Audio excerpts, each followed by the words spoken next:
The little show that couldn't be seen. Mom Show number 9 has been executed. Whoa. That mofo hit the trash can, man. What the hell? YouTube got me. What can I say? Oh, man, it got red lit. Boom. Black Sabbath. Sharon, you crusty old curmudgeon chick, you. What the hell are you doing to the metal community, man? Everybody loves Ozzy, wants to see him live on forever. Black Sabbath. Boom. When people are showing that much love and that much support that they want to imitate, emulate, and be Billboard and Tony Iommi, boom. And you cut them off at the knees? You're not a nice person, Sharon. Sorry, folks. The bottom line is that when you fight Black Sabbath, you really don't win. So here's what has to happen. Instead of me disputing it, writing up a little blah, blah, blah, blah, hey, here's why we did this and blah, blah, blah, fair use, whatever. I decided not to fight it and just boom. PJ, R4, I had to cut you out of the show, bro. When the video continues processing or processes through, you won't see R4 and PJ's cover on Black Sabbath. And boom, but you'll see the rest of the Mom Show minus the side chat. So, my apologies in advance. Out of my control. That's what happens sometimes. Sorry it had to happen to PJ and R4. But yeah, they caught me. They caught us. They destroyed us. Not completely, though, because we're still here. Oh, man. So sad. So sad is the day, man. So sad is the day. What's up, folks? Anybody feel like coming on and joining the mayhem that has already ensued? If you do, let me know, man. I will throw a link over here for you. And boom, if you want to join the show and discuss Mom number 9, you are more than welcome to, man. Just click the link, come on in, pull up a chair, and boom. Let's discuss what you thought of Mom number 9 being gobbled up by the YouTube machine, man. Oh. It's being edited as we speak. I had to cut PJ and R4 out of the show. Regrettably. I could have fought it, but what happens when I do that is that I can fight it. If I win, I win, which means they don't dispute it or they just give up on it and they don't really care to help me fight it. But when you're up against Black Sabbath and the powers that be, they're pretty aggressive and they've always been. Every time I fought a Black Sabbath challenge, even a ministry challenge, I was cut off at the knees very quickly and said, nope, you lose. Ain't happening. Can't play our stuff, man. So I'm just like, okay. So, PJ, R4, awesome performance, man. Check to see if you guys get a hit after you release it to the public and see what happens. But, sad to say, sometimes you don't get hit, but it doesn't mean that I won't get hit, man. Why do I get hit? More often because I share all music, man. So the algorithm takes a closer look at me because I'm playing a lot of songs, not just one song. I'm playing a whole boatload of songs. So yeah, man, that's pretty much why that got hit. The link's over there. Somebody wants to use it, go ahead and do it. But I delete them after about hanging out there for 2 minutes because I don't want a bunch of dinks rolling in up on my chat. So yeah, if I got some hot sauce or something on my lips, sorry, man. I just got done eating dinner real quick. But what did you guys think of the show, man? Regardless, I mean, a lot of you guys were there. Boom, Andy. Good stuff with Anthony, man. Good deal. Greg Meir, awesome stuff, bro. Good deal, man. Roddy's Jam Cave, what's up, man? My knees hurt, what's up? Ed B, what's going on? Sean Aaron, what's up, bro? What else we got in here? Okay. Well, right now we're holding out at 10. I'm not sure who else is going to join or whatnot, but boom. Thought I was going to be in a happy mood discussing the video, but obviously not. I can't have happiness today.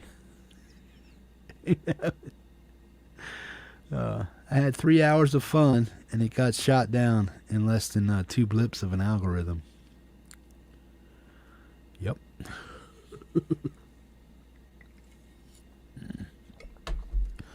So what's going on, folks? Mike Shaner, what's up, bro? What's happening? What's happening? What's happening?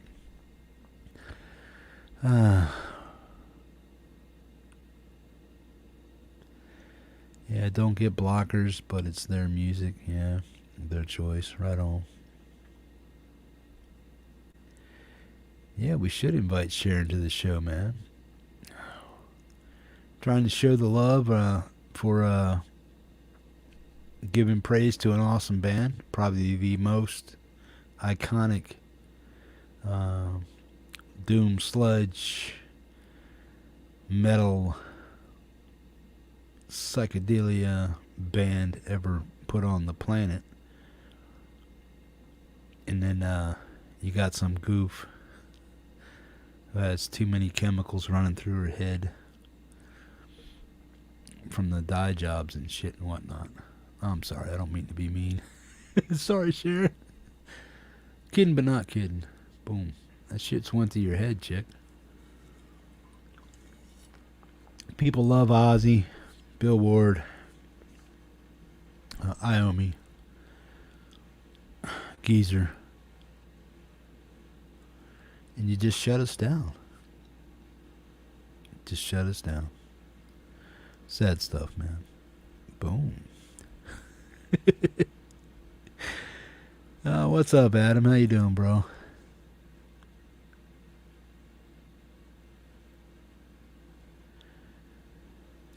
It'll be back up after it processes.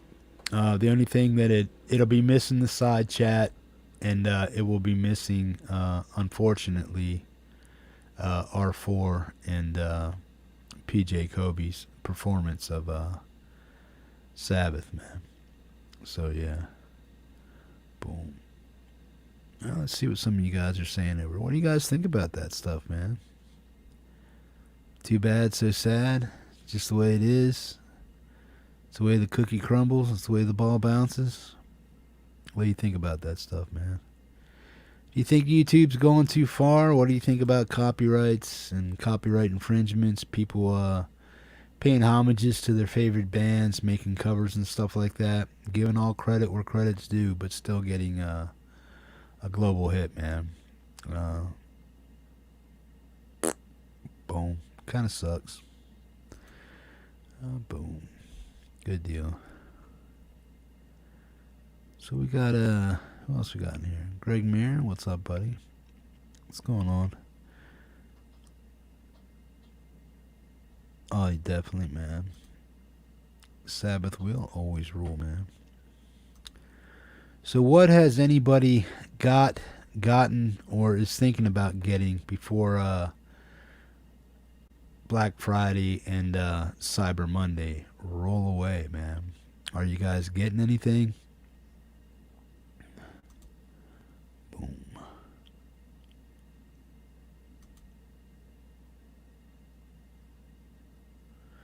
Cool, bro. I'll check it out, man. Yeah, I'll probably only hang. I mean, as long as you guys are interested in hanging out, I'll hang out. But if there's no interest in it, man, what I'll do is I'll go ahead and build Sunday's show. I mean, I was planning on doing that anyway, but I was gonna take a nap first because I'm old. Brad, how you doing, man? Hang on, buddy. I'll throw it over here for you. There's a link. If anybody would like to join, please have a decent set of headphones and microphones, whatnot. And yeah, man. Come on in and let me know what you think about YouTube killing people's stuff. I think what YouTube should do is do like a blanket permission to share all people's music regardless of copyright.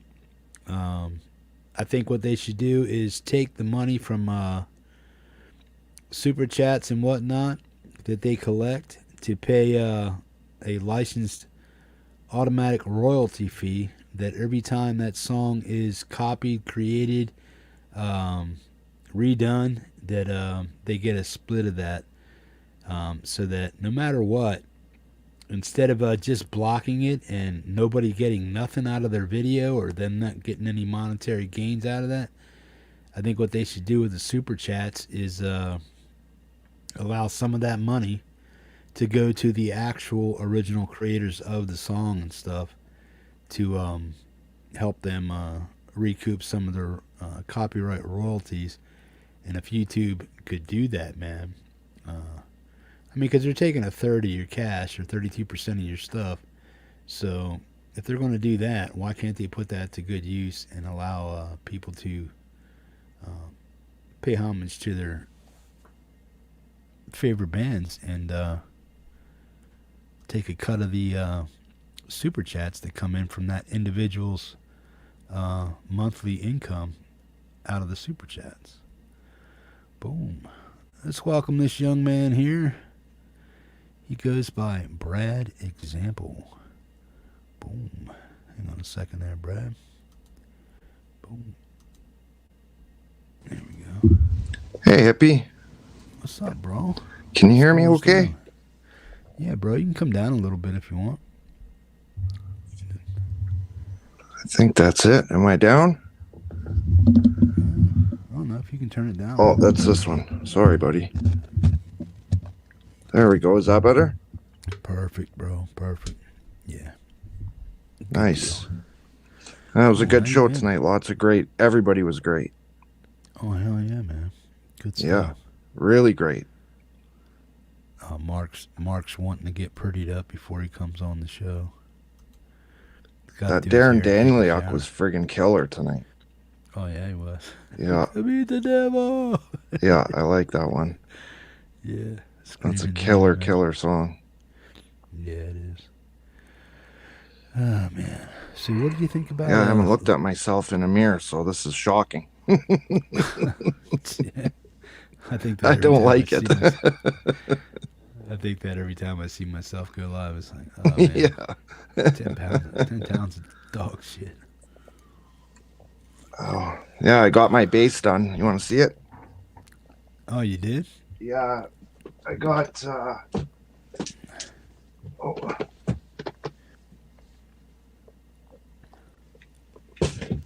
watch out, puppy.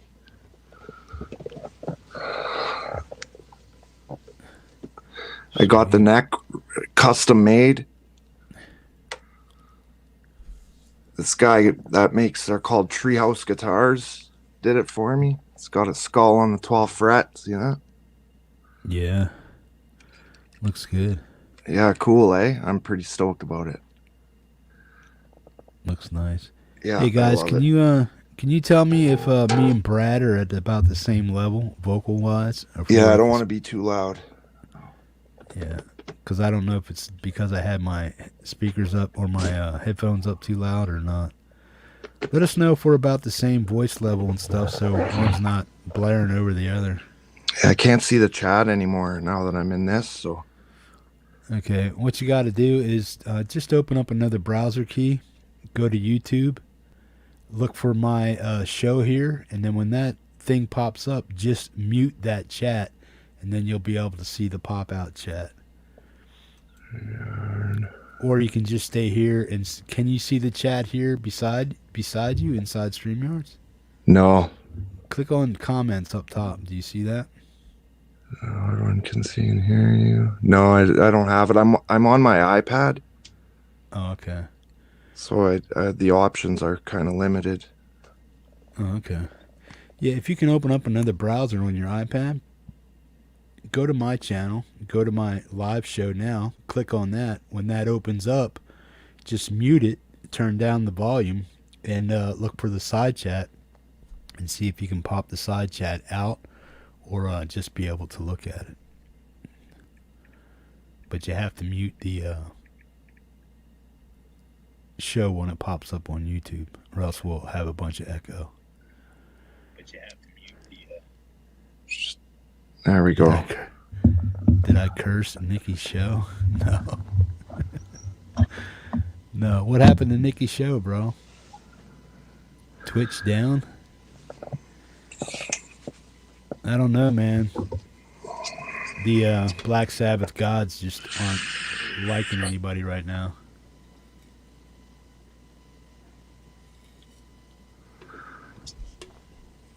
A friend of mine was actually a girl I know, was backstage at the Black Sabbath first reunion show a few years back. It's probably early 2000s maybe, but she got roofied backstage by somebody. Not cool. No. So it was either, I know it wasn't anybody in the band, but it would have been one of the stage hands or something, but she definitely got roofied that night. It's it was bad. She's okay, but something happened. Somebody drugged her. That's not cool, man. No. Boomer's saying Nikki's Twitch is crashing. No. I like her show. I like watching it. She's a lot of fun. Oh yeah, she is, man. It says it has a 2.5 minute lag and then it just crashed. Ooh. Well, that's the same thing that happened to my channel. I don't know if you were there. Yeah, I was there yesterday. Just like, boop, cut me off. Son of a bitch. I was there in the beginning. I had a rough day yesterday. Yeah, you were saying, man. You feeling any better, bro? What's going on? A little better. I have problems with my hips, so Yeah. every once in a while my femur slides out of my hip socket, and I get all twisted up, and I can't move, and it hurts to breathe. I can't walk, so I was dealing with that yesterday. If I cough or if I put on my socks and cough or sneeze, it just pops right out. Oh, bro. There's nothing they can do for you? No, they offered me a hip replacement on my left side, and I said no. I'm too scared to do it. And I have more problems on my right side, so if they would have offered the right side, I probably would have said yes. Reluctantly, but I would have said yes. But they offered the left side, and I'm too scared to do it. So I don't know. Yeah. I'm just gonna suffer until it gets to the point where I have to say yes, and then I'll do it. Well, you don't want it to wear down so bad or get washed out in your socket to the point where you can't even hold it. You know what I mean? Exactly. You can't even hold the ball socket for it and stuff. Well, there's a little where it's cupped and my femur's supposed to sit in. Mine's flush, and I have a little piece of bone that sticks out. So that's what keeps my femur from sliding out. And every once in a while, it goes under or over it, and gets kind of wedged back there. So eventually that little nub is going to wear off and it's just going to slide in and out like greased. Oh man. But Yeah, I'm not man. there yet. So I'm just I'm taking it easy and trying to do my best to keep it from wearing it out. Yeah. Well, I think if something like that's going to be able to help you, I would encourage you to at least explore it more. And Yeah. Yeah, I stuff get like it that. from everybody tells me to do it. But it's Yeah. scary. It's a scary process. I'm 45 years old, 46. Yeah. I don't want to do it yet. And they only Yeah. last for 15 years, then I'd have to have it replaced again in 15 years and I'm just like I don't want to deal with that. Yeah. Well, I guess the biggest thing you're gonna have to look for is quality of life, bro. Yeah, exactly. Yeah, I'd you're hate, right. I'd, I'd hate to see you sitting here with me for the next 15 years, pissing and moaning, pissing and moaning about your hip being all fucked up when you could have done I something love about it. it. Yeah, man. It's like, Both of us can't walk, so fuck it. yeah, no shit. I'll tell I'd you rather what, though, just hang bro. out, listen to the tunes you spin, and be happy, and that's it. Makes me happy. Cool. Yeah, I don't know what I'd do if something went wrong with my knee or. I mean, I got issues with my knee now, but I think it's just more often than I'm just a fat fuck and I need to lose some weight. And that would take some stress off my knee, and I should probably wrap it or wear some type of knee brace so Yeah. that if it does kick out or try to do something stupid on me, at least I have the support so it's not going to totally debilitate me, man. Because if I lose my ability to walk, even on crutches and stuff, I'm basically toast, man. And Do you having ever no, get phantom pain in your leg that you don't have? oh yeah, yeah, all the time, dude. I've heard about it. I've never actually spoken to somebody that deals with it. Well, it's like when I move my muscles in my stump and stuff, like stretch it out a little bit and stuff. I can feel I can feel the nerves where my toes used to be, so I can Oh feel wow. like when I flex my stump down there. If I move my muscle around kind of like this, my muscle will move like this. I can move it. Yeah. I can kind of tell where the nerves to like the bottom of my big toe are. I can feel my pinky toe once in a while. But That's cool. but as far as phantom pains and stuff, not so much.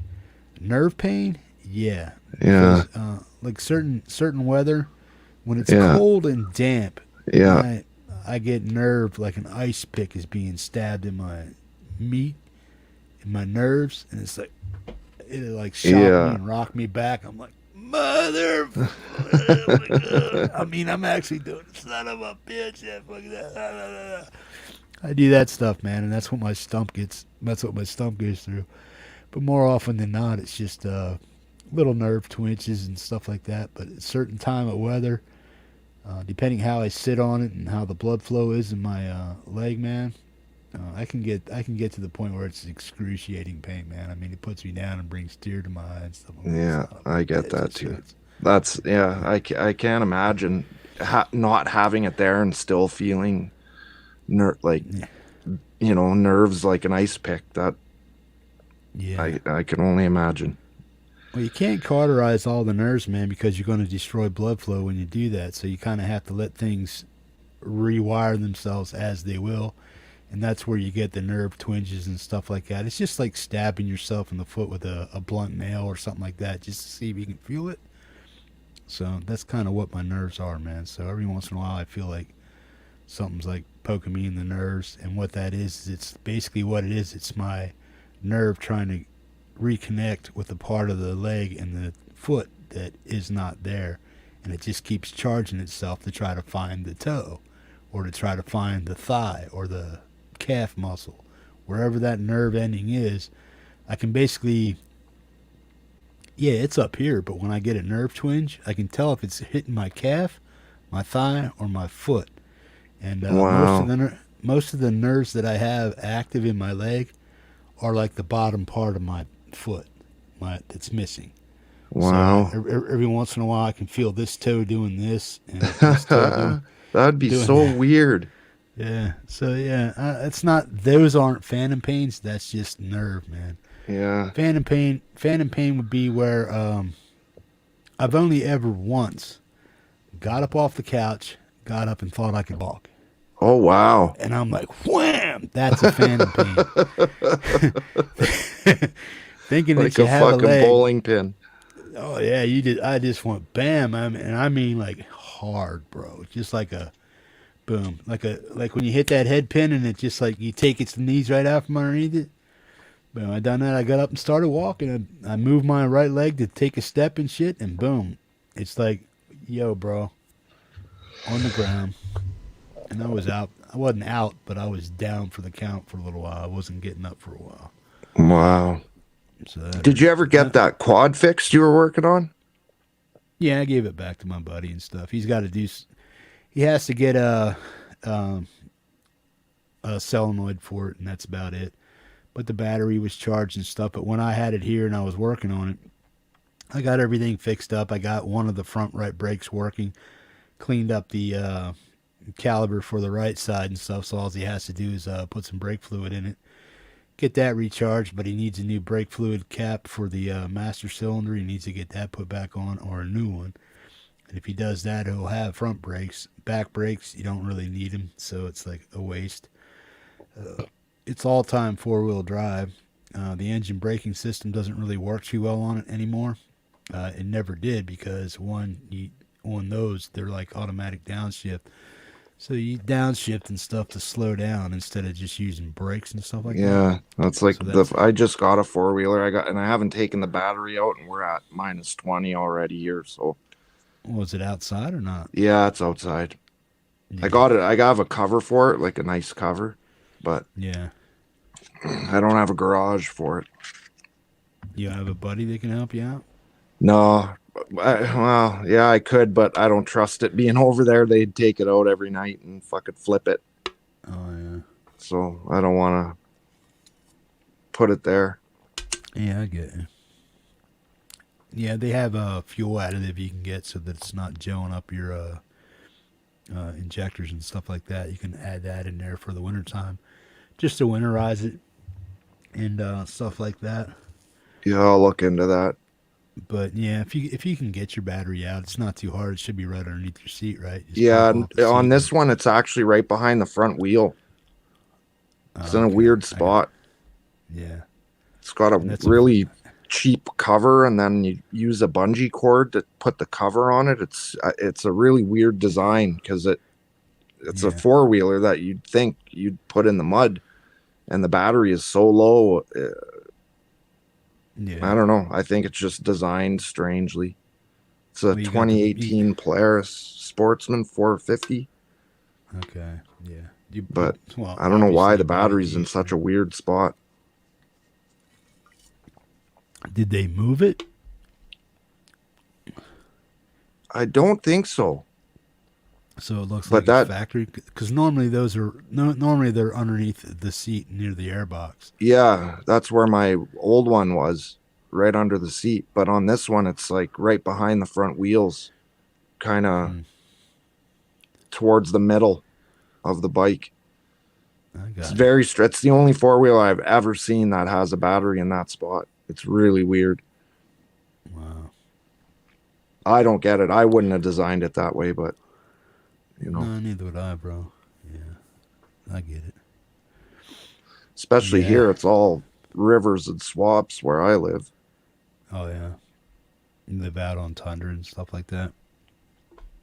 Is there a lot of tundra around where you're at? Yeah, kinda. It's like my Bog. town's like an island. So I live at the Okay. northern westernmost end of Lake Superior, and Okay. there's like a river that surrounds. There's lakes everywhere, but there's a big river that kind of surrounds my town and kind of winds through my town. So if you go into the ground 6 inches, it's clay. It's all iron ore and clay. So the Wow. ground is really, really wet. When it rains, I get like 2 feet of water in my front yard. Oh wow. There's no drainage then, right? So it's just a bizarre kind of terrain. Wow. Your Yeah, brakes community. slow you down. That's true. I just take my thumb Yeah. off the gas and it slows down enough. Yeah. Yeah, not me, man. I just roll right through shit. Move. Yeah, I liked watching your vids when you posted those. They were fun to watch. It's cool Yeah. to see other places, like kind of jetting around in different spots, especially up there where I've never been up there before. So Yeah. Yeah, Alaska's pretty much Canada. Pretty yeah, much. looks the same as here. Yeah. You guys might have a little more mountains out there by the Yukon and stuff like that, but we got the Brooks Range, and what's your biggest mountain range? None, not close to me, nothing. The mountains are kind of in Quebec on one side and then in Alberta on the other side. Okay. But where I live, it's just hilly, not really mountainous. Mount McKay in Thunder Bay, there's a big mountain there, which is about 3 hours away. I got you. But it's like sticks out like a sore thumb. It's just a big giant mountain in the middle of nothingness. I got you. It's really weird. And they have a really beautiful thing there called the Sleeping Giant, Nanabishu. So there was a nickel mine there hundreds of years ago or whatever, and the story is that the natives were told, they knew about it, and Nanabishu said, if you tell anyone, I'll flood it and everyone will die. And so one of the natives ended up selling the rights to the mine to somebody, to a white guy, and then ended up laying down in the lake to hide the mine. So there's this really cool, looks like a giant sleeping in the lake. Yeah. It's pretty cool to see. Yeah, there's a mountain out here outside of Anchorage. It's called Sleeping Lady. It's about the same thing. Same kind of story with it. Yeah, just about native folklore. Yeah, I love that stuff. Yeah, I love going bad and stuff like that. Yeah, that's cool. I love those stories. Yeah. Love it, love it, love it. So what do you got working on, man? What are you working on? Anything? Yeah, I was playing bass to my buddy Dustin, who sings in the Surfers. Yeah. He's the other guy that sings. We all sing, but you haven't played one of Mikey's songs yet. And then, but you've played a couple of Dustin's that Dustin sings. So I'm playing bass on one of his songs, and I have another song I'm working on too. Yeah. Cool. When are those going to get out? Do you know? Do you have like a? No, as soon as I just have to put vocals on one song I got. Another song I'm actually waiting for some leads on, and then I'm putting the bass on Dustin's song. I started doing that today. Nice. Boom. So hopefully those will get done. I'm slow with stuff. I'm just slow. Oh, I hear you. Yeah, if I was in the kind of pain you're in, bro, I'd probably be doing shit a lot slower myself, man. Yeah, it hurts. Just sitting in the chair talking to you, I'm hurting. Yeah. If you need to take a break, man, just let me know. Yeah, I'll go in a minute.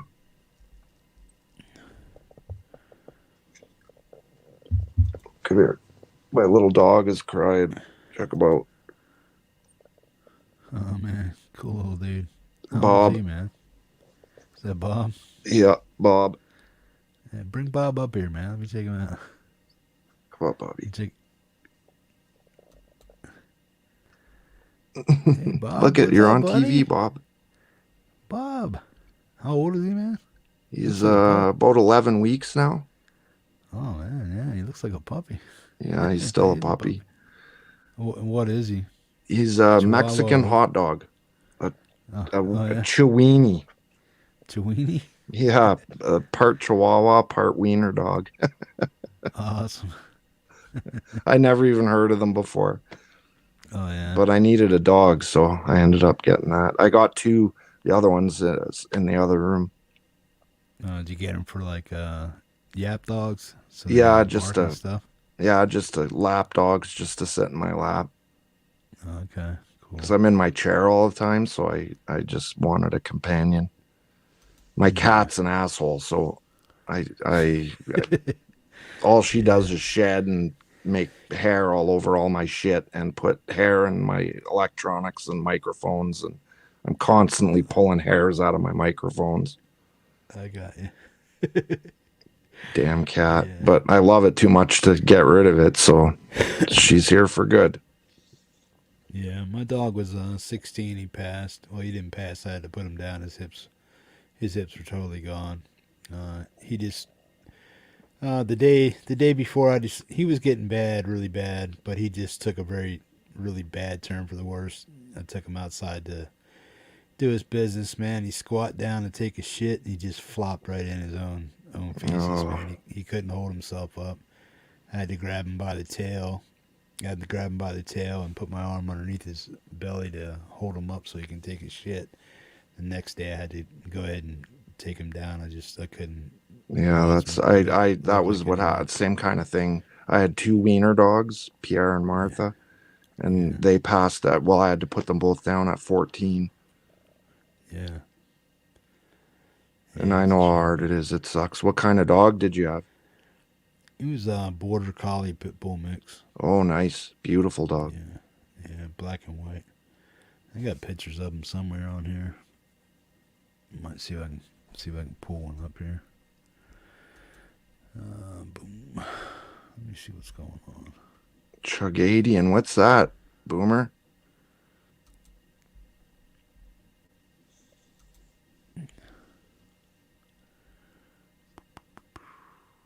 Okey-dokey. No, it wouldn't be there. Yeah, Boomer was saying something there. Chugadian?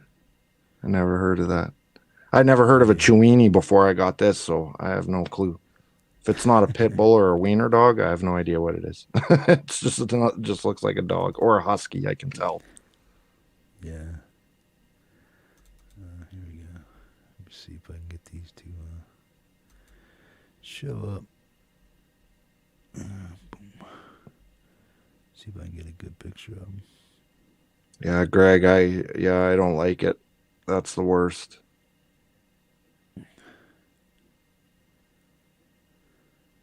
Part alligator.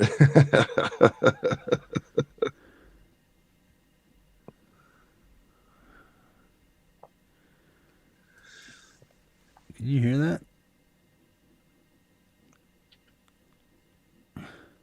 Like a high pitch kind of. It's probably my ceiling fan.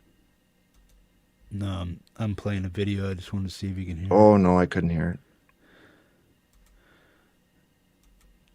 Let me see if I can pull it up here.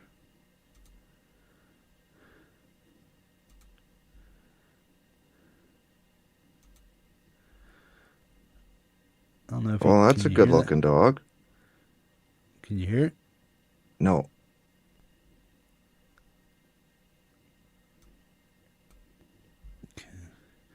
Let me see if I can share it with. Let me see. Yeah, I'm not worried about the video. Let me see what else I can do here. Yeah, he's more. He had two blue eyes, more of an Australian Shepherd kind of pup, but he had a little bit of pit bull in him.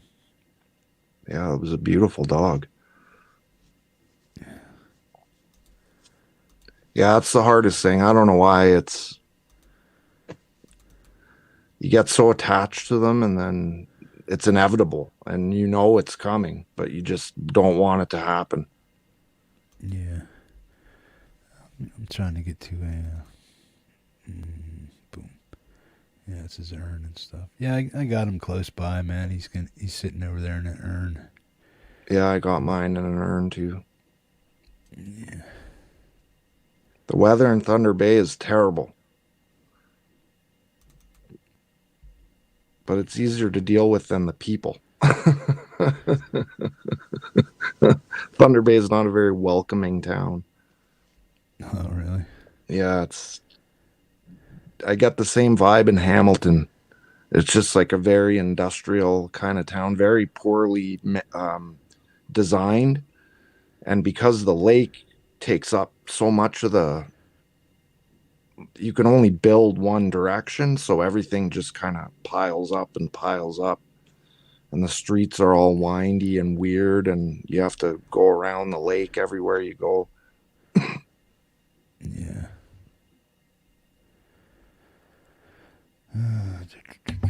Excuse me. Yeah, it's cold here now.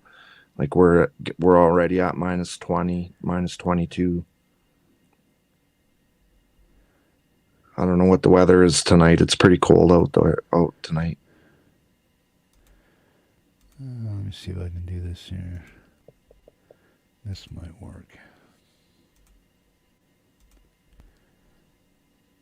Oh, look at those are beautiful eyes, eh? Wow. Yeah. He was a puppy through and through. Let me see what I can do here. Are you gonna get another dog? Maybe. I'm not sure, but I haven't given it any thought lately. Yeah. Or since he's been gone, I haven't thought about grabbing another dog. Bobby, come here. Come on.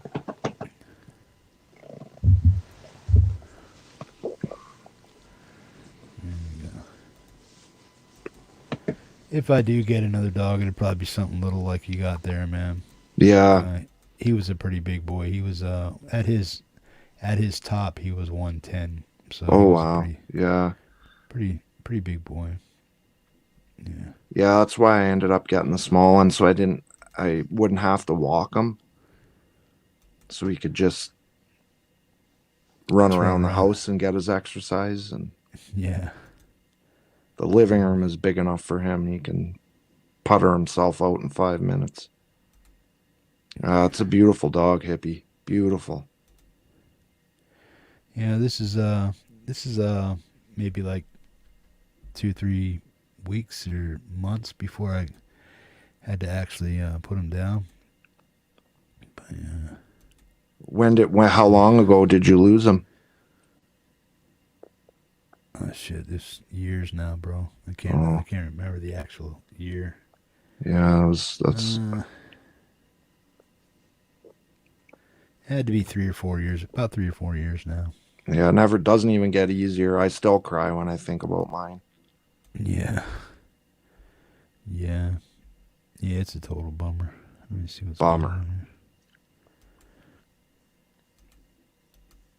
But yeah, he used to go out and see here. He was getting skin rot. Oh yeah. You see it? Yeah. So just from laying down too long, hot spots from not. I basically had to shave all the hair away from there because I kept like petting him, and I'm like, what's wet shit on my hand? I figured he was just licking himself, so I didn't pay any attention to it. And then I walked out when he went outside and turned around one day.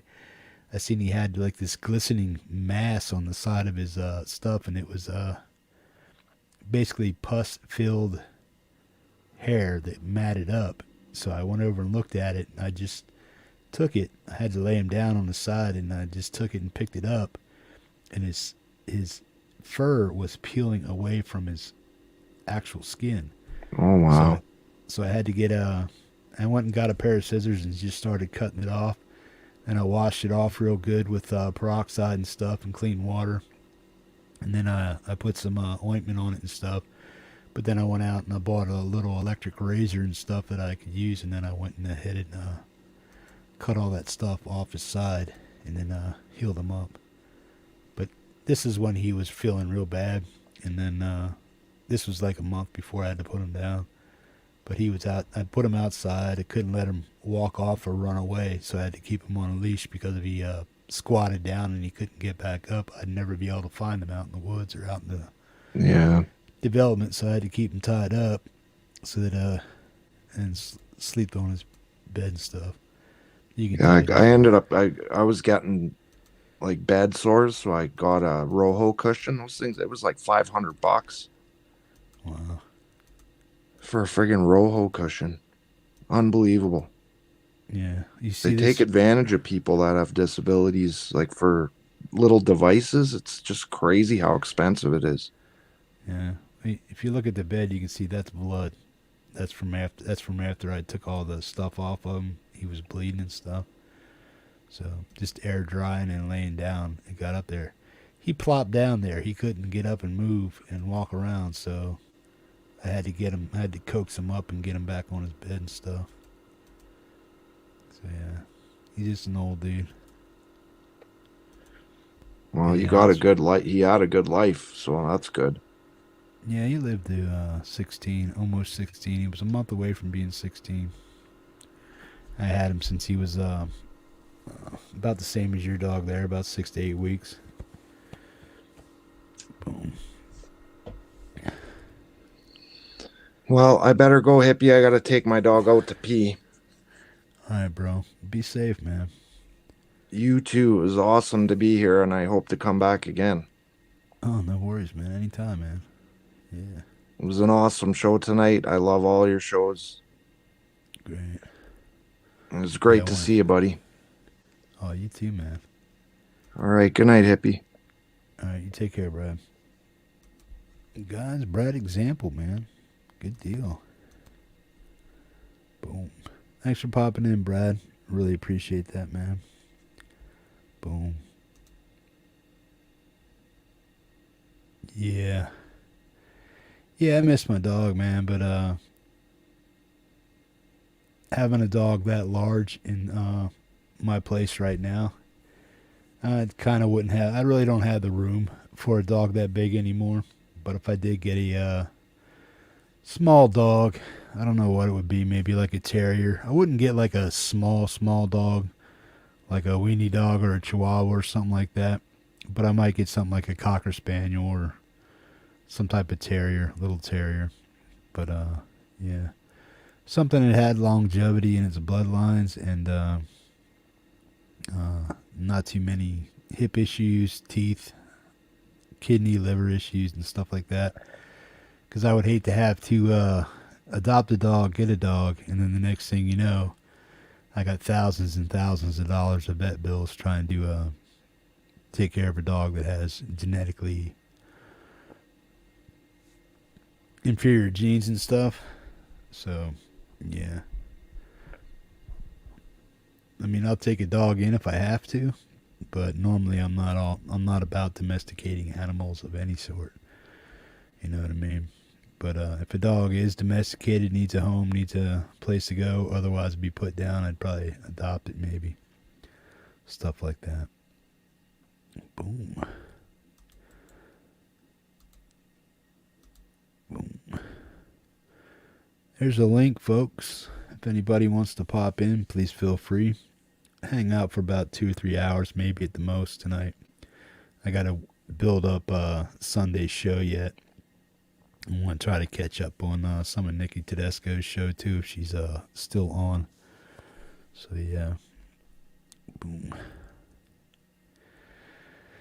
Yeah, I've had cats before, but I'm not a big fan of cats. And it really depends. I mean, cats and dogs are hit or miss, man, as far as temperament goes. But you're kind of like wondering what the hell's going on with them. Boom. Hey, bro, what's up, man? Not too bad. How about you, brother? Bedroom badass himself. What's up, bro? You know, same old, same old. Yeah, behaving yourself. Trying to. How's hunting season treating you, man? Not good. Not good at all. Not good. No snow. Can't track. Well, there's snow now, but a little late. Oh yeah. Deer season's over. Oh yeah. Just you guys getting deer up that far? Oh yeah. Okay. We could get some nice whitetails. There was a big buck not that long ago, just right before season started, right at work. He was just staring right at me too. Yeah. I couldn't do nothing. He's like, yeah, bro, what's up? I could easy just with the bow, no problem. Yeah, take him ethically and legally. Yeah, it was good to see though. It was nice to see a big buck. Yeah, you know he's there, and if he was in season, he'd be yours, right? Yep, be my first deer. Awesome. Oh, you never got one before? No, been hunting since 16, and I've been busted twice, and that was it. Uh-oh. Marshall, What's going on, Marshall? Hey, Greg, how are you, brother? Not too bad. How about you, man? Oh, I'm doing great. He killed my show, bro. Yeah. You see that? What's that? I said they killed my show, man. You didn't see that? No, I didn't. What happened? Oh, Black Sabbath. The Black Sabbath cover from PJ and R4 got me. Oh God, So, of course. yeah. Did So they I'm shut it down snipping. in the middle? Did they No, shut it I down in just the middle of the stream, or? no. They let it play through the whole. I Oh, mean, I made it through the whole stream, but when it processed, it got me a copyright in our global, so it of wasn't course. able to be seen. So instead of fighting it this time, I'm just cutting it out. So just to save myself the hassle of fighting it, because when you're fighting Sabbath and stuff, usually you lose. And I fought 2 Uh, Sabbath claims before and lost. So I just decided to this time save what I could of the show and just clip it out. yeah. Because the only other option I had, I did that before, right? See, when I get globals, what I do is I download the video that got a global hit, and then I re-upload it as a single video. And normally it won't catch the song that way. So a couple of my shows have been that way, where you don't see the side chat is where I downloaded it. If it says re-upload or something like that, it means it had a red on it, but I re-uploaded it with the original song in it and non-cut, and it didn't get a global, man. I just uploaded it as a video, and it was totally different than a live algorithm hit. So, but yeah, Wow, that's I a got me, bummer. man. I got me, Yeah. man. So, Yeah. Greg, you didn't get an animal this year. No, well, Mm. I kind of did a partridge, but that's Oh, difficult. right. That's How you cool. gonna feed you, bro? It's just I the way was you so said looking it. forward Pardon. to. But I was so for looking forward to some deer steak, bro. hopefully next year. Hopefully next year. Yeah. I'm getting a new GPS this time, so we have that case again where there's no snow or nothing, and deer are sticking it more into the green. I'm just gonna mark the road where we park, and I'm just gonna just dog the bush and hopefully Start just bump walking. one. At least see where sign is. If I could see scrapes, rubs, or anywhere, then I know to park there Yeah. and hope for the best. But when you're seeing no sign and maybe the odd track here and then, it's like how many acres are they traveling? When are they traveling? We didn't have our cameras out too, so we couldn't find out the scheduled time patterns and all that. Apples weren't getting hit, nothing. It was just disappointing. Wow. Too bad you can't plug them I with a geo tracker, huh? Yeah, right. Hey, I'll see you in about a week. Okay. but the Find cool, There you go. one of the cool We parts have them though, out in my front yard, man, all the time. They're standing right. Probably some walk right by that window right now. They're of here course, always. of course. What's up, Tanner? What's going on, Mark? Now it's a party. Scouting though this year when me and my uncle did a scout, I got to see my first monster bull moose. It was about easily 45 to 50-inch rack on it. It was just nice panel, Wow. but no moose tag, of course. It's so hard to get a tag. Oh, yeah. It just trot on by, and it was unbelievable. I couldn't even get it on camera. It just happened so fast. Yeah. Well, what's the Yeah. lottery like up there for moose? What's Impossible. Impossible. Yeah. I only have 4 points, so I got like at least another 20 years before I see a tag. I could luck out, but chances are slim to none. There's people that have been hunting for years that haven't had a tag. They're more likely Yeah. going to get it. Like my cousins, they got a bull tag this year, and they had the max points, which was 30, and they got a monster bull this year, family record, the 64-inch. What's the subsistence law up there where you're at, as far as being able to hunt for food and stuff? If you have a native stat, like a status card, you could hunt pretty much whenever you want and fish whenever you want, and like harvest. Like for fish, you could harvest as much and have as much line up there. But for hunting, you could take only one. Like say if you shoot a bull this year, like later in the season, okay, there's your moose. Yeah. Yeah, Hey, dude. but us, it's all about tag. Preston? Hey, Preston, Hey, buddy. You guys hear me okay? Yep. Yeah, you're nice good, and man. clear, brother. Indeed. Crystal. Oh man, is Nikki's stream down tonight? Or internet? Her internet. Oh, is? Okay. that's a bummer. Yeah. Well, I have some kind of interesting news that happened with me. I'll just share with Hello, everybody. Nikki. My ex-wife was here today recording vocals on a song that we're working on, and it's really great to be friends Aw, that's too bad, with Nikki. her. We'll try again later. So Yeah. really fun time today. It was really cool. Got some really good tracking. That's why I couldn't be at your show, your stream much at all today, Hippie. I was just tracking. Oh, that's cool, man. She is, Nice. dude. She is remarkable, man. Holy smokes, what a voice! Wow. Photos look like you're having fun, buddy. Yeah.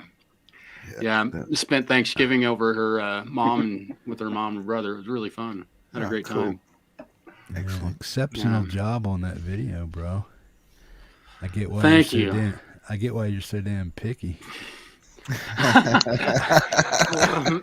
I click on the damn link 3 times to load it up to I my know. list. Video no longer exists. He sends me another one.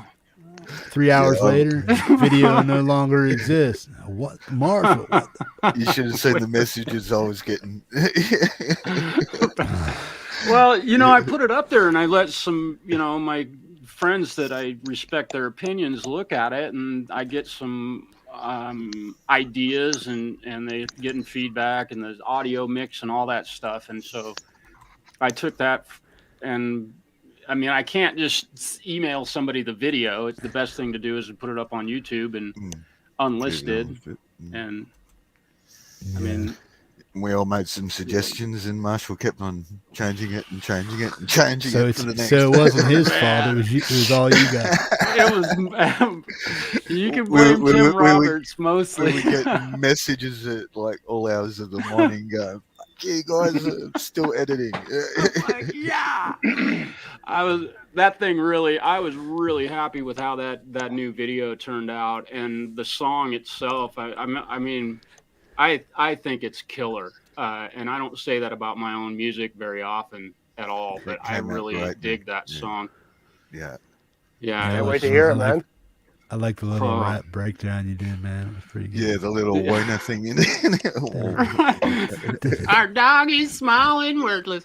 That was just. It was really fun to do that, man. That song just came like quickly and came together really quickly, and I literally had the music and just kind of sat here right where I'm at and spitting lyrics and recording everything, and I was like, God, that's a great line. Okay, do another one. Well, that's a pretty good line too. And then I'd make it, it just fell out of me, man. It was great. It was a real cool process.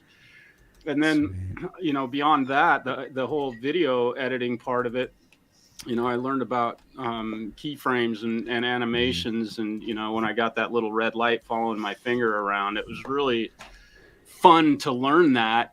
And it added a whole element, a new element to the videos. Oh, yeah. I really like that. That was cool. I'm like, oh, look. Yeah, dude. I became a cat for half a second. Right. Yeah. It was a good tune, man. I really liked your tune, Marshall. It was really crunchy. It had almost like a Pantera feel to it. Wow. Whoa. Like you said, when you said you were spitting lyrics, it was literally. Yeah. And I did write some down. Because I couldn't rattle that stuff off from memory. It was going so fast. I had to write it down and listen, write some more. So I did write some lyrics down, and I stole the Gary Hubbs. Yeah. Fucking. Throw the clipboard. Yeah. Hey man, that was so awesome. Yeah. Well, here's the deal, man. Here's the deal. We can't talk about it without listening to it. So let's check it out. Yeah, cool. Oh, good grief. Here we Wait. go. You for money, you for life, you for fame, you for freedom. Take the game. Wait, what? We got for money, we got for fame. When the justice to the rule, you are left out on the loop in your empty white hell.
Draws focus and calls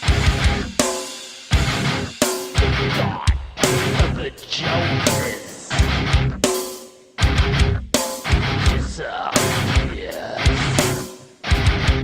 My nails are done, my neck is warm, Yeah, I and love I've that. got my brand new coat. Paid $500 for this mofo.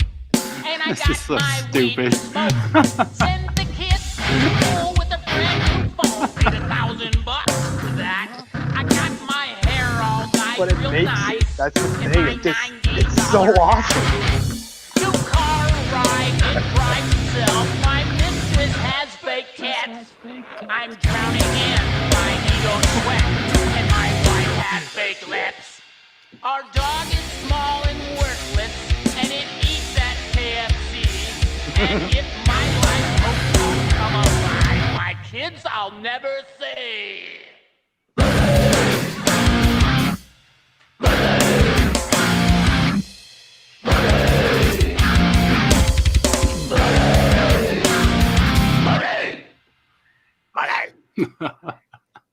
It's a killer track, man. I really like that Love track. it. Oh, thank you. Very, very good. It's so heavy. I don't write stuff. I don't know. I'm pretty proud of that one. I'll just leave it at that, man. I would be that was too. a fun tune. What's that? I would be proud of that too. That is a really killer tune.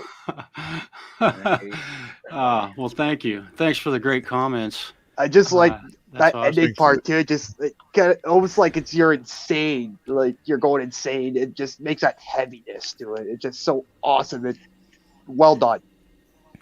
Well, Yeah, thank you. And thanks for the tag on 'cause- the end of it too. Yeah. Yeah. Oh yeah. It's funny because the part about the dog, small and worthless, and eats at KFC. Well, me and my ex-wife got a teacup Chihuahua once, and she was a teacup teeny. And when we first got her, she wouldn't eat, and so the only thing she ate that saved her life ultimately was KFC chicken. She would eat nothing else. And we bought chicken at KFC. The vet literally told us to go do that. So it's pretty awesome. Mickey. Hey, Nikki. Hey, Nikki. Hey, Nikki. Boom.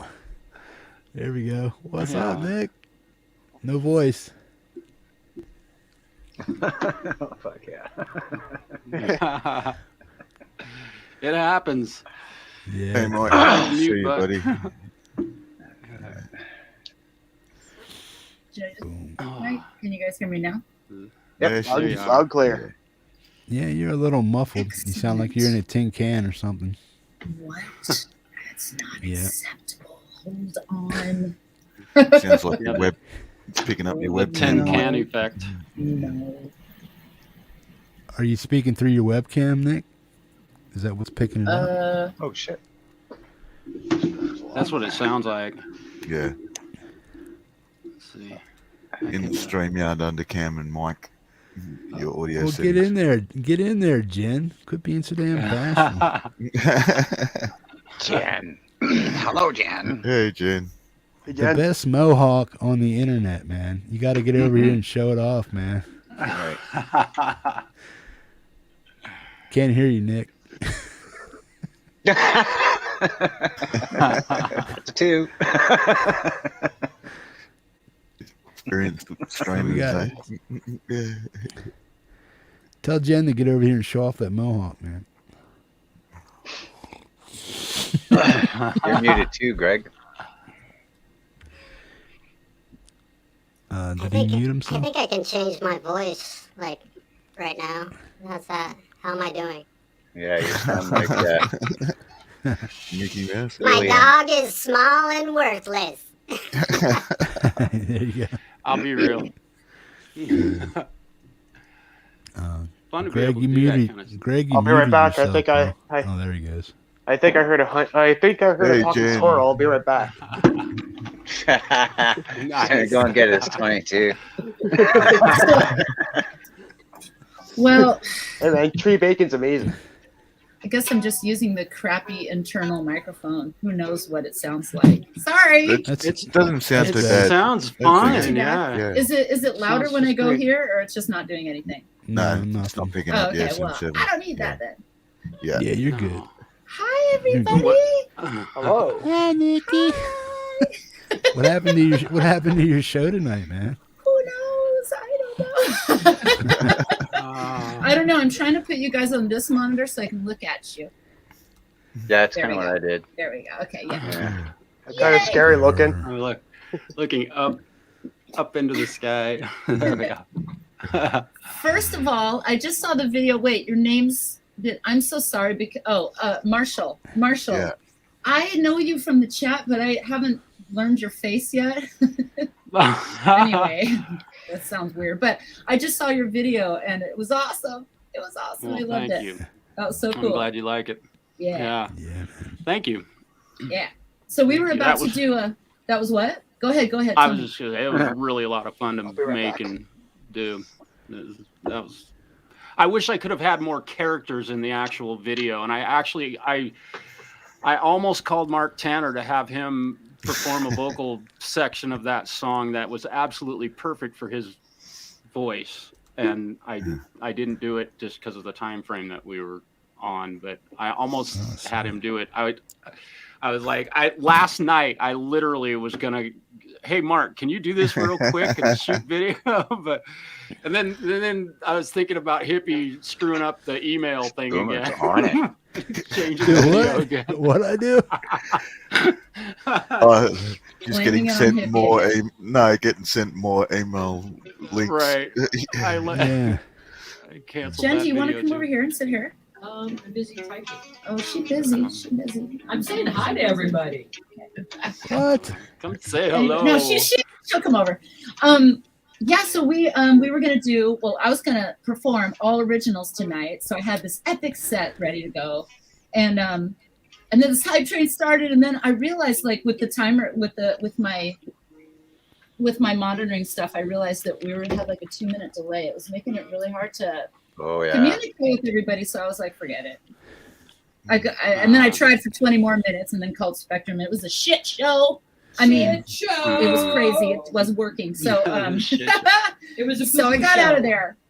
Was it were you having internet issues with your internet service or ISP or something, or what? Do you know? I don't know. I mean, you know, everyone's like, it's his fault, it's that fault, it's their fault. But I know that there's been some issues in the building, so I'm going to have to dig a little bit deeper. Yeah. But anyway, nobody cares about that. Let's talk about other stuff. Well, I just did an epic 3-hour show, and I got a global, man. So I know Boomer came on and said you did, so I was like, what? But wait, what do you mean you got a global band? What do you mean by that? Preston didn't do it this time. Yeah. No, by the way, hi Preston. Hi Preston. Oh my God. Okay, wait. Hi Mark. Hi Preston. Hi Greg. Hi Marshall. Hi Marshall. Hi Greg. Thanks for having us here. Oh, sweet. Mark, bro. Oh, heck. I'm so glad we could be here. You're usually with us anyway later, but this is awesome. Rat bones. Yeah, did you see this? Did you see this? What? Yeah. Cool. Yeah, that's killer. Oh, yeah. Wait, who's here? Rat Bones is here? Yeah, Rat Bones is here. Oh, No, Gary's here. It just showed up in chat. All right, let me open my other browser. I got That looks like all the Nikki. I got technology over here. Pouring in. Yeah. Yeah, I told him we were coming over here, so. Well, you know. Here we are. Rat Bones. Rat Bones, what's up, people? Welcome, everybody. I'm glad you're here, man. Boom. Yes. Hey, Nikki, I have a question for you. What? You have some really remarkable bass tone, obviously, but I'm curious for your recording process. Are you typically using an amp, or are you using a VST like a Dark Glass or something like that? I use all VSTs when I record. All I've never. Thank you for saying that. Oh my God! I never re-amp. Such a pain. Nikki? What do you actually use though? I use Amplitude. You have one? I came with Amplitude. Amplitude. I read about you. You noted that in the last video you uploaded, which I just watched. It was awesome. Yeah. Cool. Yeah. I believe I commented on it. Rat Bones, what's up, buddy? Sith, Okay, welcome. okay, now I got the Knucklehead, chat. what's up? Boom. All right, Knucklehead's here. Rat Bones, Sith. Hi, everybody. Gary's here. Okay, well, Gary's probably already with you guys. My twin. Boomer's here. The gang.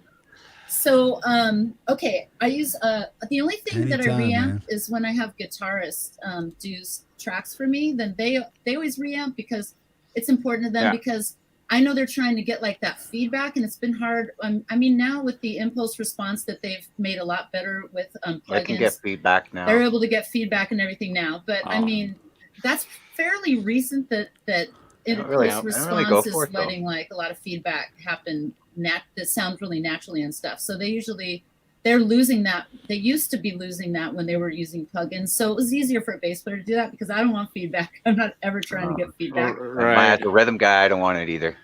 Yeah. So I'm totally using plugins, not a problem at all. And then I also use Parallax, it's made by Dark Glass. Oh, I know Parallax. That one, oh my God, it's so killer. It's very particular, but if I really want my bass to like stick through and like just like peek out and like I'm here, then I use Parallax. I haven't gone there yet with the Parallax. I've heard a lot of people talk about it and big people talking about it, and I just use the Dark Glass Neural DSP for my bass tone, and I have a separate set of IRs that I use for my cabinet impulse responses. But man, the Dark Glass VST is I love the bass tone I can get with it, man. It's killer. And it can get pretty angry. Did you start with any and isn't that all we want is angry bass tone? I mean, exactly. Right? That's what you want. No, I want whether it's rainbows and kittens. I want a kitty cat sounding bass tone. Wait, so I want a Preston cat bass tone, right? Oh my, no, you don't. Hello. Meow. My other cat does a warble. She's like that one. Oh my God. As long as that bass tone doesn't claw my leg, I'm fine. Oh no, you're getting clawed. Oh, great. Yes. So, wait, when you get a really good tone off the and I'm sorry that my voice is not clear. I pride myself in good sound, and I know this just sounds shitty right now, so sorry about that. That's fine. But You're coming across clear, Nikki. You're good. okay, good. So would you use that? So you said, Marshall, when you use the Dark Glass Neural DSP and you got a good bass tone, did you start with any? How did you get your bass tone? Like, did you start with one of the built-in defaults, like one of the artist settings, and then start tweaking it, or did you just go from scratch? I start when you open up the Dark Glass plugin, it goes immediately to the default setting, and I immediately start turning knobs at that point. So my bass tone, and then so to answer your question, no, I don't use already preset settings ever on anything. I'll go in and obviously there's a sound there already, and then I start EQing it and adding overdrive if the bass needs some distortion. I'll automate the distortion to turn on and off in places. And I can also control it with the MIDI controller here on the floor to turn things on and off. So I definitely customize every sound. Oh, so you have it like if it hits a certain frequency, then it'll kick in distortion, you mean? Or along a tempo map? Along a tempo map? Perhaps? Yes and no. Like if there's a part in a song where you can, with Reaper, you can automate stuff to turn a pedal on and off. Yeah, that's what I meant. Mouse. That would be along that time. Bad. Like it's sequenced in, right? The clicks and the yeah, you can totally automate. Yeah, they just call it trim. Yeah. So push the trim button and then add what a lot of people do that live now for their backing tracks. They don't want to hire a whole freaking orchestra, so just play it. It'll come in when it needs to and go out when it don't. And do you want to hear Parallax real quick? Yeah, let's hear it. Can you hear it? Yep.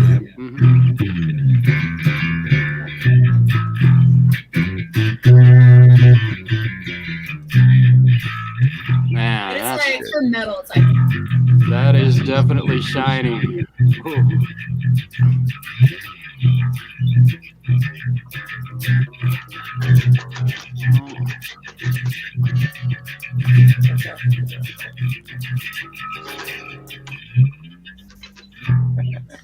yeah, I decided. Nice. Let you hear, because that's worth hearing. It's one of my favorite tones ever.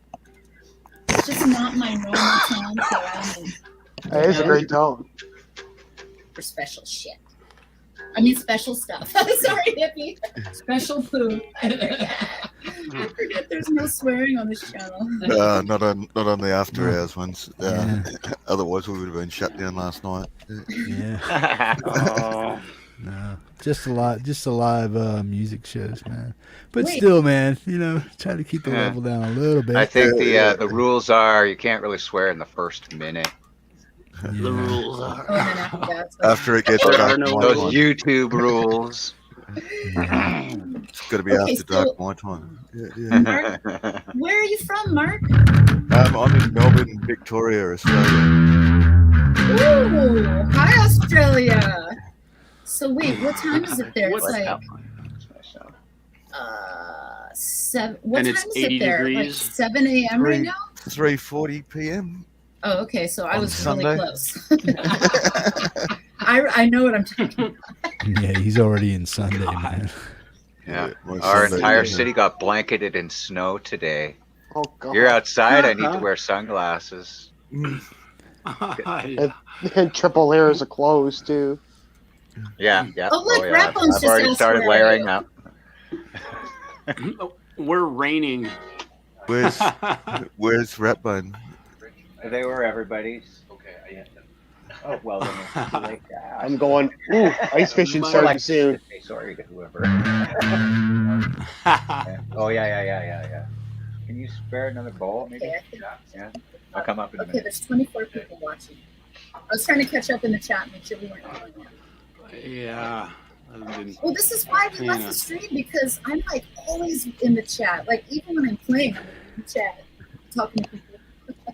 And it was like 3 minutes behind. I was like, this sucks.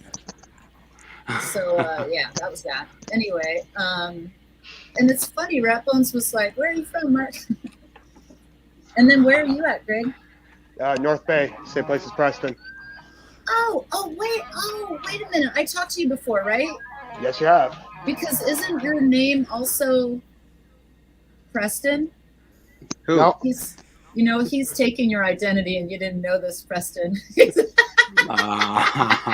No. I know where he Why did I lives. have you guys confused? Actually, you used to know where I live, Preston. Are you?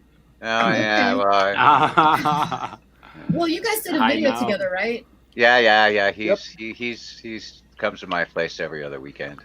Probably might even be here tomorrow. Oh, Actually, I'll probably will come by tomorrow. that's Oh, cool. yeah. You guys can do that, man. Mm.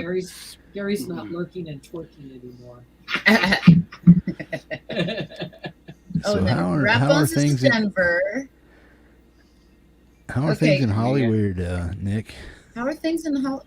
I mean, it's Hollywood. That's Cold why I at live night here. and hot in the day. It's awesome. It's crazy. Yeah. It's fun. There's always something to see. There's We're always gonna something go going on. to the Hollywood Christmas parade tomorrow night. Yeah, we're going to do a parade. Sweet. Oh wow. If That's, I went to Hollywood, right I'd probably be the biggest redneck in Hollywood. No, You'd probably fit right in, bro. You'd fit right You in. know what? There's so much of everything that it's Put some eyeliner on. It's hard to stand out. I mean, there's like everything and a lot of everything. So it's kind of overwhelming, I guess you could say. So like there's I don't know. That's all I can say. Like whatever you're looking for, it's here. Yeah. Is there a Bass Pro Shop?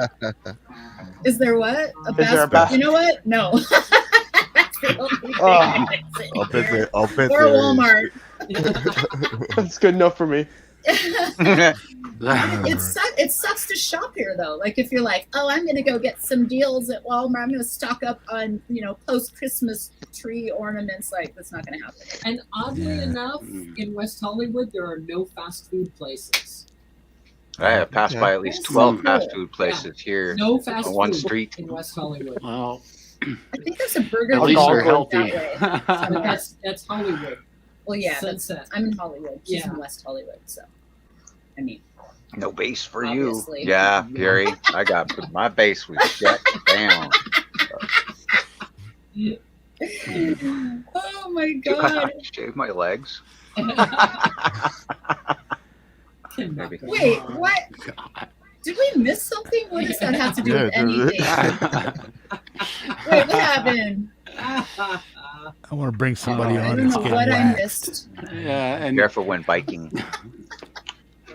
I've got waxed once. It was for my cousin's girlfriend. She was doing like for her studies. She was doing like beauty salon and all that. She needed a test dummy to wax. So, She's Oh mad. yeah, I remember that. oh my Yeah. god, the pain. The Got under- up here with. oh man, the armpits were the worst. Dude, you let her on your pits, man? Oh, You man, went all everywhere. the way, did you? And guys have Guy. coarser hair. So it's gonna. I'm sure you screamed into tomorrow when it happened. I did. Yeah. Like You probably wuss- like a girl you because I've wussy. heard him scream. Hey, us girls, we scream fiercely, and don't ever forget it. Didn't we invent screaming? We I invented know. the horror film scream. Yeah. That's Yeah. our jam. Hashtag trapped inside, right there. Epic scream. Yep. I There's a- don't think I want to get involved in that shaving conversation. Yeah. I'm just gonna let that pass. Although I respect a man who trims the unsightly body hair. I respect that. Manscaping. I'm plucking my nose hairs constantly. You know, Oh it my just happens. That's what I do, right? I just go like this. I'm like, Yeah, dude, just get a hold of him and yank. That feeling the is eyes kind water. of like getting a tattoo. Then dude, sneeze I about got a million one. I got times. one ear hair, man. Just one. It grows back like every 3 months. I'll go in there with a Q-tip, and I was like, it's like one little white pubic hair hanging out of my ear, man. I'm like, That's funny. You don't We feel all it just have, pulling like, on a something random in your hair. nose. Yeah. Like, I have this random hair behind my knee. So A I just weed whacker? Ooh, boy. like this long. What? Oh man, I make it this long. Nick, I want to think see I'm that. Let exaggerating. Name let it. that We grow. might be Let that exaggerating. grow. Come That's on. epic. That is epic YouTube content right there. One wicked hair.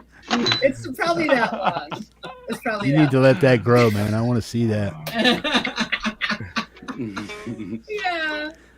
Uh-huh. I'll let my ear hair grow if you let your knee hair grow. Oh my god. That one hair. We'll have an episode just called That One Hair. The Yeah, one. yeah. Just where's it? All right, everybody's But then got a there'll be weird hair, two. right? Where's your weird hair at? But don't say it if it's something that's gonna Right. go against hippies' rules. Yeah. Nah. What, you know, Nah. Craig gag reflexes? Right. We can I only don't do have any one weird hair. Only one hair. Gag reflexes. Gag reflexes. Wait. Are you going to show us something, Greg? He had you like front row and center. I know, it tripped me out. It's just like, what the? You go, wait a minute. I was like, Greg's gonna show us the scars from his underarm rip. Oh, yeah. Oh my the God. only good scar I have is the one on my arm. Yeah, that's because he stabbed himself with a red hot blade Oh, Yeah, that's while he God. was roofing. Yeah, wasn't thinking. Deep, deep, man, right in. Oh yeah, I missed a bone and tendon with inches. It was nasty. Then a few months later, after I got the stitches out and everything, back to the home, started playing again. A few months later, I shattered my finger so bad. Yeah, because he's dumb.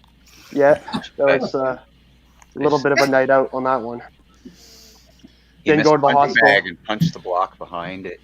Yeah, shattered Yeah, my finger. Bone came out and everything. My best friend saw blood squirt across the wall. And No!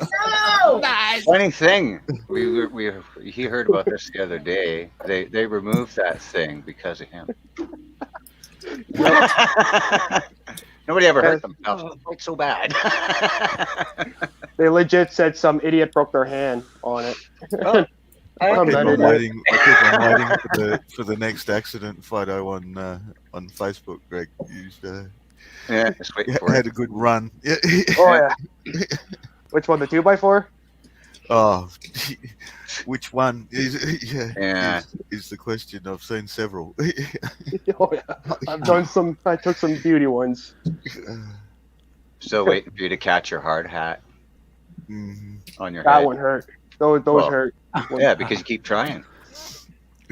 I will be successful one of these days. Wow.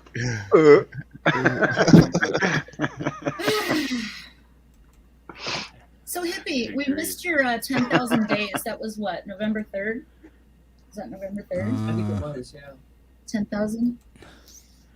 No, it was just on Thursday, the 18th.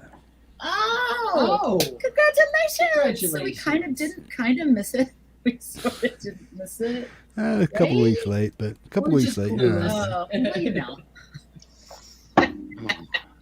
Mad You know love how we though. are. Mad Once a love. day when you got so many, right? 10,000 is a lot. Yeah. It's really So, amazing. Hippie, Francis, how you I have a doing? question for you. Hippie, have you used any of the neural stuff yet? Yeah, I got all three of them down. I got the We're Fortin back. Satan. I got the Fortin Well- Satan. I got the Nolly, and I got the Gajera. Okay. I'm trying to But have figure you- out which one I want, if any. Oh, I got him.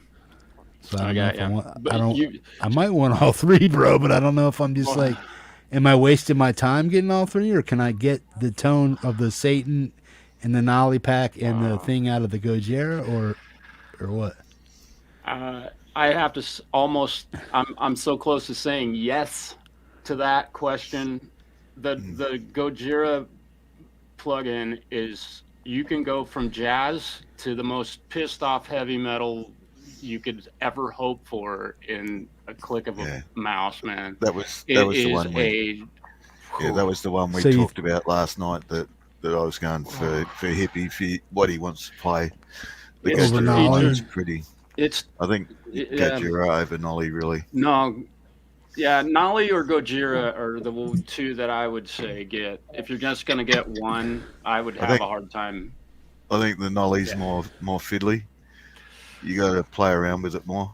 Yeah, Whereas I'm not a the widdly. Gojira is Well, I'm more- not a widdly guy either, and as far as I don't need that type of tone. I'm not a player like you guys are and stuff. I play a totally different sludgy kind of stuff, slow, methodic. But you guys are the true widdly. One thing about the Gojira plugin though is that it's got a fuzz pedal in front of it, and you talk about fuzz quite often, and there is a fuzz pedal in there that is. That's the first thing I'm trying not to swear, man. It It go for it, bro. killer, man. I use that plugin. I think I had 9 total tracks on that, and I think 4 of them were the Gojira plugin on that, the main rhythm guitar tracks on that tune that I just released. It is fucking mean. Oh, you know. Gojira? Yes. Yeah. Marshall. Yo. Shit, piss, cocksucker, motherfucker. Okay. Are we okay now? Yeah. Jen, can you mod Hippie? Yes. Pretty cool. Yes, Hippie, Hippie, you're I've heard banned you years. from your own channel. Jen's gonna mod you right now. We can swear. Hippie, I'm putting you on a timeout. There you go. You're on a 60-second timeout. Boomer caught that. You get to hit Yeah, the mute the button. natural relicing Boomer. Watch out, Francis is gonna get me, man. We gotta get a number. Wait. We gotta get we a number. haven't tried that yet. Timing the boss out. Yeah. Can't do it. I can't. I'm occupied, you know. Yeah, I'd say dig into those things, man. Plug into those things, and especially with the Gojira, I think that one, knowing the music that you enjoy, Hippie, I really think that would be the right one. Well, what did you think about the Fort and Satan that modeled after Ola's Satan from Randall? I did. Wasn't that a Randall Satan that he had? It's Randall, right? Is Randall owned by Fortin, or Fortin take over Randall, or what's going on with us? What's going on with that? He went from one to another. I can't remember. His Satan amp was built by Randall. Yeah. Right. Yeah, his Satan amp was built by Randall, and then I think Fortin did something with or bought out a division of Randall, and now the Fortin is Satan, but they call it the Natos instead of the Satan. So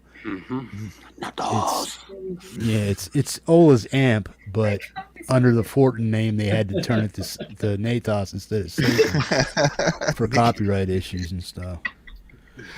No, I was just like, and then I was like, oh, it's all the guitar talk. That's what's going on. I don't. I'm sorry. I like know the I'm ones. in a room full of guitars. It's okay. I play bass. I'm gonna accept I it. play bass all the time. I got a baritone. That shit counts. Everybody get your bass right now! If that's the you got mine, please. Which one? Got me in trouble last time, you know. I ain't in trouble. That's right. I only got you in trouble once. It was with my amp, and I took full responsibility on that one. Nikki, do you play a 5-string very often, or a lot, or? That's my baby. I play a 35-inch Well, one scale of them. BEAD, so it's like a 5-string without the G string. Well, show him your new bass. I I don't know if he's okay. ever saw that, man. You don't like the color, but I do. I think it looks it's right better there. darker than it does all You want me to get purple. it? Let me get so it. far. I'll get it. It's so far away. It's right there. Did you just get a new one? So far. Well, I mean, Yeah, I don't know if I you don't saw know, this a few one yet, months ago. Marshall. She had Thank about you. 3 or 4 months, man. But I dig it. Is it the Spectre? Oh yeah, pretty. that's a That's Spectre. nice. Mm. I love Very those nice. basses. I would love to have one of those. Holy smokes! It's so Yeah. good. That's beautiful. It's purple. You don't like the color? This one's heavy. And well, I got it matte because I thought it would be more comfortable when I'm doing like a lot of this, because I always get like rashes right here. That's why I wear these. Thank you, You're gonna Boomer, by the polish way. Thank you, Boomer, for these. Sweaty. But I always It's not do all your arm hair. yeah, all that arm hair too, it causes like friction, so it slows me down. You should see what she wears on her knees when she plays. Hey, Cover up hey, that hey. hair. What? But look at this one shiny. See what I mean? It brings out the. I think it brings out the quilted maple more when it's shiny. I didn't know that. So, and that's what made me realize when you get quilted maple matte, you usually should just get the tiger maple, not the quilted maple. You should get the tiger, which is like just lines. It's like This the other one, one. Where's my other picture? this one There's used too to many look. faces. This You're thing a used to B&B? look just like your base with that flat finish, but now I've polished it completely shiny. Oh, did This you thing have used to to be take it all flat. This apart? one's to one of do my that? babies. Yeah, that's kind of what happened to my V. My V was This? matte, and I played it so much No, it got just played polished. I bought it like that. Yeah, well, So this is what I mean. This the It's tiger. Yeah. I think they call it tiger or whatever. And that they come like this by default. But then I was like trying to be all I was like pretending particular. that. So I said, I want quilted, Yeah. but then I want matte. And I wish they would have Uh-oh. warned me like, oh well, it doesn't bring out the Everybody free? the 3D style that really shows up on this on the Well, when you're custom quilted. ordering Yeah. stuff like that, when you're custom ordering stuff like that from large companies, man, why Probably wouldn't right. you send you like a progress picture, or say, hey, do you like this better or this better? Like once, like say they do the halfway through the staining process. Are you digging this the way it's starting to look? And then they do the matte, and then they do this. Well, they say, here's one with matte, and here's one with this semi-gloss or whatever. Man, what do you like better? I mean, they don't do that stuff for you guys? so. I'm RGG not matte important one. enough. Okay, there's two things. Either I'm not important enough, or now that they're owned by Korg, they don't have enough Quality attention, control I people, guess, to the artists unless you're at a certain level. I mean, I'm just not like Yeah, you famous or basically anything. Like look if I at was photos famous and shit, choose they what would you- probably be like, "Oh my God, is this okay for you? Do you like this? Is this all right? Is the quilt in the right location?" But they're just all, "Oh wait, you ordered a base when? 8 Tone months quilt. ago, fucker!" I mean, Itchy, my ears. I'm sorry, I have resentment, but I haven't Francis, worked out yet. You're Maybe. Scary. You're in Francis. timeout now, man. So wait, we have an agreement that every time Nikki uses drops an F-bomb, she has to give me a You base. can have the Oh. So I'm gonna take the new base. No, you have a choice. And I had to do that for the story. Fine. I had to do that for the story, you guys. I had to make it clear what I went through to get that base. They're just like, Wasn't that- COVID. You know how everything right now is like COVID? Like every Polish? excuse is COVID. That's from It's- playing. So when I was ordering that, they're just like, COVID. Oh, let me see. Yes, that has happened on my keyboards. On my keyboard. Oh, hey. I'm talking like typing. keyboard. And let The me see. month Oh, of how come metal the other one- is available, man. What do you mean? Is it? What does that mean? What? It's back Yeah, up. Yeah, it's out of quarantine. I had to cut the offending part of the video out, Oh, so I probably lost. When you do that, you lose the side chat and stuff like that. So all you get is the raw video. I see it. So that's it. But yeah. That Well, everybody go sucks. throw a like on it. That is total bullshit. sorry, you guys. That Yeah. Bands conversation doing got me a that. That's little heated. ridiculous. Yeah. I had to wait a year for that bass, and then when I finally got it, it wasn't really exactly what I wanted. So when you say that, Metalhead, you're like, didn't they send you updates? I'm like, I had to hesitate with the bass. I would think when you're ordering a custom bass, somebody would have some type of liaison trying to help you out and I mean, do I do. stuff. There was just Hey, a Laurie. lot of ball dropping. I got ball dropping. Wow. Yes.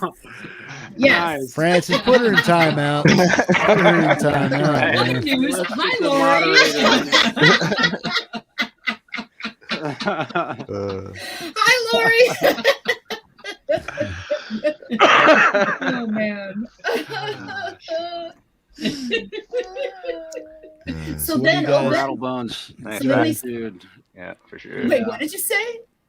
No, go Did ahead. somebody just Building say a menu rattle for somebody. bones? Oh no, Rat Bones put up. He's building a guitar for somebody. I was thinking out loud.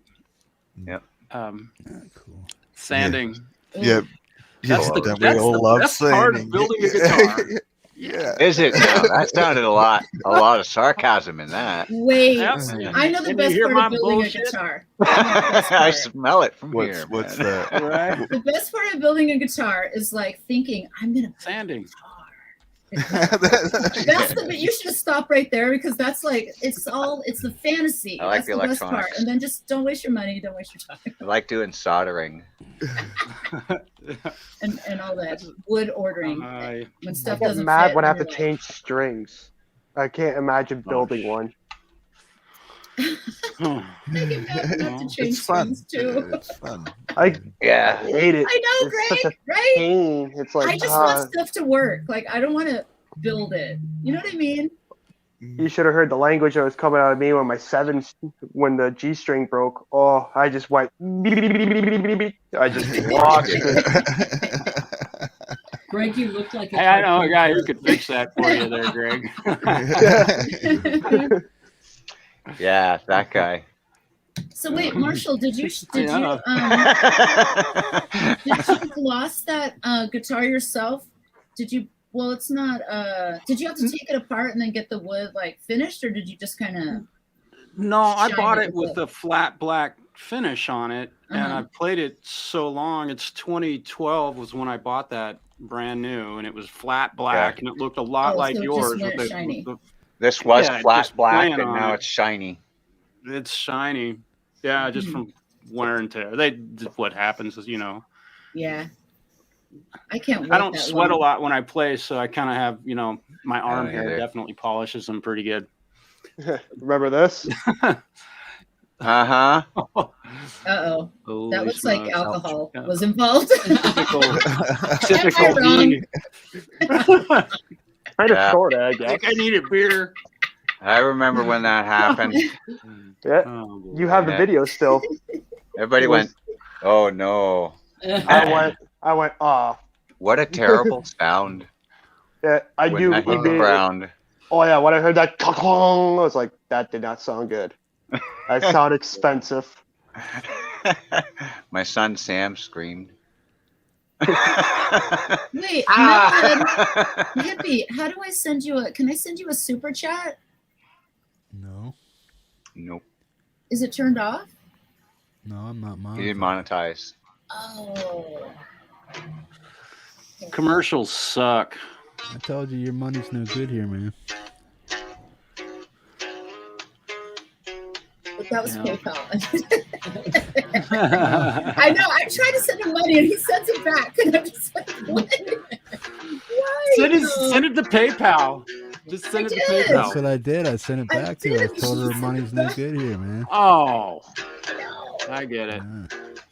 Well, shit, he takes my money every time I send it to him. What I gotta do, man.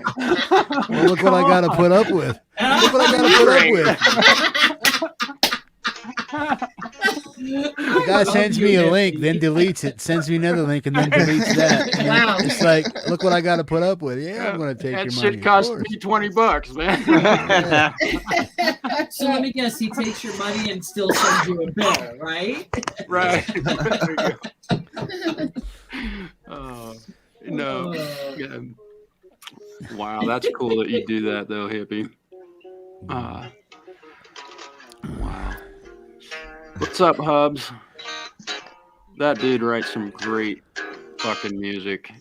Oh yeah. PJ. Man, I Nikki, love did his you watch music. that video of Marshall's? Were you here for that? Yeah. I was waiting to log in until after it was Hubs. over because I didn't want to interrupt it. Sweet. Great show. I'm great. sick of that fucking song. I'll tell you what. Hey! I don't care I if don't I want ever no hear double it again. standards here. I just heard an F-bomb. Yeah. That was two. There was two. You know, Marshall, that's 5 minutes in the box. We got double standards for chicks, man. No. Oh, wait. yeah, okay. 5 minutes in the box. Marshall for saying fuck. But wait, okay, wait, Including Greg. hold on, wait. Pretty ballsy. Since we're talking about, I feel like I always like to say things that are going to be helpful, like for the audience and everybody's watching. Because we know, like, we're all songwriters and we're all like trying to get good tones and stuff because we're all musicians, right? And so I would like to say, Marshall, what I thought was awesome about your video. And it was that how you were playing different characters. So first of all, it was like how entertaining the lyrics were, right? Because they were like fun, they were funny. I couldn't fully listen to it because I was sitting here struggling with like software. So you know how that is. I was like half into it.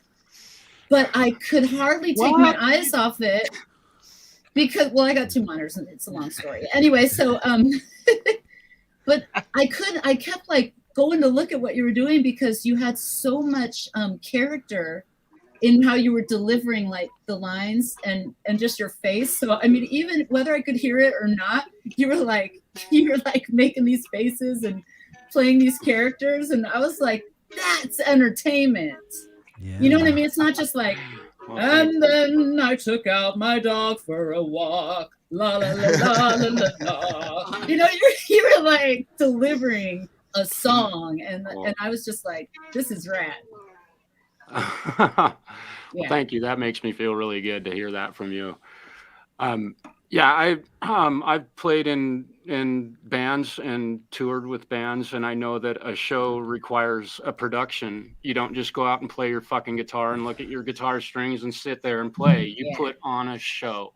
Yeah. You move your hair, you move your body, you make eye contact with people, you look right over their heads, you spit on the stage. All of that stuff is a part of the production. And when's the last time we spit on stage? Spit on stage. We should revisit you that. gotta spit on stage. You know, that sort of stuff gets attention. And form up those nasal bullets. But why not?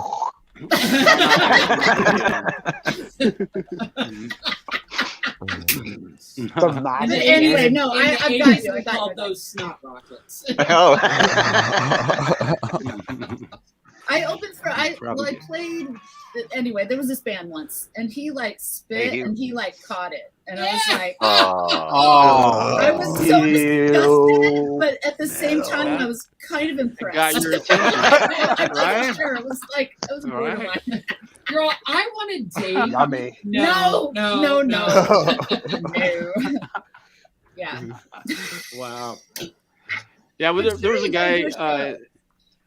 There was a dude in the band Black and Blue from my hometown that would flick his guitar pick, and he was able to catch it like every time. And it was such a cool thing to see when I was 14 years old, watching this guy up on stage in Black and Blue, you know, and he'd flip his pick and catch it. I just remember trying to do that. I was playing in bands and I just trying to copy what he's done, catch the goddamn thing. It was across the room, but you know, seeing that sort of stuff inspired me at a really young age to, man, if you're gonna play in a band, number one, sing, and number two, put on a show. Yeah. Lost the pick already. For a pick catch. Yeah, they're all here. But you know what I wonder? Maybe he wasn't catching the pick, and he just had like an extra pick, and he was throwing it up. He's like, "Yeah, I got it." You know what I mean? Yeah.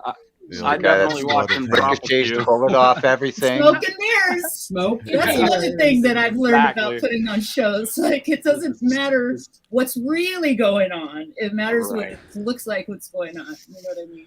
It's the power of perception. Yeah. Just hang a bunch of black blankets and cover up the stuff in your heart, in your soul, and everywhere. Just cover it with a black blanket. Like Nikki, explain to people what happened to you with YouTube and stuff, because PJ, it's not your fault, bro. I mean, they do what they do. Just because you don't get a hit for a global, man, I get blocked all the time, buddy. Doesn't mean all the time. Doesn't mean what I happened won't. To PJ?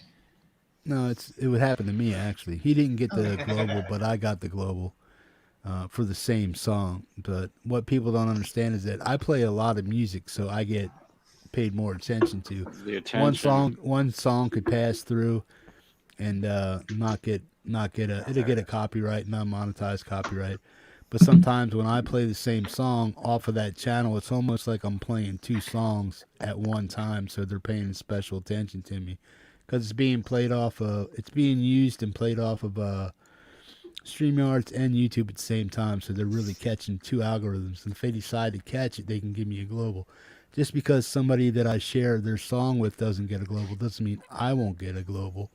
And what that does is when you do get a global, it shuts the video down, and if you dispute it, you could win it, but you have to wait 48 hours before the video reappears, and then you have the rest of the month, the 30-day wait period before the video can come out of dispute, or unless they say no, we're going to fight you, and if they do, then you automatically lose dispute, and the video will be permanently deleted and stuff, and then you can't do anything with it.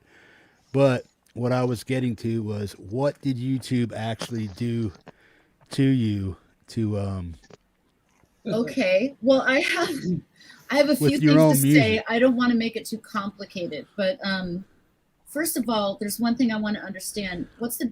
When I'm guessing that when you say global, you mean it's a copyright strike where it blocks the video? Because I get copyright strikes where they just say we're taking the money.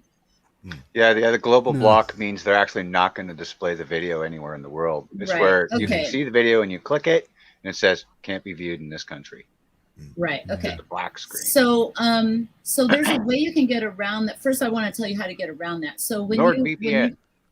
when you go to when you go to post when you go to post your video, you can test it by putting it unlisted or putting it private. I can't remember, but it will right away say whether it hits a copyright strike or not, and then you can decide. Oh, great. Well, I can't. What am I going to do now? Or make a choice at that point. Yeah, I've been Usually waiting. it's to unmonetize. I let mine upload the song. before I click publish. Right, And and then it- it'll and it tell you. checks it It's first. starting to tell me right away Yeah. if I have a copyright strike or not. So, Yeah. it's so yeah, weird. but you got an because- actual strike against your site, right? Yeah, well, so it's when. So, like, if the songwriter really doesn't want you to use their song, there's different types of things. First, there's Hey, Jake, no, you can't have the money, but you can play the song all you want, but we're taking the money. That's the first that's type. fine. That's I don't And that's mind. the those. one where they play the song, but you're not you can't monetize. Yeah.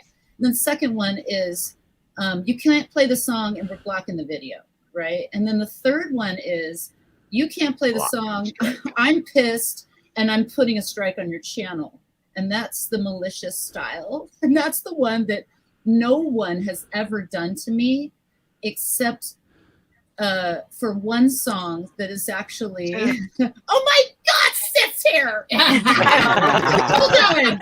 Hey, Bass well, players in the house. And Carrie. I thought you needed to be backed up. That's why. Uh-huh. my God. Anyway, the third type of strike, I've never had it before. I just want to make it really clear. I've never made public what happened before, but I'm going to tell you guys the truth right now, okay? I don't think you will ever experience what I experienced, because what I experienced was, and here's the story. I wrote a song for someone, and they said, oh, I'm going to, I want to use this song for whatever, and they told me, I want you to write like a bluesy type of Janis Joplin song. So I wrote the whole song, did the bass line, wrote the vocals, sang it, and did everything. And then I said, here's a song, I'm just happy to help you because they helped me with stuff. But then there was a falling out. And So I was like, I don't care, take the song, Who fell out? The relationship between the two of us, me and the other person that I gave the song to. Oh. So then when I played that song, I just played it one night on a 5-hour live stream at the end of the night. It was no big deal. So they decided to be malicious and like do they did the number 3 style. Yeah. I don't want you to, that's my song. I'm putting a copyright strike, and I want to put a strike on your channel. And never mind the fact that I wrote it. we have bad blood and I'm watching your YouTube channel.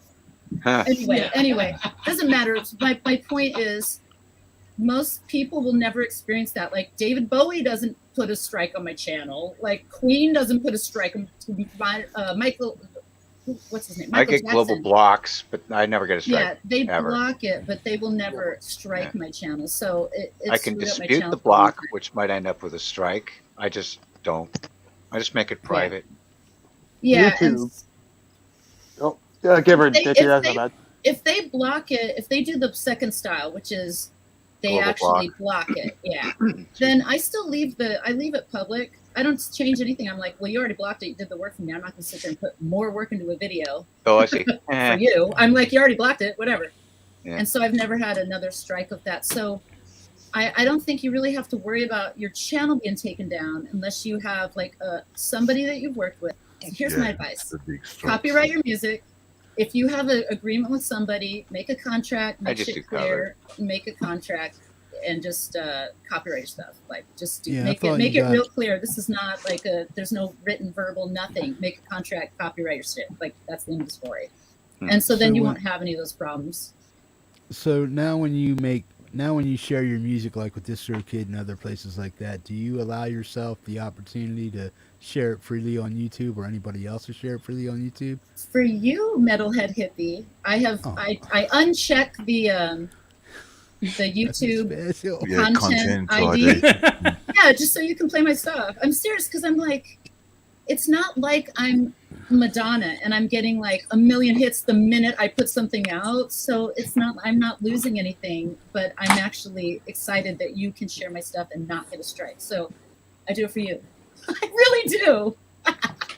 I really do. And I've gone in and taken YouTube off of a bunch of songs so that you could play them. And then the other thing I wanted to say was that's the only reason I went to Twitch in the first place was because my channel was currently blocked and I had to wait 90 days for it to expire. And but then it turned out Twitch was a way better platform because there's a lot more fun things like emotes and stuff, and I just love it. And it's made for streaming. It's just so much more fun, and there's a lot It of also interaction has a with the higher chat. bandwidth for your audio, so your audio also comes Yeah, out it even just more looks better than good. YouTube. Yeah, and so yeah, this because is it's made for streaming. Yeah. yeah, and this is what would happen after YouTube. I would do a video, and then I would wake up the next morning with, because I do like 40 songs a night. I would have 40 emails from YouTube, copyright strike, and just started giving me like stress. And so I was like, screw you, YouTube, screw you, delete.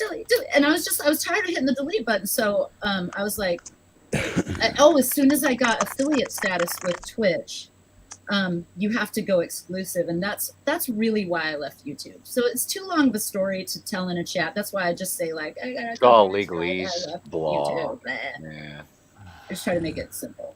I don't know. Did I make that simple enough? I don't think anyone has to worry about what I worried about, what I went through. And side note, copyright all your music. No, what I was most concerned with was your 30-day block. What was the deal behind that? It was 90 days.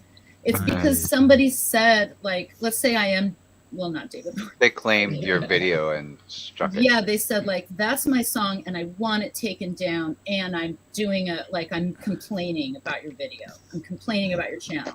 Yeah. Community complaint, you know. And no, But that's and not the like- algorithms don't do that. The algorithms are just like whatever. It's a block. Yeah, You they did don't a check. song. You They did just a do Madonna it. song. Yeah, it's just Doesn't a it take computer. three of those strikes though to get you taken down, Nikki? Permanent. Say that again. Doesn't it take three of those No strikes more to get you taken notifications. down? If The they're hell was if they're all together at once, but you can have it 3 separately off and on as long as you don't get the third strike. It's as soon as you get that third strike on your account, then your account's done.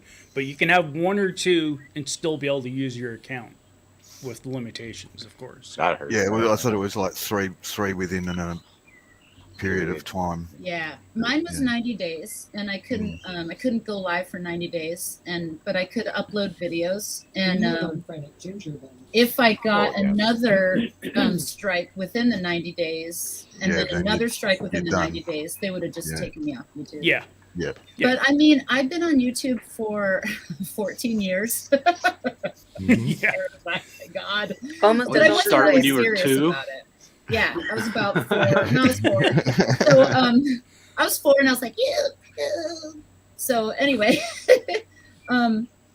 this has never happened. Like I'm saying, I don't think it's ever going to happen unless somebody is maliciously trying to screw with you. So Yeah. Yeah. That's all. I'm only screwed with on Facebook. Say that again? I'm only screwed with on Facebook. Oh yeah, Facebook blocks all my stuff. Oh, I found out why. So Facebook wants to remain out of the music space. They're like, we are not a music platform. So anytime they're I upload a video, a it blocks personal music. advertising platform. You pay money to Yeah. put yourself out. It's for advertising yourself. You'd be shocked at how much business I generate by putting posts on Facebook. Oh yeah, and that's the point. they're all positive, and there's zero bullshit, and it's honesty and great photos, and my business booms from that. Your Facebook is the focus for that, so I wouldn't expect anything else. But you keep it very, very cool, Marshall. It's all fun and What kind of business? Yeah, very good. Keep it like that. I went through the dark space of using YouTube to complain about personal shit and politics and all that stuff. I won't engage that stuff anymore, not at all. I just use my my YouTube for. Oh, I think that's mine. Yeah. Okay, Sid, well, now that I'm done with my you've YouTube released some songs recently within the last few months, and I want to compliment you on what I've heard from your original music that you've put out. I was shocked when I heard that. I was like, holy shit, where did this come from? What song did you hear, Marshall? I can't, forgive me because I can't name it. I think I listened to it on Hippie's show and then went back and watched it later, and it was the video was a loaf of bread, as I recall. I can't remember. What face? What is that? I think she's frozen. Froze on that. Yeah, she froze. She froze, right? I pay her compliments. She froze in time. She's that like, was Sorry, Seth. that's unfortunate. That's a track. everybody try and make that Sith face. Let's track everybody was do called- it real quick. The you track guys was ready? called "Dumb," wasn't it? Everybody go. Are you ready? Get a Jen? screenshot. Get a Here we go. screenshot. Ready? Wow, Ron. So good. We lost her. She's all, I'm leaving. Marshall, what's your Facebook? What type of business is it?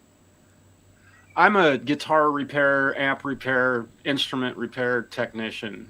I love following I those. rebuild They're fun. and restore Good instruments. stuff. What's the It's name? set up, or Is it it's set up by secret? Marshall on Facebook also. Oh, okay. But it's just my Facebook is just my first and last name, and I just keep it. It opens Monday.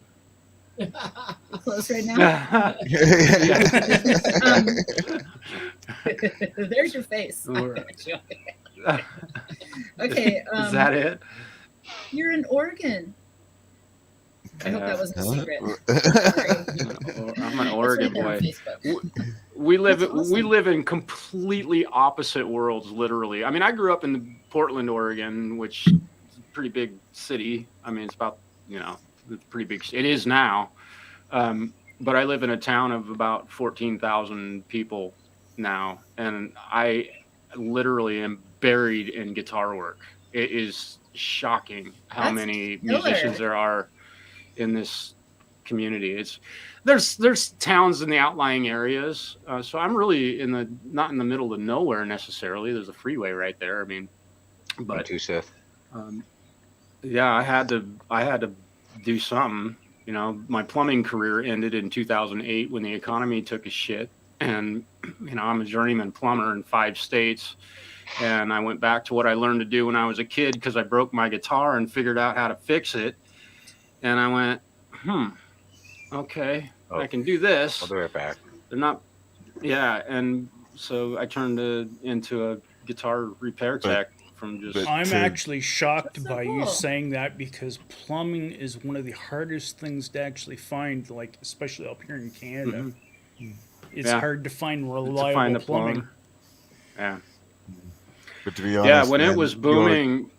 your guitar work and your instrument work is above and beyond what most guys out there are even touching. I mean, watching you reassemble violins and upright basses and all the rest of it from like piles of sticks basically is just pretty amazing, man.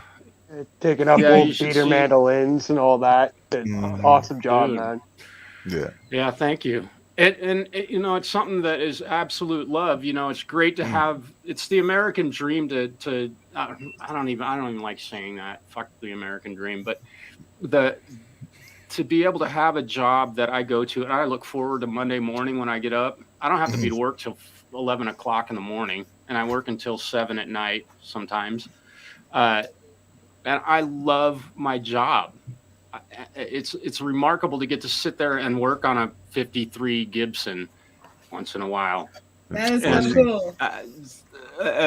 You know, the instruments that I work with are, I mean, being a guitarist, I started playing guitar when I was 6 years old. My dad showed me a chord, and I look at my house, man. It's every wall's covered with them, you know, and I just love doing it. And I make a pretty good living at it. I'm not going to get rich, but I know if somebody like Keith Richards needed a guitar tech, call me, man. I'll take care of it. Man, let's go on the road. You know, I'm cool not being a rock star. I'll take care of their guitars for them, man. You know,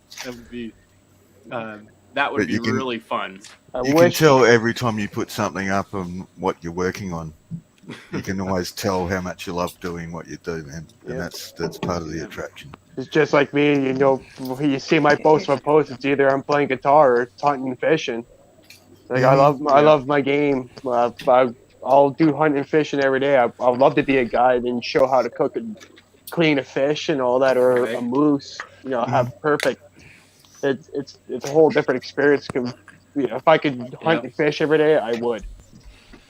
That is so cool, Marshall, that you're happy with what you're doing. I mean, just like you were talking about before, it's just so often that people are just like not happy with whatever they're doing, and I always feel like if you're not happy with it, then why are you doing it? But I mean, I know it's always a long, complicated like answer, but at least your answer, you're just like, I love what I'm doing, you know, and I'm sure it adds to your happiness. Yeah. For sure. Yeah, I mean, it's funny to listen to people talk about, like, earlier he said something about change. I hate changing strings, you know? I was just sitting here, like, laughing inside because I'm like, give that fucker to me. I'll put him on 5 minutes, man. You'd be rocking, no problem. Yeah, I would 100%. I would pay you the $20 or whatever you want just to do it for me. I hate it. It's a pain in the ass. I always poke my eye out. I'm serious. I actually did it once. My cousin said something, and I was like, "What was that?" And the string legit went whoop. I went, "Ow!" My cousin died laughing. I wanted to drill him in the head so bad for that. Yeah, it kind of reminds me of what I said to Robert Baker a while back. It's like, dude, you play guitar as much as you do. You've toured the demo for companies and everything else. Why are you not setting up your own guitars? You should be able to do that. I don't want to do that. I'm like, you got every excuse to actually do it. You have the resources. You have the time to do it. It's not like you're a touring musician. But he'd rather go send it to a tech. It's like... Yeah. I just say, keep breaking your guitars, fuckers, because I'll fix them. Been saying that for years, man. Keep breaking them. To be honest, Marshall, if I was sending you a guitar, it would probably be my V to fix that little accident that happened at Preston's. Dude. I can imagine. Yeah, and I've done some repairs on guitars that I mean, personally, I'm shocked I could get that thing back. Bring it back to life. I mean, really broken stuff. You know, some of the stuff is remarkable, but the sentiment that's involved with instruments is like children. I mean, to a lot of dudes, you know, their guitar is like their firstborn child, you know, and they want it, you know, or their granddad owned it, and it's some, you know, cheap Harmony acoustic guitar that they granddad bought back in 1950 or whatever. It's worthless, but it needs a neck reset. Okay, do it. Well, and I'll make that thing play as good as better than the day it was made, you know. Sith, you're back. Yes, I think welcome Keep back. pulling the vanishing act, damn it. I wanna see your take on Dwight's acoustic at some point, The Marshall. bullet, Yeah. man. Oh, dude, I gotta. Are you, That's are you such a going to beautiful even guitar. attempt to fix that for him? Are you going to attempt to fix that for him? If I can get my hands on that guitar, I will repair that thing for him. Absolutely. There's no question. I'm gonna try and find a photograph of one that I'm working on right now that is I unbelievably love working on broken. guitars. Man, they're so fun. Oh, me too. Oh, here it is. I I mess don't with know. like all the electronics and the body and I love working repaired with my guitars. bass. I completely rebuilt my bass and my Strat, but everybody knows that. It's the working guitar, so it's constantly going through Right on. changes and updates, and oh, I need a new neck, and oh, I need to fix that. Oh shit, I broke the pick guard in half. I actually Right? put together a bass that I bought. I just saw somebody was selling an Esquire PJ body with half of the pickups. I forget which, if the jazz or the precision was Precision, what was working. yeah. But Oh, there she goes again. Oh, Oh, Aww. We still love you, Sif. so Always and forever. I'm gonna try and get this. Wow. So this Oh, is a man, guitar that that's I'm in the one. Oh yeah.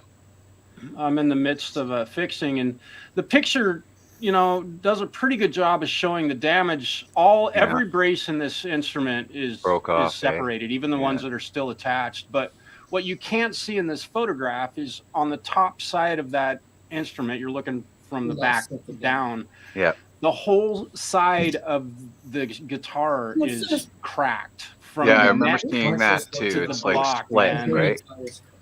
Split Yeah, along the length it of is. the side. Man, yeah, the entire length of that guitar Wow. is Yeah. so, and it's a mid 50s Gibson acoustic guitar. It's not terribly valuable. It's but the guy that owns it just bought it at a garage sale in like 1983, and it's been in this state for all this time, and he wants it playable, and I will make it that. And you asked about my thoughts on expensive guitars, versus like a $500 guitar. The best guitar you can buy is one that's set up correctly. And I don't care if you paid $80 for it or if you paid $10,000 or $50,000, because I played some really expensive Martins that suck. My $275 Roadstar sounds like $2,000. There you go. Exactly. So that's my thoughts on that. If you got a guitar that's set up right, it should just be it's priceless. It's literally priceless.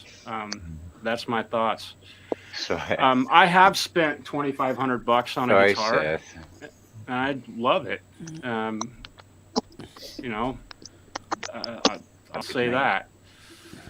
I've had guitars given to me that were cheap junkers, and now they're, in my opinion, priceless. You just got to do it, or take it to somebody that can do it. yeah, it's always in the setup, man. I'll be back in a minute.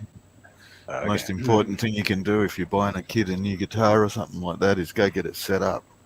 Yeah, it's funny because my sister's best friend I met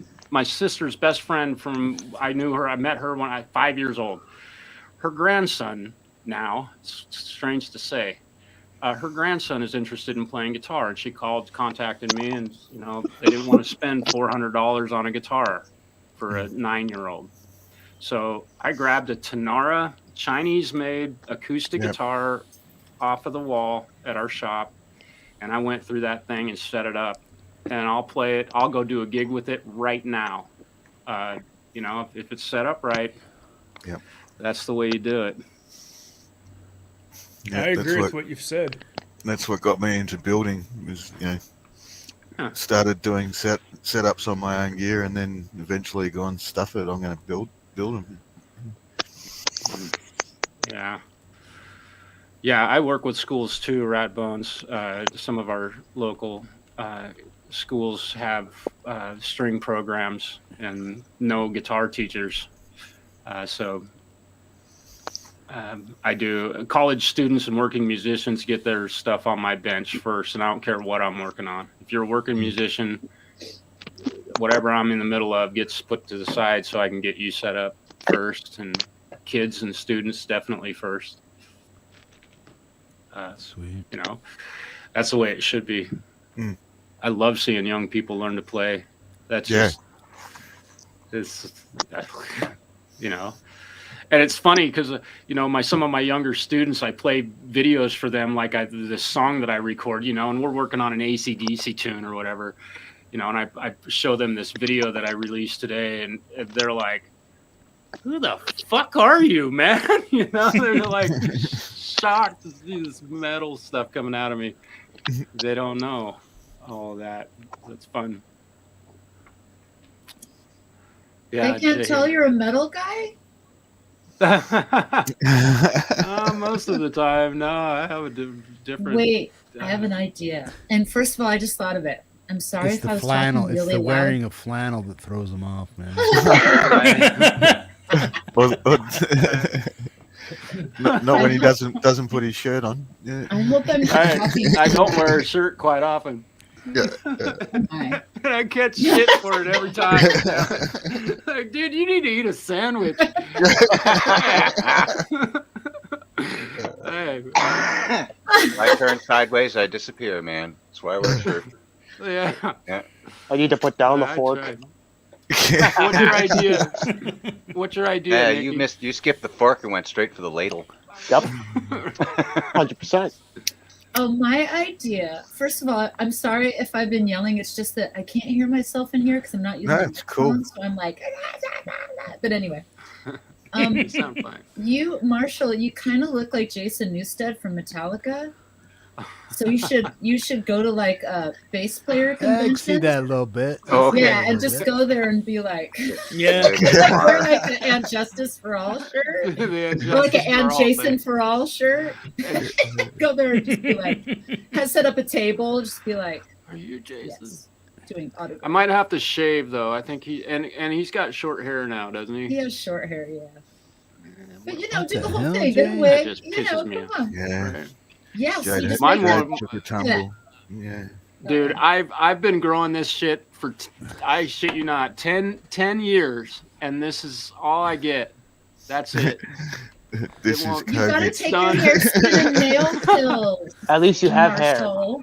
I should have hair down to True my enough. ass, man. I would. If I could do it, I would, man. If my hair grew as fast as my beard, it would definitely be down to my ass, and I wouldn't care. I cut it off when I was like 32 years old, and it was down the middle of my back. It's just, God, I had great hair, and it just never. Time to I look never- at hair I had- hair transplants. I had hair once. From your Right. face My to your lifetime. hair on your head. Yeah, I had- take some of this. I had short back and Marshall, I'm not sides. kidding. Take the I had short vitamins. back and sides by the I at do. the Oh, beginning of believe me. last year. You take the hair, skin, and nails, the biotin? Absolutely. I'll Do you I'll really? show you the shit that I did. Yeah. Just because And my you know, hair I'm got to a also- point it wouldn't go further, and so then I started taking those pills, and now it's like it's way longer. You know what I mean? It's like you can't see it I because have everything's done. black in here.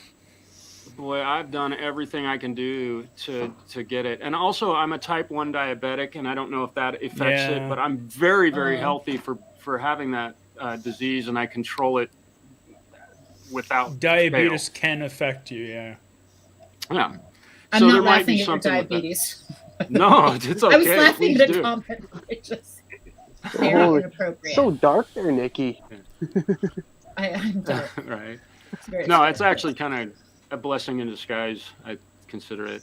I'm very healthy for being a type 1 diabetic. I'm a blood glucose. In fact, it's 90 right this moment. So I'm perfect. I mean, my blood glucose is perfect. I'm hardly perfect. No, go back to the you're perfect. Right. Yes. Mark pisses me Own off it. because that guy 2 years ago had short hair, and look at that shit. That dude's got a mop. I just, man, I wish I could grow my hair like that. He's just like Oh, My hair's just flaunting it. Sachet, Mark. Sachet away. Yeah. You got it. I just think it looks awesome. It just looks so cool. Oh. Wait, hold on. Dojo of Tone just says, is this a hair channel or a guitar channel? And I must say, is there a difference? Right? It goes together, right? It goes together. I don't know if you can see it. I don't know if you can see it, but that's me with hair. Dojo. Hey, that's the last time I had hair. Too. That's the last time I had hair. Legit, the last time I had hair. 8th grade. He's like, I'm done. Wow. Spencer's blessed with a pretty good head of hair on him too, so Yeah. That's Dojo. He's not lacking in the hair department. No, not at all. And my dad, he's 83 years old. He's got a ponytail down the middle of his back. He's got super long hair. Sweet. Son of a gun. I love that guy.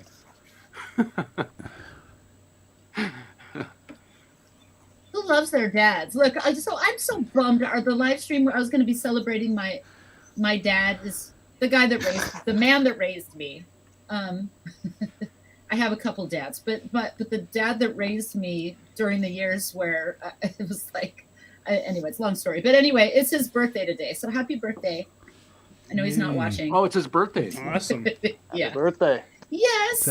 It's Hetriani's birthday too. Is it really? Oh my Het's gosh, birthday's birthday today. time. Mike Holy Patton, shit! too. I got an email. I got an email from him with some guitar tracks for something, and somebody else, another bass player sent me a track for the same tune. So there's something brewing. Just so you know. Another That's, bass player.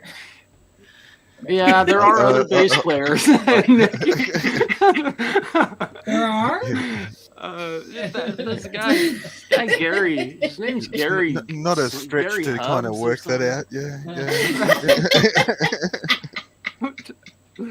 Bass players, you guys will have a job forever, man. The bass players are real, and good bass players are hard to find, man. Especially bass players that respect sing. that. And bass players that sing. Yeah. That's. But sing good, in tune, on time, and play. You got to be specific when you speak to the universe. Right. And don't You don't have the pitch correct pedal at your foot for singing. Come on. Wait, there's a pitch correcting pedal? I need it. Not that I would ever own one, but yeah, they're out there, man. Auto tune.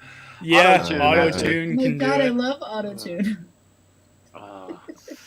It does. It can make you lazy in the recording studio. God, that line was great, but let's auto tune it. I mean, there's a whole thing about auto-tune, but I do know that anything that anyone hears anymore after like 2000 has been auto-tuned. I don't care what band it is. Well, it's at least been. It has been auto-tuned, It's even just a been- little bit. Yeah, just So- touched. Yeah, so Not people's necessarily ears. like, Yeah, people's ears aren't used to hearing anything that's not perfectly sang anymore. exactly. And so, We're sadly, programmed they for can't that. handle it.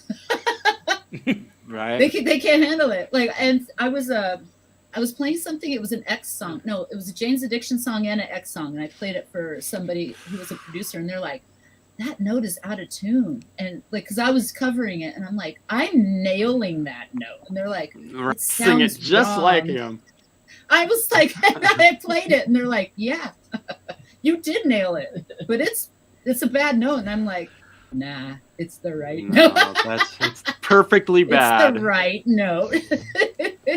Yeah. Perfectly. Perry Farrell's one of my favorites, man. I love that guy. His double tracking is like his pitch was so shitty that it was epic. It was. And Adam Neal, is it Adam Neely? Had you guys ever watched him on YouTube? He's like this. Oh yeah. You have, okay. So he does like music theory, and he kind of breaks down stuff like, why is this song so epic? And then he explains it like, in a genius style, but in like a layman's terms, but he goes into the genius details.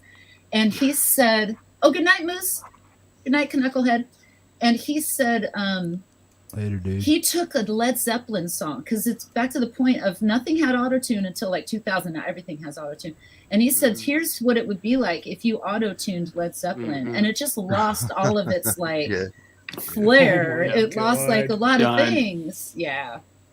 But it's hard because the average ear right now isn't ready for things that are not auto-tuned. I did the second album that I did, I went to the studio and I was like texting the guy, and I was like, hey, you have auto-tune, right? Because I really need it. Like I thought I needed it a lot. And he's like, oh yeah, I want to auto-tune my life. I didn't realize he was being sarcastic, and he doesn't use auto-tune. I get there. But still, it's like, it's a punk record, so it didn't need auto-tune, and it sounds fine. Like if I just sang it wrong, he'd be like, try it again. So yeah.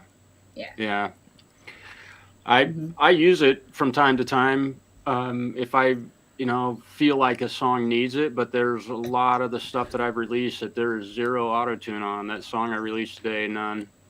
I sang all that shit. What you hear, I'm the stuff Judas that we've Priest, done together. Yeah, you haven't really touched my stuff, and a lot of it is.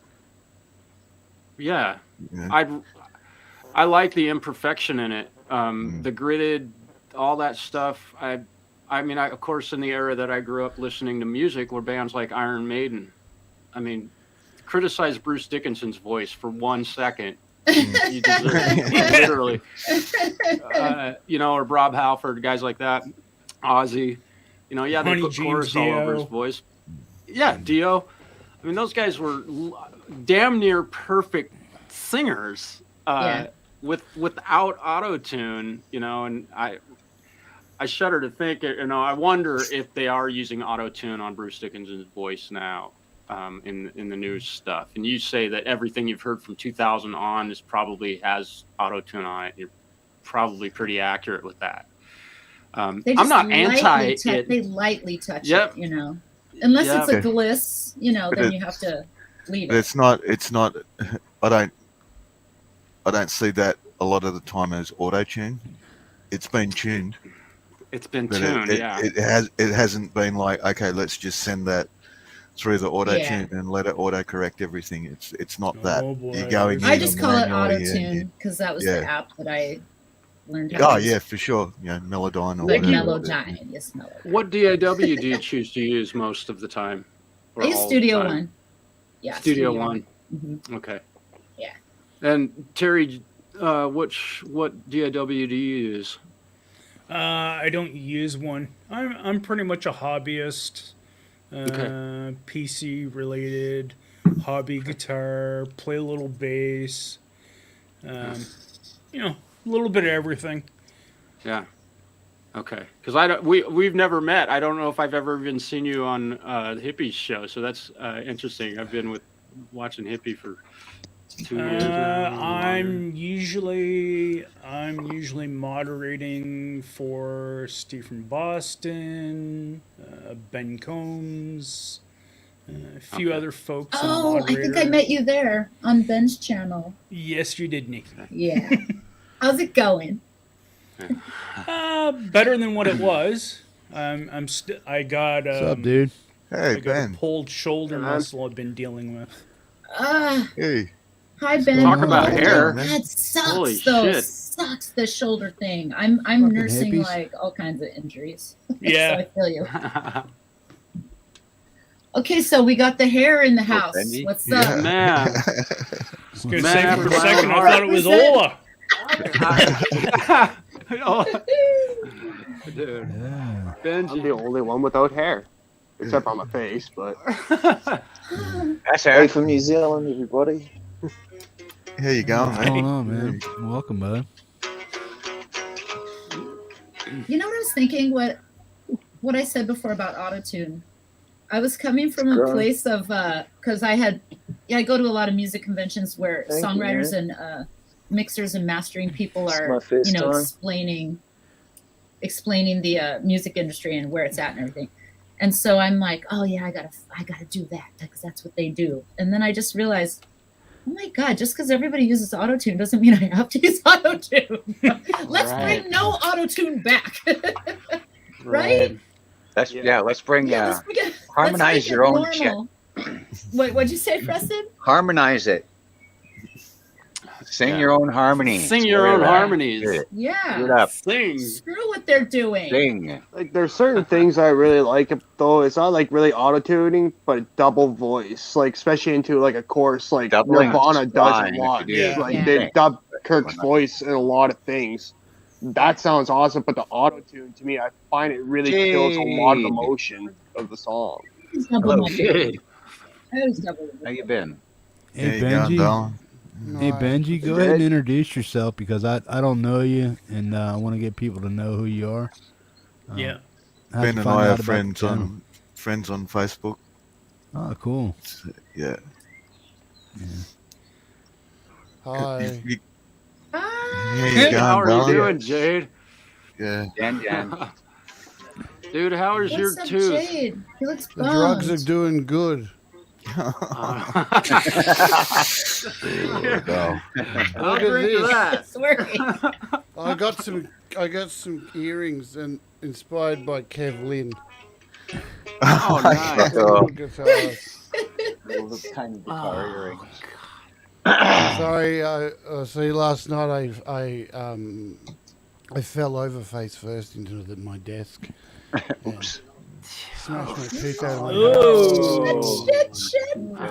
My life sucks. I look like an animal. Yeah, Nick, if he wants to come in, let him come in, man. Okay. Wow. You got the link, right? You got a Right, link? PJ? Man, Jade, I'm sorry to hear that, man. That's brutal. Oh. What you? How in the hell did you trip and smack your gourd, man? Because I live in constant illness, Hippie. I have this blood condition and it creates, what's the word? Vertigo. Vertigo. yeah. I have vertigo a lot because I bleed so much. And I just had a massive bleed. I bled for about 2 hours. From Oh, yeah. Lost all your and I oxygen. got up and so, yeah, behind me. And my desk is here. Here we are. So, oops, wrong one. Desk is... The drugs are working good, Jade. Trust me. I fell face first into the desk. I can't even know what I'm doing. I fell face first into the desk, and then all I could taste was blood straight away in my mouth. And then I swallowed something really sharp, and I'm like, "Oh, what is that?" And then I went, Oh my God. "Oh shit!" And then it bled for 2 hours, just couldn't stop bleeding. And then I took a handful of tablets. Good vibes for you, Jade. I'm thinking It's of all you. inside of my mouth, so I cut open to and I had to do two live streams today. So what are you gonna do for your teeth and stuff? I don't know, because I can't go to dentist because I'm unvaccinated. Because they won't vaccinate me because of the blood condition. Oh, So I don't know what I'm going to do. You get a medical route. Wow.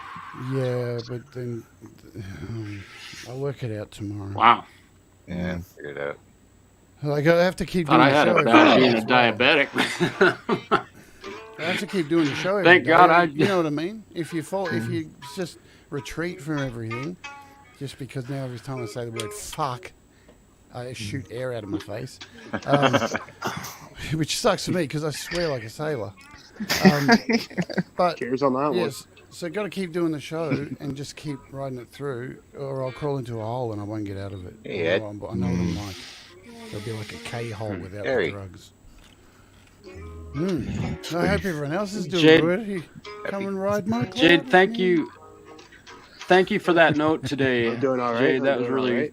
great to hear from you. Oh yeah, man, your song's awesome. I'll play it on the next show. I'll open with Cool, you. man. Yeah. I got up. I woke up and the first thing I did was open Twitch, going, "Oh, Nikki's on." Woo! And I'm like, "There's no one here at Twitch. I'm all alone." And then you were over here. I was like, Yeah. "I'm back on floating." I heard about you going to Twitch, Nikki, and I won't do it simply because I don't have enough time. I'm not going to another platform to watch videos and stuff because I work so much. So I'm just disciplining. I don't even have television service in my home. So, you know, YouTube's kind of where I've decided to stay. I just don't want to take the time that we spend. I know. Don't be heartbroken. I'm only one. That's basically what Everybody's got Janice it. Lala has done for like months upon months. That's all she watches is people's YouTube channels, and I'm just like, wow. So I try to promote her and say thanks all the time because, you know, she's given all those people like view time. Well, you know, also, but hold on, I just want you to know that when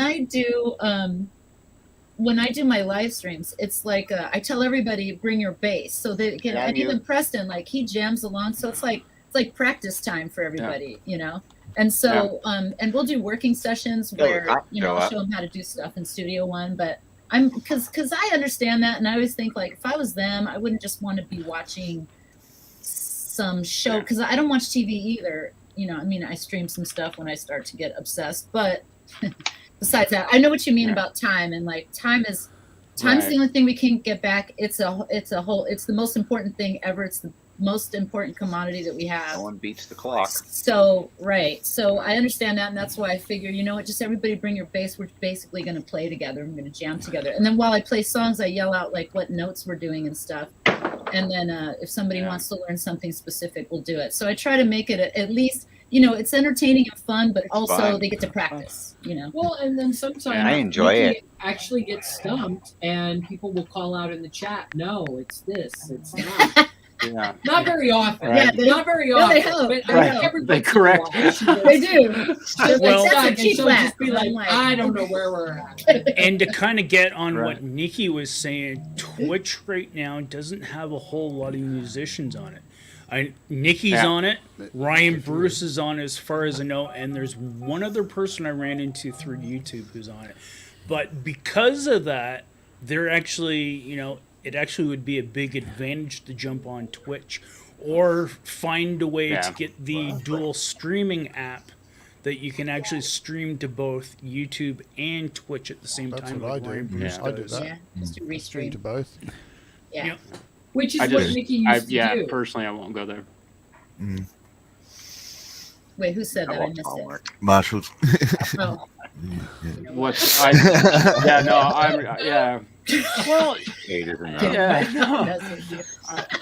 I spend There's enough only time so on the many- For you, internet Marshall. already. There's only so don't many do hours that. in a day. Yeah. Well, it's the same issue with all these social media apps. There's like 18 plus of them out there. How can you be on all of them all at once, right? My No, phone is so I'm old, just I like couldn't. trying to like It would post die. stuff on TikTok, like I'm here, sort of once a week, kind of. Here's a video. There's Like so TikTok. many hours a day, says Mark Tanner, who was on here Right. with Jeff for 18 hours yesterday. Right. What the hell? Talking What can I about say? kangaroos and electricity bills and holy Busted. shit. Streaming ninja, man. It's amazing. Well, I'm just like I'm trying to find people that want to help take over my social media. So haven't found anyone yet because I pay because you know I pay a lot. So she does. Right. I get paid so much. A lot.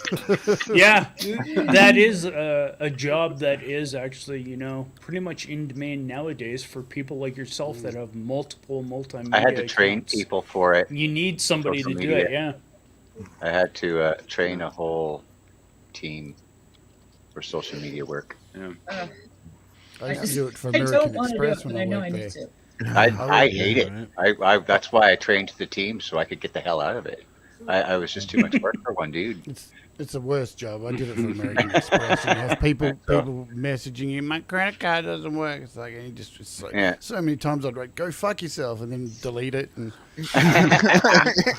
and then But it felt good. I'm not good at social media. So Jay, did you send me an email and I missed it about our show? No. It's still on the 16th, yeah? Yeah, but you're going to send me the info, right? Yeah, I normally send it the week before the show. Oh, okay, got it. With all the info, because this, I've got 2 more. No, I got before you. What? Oh, don't make me look at it. Don't make me look at it now.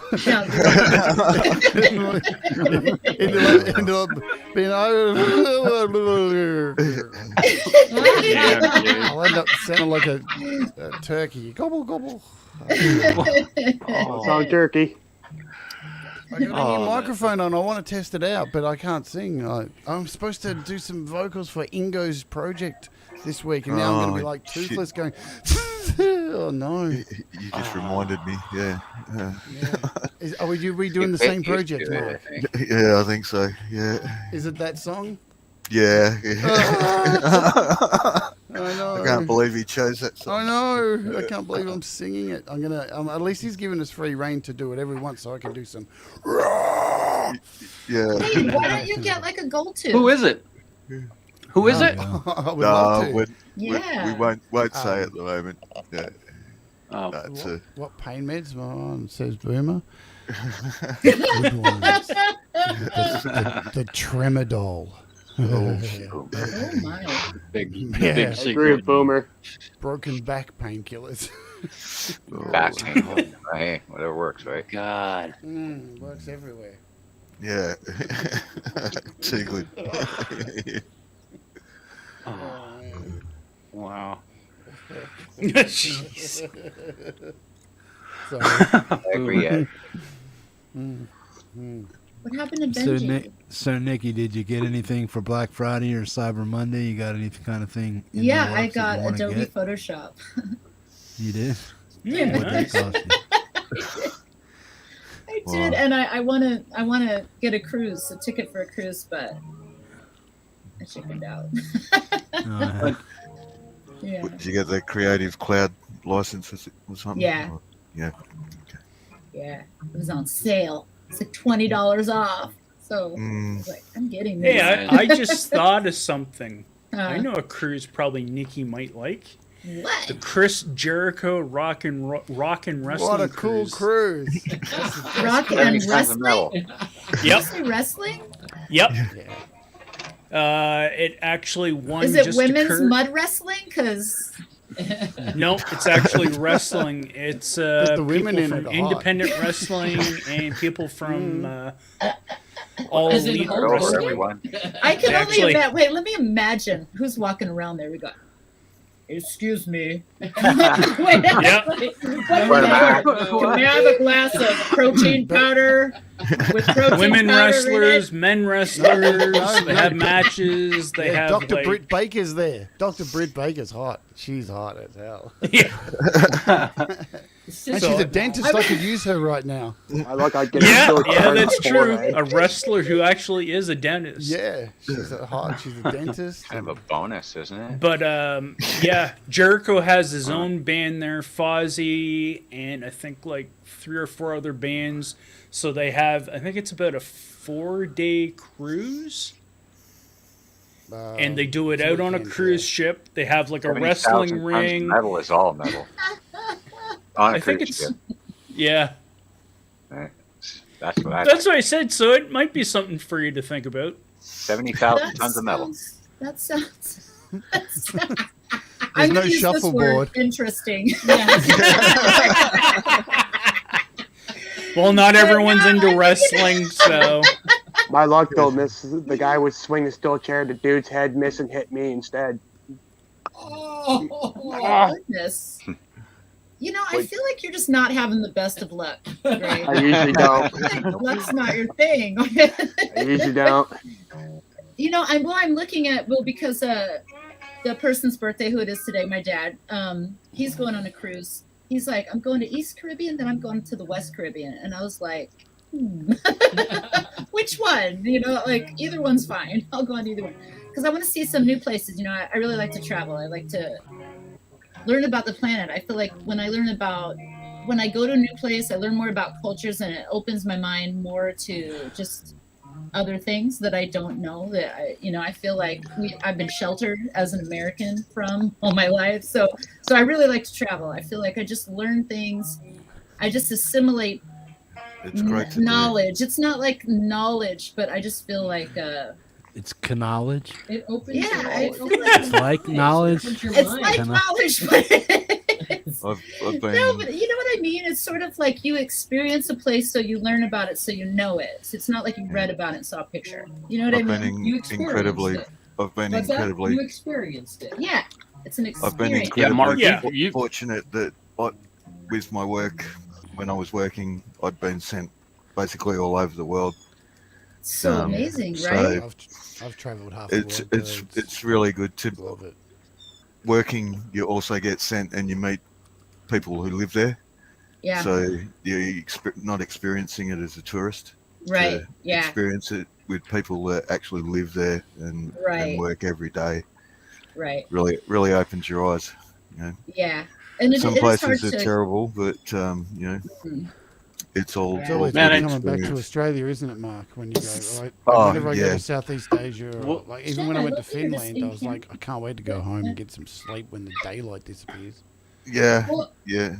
And We're Mark, pretty I'm blessed. I'm sure it's a case of you get to find those hidden gem places. Oh yeah, the And- stuff that and yeah, that aren't touristy places. Yeah, that the tourists have no clue about, and I Yeah. bet you that's magical. But the good thing too is that you get this really balanced view of places. You get to see the good, the bad, and the ugly. You know, Yeah. and like Joe just said, by the end of every trip, it's always like, I'm going home. Yeah, and you know, we're really blessed to live in Australia. You know, yeah. it's a very cool place. You know. Definitely. That's awesome. You remember with you, Mark, about in 2019 when the big she happened, you were in Denver, Colorado, I believe. Yep. Yeah. And we were talking about you coming here to Yep. see me, and we were going to actually meet face to face. And then Yeah, it was like whatever 2019. Dude, I was in Denver in December, and then January I was in Tokyo, and Wow. coming back from Tokyo and making plans to take some time off and fly over to the US, and then the shit hit the fan, and yeah. Nope. Yeah, I was so- going to Yeah. be living in the US if it wasn't for all the shit that went down. I had a house ready. I had my everything all set up. I had boxes packed because I'd already been living in the US for 2 years, from 2017 to 2017, 18. Oh fuck, I can't remember. But I was going to move back to Minneapolis permanently, probably for 2 years.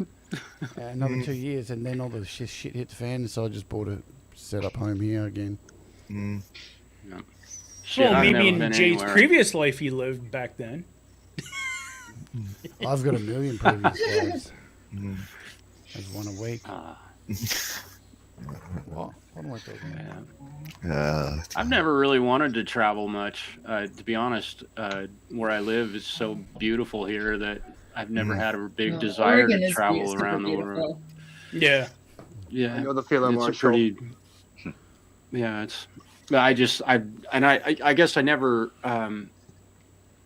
invested in it. I guess would be a good way to put it. I didn't spend Yeah, money on buying Wife's a gypsy. tickets. We went camping.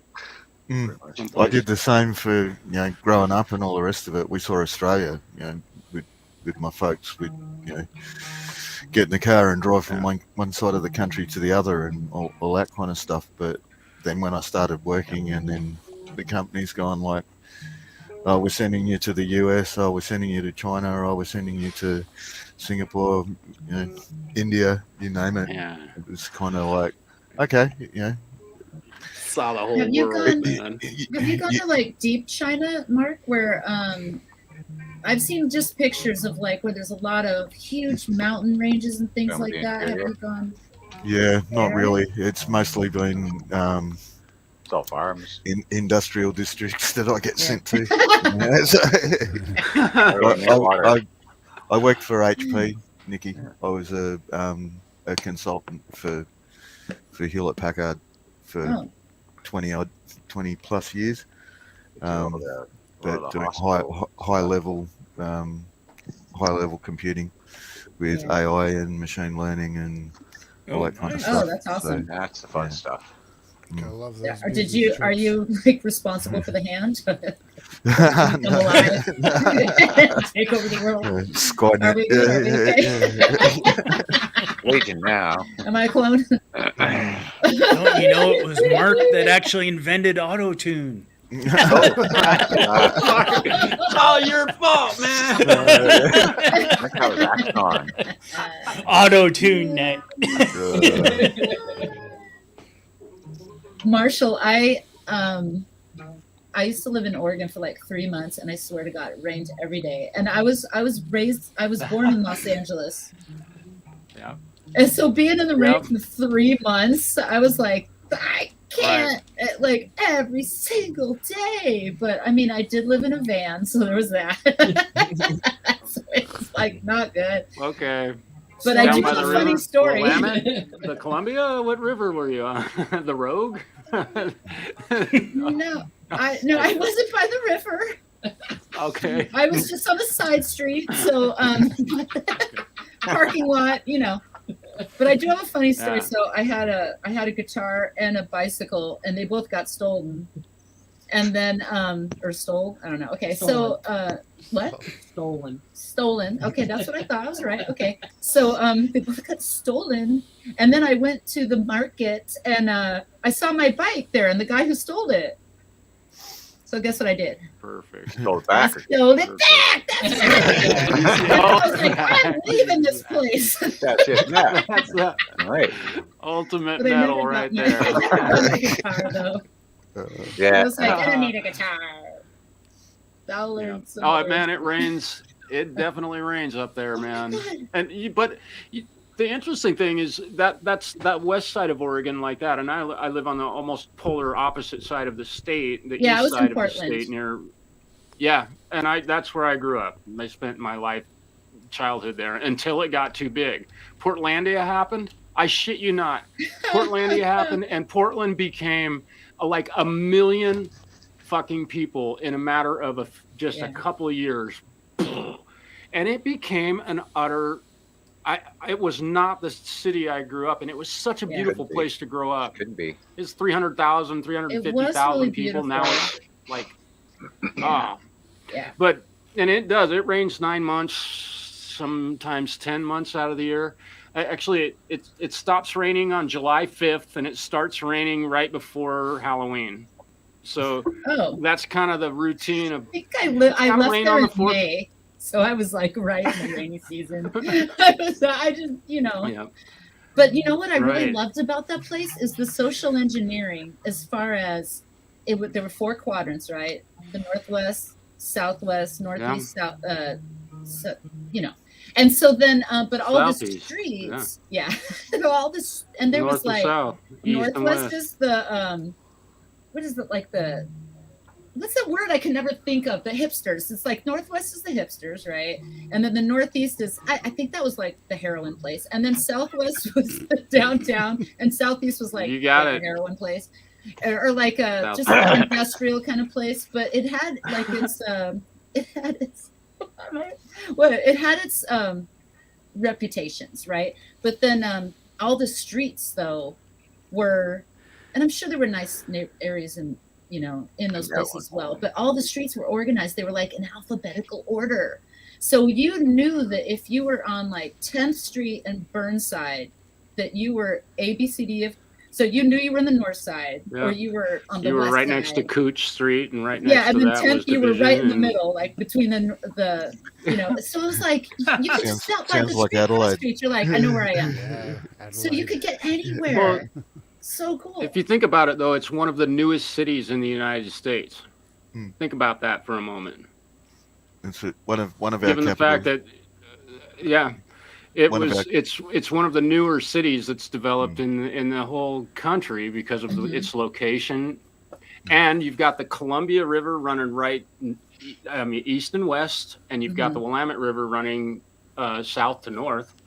So all the streets run in those directions. So it's just laid out. It's perfect. It really is. There's not much confusion. One of our capital one of our capital cities here, Adelaide, is they call it a grid map, basically. So all the streets run north, south, or east, west, and if you know which way the street runs, you kind of don't need the street directory or whatever. Which is why there's a lot of serial killers there. Yeah, there actually is. They like the organisation, don't they? They like everything's like gotta get going, guys. No Get to bed there. Getting pretty Dexter's tired. wet dream. Have a good night. Peace, Greg. Take care, Greg. Tomorrow, Greg. Give me a call. See you guys later. Peace. Take care, Greg. Have a good night. Bye. Take care, Greg. Yeah, the old Snowtown Jade. Yeah. And there's a church on every corner. There's a church on every corner and a serial killer on every other corner. Yeah, and then it's the main wine growing capital of the main wine country growing as well. capital. And if you've ever been there at 3 a.m. and been to Red Square, yeah, that's where all the serial killers drink at 3 a.m. You can hire somebody to kill someone there. That place is crazy.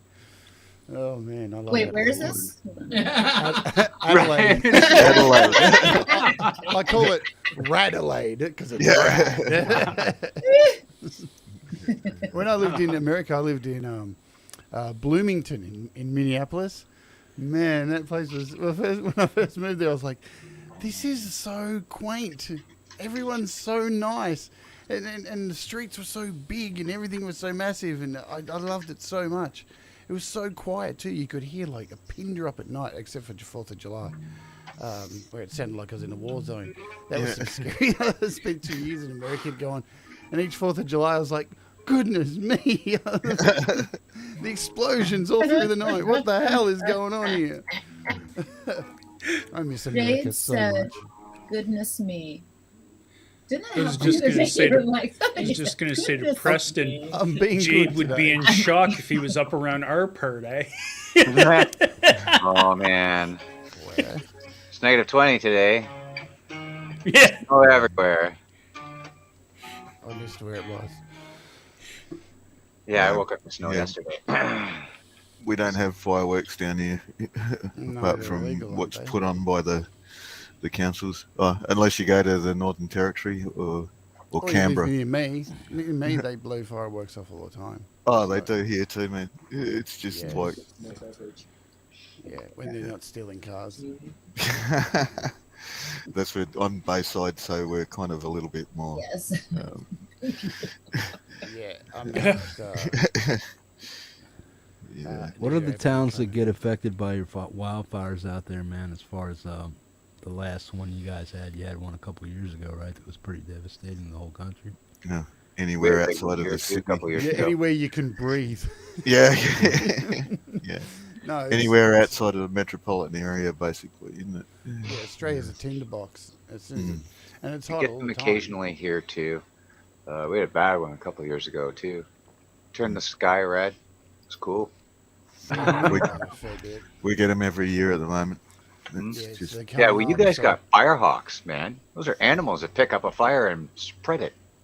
Do we actually own them? I think they're not ours. I think they're flown in from other countries. Firehawks are fun. I can't hear you, Jade. I don't think we own them, do we? Those firehawks. no, but Preston's talking about a mythical creature, but rather Oh, okay. I was like, no, I was seriously like, how can I write one of those? There's some good I want it drugs to be here, a- dude. I want it to be a Treyu. Never-ending story. Oh, you want yeah, dragons. No, we've It has- got that big chopper called Elvis, which is like a water bomber. Oh, right. This thing can pick up like thousands and thousands and thousands of tons of water at one time, and just the thing flies. They love it in the rural areas because it'll fly in over a farm and empty the dam or whatever because they're in the middle of firefighting something. But, Yeah, it's a big fire. Hey, you guys. Everybody in the chat, Yo. did you like this video right now? Go ahead and like the video right now. Okay, we'll wait. Once a YouTuber, always a YouTuber. Oh, Well, okay. not that people can dislike it anymore now. I always tell people What's to that- hit the what's that dislike about button the- twice. Yeah. What is? At double this. I heard a few people talking about you can't dislike it now. What's the? You still can. Yeah. Well, I you see can that. dislike. rolling The it problem. He'll just ignore it.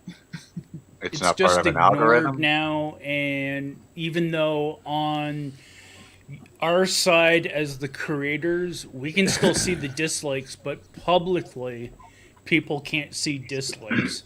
So, like before, like Okay, there was haven't all noticed kinds of it. people that would come to like a certain channel or a certain video because they don't like somebody, so they would go and spam dislikes on their videos all the time. But all right, so here's my problem with it. Okay, I like the dislikes. I think we should keep them. I think it has It's interaction. further problems down the way for companies that are getting involved more in using YouTube to silence dissonance.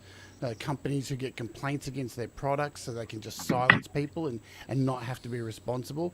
And basically the fallacy, that's the right word. The problem is a dislike is still an interaction. Yeah, right? it is. And dislikes have far more, getting a dislike has far more relevance to you as a creator than a subscriber. Because it's an interaction, and subscribers can just subscribe to you, never watch your videos. So at least it's an interaction, and it means somebody's watched your video. So taking those away, I think, is absolutely shit. And when I get dislikes, I think, yes, it means I'm doing the right thing. I'm creating negative and positive thoughts in people, and that's what you want people to do, to continue thinking. And even if you've got people who just come to do that, that's all right, because you're still in their head.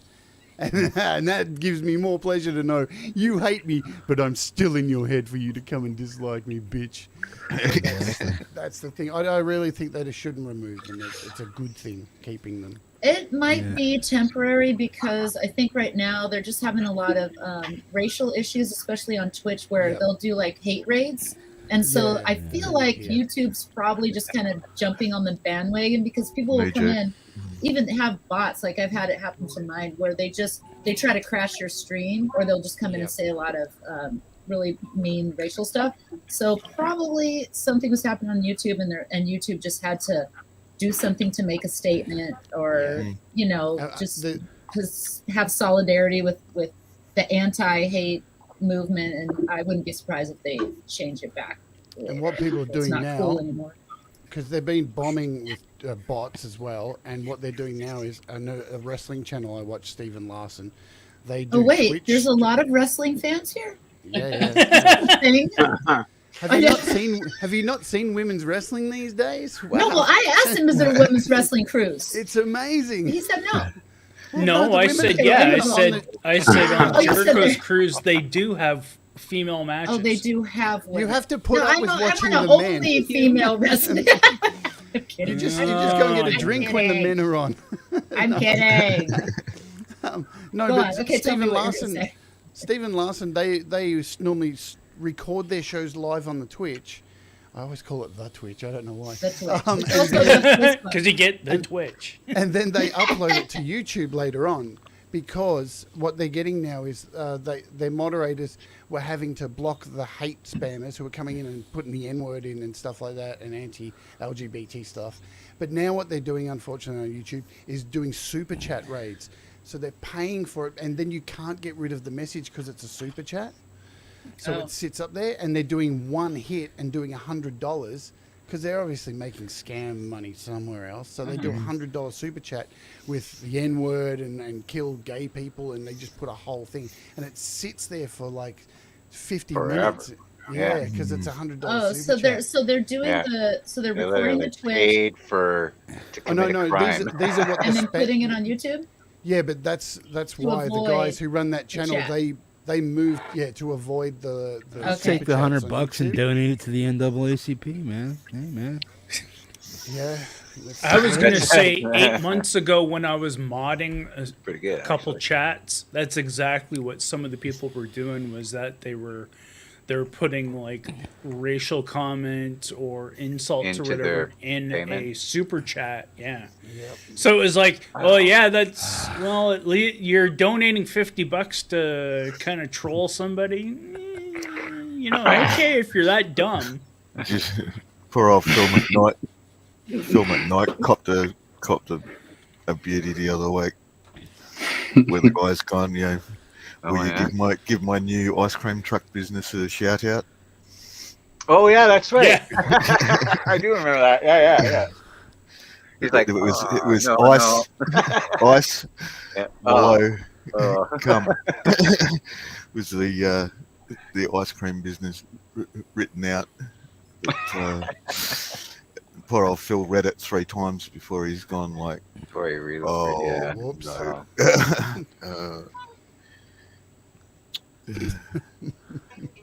Yeah, I've seen that too. People do self-promoting by putting it in the super chat.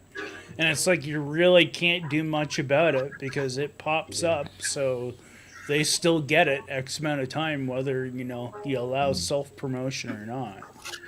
They need to add a feature where if someone super chats and Yeah, just get a refund or whatever. No, well, if they do something inappropriate, Yeah. you can submit it to YouTube and they can have a look at it. And then if it is deemed inappropriate, then you still get all the money and they just get nothing. Like it gets removed no matter what. It gets like that. instantly removed. Pay for your crime. Or they get fined for whatever it was. If they donated $50, they get fined $50. Yeah, and they get a strike as well. Like I'm in a fight with BMG at the moment. I heard you guys talking about claims before. My friend Cy Effen, no Emmis, who's a hippie, you've played his music. Yeah. I played his music on my channel to demo an app. And BMG are claiming it as their own, and it's not their own. The song they keep showing that they're saying it's this song. I'm like, go and listen to it. It's not that song, you idiots. It's not that song. And then they wrote back to me and went, no, we're keeping the claim, and you're going to share the money as a cover. And I was almost close to disputing it again, but I don't know what I can do because it's not my song in the first place. Cy gave me permission to play it on the show to use it to demo an app. And so I can't really tick a box saying it's his. But I mastered the song, so I know it's not. I actually mastered it. But Wait, I have an idea of what happened. It could be. What's that? Is that because I have a publisher for some songs, and they made a huge mistake. And CD Baby. if you search, no, it was a different publisher, and so they published my songs, and they used my name. They messed up their spreadsheet basically. I've seen that before. And now my song is listed under some other artist name, and one of their songs is like I have these rap songs. they're not my songs. They're seen like those. gangster rap, and I'm like, okay, that's. I don't remember doing that one. It's like gangster rap, and it's like, "Icky to just go." Hey, I'd listen to that.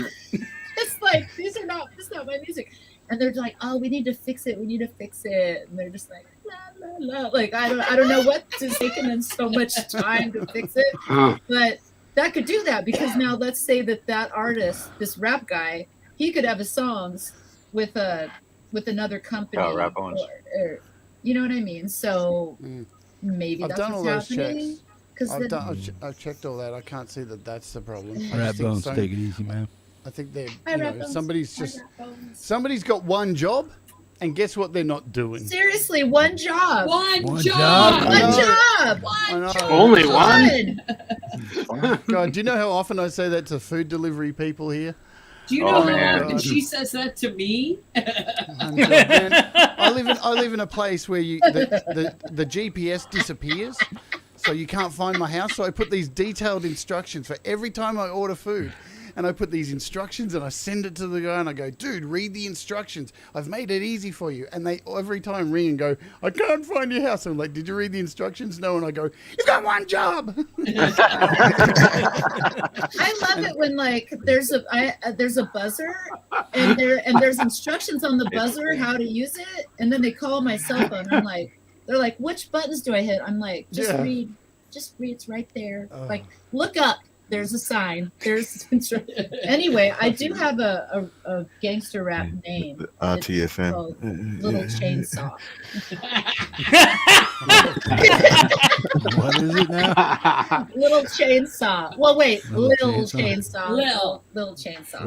Lil I was gonna say Chainsaw. Lil Nick. Little Chainsaw. Lil And Sid, Nicky, that's I've seen not my that. rapper name. That's my rapper name. It's not my rapper name. Sad. Okay. Thank you, Terry. I did a split with Pete. Terry, Barnes, thanks, man. and, That was cool of you to do that. we did. Yeah, me and no Pete problem. Barnes What did we did- miss? I don't know. What did Terry do? Oh, I seen What's some that? people I thought I hadn't subbed to or followed, including yourself on Twitch. So during the conversations, I went around on my second monitor and subbed up and followed people. Yeah, cool. Oh, thank you. Yeah, very kind of you, man. I will repay the love. But yeah, I mean that's a big problem across a lot of these like sharing platforms like YouTube, Twitch is, you know, The gangster all rap these- names. No, the copyright and the you know the ruling and stuff that they've put in place, and a lot of them, you know, really have had a hell of a time to actually successfully, you know, kept the legal side of things, you know, good for us users that are attempting to make content, you know, Yeah. whether it's casually or in the case of like yourself, Nikki, professionally. Well, I think we're going through a transition because right now, like the DMAC is trying to. There's a couple of laws that were passed. There's a law that was passed a couple of years ago. There's a new one that's passing this year, or it just passed, and so it's in an effort to try to get the songwriters the money. But at this time, like I do a lot of covers. I'll do like 40 covers a night. I mean, not every night, on Saturday night, 7 p.m. And I know you guys all know it by heart because Metalhead Hippie says it every time I come in the chat, and I apologize. But so I'll do all those songs, and it's like 40 people now need to get paid, and how are they going to get paid? Is Twitch going to pay them? They haven't worked all that out yet, and so the only thing I can do on Twitch is just not archive my videos. So it's live and then it's gone. It's like it's live and then gone. Yeah, After You know what I how mean? long? Like a couple of days or a month or what? What's that? How long do they last? A month? They stay Unless up? they're active, unless they're Oh no, actively I don't. monitoring They don't stay up everybody. ever. Oh, they don't stay up at all. You can't actively Like monitor right away. the whole damn system. No, Twitch is pretty slack with while monitoring, live. I have to Yeah. admit. I mean, I could leave mine up, but here's the thing: is that I don't want my channel to get Yeah. like banned or like I don't know what you would call it, but basically I You couldn't. don't want to strike. If I No get 3 strikes strikes there, on whatever, Twitch, yeah, I won't be able to stream, and so I don't know what's going to give me a strike. So I just the advice that they gave me was just don't archive your videos. And I've talked to a lot of other musicians that That do makes covers, and the same thing. They just don't archive it. So I mean, unless they're sitting there watching my stream and go, "You did a strike." Yeah, well, You give me- it's you know, the they're just- it's the same with the DJ guys that are doing all their stuff. It's just like, you know, Yeah. Or play it, even let it go, because you know, you look at how many Oh, tracks because all the what all they those do, guys. what they were doing was on Twitch, they would, if it hit a copyright strike, then they would just silence that portion of the video. But if they aren't able to, Twitch would do that. So it's like a first level of defense. But if Twitch didn't catch it and silence it, then another company can come and do a strike, and that's when my channel would get a strike. And so I was already like terrified because of what happened with YouTube, and I was like, I didn't want to all of a sudden. I was just starting to really get rolling with streaming, and I didn't want anything to stand in the way. So I just don't archive my videos. So I record them, and then I just edit out cool parts, put it on YouTube, and then handle the strikes there. I'm like, shut me down, YouTube. I don't care. Yeah, I was gonna say I actually uploaded footage of Grand Theft Auto 5 online gameplay, and you talk about the copyright things, and it's like I remember it was only up 20 minutes, and it's like I look in my email, it's notification, Yeah. and I'm like Right. 18 songs that I let accidentally play on the Right? radio when I'm in the car, and I'm just like, are you freaking kidding me? Like, how do I have how do I have control? It's part of the game. Oh yeah, for sure. Yeah. So like you were saying, like, good luck on them all 18 Yeah. of them trying to pull off me. Well, I mean, I'm not monetized, but still, like, we're gonna get like one micro cent. All those single micro cents add up to $1 million. If there's a million people with a 1 cent thing, it's $1 million in your pocket. So I used to say that one stolen song was worth $100,000. Mm-hmm. Yeah, So I wanted to elaborate on something because I don't think I made it clear earlier because I didn't really think about it. But Ed said, PJ said, how did I get a strike for my own song? Because I could go in and go on someone's video right now and go, that's my song, and I want to do a takedown strike, and I don't have to prove anything. Can you believe that? Yeah, I that's don't have what's to prove remarkable it's my about it. Happens song. all the time. And that's what happened. And in fact, he can't prove it's his song because it's my song. Okay, but all I'm saying is they can do that, and YouTube is just like okay, because they're so scared because I think they got sued. They got sued a lot and big, and so they're just like, you know what, we're taking it down. Labels. You don't mean that much to us. You're not making us enough money. Now, if I was a channel that was making them a lot of money, they might reach out to me and say, "Is this true?" But I'm just not that important to them.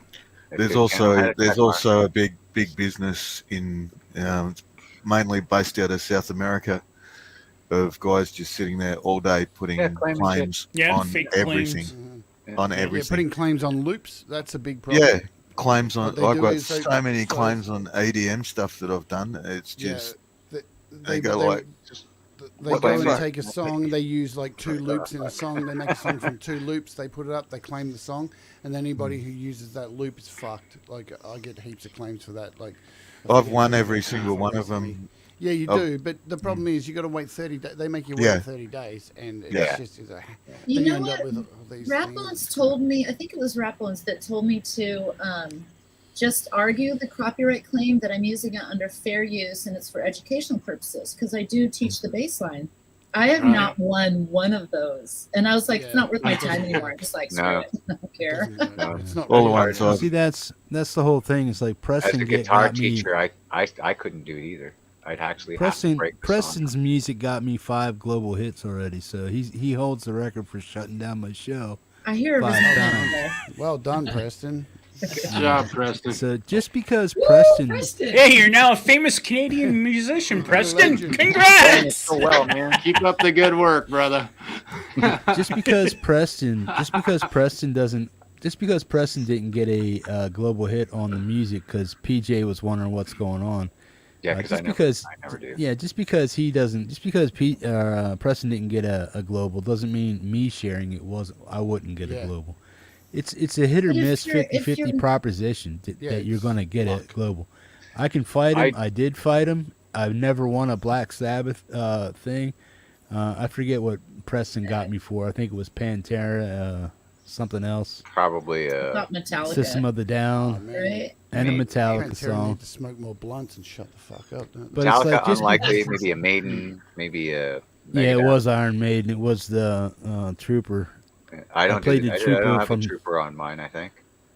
Yeah, I do. It's I think. really old. Yeah. Capitol Records was true. Might be a newer one though. I think it was Run to the Hills or something like that I got jammed on. Oh, that's such a killer song. I was gonna just say that's a good song. So sad. I could hear it right when you said that. I was like, oh. I got a student tomorrow, and he wants to learn galloping. Oh. So guess what I'm teaching him? A Trooper. Yeah. And he wants Run to the Hills, but it's faster. I don't think he'll be ready for that anytime soon. Yeah.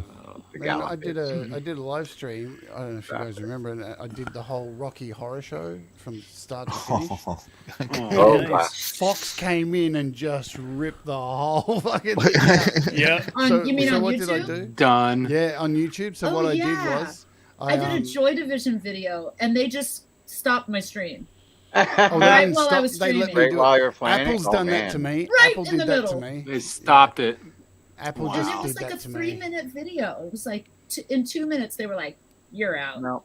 You're dead." Everyone's like, Fox "Where'd you did go?" it to me. They did it to me with this Rocky Horror thing I did. So I sung every song from start to finish. That's and good. Had That's cool. costumes Yeah. and the whole lot. I'm- So when they got me, I to know, Ed. chopped the whole video down and just showed the last bit of the video, and then I moved the video over to Vimeo and put a link in the description to the Vimeo page. So I'm still Nice. getting advertising Don't get it. on the 15 seconds of the video telling you to go to Vimeo. So fuck you, YouTube. Perfect. Eat a Yeah. bag of dicks. The worst copyright that I've seen happen was again to Landon Bailey, probably about a year ago, and what it was he did this video demoing a guitar, and he was trying to make some point, so he included, I think it was a siren sound. That siren sound got a copyright strike. Right. Oh, my favorite copyright strike's the birthday song. Oh Literally. God. Yeah. Oh. Like You know, Happy I'm kind of Birthday, shocked. 'cause it's I've put up actually copyrighted. I've put up covers that I've done with Mark Tanner and my brother-in-law John. We did Duran Duran. Shit, I Donovan, can't even remember the name. Susan of the Witch. Yeah. Rio. Yeah, we did Season of the Witch, and of course I don't have over 1,000 subscribers. I'm really fucking close, by the way, and which is kind of cool. But yeah. Right, sub up. Get rich doing this shit. But I'm kind of shocked that neither of those songs got copyright strikes on that, because they are completely. But we you know, we rearranged them to Yeah, I the point where suppose they're. It's you live. know, So if you're- it's like Yeah. that Fix You I track that I guess. did. Okay. I've got Oh, three yeah, three okay. versions of that, but the only one that I've been struck on was the original I did, where it's just me playing piano and the vocal line, and the strike is because I played the piano You played it too exactly well. the way somebody else had done it when I did the acoustic He version of it.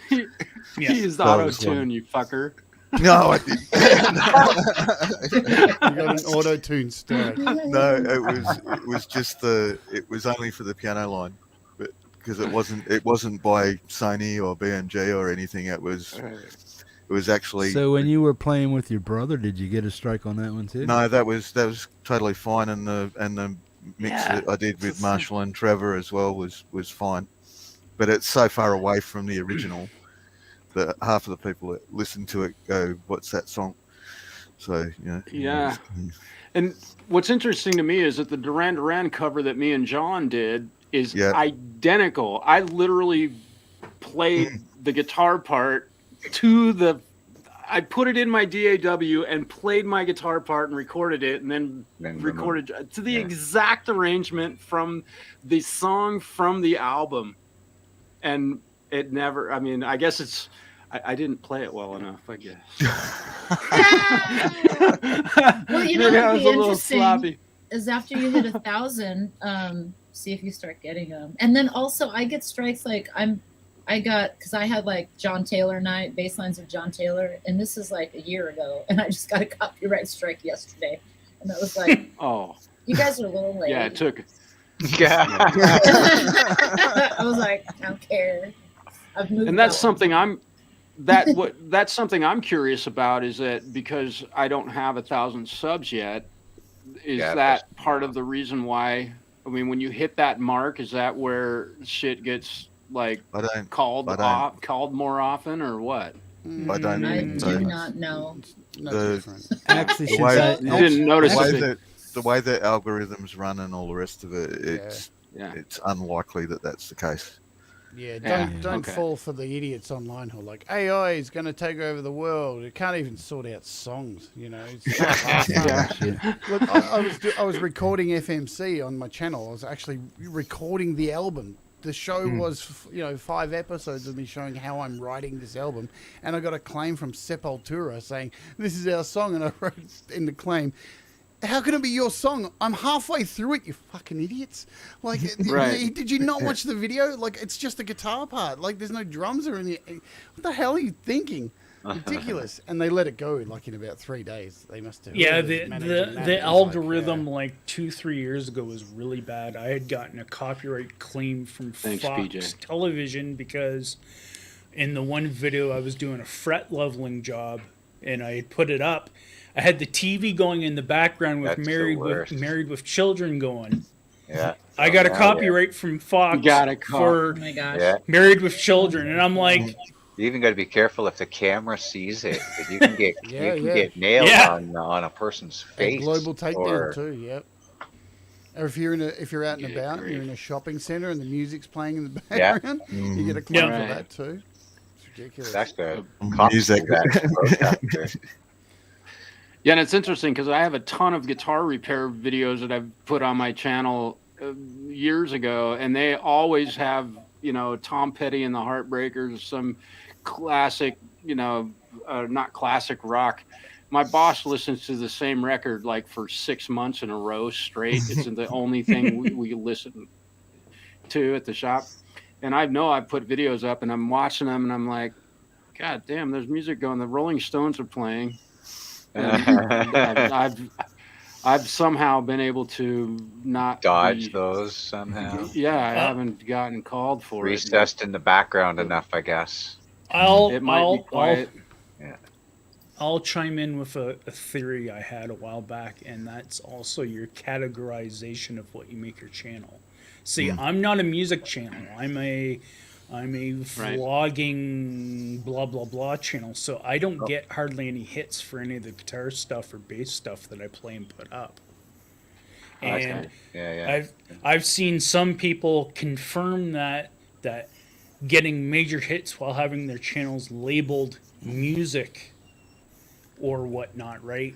And then I've seen other people where it's, so that is something that can play into things, but yeah, you have your I think my channel, I think I should know this, my channel's educational because it started out as all guitar repair stuff. So so like in your classification with educational, you by an all intensive purposes should be able to play everything and not have any type of copyright issues.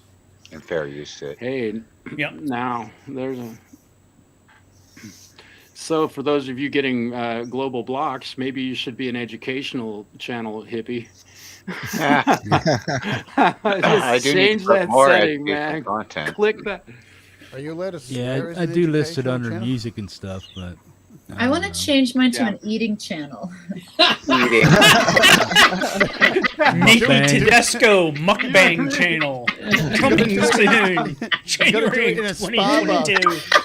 Do it in a spa bath. Sponsored by Eating in a spa Sis- bath. Yeah, well, that's the Twitch Eating thing. in a isn't it? spa bath with bass. All at the same time. And talk politics in between. Hot tub. You gotta. By the way, in between this fifth McApple pie, you can check out my bass lessons for. Oh, Sith. I wanted to do a cooking channel, actually. I wanted to do metal cooking, where you're just like, well, have you guys just seen? make And scrambled then eggs. That's I it. saw the what is that guy's name? The black metal chef. The black metal chef. Yeah, Oh, Black oh, Metal Chef, man, I was he's gonna say. I've I was got his like, I'm book. not I bought doing his it book. now. Yeah. I wasn't gonna go that far. Have you watched That's What I Reckon at all, Jade? Oh, of course, yeah. He's awesome. Him and the black metal chef, they're the only two chefs I watch. That's why There's I a eat guy so called bad. That's What I Reckon, and it's not safe for work. Yeah, Oh, that's what I reckon. Is what it's called. It's called Nat's What I Reckon because he's what His is name. his name? Is it Nathan or Nathaniel or whatever. Yeah.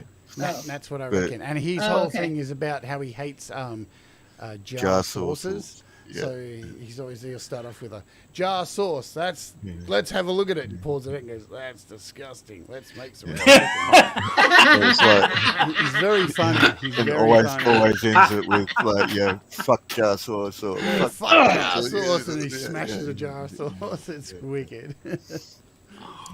But a really good cook.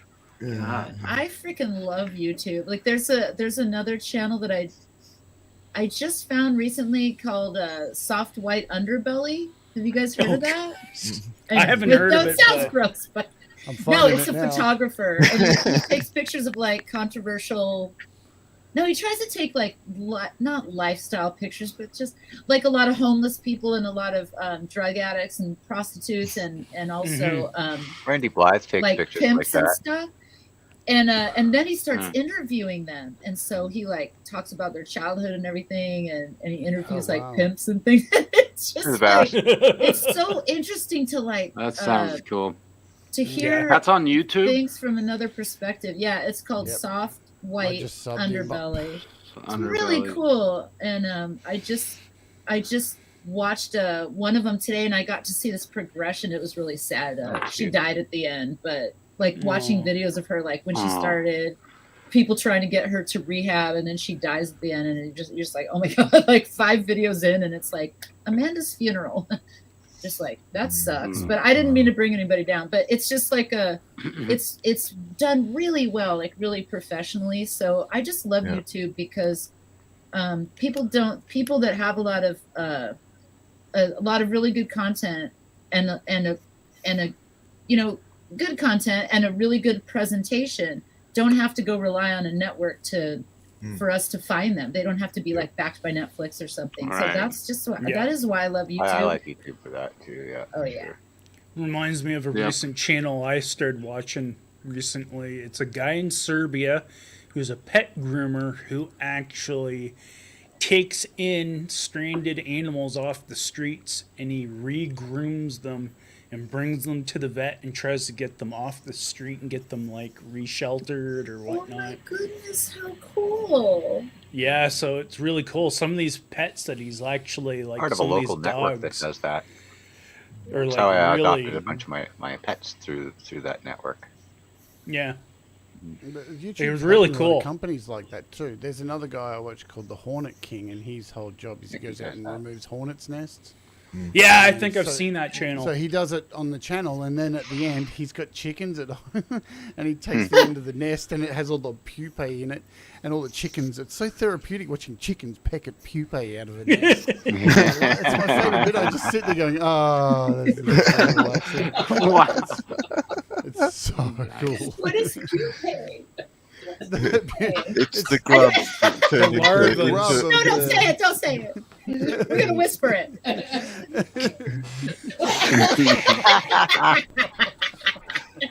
baby hornets. Oh, Baby hornets. I just like hearing her say the word. Yeah. Just like, But it's funny because I remember there's been some people in the YouTube guitar community where people have said to them like, well, do you follow a lot of other music channels? And there's a lot of them that actually say, actually, no, I don't follow a whole bunch. I watch other things on YouTube. You mean that are on YouTube? music related. Yeah, my most followed thing is actually science stuff. Yep. Myself. I watch a lot of people. One game show. Oh, I'm having a little obsession right now with people that used to be in prison and then they got sober, and then so they tell like all these stories, and I don't know. I like hearing about that. Yeah. Yeah. And so that's my current obsession, and then also murder mysteries. Yeah, I Great love serial Benzini killer says he's ones. going to start a makeup channel. Yeah, great. Really? Oh, dude. Oh, I Gotta want do to it. start a Gotta makeup do it. channel. I wanted to start I'll an put nail inappropriate polish clothing. on.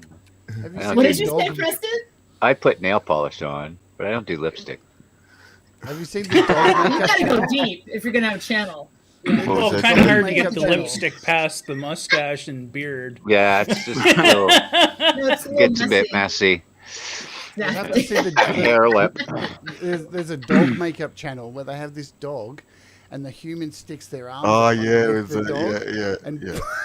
it's so funny. That sounds really entertaining. Another thing that I'm addicted to. I hate admitting it. The current list of videos I watch these vigilante predator videos where they put fake ads up on Grindr and stuff as they're acting as young kids, and then they go out and meet them. Yeah. Oh, I'm so addicted to those videos and just watching them shame them on camera. I just love it. I sit there, I started watching speed sculpting because I got back into sculpting. That stuff's fascinating, though. It's a little weird. What is that? Speed sculpting? I started getting into Preston, you do sculpting. sculpting, right? Yeah. I started getting back into sculpting, so I had to relearn it a Where's bit. this gift at? So I've been. Where's this gift at you were supposed to send me? Oh, I'm saving up my money so I can send it. Yeah. Let me see it. Let me see it. Let you see it. It's gonna be a surprise, though. Wait, Boomer just said this is You want your starting to look like surprise? a twisted version now? of the Brady Bunch. Yeah. The 2 chicken more head. spots and it would be Hollywood Squares. Hang on a second. Was it down here, You got blankety it. blanks or something? Is he pulling it out of his pants? Okay, he's gonna show it. Oh, Nice. that is so cool. Awesome, bro. That is so cool, Preston. Send it, You've man. captured the likeness I'll send it. very well. Did you I use seen a charcoal statue on on that? Facebook earlier and it was Is that- really awesome. So what Is medium? that- What medium is it, man? That one is Yes. charcoal. There might be some paint on there. No, it's just charcoal. Yeah. Man. Is it sealed up? Is it sealed or what? Yeah, absolutely. Yeah. I Shot it with some lacquer. Yeah. Yeah, I seal these things like iron. Cool. That's For so sure. awesome, Preston. You're so talented. You got a frame for it, bro? Is it 8x10? No, or no, what? I'm gonna send it in that. You'll have to frame it yourself. What frame is it? 8x10. Okay. Yeah. 8 We'll by see 10. what it costs. See what it costs to send it, man. I'll see what I can do about sending it over to you. I'll have it sorted there soon. No problems. I got one for Mark too, and I got one for Texas Jackdaw. Because they're my brothers and they help me out a lot. Nice. So you guys, I think we're gonna hit the road. Yeah, I gotta And get what I going. mean by the road is the hallway, Cute. the kitchen. And so what I wanted Road to the kitchen. to the kitchen, but I wanted to tell you it's a long. Yeah, you need a sandwich. It's a long. I need a sandwich. You But need a hold sandwich, on, bro. I want to tell you guys another thing that I like to watch on YouTube is people in China making cutting jiggly cake. What? Yeah, I'm searching for that. No, I mean I think it's called. How like, long will that last before China bans it? No, there's a Original lot of it. No, jiggly it's cake it's like a cutting. cheesecake. It's like a cheesecake, and I think it's called jiggly cake. I found it. You Original can't miss chocolate jiggly cake cutting channel. it. Jiggly cake. Look, jiggly Awesome. cake right there. Jiggly cake Hey, cutting Teddy. right there. Yep. Yeah. Original jiggly cake cutting, you guys. It looks Nikki, great. get a link for it. I want to see it, man. I'll put Okay, it I'm up gonna here. get this is the best. This is the original. Oh wow, it's huge. It's like Share a Yeah, link watch with them make it. I mean, they're share the link. oh, what? They're Share it's a the lot of link. skill. I put it in the private chat. Should I put it in public? look at it. Oh, there Look you how go. big it is. You guys, kidding though? Look at it. It's so satisfying. Nom. I know. I'm like Oh, hungry. the peeling. Look at that. But wait, then he leaves it on. Hippie like part of the cake, plan. Hippie like cake. Look at Jade's Jade. face. What was that? Oh my There's the god. link. Go, Jay. That stuff go. must weigh nothing, man. I love Yeah, it. it's Looks like like it sponge. weighs. Sponge, eh? Like Oh yeah. I was like, I want to go there just to eat that cake. Oh I my want God, that for a like pillow. Just to eat it. Imagine sleeping on that. Look at the precision. Aww. Look at that. Is this not the most satisfying thing in the world, though? I just want to eat it. I want to eat it too. Oh, the way the Oh I'm man, gonna look at go that make steam. cupcakes. I'm gonna go make cupcakes. That looks right like my now. flat ass is what it looks like. Oh, measuring, all perfection. I know, like I'm not kidding you guys. I would not have shared this if I didn't spend an entire afternoon. Oh, it's so wobbly. Look at it. Reminds me of my ex-wife. This is serious. Look, and she just took it. She's all, I'm out. Then when you see them box it up, look, they're on Mike it. There's Lindell, eat your heart out. Boomer. Wait, I saw Jade just take a piece. How did he get one?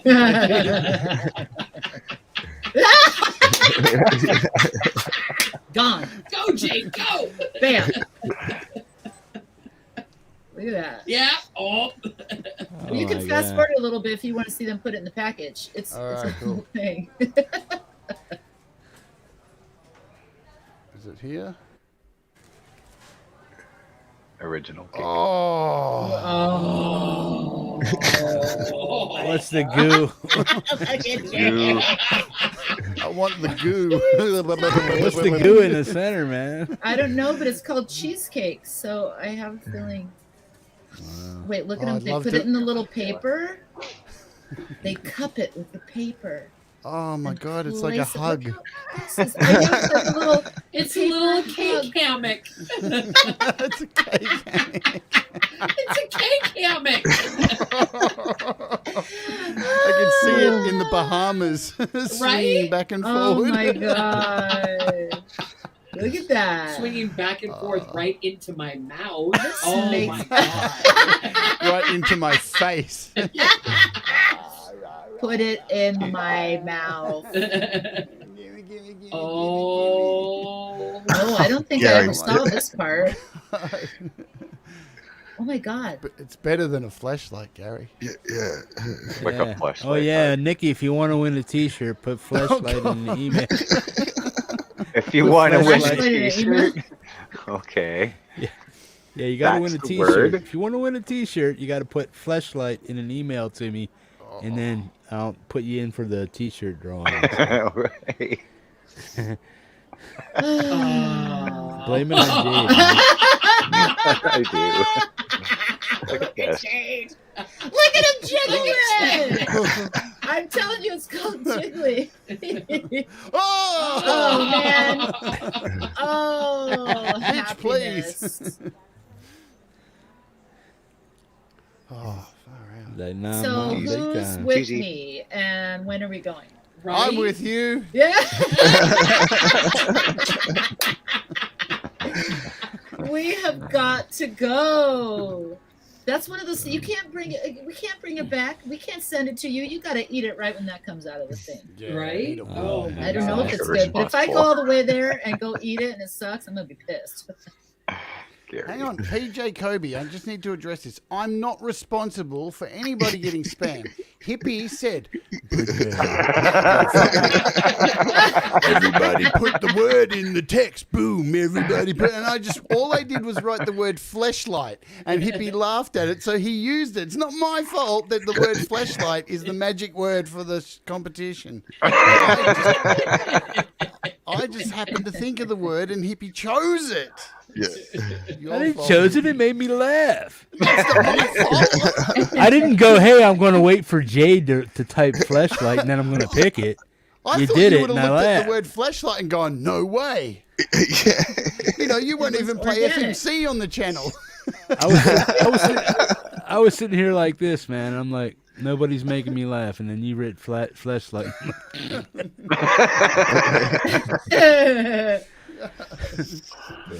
You're the one who's going to get all the spam now. I feel bad for you. You watch your spam's Yeah, I going to know. be penis enlargement, this enlargement. If I do, I'm sharing it on your channel, man. Awesome. Well, see what I got. Terry got his PC crashed, so that's where Now he we're went. all on a Just wanted watch to let list. everybody know. Okay, so me see now what you got. that I've left you with the cake, I'm gonna go make him some cupcakes or something. Oh, Yeah. Sandwich. Something. Something. Food. I'll put. You know what? got like Honestly, it's a 27 or salad. 28 and a people. salad. There's like Hey, if you 27 haven't or already 28 hit the people. like button, hit it. Boom. Come on. Come on. Smash that Like, share, subscribe. Okay, you guys. Hey, thank you so much for having me on, Hippie. This was so much fun. I've always wanted to join you on one of your Friday night hangs, but every time I'm like in bed, and I got my PJs on, and I'm watching you like this on the phone, chatting. I'm like, I'm not presentable. What, So did I'm you glad watch they're that 9-hour show last night? I watched about 45 minutes, and then I had to get back to my prostitute shows. Sorry, I'm just telling the truth. I'm kidding. I had to find out what happened to Amanda. She died, but anyway. You missed out. I'm telling you, it's the truth. Did I now know Mark Tanner's entire electricity bill.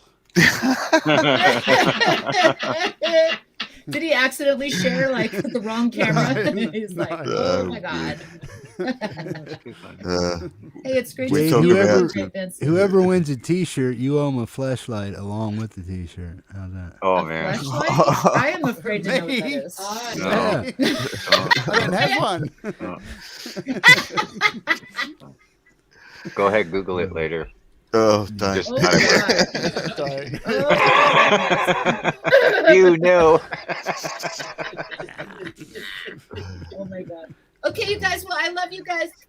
Happy night. Happy Saturday, Sunday, wherever you're at. Thanks for having me, Hippie. It was Yeah. great Take seeing you care, guys. Nikki and Thanks Jen. for I'll having me. email you soon. Okay, I'll Best see you soon. best Jade. mohawk Feel on the better. internet, man. Can't Bye, wait Jen. to hear the Mohawk show. on the internet. Take care, I'll Jen. see you all later. Nikki. Take care. Bye. Hey, wait, how do I hang up? Okay. The little red thing. Yeah. FedEx. Okay. Little Bye. button. Yeah. Later, Nick. Good stuff, man. Well, the show's not over, man. What's up? We're gonna have a fleshlight demonstration. Oh no! Right? Yeah. What Who actually owns one? That's what I want to know. Joe Rogan. Yeah, maybe. Coke bottle. And a I piece of typed liver. it. I typed it and sent an email, but I won't win. I promise. You might. I've man. never entered for a t-shirt until this time, just so I could put the Right. fleshlight So in the don't center. keep it, Nikki. Then it's really your fault, man. That's awesome. Take care, Nick. Yeah, cheers, Nick. Oh my god. I'm never writing anything again if you ask for it. Yeah. Ever. Oh. Well, some people almost had me chuckling and stuff, man. But I think what it was is you caught me in the mid. I was almost chuckling at somebody else's stuff, but then you put flashlight in there, and that just like It was a Push him residual chuckle. It was. Yeah, he caught me. I was already Turtle head chuckling. chuckle. Yeah. Yeah, I was mid chuckle, and then you put flashlight in there. I'm like, yep, that's it. Good stuff. There's about 27, 28 people that put it in there so far, man. We were in Clubhouse when Nice. we were in Clubhouse coming up with ideas. When you've got multiple people, it was me, Russ, I think, Cy F, and there's a whole lot of us. Brad, I have an idea. We're all throwing ideas around. I can imagine. Yeah. Clubhouse Is is that what great? to put in the to put in the chat and stuff. Yeah. Clubhouse is a bad. So who? bad So place. what's this deal about? You bet about how long it takes me to actually start the music. What? Who wins that all most of the time? I won. I'm the champ. Oh yeah. Reigning champ at what? Half an hour? 45. There's only been once at half an hour. I think I guessed 31 minutes. It was 31. But it's not an average of 20, 21. Yeah. Everyone's like 17, 21. And we're all jockeying for position. Jackie. But we haven't done that for ages. That was a long time ago. I think we did it like about 5 times. It was a thing. Yeah. You can't drag jokes out. What's up, Jack? They get boring. Yeah. It's funny though. Oh, that was a great word. I loved Hetriani's though. That dude, what was it? It was suckle. Oh, the one that didn't make it through. Yeah. Oh, all right. That was that was a great, man. I couldn't that was a understand good how choice. it didn't end up as rectified after the Rectified. show. Right. The week before. Yeah. I nearly put moist down because moist is one of those words that I just go. Yeah. You know, people that Hetriani wouldn't even used bother. that They'd be like, nope, one I'm not typing that. Typing that.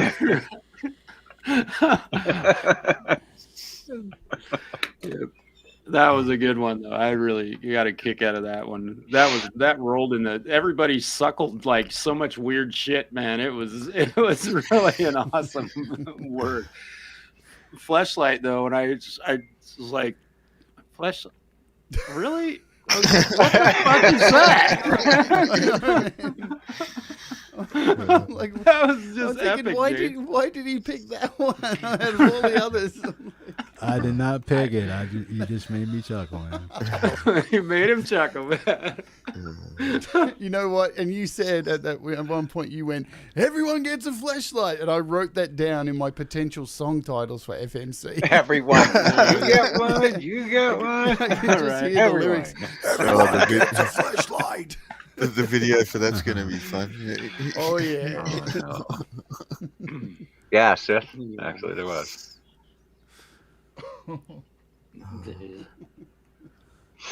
Wow. Yeah. Funny. Is that an awkward silence? Where's Mooney's? Oh, don't you dare. Yeah. I ain't got I did a it. live I don't stream. worry. I did an opening hour and I sung all Pete John songs today. Oh, you did? It was very challenging because Okay. I was really drugged up. I'm starting to come down. Did they give you now? Did they give you Percocet? No, I Percocet? took some Tramadol. Oh, okay. You It's act not like for you're the on tooth. The Percocet tooth because is I took fine. it before and I was just like you, man. Like, I Yeah, don't the give a tooth. shit, man. My tooth is fine. That's not hurting. It's the cut on the inside of my mouth. It's hurting a lot and a constant pain in my head. That's what's hurting.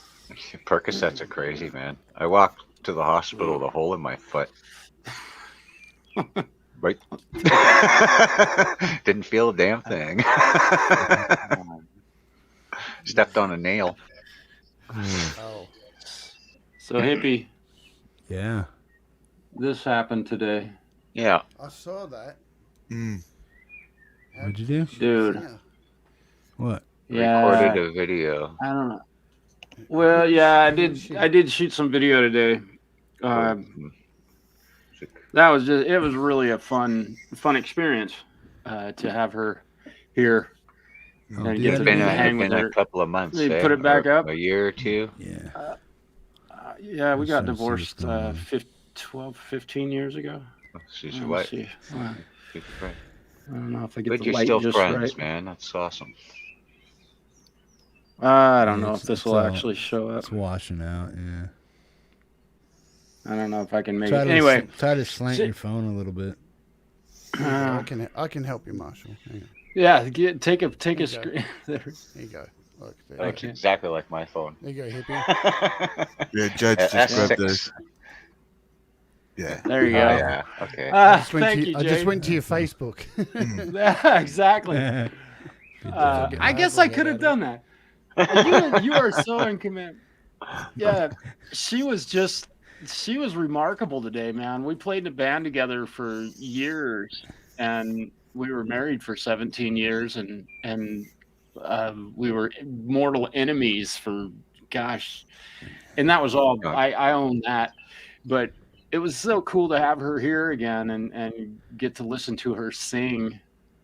It was just remarkable. And the band that I was in with her, my little brother was a bass player in. And our drummer, Chris Steele, who will be appearing on some new music that I'll be releasing before too much longer, was on session wire with her and I while we were tracking her vocals today. So the three members, basically founding members of the band that we played in back in 1996, 7, 8, 9, we're all recording together again today. And we got to sit and listen to Chris play drums. It was really such a cool experience to have that going on, which is, again, that's a big reason why I couldn't be at the mom show much today, because we were working on that while that show was going on. Do you have any samples you can turn us on to, man? I really no, I don't. You do. I'm being honest. Keep them. Right. No, I'm not going to play anything yet. We could wait, man. We could wait. Yeah. I have to auto tune and shit, dude. Give me a couple weeks. No, she did a fabulous job, and it's been a long time. For her, she hasn't sang into a microphone for literally years. It's just sing driving to and from work, but she's just got this glorious voice. And, I put the SM7 in front of her, and it was just remarkable to see her get back to her habits of mic etiquette and all that. It was really cool to sit now and for listen vocals, to that. for vocal styling and stuff, as far as singing, where are you at on the back side of this, or do you have those dip switches on the back of your SM57? I'm dead center on mine. I didn't touch them. Yep. Yeah, I don't. This thing sounds so good. I'm not changing anything. I don't see any reason to do that. I got sent a new mic yesterday to review on the show. I got the. What's that? The top line has two rectangular squares. They're in line with each other, and then the one on the left is at the top, and the one on the right is at the bottom. Can't hear you with your microphone turned the wrong way. Right. Turn it up, man. That mic sucks. You need two microphones, man. I got two microphones. Can you hear me now? Can you hear me now? What? Is this thing on? Hey, is this thing on? Yeah. See this top line here? That's the cloud. They're in line with each other, but then one side, the left side right here, this is the left side, is up and the other one's down. So one's like for, I don't know if they're. It's probably a high pass filter. It's a high or pass something. and a low pass on that. Yeah. Man. Do you guys know? I do all that in my DAW. I let the mic Stick it in the middle. Do what it's supposed to do. Stick it in the middle, use EQ. Yeah. Yep. Well, both of the, but we'll see the two top ones. There's two triangular or rectangular long boxes. They're lined up and both lines touch.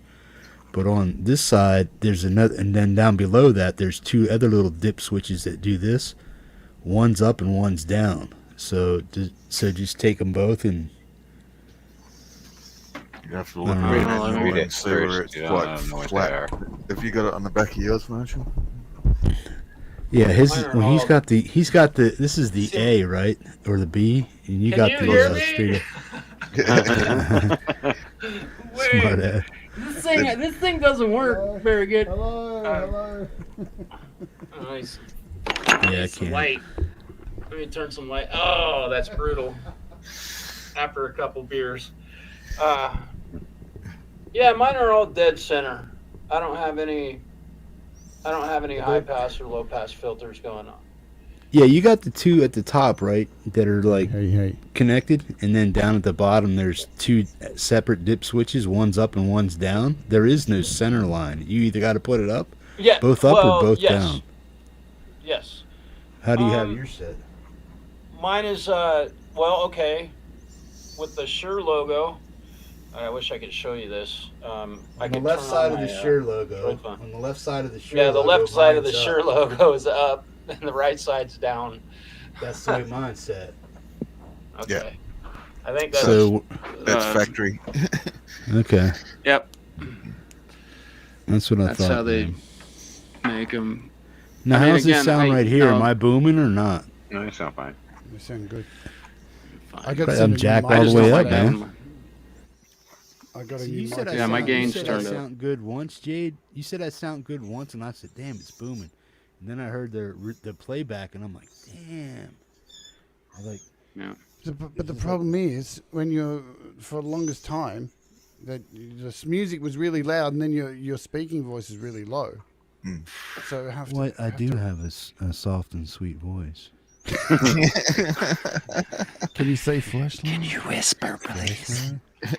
Flashlight. I got this in the mail flashlight. yesterday. This came to me yesterday in the mail.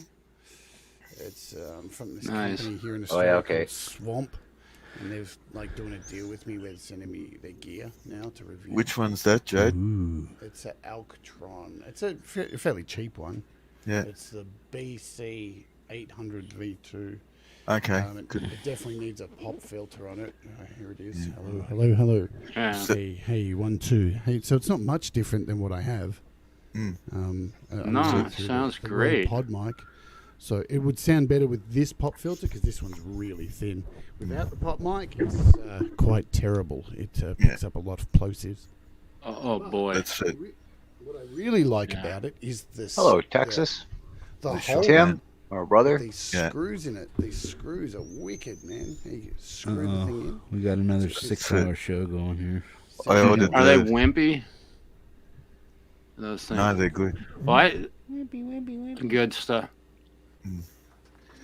I think somebody else might have got a mic Yeah. recently I- too, man. And it's from the same place. I ordered the ISK Yeah. T3000. I like Wow. it.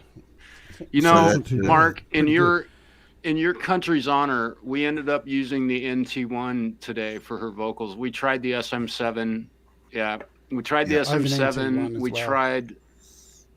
Yeah, that mic just sound when we let her sing through this one, and it was like, let's try the different mics. So we tried a CM1, and nope. I put a Shure 58 in front of her. Nope. The NT1 was like it just did. It was the right mic for her. Yeah. This one was actually kind of tinny almost. It was strange to say that about an SM7, but her voice came across as kind of bright and shearing. Well, it And, you know, depends on the voice too. Like, you can buy them Sorry. as succulent sounding mic, but if it doesn't work with your voice, it's not, Precisely. no amount of EQ is going to do anything for it. I have Right. the NT1 as well, and it's great for doing singing, but this pod mic Yep. is great for death metal because you can get your mouth right Yeah. over it. You can swallow it like a dick, and it's just brutal. Yep. The sounds you can get. Indeed. I love my NT1. It's a great room mic also. You put that up in the corner of a room someplace when you're tracking acoustic guitar, and holy shit, look out. I wanted to keep the mean. one I got, but that damn the nest around it was all screwed up, man. I couldn't use Oh. it, so you know what I mean? Because I got Was one that an with yeah, remember is that Yeah, it black was the NT1? NT1. Yeah. Yeah. But it was I a got That's it. And amazing. that's the mic I wanted, but because of the cage around it, it was all screwed up, and I couldn't get it to mount up. So I Yeah. just said, "Screw it! I just want a whole hog." Bought this and the $150 That wasn't- arm, man. You would have hated the NT1. That NT1 was not the right mic for doing what you're doing. No, that's Yeah, why I got a lot of the pod ambient mic. noise it would have picked up because my heater, man. my refrigerator, you would have heard that. I mean, You refrigerator's hear the quiet, hair but- growing on your arms with those things, man. They're like, Yeah, Yeah. if you watch my old shows from last year, I was using the NT1 for the longest time. It's a beautiful mic for singing, but yeah, it was picking up everything each morning. You could hear the cat scratching on my door. It was annoying as hell. yeah. Since getting this little pod mic, it's been beautiful. You can't hear a thing. Got some 10-foot pig hog. Oh yeah, dude, those TRS cables cable. are killer. I love pig hog, Yeah. man. Plus they're lifetime Yeah. guarantee, so if they screw up, Yeah. you just, hey man, That's what we sell at my it shop. broke. You like pig hog? Oh man, and that's what's plugged into my mic right now, man. Those things are stout. Great Well, cables. I got it to go for this thing, but you guys then said you didn't need the TRS to go out, you can just use regular guitar cables for the MX5 head rush. But it's like if I go out in stereo, don't I want TRS cables, or can I still go out in stereo with just the regular guitar cable, the regular 1/4-inch cable? You can use mono as long as you use both, like both right and left. So is the TRS I'm gonna let Mark redundant? answer that question. So is the TRS? Mark, well, what I'm asking. where are you is- at, bro? What I'm asking is the TRS for this. What I just mentioned, is that redundant or not necessary? Because if I plug a TRS in here, am I going to get any benefit out of it, or would just a 1/4-inch just work as well? Well, as long as the output from the device you're coming from is a TRS output, and the input that you're plugging into is a TRS input, it's a better cable to use, bar none. It is far better than an instrument cable, always. So how's that? How's that with the MX5 though? I don't know what the MX5 outputs are. What do you need? What do you need to know? Are they instrument outputs or are they TRS outputs? Really? TRS unbalanced. Left and right. That could. Is I mean, even is the if ground you had attached to TRS, or probably is. Doesn't say anything about TRS. Okay. Here's what it has. It has guitar in, expression, FX send, FX return. Those are all mono. Right or left input.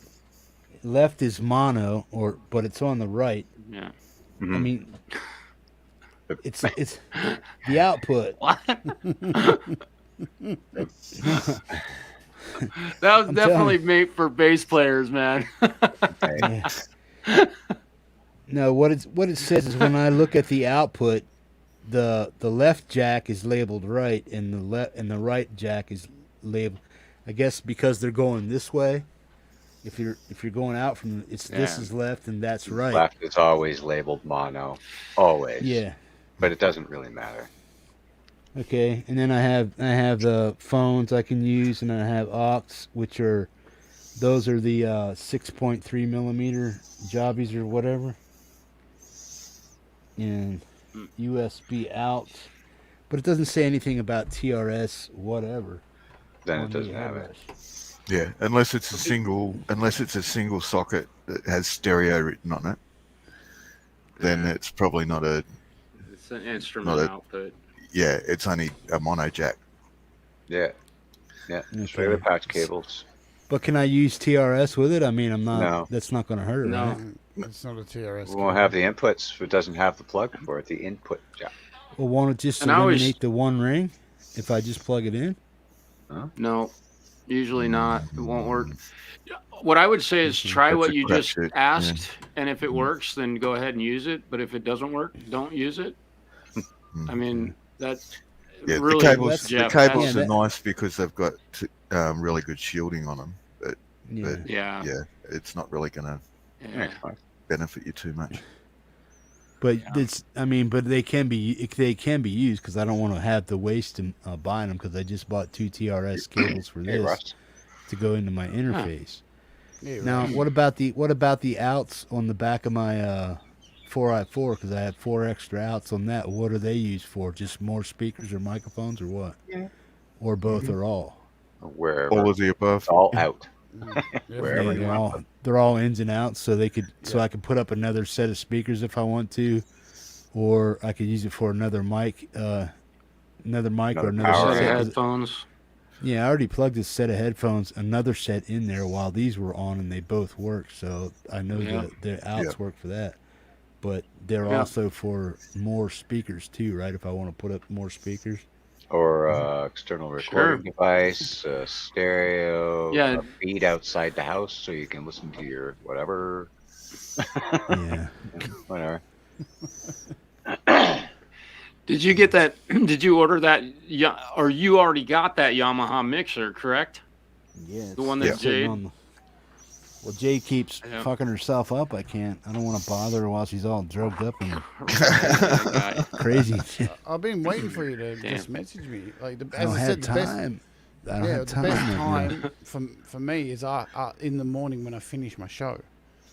Yeah. What time? Because would I'm that be already for me? sitting here in front of my desk, and then I can just take the call. And Yeah. just because normally what happens, Man, it'd I be finish cool my if you show, I could- pull down the green screen, and then I fall into bed. Wednesday is my only day that I really have completely free. I just give myself that day to do whatever it is I need to do. So that either means grocery shopping and laundry, or just sitting at home doing nothing, playing guitar, or maybe if you had time on Wednesday to fit me in to help me rig this thing up.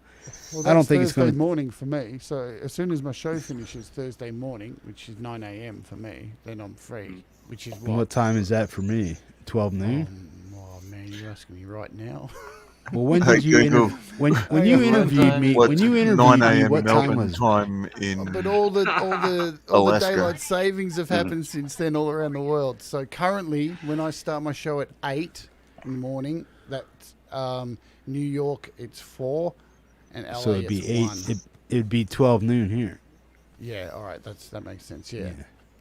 So, Yeah. yeah, so So that would mean whenever 1 you for think you. whenever you think of That- East Coast time when it has to do with in me, the middle, go back 1 4 1 hours. hour back. Yeah, all right, cool. So No, that go would back mean 4 hours. That would mean 1 for you. So yeah, because I'd finish at 9. If the world was flat, eh?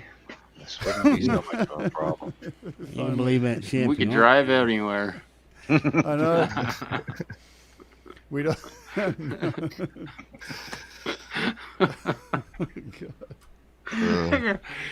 Well, You guys, I'm gonna have to head out. from next Tuesday. Yeah, I gotta go too, man. I'm getting Yeah. gotta go do Jade, things. Mark, Preston, Jeff, Peace. thank you. Peace. Thank Play you your song in guys. the morning, Marshall. Yeah. Oh, thank you, Jade. I appreciate that. That's I a cool appreciate song, it. man. It's a cool song. I'm gonna Thank go you. too, so I'll Thank chat you. later. I Catch might you later, come man. back later. We'll see what happens. Cheers. Good night, Mark. Yeah. Yeah, we might be here. Marshall, Jade, Mark. Yeah, we're not doing the same as last night. Right? Yeah, that's what you say now, right? Yeah, I saw the fucking sun come up this morning. Yeah. Good night to everybody in the chat. Peace. All right. Night all. Yeah, see you, man. Where's my electricity bill? Uh, There we go. Hang on, they're the instructions for the mic. Yeah, how much do you pay, Jade? Well, I you put can't that in the chat last she night. told us last night. I told you Yeah. last night. I don't No, remember the- 5 minutes ago, company- man. The company I go through, right, it's really weird. I don't mean to go back onto this, but they have this app where they give you this button and they allow you to top up. So you can choose, you can say, all right, I'd like to top up my account and buy this top up. And it's so you pay, if you top up like 2 months in advance, you get you save like $60. Right? Yeah. And then when you keep paying your bill, it just comes off that top up amount. It's weird, but who's got that money in advance to go and say, I'll just give you $300 to say, who's got that? You know, Mine's a great idea, like, but no. as long as I pay my bill before it's due, it gives me I don't know, 15% off or 20% off or something. So we that's- do it smart here. We just every fortnight just pay $40. Yeah, You know, yeah. if you just pay a little bit, and when if you do that, I think it works good because every 3 months we end up not having to pay a bill because we get ahead. Yeah. So you're so far in credit, and we do that with everything. You just pay a little bit more, and then you get Anyway, I've taken it down the toilet with Bill chat. Hey, John David Lees. Good to see you, buddy. JDL. Yeah. Russ. Yeah, I mean, Jade, a lot of people on your channel have been coming over and stuff, and hey, I come over from Jade. How do I play my music, man? And I tried to tell them like 5-6 times how to do it, but I don't know what I need to tell them otherwise besides send me an email with the link is what I tell them. And then 3 days later, the same guy came back. How do I share my music? I don't know if he's not understanding English or Who is it? Just email me the name or whatever. Name and shame. And we will sort that. I'll hunt him down.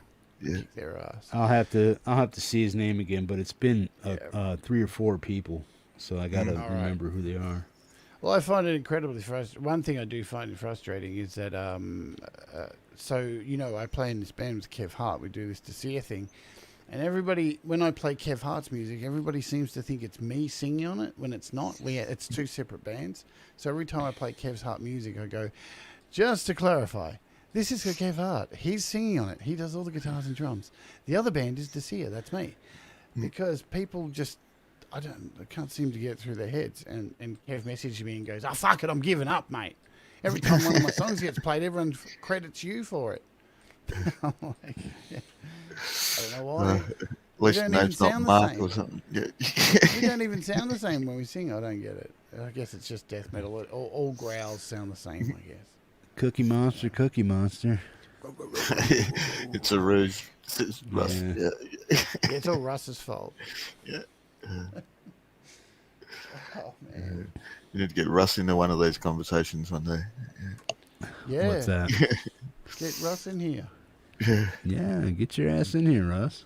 Yeah. He's leaving us, so he's actually leaving on the 1st of December. He's going to the US. So we won't see him around as much. Yeah, I kind of know what's going on there. I hope that situation works out. I really do. Yeah, it's a terrible situation, but Russ, I'm thinking about you, bro, and the wife, man. So. Yeah, absolutely. So, Side's gone away too for a week. Russ is in bed. That's perfect. You got your flashlight, Russ? He's in bed.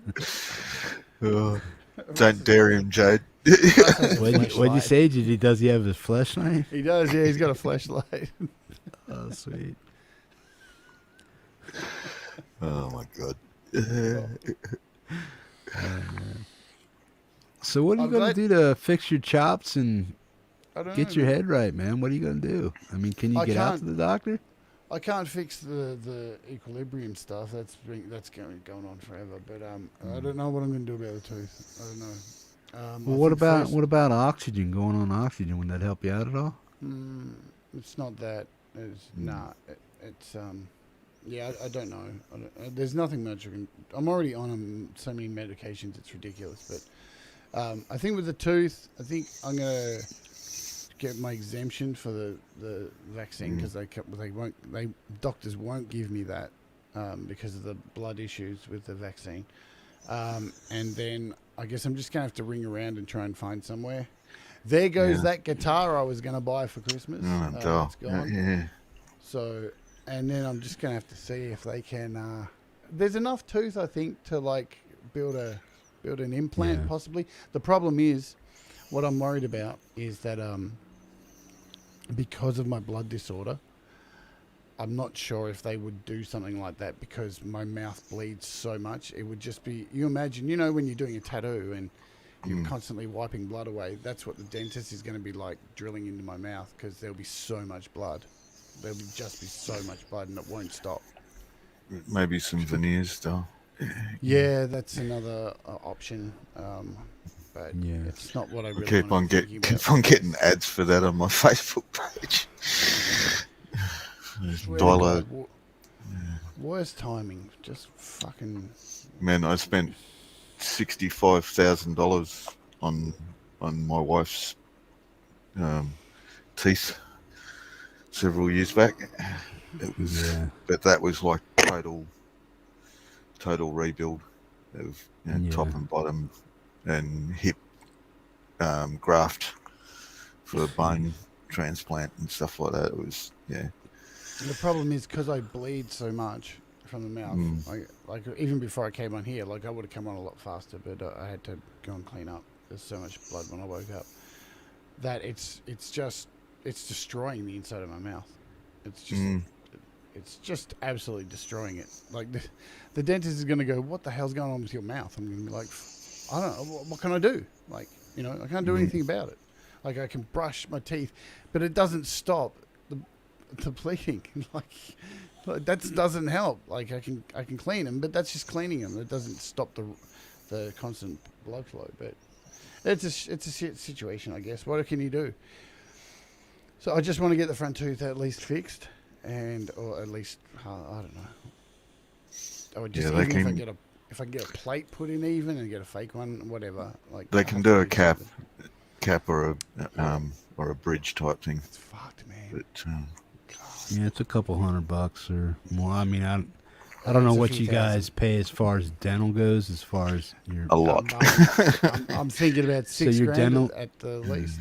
Your Yeah. dental's not included with the inside your insurance and stuff. No. Within your medical insurance from the. You can go to the dental hospital and get put on a wait list. A single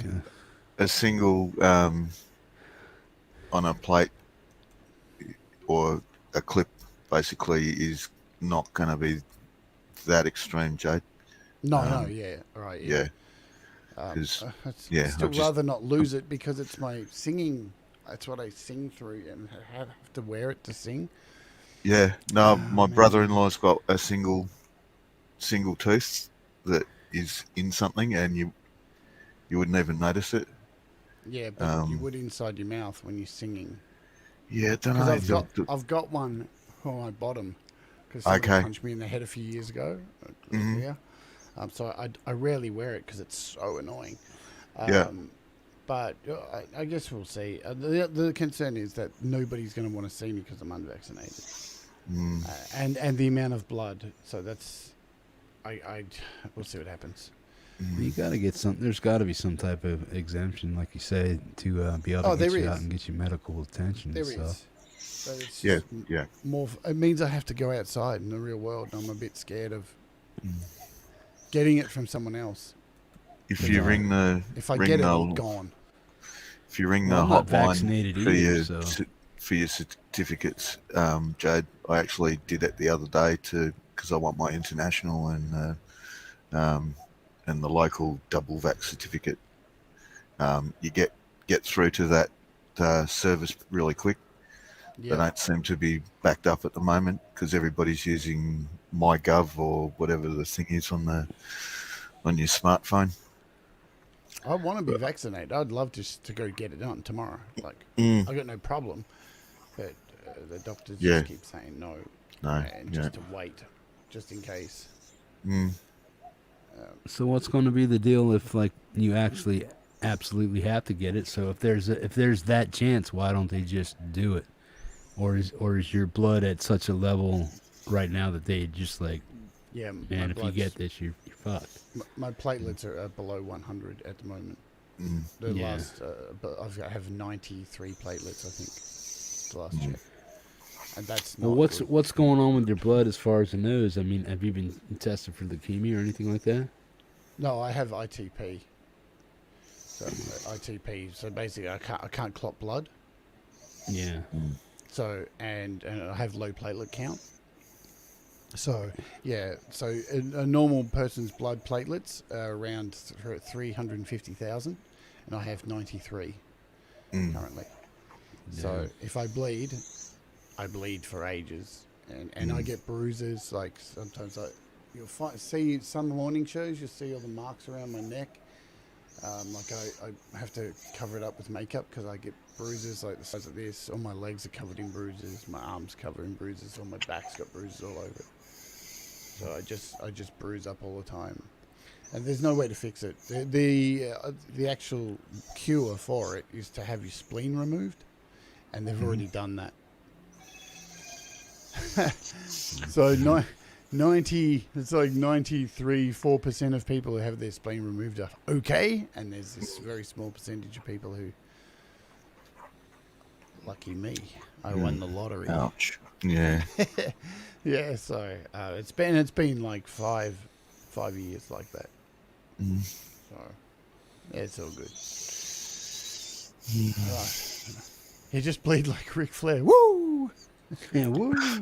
Woo! Poor old Ric Flair, he's not having a good time at the moment. Jeez. Yeah, I'm not a wrestling fan, but I know Ric Flair pretty well. Yeah, he's been cancelled lately after the infamous flight from hell. I didn't hear anything about that. What's going on with that? So back during the Attitude Era, back with Stone Cold and everybody, there's this. It's been a thing for ages. The flight from hell. They went to the UK. They did a tour and came back.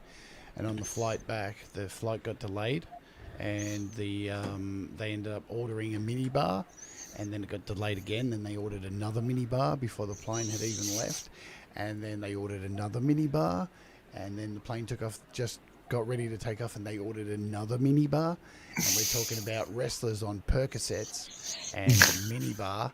And Ric Flair ended up doing one of his things that he's been known for doing for years as a joke in the locker room. Puts on his big robe, naked, and opens it up and goes woo, and walks down the thing. And he did it on the plane, and he did it to the air stewardess and forced her to grab his ding dong. And so it's all come out in the TV show, and now everyone's labeling him as a sexual assaulter. Yeah. So woo. When was this? How long ago was this? Only recently. WWE. He left again, WWE, and now he just started a podcast. This 2 weeks ago, and he's been talking about it. Okay, Rock and Ronnie Ward. Rock and Ronnie Ward. Well, thanks, Ron. I just do the channel because if I didn't, I'd fall into a hole. Yeah, I think I don't know your reasons before getting into the channel, Hippie, but I know for me it was to get out of bed each day and to not feel sorry for myself and to go and invest in others. And you know it's like when you invest in other people, you tend to forget your own problems. Yeah. That's part of it, man. I do like seasonal work. So right now, a lot of people are out there getting DUIs and stuff like that during the summer. They'll get arrested and stuff like that. And then once all the caseloads pile up and stuff, boom, they'll get sentenced and they'll get their writs putting up and stuff. And then I'll have to sit there and I'll have to do the DUI classes for them and stuff, bring in mothers against drunk drivers and just ream their asses pretty good. Let them know what's going on with getting sober and staying sober and stuff. And then basically try to get them aftercare. Write out home plans and stuff for them so they can get their shit together if they're married or whatnot, got kids, this or that, going through divorce and stuff. I got to make sure they're following their fuck, my brain ain't there right now. Whatever the judges laid out. Yeah, that, and they had what the fuck? Fleshlight. Protection from abuse, yeah. Abuse, when they have abuse orders and stuff, I got to make sure that my clients follow through with that stuff, and they got to report to the court. They got to stay away from their wife and whatnot. Yeah, and restraining orders. Yeah, restraining orders, yeah. Stuff like that. And then most of the time I work with kids, though, so teenagers, and then the Covenant House in Anchorage and stuff is where I basically work out of, and I do video conferencing with kids and stuff. I write out their home plans and stuff like that, get them to follow the court writs that they got to do for probation and parole. Make sure they're seeing the parole officer, looking for jobs, write out the treatment plans and stuff like that for them. Basically just give them a guideline for life. It's like, look, here's what you got to do. You got to do it every day. If you don't do it, I just check this box, and if you tell me you're doing it, I got to check up. So I got to check up and I got to follow up. They tell me they went out here and look for a job here. They got to get a note from an individual. If they go to an AA meeting, they got to get a note from an individual. All that stuff has to be sent through me, and then I report that back to the parole officers and stuff like that.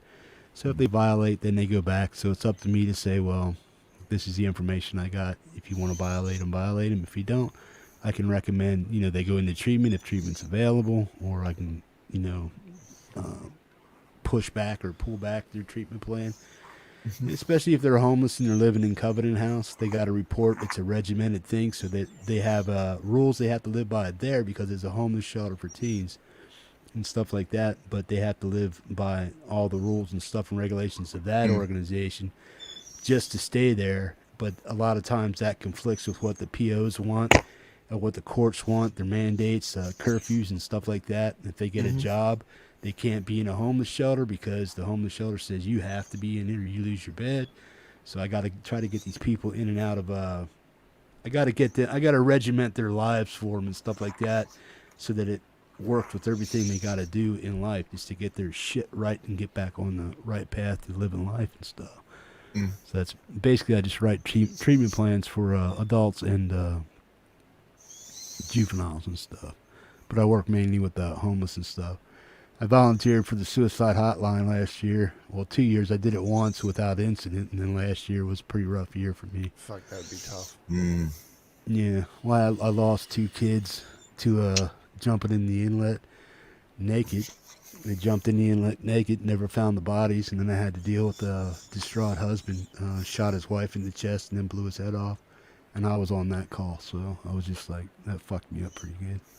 And I got to go to court, and because it's all suicides are ruled a murder until they're not, or suspicious, or a crime. So until they figure out that if it's not or if it is, till it's ruled a suicide by self-inflicted whatever, or however they do it or whatever, jump in or this or that, they rule out anything that has to do with the crime. And it's my job to walk the cops through the conversation and all that stuff, and then we got to sit down with the parents or relatives and stuff, and I get blamed for not collateral saying damage. yeah. I mean, I could get blamed for saying the wrong thing. You know what I mean? If I'm having a bad day and I say the wrong thing to the person on the phone, oh, well, you said this. If you wouldn't have said that, he wouldn't have shot himself. So I got to go through all that fucking shit. You know what I mean? But it all gets aired out. The whole conversation is heard by investigators, state cops, DAs, all that shit. And until the DA says, well, these guys are exempt, you know, like me and my coworkers and stuff, they're exempt and stuff, so they rule it. Then the DA just rules it if it's suicide through self-infliction, OD or whatever, or if they have an ongoing investigation where they think there may be foul play and stuff like that. But everything through the calls and stuff, it's all recorded and stuff like that. But it's dealing with the parents blaming you for the loss of their kids. Well, why didn't they call me? They called you. Well, apparently whatever you're doing wasn't working, so they called me. Yeah. And I did the There's best a I reason could. for that. Yeah, that's when you throw back. Well, why didn't they call you? Yeah. Yeah. Yeah, it's a tough industry, volunteer work. You know, look. I know I've done a fair bit of volunteer work in my life. Like I volunteered for people living with HIV, dementia, and stuff. I did that for 9 years. And basically, you become a personal friend of somebody. I had quite a few clients, and I lost a couple of them. And I've held hands of people as they died alone, you know. And then, you know, because you're not getting paid for it. It's just a labor of love. And I think, thankfully, a lot of those organizations, they do look after you. Well, if they don't, then they're a terrible organization. So, you know, when something like that happens, you've got support networks within there, and you can take time off. I had to take like 6 months off after I held the hand of somebody who died, because you don't want to go in the next day and say, all right, give me my next client. It's like, no, thank you. Because you're not supposed to get attached to people, but they're humans. Yeah. Like, you're the only one sitting there with them once a week, listening to their struggles. Yeah. And you think, fuck, man, what is wrong with this world that there's not somebody who wants to be this person's friend? Wow. You know, just because they contracted HIV like 25 years ago. Oh, man. Still being segregated from their community. And it's just like... fucking shit stones. Yeah, I couldn't do like that. Suicide. Oh, God, man. Jesus, that's rough. Brian works in a prison clinic. That's cool. Yeah, I've been running Wasilla and Mid Anchorage ARD classes for quite a while, man. But I'm hired by a private contractor. I can't work for the city because I'm a convicted felon of violent crimes and stuff like that. So I can work as a subcontractor through a private rehab and stuff, and that's the way I do it. So whatever cases get sent to Starting Point and stuff like that is who I'm hired by. Then they they contract me to work with the people that are in need of ARD classes and stuff like that, you know, accelerated rehabilitation classes and stuff like that. And then I have to do their after plans and all that other stuff. So that's basically what I do. But yeah. And then also working with rehabs, the detox centers and Clitheroe, detoxification centers and stuff like that. and assisted living, for people, alcoholics and stuff like that, in rehabilitation, and that need assisted living and stuff like that. So basically, people like myself that are drug addicts and alcoholics on the street, they really can't be out there doing what they're doing and live on the streets, even though they do. We're a very resilient class of people, but still they need specially modified treatment plans because of their disabilities and stuff like that. And that's kind of where my specialty is helping people through the legal loopholes and stuff, through going to jail, doing community service, getting out of community service because of disabilities, threatening to go back to jail because they can't do the work or they're not supposed to, but a judge won't show leniency to individuals with disabilities and stuff. So they either say, well, do it or do time. So most people are just trying to like get through 30 hours of community service, then the judge throws 6 months jail time at them and stuff like that. Just because they can't do that. So I advocate for people like that through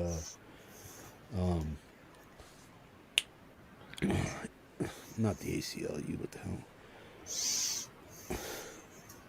Yeah, America with Disabilities Act. Okay. So that's what I worked on. Noble work, brother. Yeah, sure. It is. Unsung heroes. Definitely. Yeah. Yeah. When I walk into my office and stuff like that, and the people they think I'm one of them. I mean, it's like, what? You're my counselor? He's like, well, yeah, buddy. What's going on? It's like they think I'm one of them. They think I'm there for the classes and stuff like that. And then I walk in, I sit behind my desk and say, "How you doing, man?" I always think it'd be. I'd have fun walking back into my old office, looking like I do at the moment. Yeah. When I work, I have my shit all tied back and corporate, all trimmed up and stuff. Yeah, corporate consulting to government and defence and all the rest of it. Looking like a hippie at the moment. Yeah. Man, what's wrong with that, man? Yeah.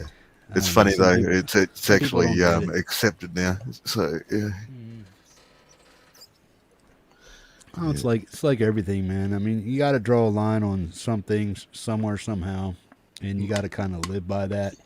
And once you give people sort of like a window of advantage, they'll take advantage of you, man, if you can. But I mean, that's just me. I deal with hard-headed people all the time because I'm hard-headed. It's like I just sit there and listen. Okay. Did you see my screen just glitch? Nope. You didn't see that? Well, I see only my screen glitches. Your squares don't, but mine went like that. I've seen that a few times. You did? I don't know what that. I don't know if it's because I'm running a longer cable for my cam, because I have like a 15-foot extension, and then my PC's over here, and I run it around the back and then up to my thing. So what is it? Is that a USB cable? Yeah. So how long is it? It's probably about maybe 14 feet, 15 feet. Yeah, you're right on the edge of of how long you can get it. There's how expensive was it too? Yeah, it's a high speed cable. Yeah, I mean, it's one of the better ones. There's new ones now that have got an amplifier basically built into them. It's got is that the ones with the cells on them at the bottom? Because that's what this one's got. This is a good one, but I don't know if it's caused because of a loose connection in the USB over here or over there, because it's plugged in to an extension to my PC, and I don't know what the hell's going on with it. But yeah. What? You know, Gary Hunt's is never going to let go of the flashlight thing. You know that, man. Did you remember when you were asking for that secret word? Did you see Gary busting his balls in the chat trying to come up with as many messed up words as he possibly could? I seen him, man. Like? He was sitting going, I'm fucking ball sack, Harry. I can't remember what words, but you know he was like that. He was like, I gotta get out. He's tapping away. Classic. Yeah. He's in heaven now. Yeah. He's got a point though. Is if you've got anything that's being charged via USB, and whether it's a phone or anything else. Well, I do. I'm charging my phone, and usually when I go live, I turn the US or the router off on my phone. So I take away that off my phone. I set it over here out of the way. Otherwise, if I'm like here, if I bring this into my mic and I get a call, it'll make my mic go. So I kind of keep it out of the way while I'm online. But then I take away I move my phone out of the way. But look at Pete Jones here. Are you using a hub at all? A USB hub? No, it's direct from the back of the PC. Okay, that's cool. Yeah. I'm hoping it's not. I hope it's not my video slot. So, GPU slot. So I'm hoping that's not it. I have to get in there and see how dusty it is, but I don't think it's that dusty because it could even be something as simple as your fridge kicking on. It's possible. Yeah. Yeah. It's getting a bit of dirt through the power lines. Yeah. Speaking of your mum, Pete Johns, she really loved my renditions of your songs today. She sent me a message asking to adopt me. Anyway, guys, I'm going to have to jump off because I've got a couple of things to do. All right, man. So, take care. Good deal. And that. No. No, I can't do it. Okay. Yeah. Pete said he, or not Pete, but Ron said he can pop into the chat for a minute. Oh, cool. That's cool. When's Ron going live again? Tuesday? Wednesday. Yeah, Wednesday. Yeah. Yeah, Tuesday your time, Wednesday our time. It's like a couple of hours after your show finishes. Okay. That's my marathon day. Yeah. Oh yeah. Are you getting bro. your Bro, if you ever vocals? need a break, man, I'm okay with doing whatever it is I need to do, but I mean, I don't want you to run yourself down and neglect stuff you got to do for what. When I haven't got stuff to do, man, it keeps me occupied. So yeah. Okay. Yeah, but don't ever feel obligated to stay if you need to do something. Go for it. No, You know I don't. You know that I know that. Yeah. Hey, thanks for putting links in on Ron's show too. I've been really enjoying just watching Ron's show. Yeah. I mod for so many channels. It's really good just to go, oh man. No, it's good. Just relax. Good fun. Good fun. There he is. Okay, guys. I'll just say, hey, Ron. Hey, buddy. How's it going? You're stuck now, man. You're See you, stuck Mark.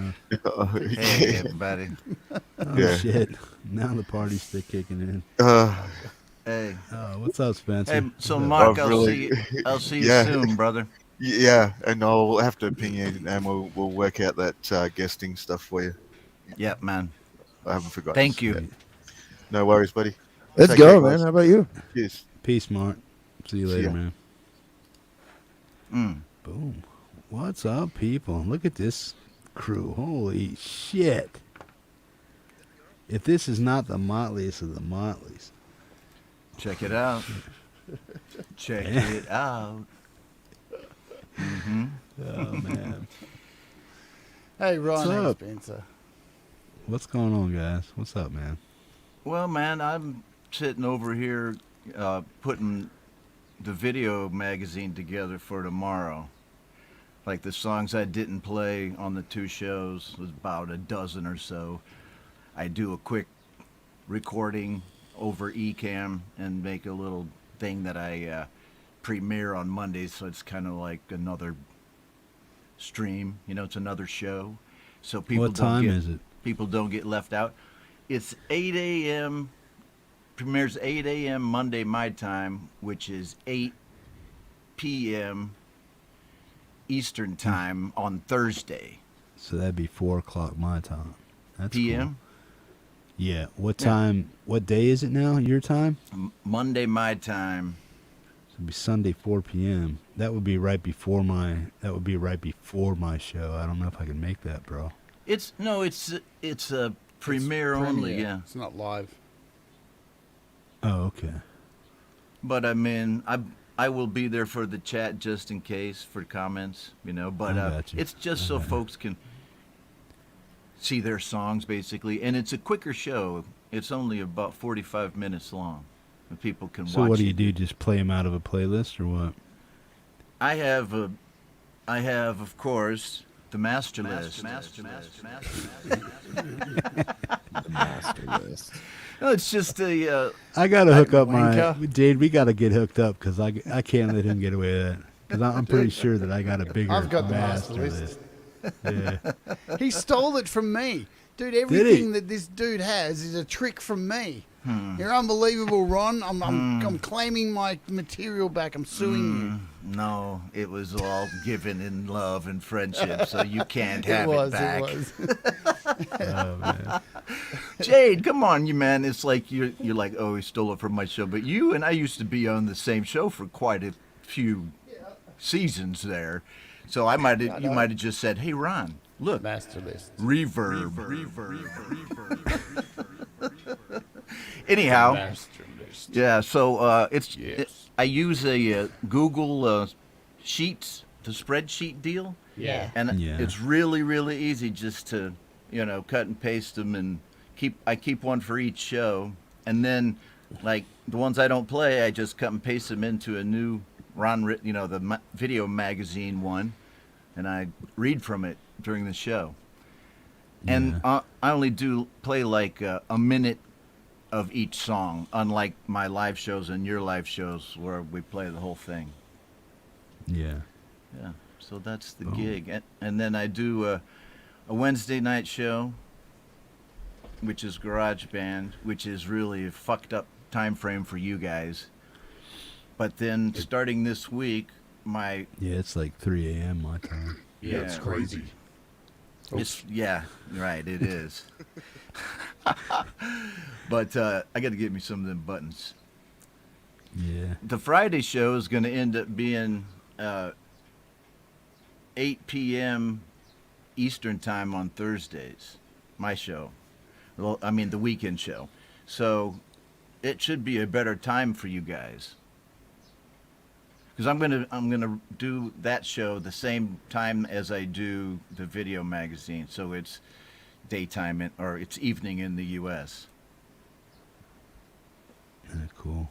So yeah, I'll have to get used to all those time zones, bro. And then, see if I can catch some of your stuff. Well, just hit the subscribe and the bell, and then you can be reminded. Listen to this guy. Oh, I already did. YouTuber. Well, I mean, you guys say it. I'm just zipping up some songs. It's not here. if I am reminded. It's if that time slot is like right there for me, man. I mean, I can do all that, but I can still, I just won't be able to get there most of the time. I appreciate it. Although I want to, bro. I appreciate it.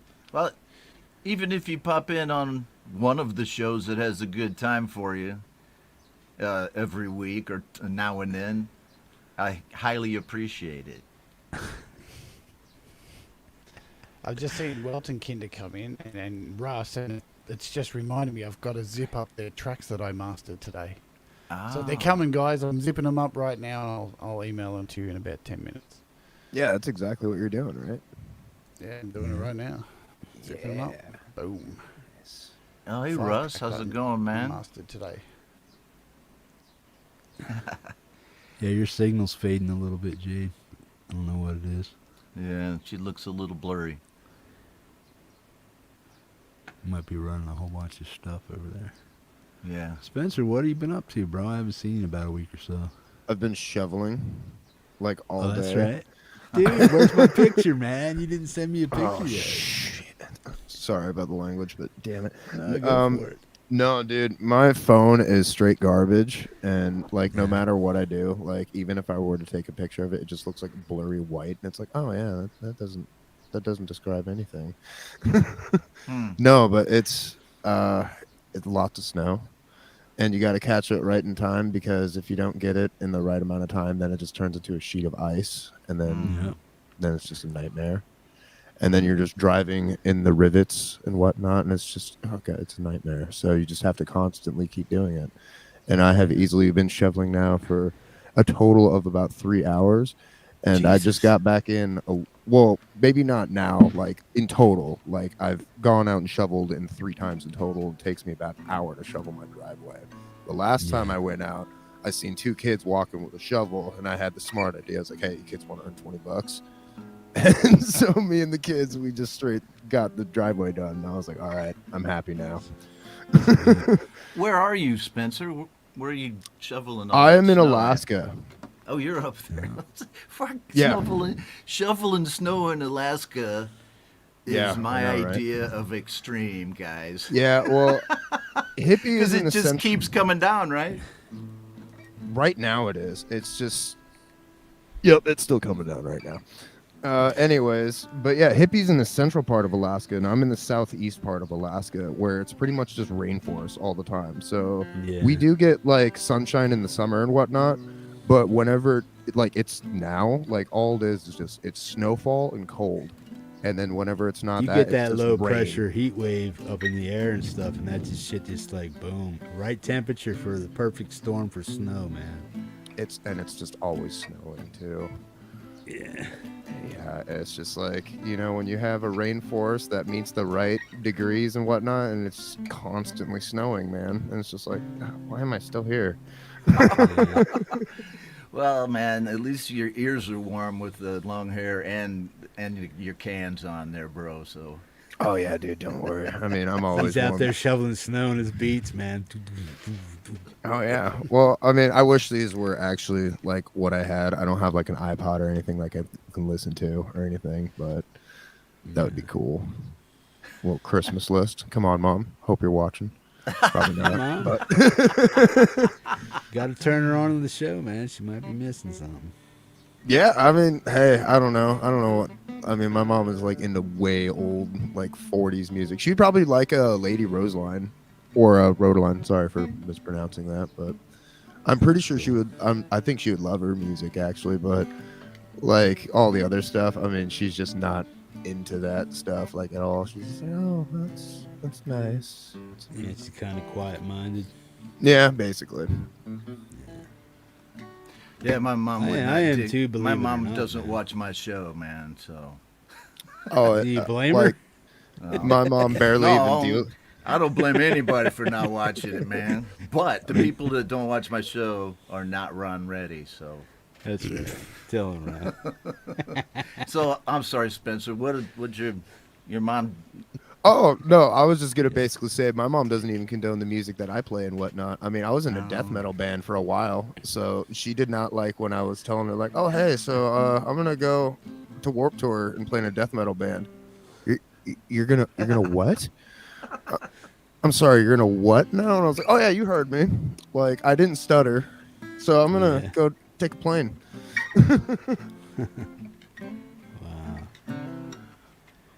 Well, man, I mean, different generations have different viewpoints, and you know, I try to keep up with music that's happening now, but the music that was going on when you were 17 and when you were like in your early 30s and shit like that, that's your you know, your groove always. Yeah. And then, you know, learn as much as you can, but I still find myself going back to it.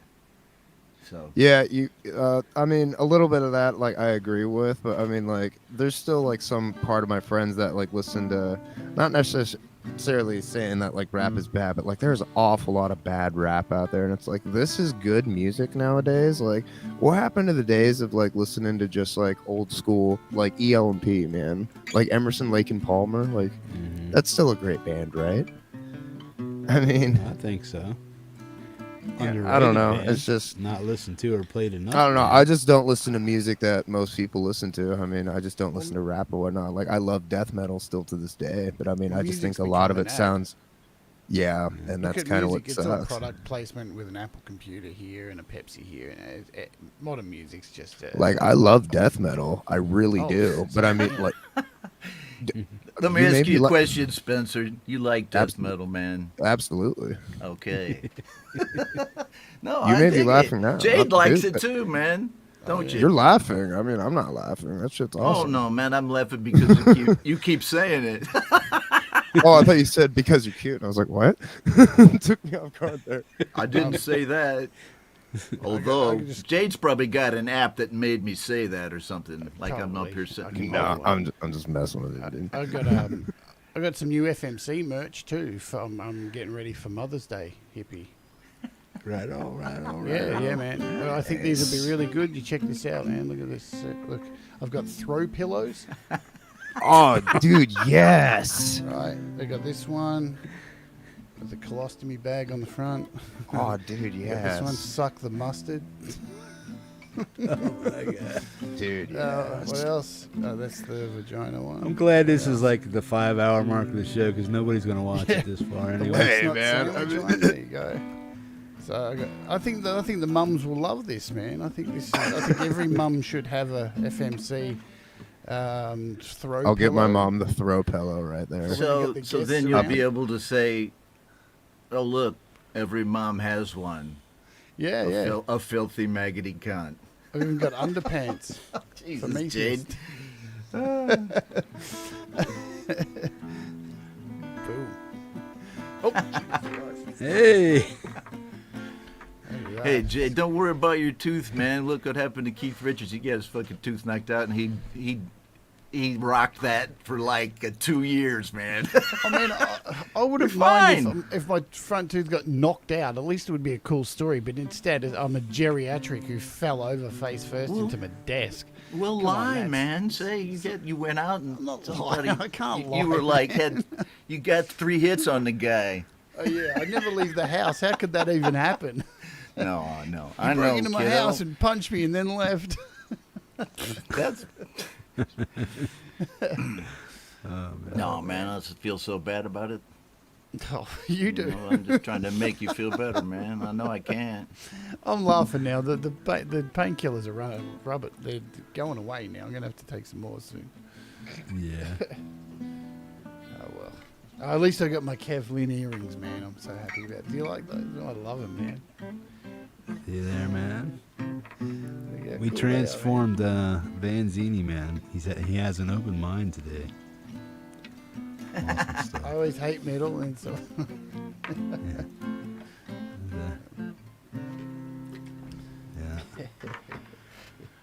Yeah. Well, I never listened to a lot of metal or rap really before I started doing the shows. And then I play any genre on my show as long as it's made by the artist themselves. Yeah.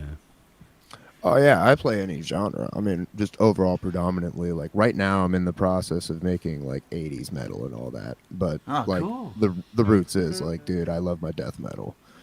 Oh, cool. That's cool. Yeah, I'm the Simon Smith, bro. Sorry, man. Simon Smith. Yeah, just look him up. He's good. Okay. I played him. He was on the show today earlier, man. But he's a British guy, man. He's got about 160 some subs, 160,000 subs. Oh, okay. So actually, like notable. I'm still having no luck with our guitarist friend. Who's that? Now I've caught fucking brain fart. I have to remind myself. So I got Nicky coming on the show. What's his name? What can I think of his fucking name? Dave Simpson. He just doesn't respond to his emails, man. Just doesn't respond. So I've given up. Do you want me to try to see what I can get out of him? Yeah. If you can weave your magic. Yeah. Well, I mean, he likes when I play his stuff on there. I mean, but we don't converse or anything like that. It's like, hey Dave, I'm going to play this, and he goes, "Thank you very much. I really appreciate it." Boom. Yeah, that's all I've got out of him too. So. Yeah. So, but I'm glad I don't Nikki know. confirmed tonight when she was here. So can't wait. That's on the 16th, right? 16th on a Thursday. 16th for you guys, yeah. 16th. I'm really glad she confirmed, because, yeah. And that's the I've same already time, advertised 12 it. o'clock my time, 1 o'clock my time. Yeah. Yeah, I think Dave Simpson would be an awesome interview as well. I think I'm really interested to. I mean, because he does talk, he does answer questions. Yeah. You know, so. Oh, yeah. But you can't force people at the end of the day. He probably thinks I'm a dickhead. That's probably why. No. He's just, Dave's kind of like a little introvertish and stuff, but Yeah, he's I realize that. Yeah, but he's it took I guess he calls himself Captain Lee, man, from Anderson's. It took them a while. Watch the interview that they did with him, with Dave. Yeah, Did you watch that? Yeah, I watched it. Yeah, he told me to, and I went and watched it. Yeah, I was just like, whoa, man, cool, Dave. I mean, you can kind of gather the kind of person Dave is, man. He's a very heartfelt individual, and he's very emotional about his music and stuff, and how he got his roots set in music from his family and his sister and stuff, and all the encouragement there, man. So he's very eccentrically, emotionally. I'm like that too sometimes. When you get me in the right mood about something or what somebody's doing for somebody else or how they accomplish something, I get a little heart-feely that way too, man. So I just know it'd be a good interview because I know we both have we're both John Frusciante fans. Like, I'm a massive John Frusciante fan. Like, I adore Roy it. Gallagher and stuff and like I'm that. sure like the interview would just be most of the time talking about John because I know he's a big fan and yeah. So, but yeah, we'll see what happens. Hopefully, it's in the new year. Maybe something triggers. Who knows? But we're all good. So I've booked up all my interviews for the end of this year. So I've got everything set all the way up until New Year's. Yeah. Well, I think Jack Dahl or Jim last night was telling me, Jeff, you should do interviews too, man. Because you were asking such and such good questions last night. I was just like, well, I'm not really into interviews because I get gray mind every once in a while. I'm like, what the hell was I saying, man? I'll be talking. See, you and I are alike in that respect, my friend. I'll be going, what was I talking about? Yeah. I'll get on a tangent and it's like I'm like on it and it's like all of a sudden I just lose. Did I forget what I was saying? Oh man, have you watched it? One of the first interviews I did was with Ron, and there's so many moments where I ask him a question and he just goes, "What the hell was I talking about again?" It's brilliant. I kind of brushed up my game since those early days because I realized you actually have to say something because people are watching, man. You can't just freak out. Yeah. So, Pete interviewed me early on too, and it wasn't stellar, but now I think it's the wigs, man. He's scaring him. He ain't got no hair, and you're over there like, hey, put on a wig, yeah. Oh, so you should see Spencer, it. I get a message from this clown, from Ron. He sends me a message with, he's like, check out my new wig. And then I get another one with, check out this new wig. And there's like 3 photos of wigs. I'm like, dude. Well, some shows I don't wear them at all, Like the video mag, I probably won't wear it, although today I might. I have to make that thing right after I get off of here. But, it's fun. So Spencer, what kind of 80s music are you doing? Because I'm in a virtual band too, and we do kind of 80s rock sometimes. Oh, nice. I'm into like oh god, I don't know why I can't think of it right now, but like Dawkins and Loudness and Okay. kind of like the heavier side of like hair metal and whatnot. Well, we do more 70s and 80s, right? Not. Oh, okay. Like we're doing Whiskey in the Bottle right now. Oh yeah, no, I do that whenever. Yeah, I do that anytime I go out and play at the gig. Fucking A, man. I was trying to get to Brian to do that, my partner in the band, and he just popped up with it. He did all the music sent to me. All I got to do is sing it and put the bass on there. It's great. Yeah, that's like one of the songs that like every Alaskan seems to know. It's just like, hey, you know, Whiskey in a Bottle. It's like, oh yeah, I know that song.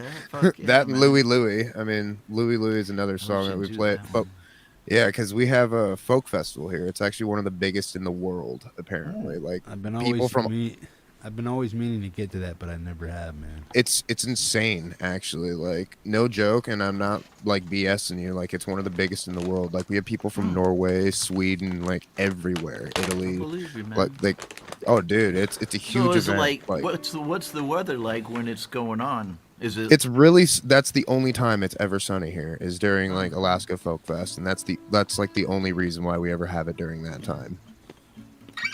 Oh, cool. But So yeah, do you play I mean- you play there, or you just go watch it? Oh no, I play there. Cool, kick ass, man. Yeah, I play folk music and whatnot. Like I grew up like playing folk music, and then just I love death metal as well. And I was like, I See, want I'm to play from- electric guitar. I mean, I didn't have the opportunity of just like going straight to electric guitar. I had to like learn the classical and all that. And, like after I got done learning all my musical scales and all that BS, so I was like, oh yeah, now I want to shred. Oh, good for See, you, I'm from bro. Philly. I'm from At Philly, least Spencer. see, you're one of those guys that knows what he's actually shredding. Yeah, I mean, maybe not Theory like and all that. 100%. Yeah, I do know my theory, but it's just like, how much do I actually apply to my music? Like, not very much of it. I mean, I just play music, and that's all I really care about. Oh, And all man. music theory is literally just a guide stone of how to like get your mind or get your thought of whatever you're doing to the actual palette. Huh. That's how I think about it, anyways. That's cool. Well, you're well schooled in it, man. I just kind of pick it up as I go along. That's I pretty decided- much what it yeah. is. Yeah. Cool, man. I decided ever on heard of the a Philly life of folk? adventure instead of study. And Yeah, now I'm trust- living with the consequences. Yeah, dude, trust me. I mean, like, there are people who are like, oh yeah, do I need to know music theory? Like, absolutely not. No, you can just play guitar however the hell you want to. I mean, does it help you like writing songs and whatnot? does, it man. does it make it easier? Yes, it does. Yeah, it does. I know, because for instance, in songwriting,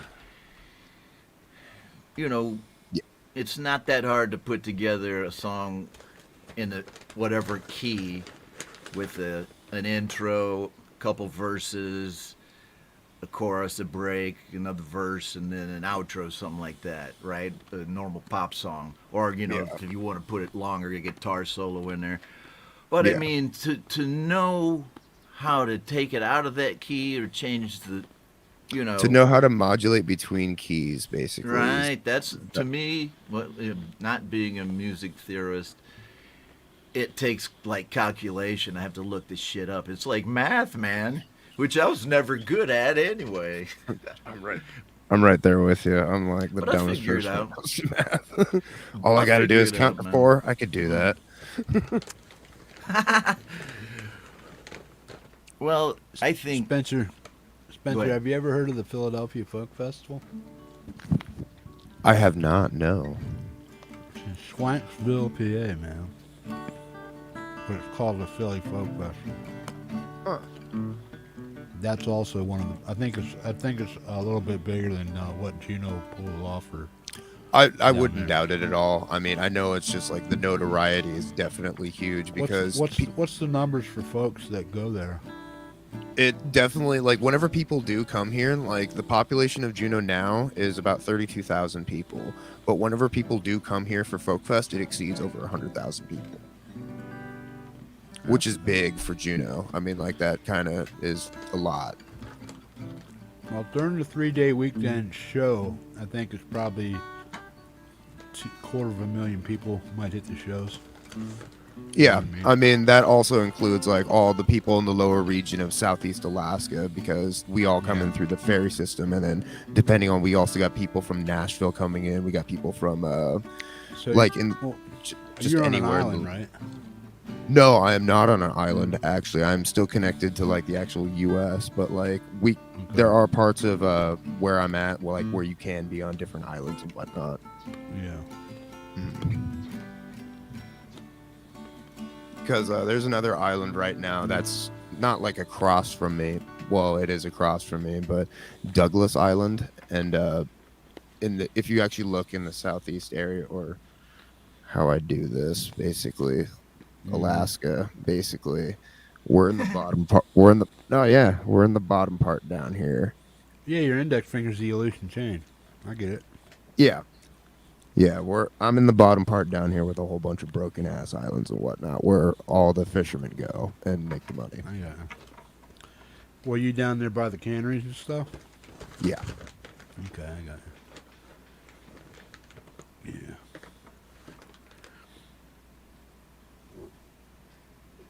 Yeah, I need to get out more. This is the after party, man. But I actually missed the stream this morning because we had. I sadly did too. We had a block party last night, and I slept this morning until 10 o'clock. So I missed it. I could, if I wake up like I normally do at 7, I could have watched it.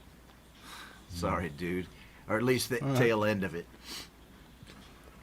Well, I actually got a global shutdown on it, so I had to remove PJ Cobi's and R4 Rock Forever, Black Sabbath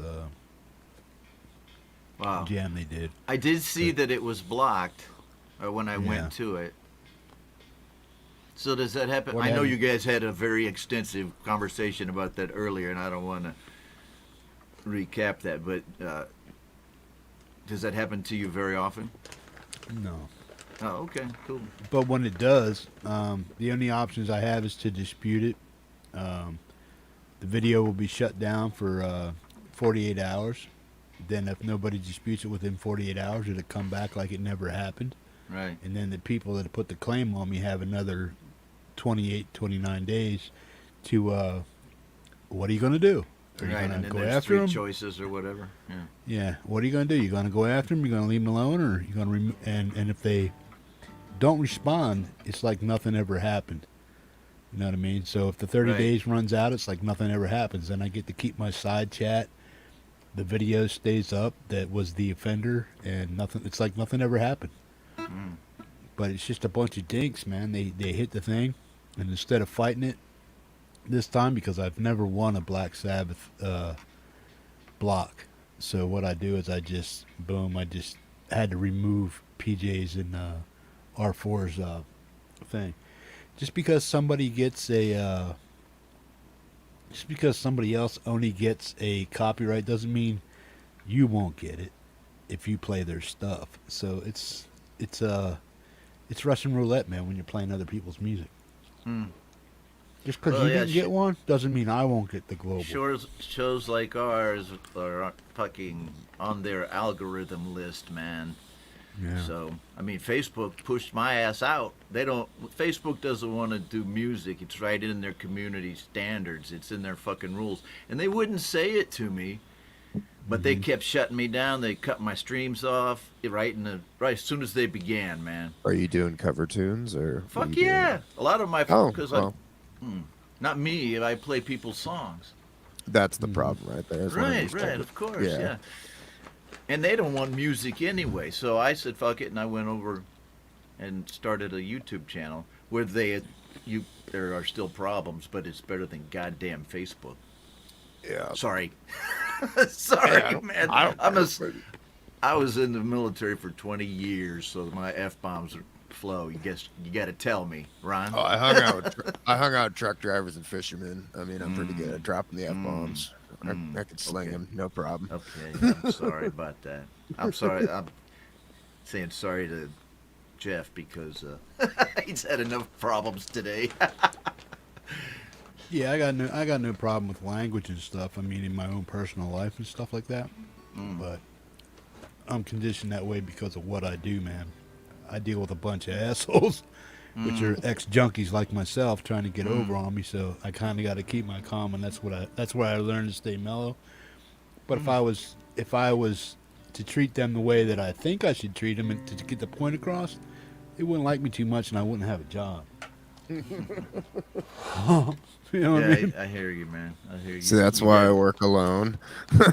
I don't talk to a whole lot of people at my job. I'm literally just the one dude that like works alone and just does what he does. I mean, I'm eating pistachios, man. If you're an old dude, Ron, and you need fiber, bro, this is it. Okay, man. I'm telling you, pistachios will send you to the damn toilet. If you got a problem, if you got any blockage, anything's hard, your dairy's binding up on you, and you shitting bricks, eat some pistachios, bro. Well, okay. Don't You talked me into it, man. It's some soothing words right there. Yeah. Well, the part that talked me into it, he said, if it gets hard, eat pistachios. You got a plugged butthole, eat some pistachios. It'll clear that shit right out. It'll work. Well, you know, Vietnamese food just, I'm ready. You know, I don't want to talk about my shit schedule on your show, but I got no problems usually because there's a lot of veggies, a lot of soups, right? A lot of soups, yep. And I eat. Well, you got a lot of salt in food too over there, right? Too. A little meat. MSG. They do, right? Some, but you don't have to. My wife doesn't use a hell of a lot of it. Mm-hmm. We don't eat very salty. In the southern part of Vietnam, the food is sweeter. They put a pinch of sugar in stuff usually, or they have used curry sauces more. In the north, where I lived for many years, it's salty. Yeah, it's pretty salty. Excuse me for interrupting, Bart. Did you say that you live in Vietnam? Yeah.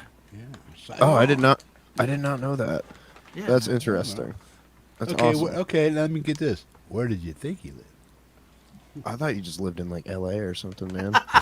You look like an LA cat that just hangs out in the studio. And it's just like, oh, I didn't think anything of it.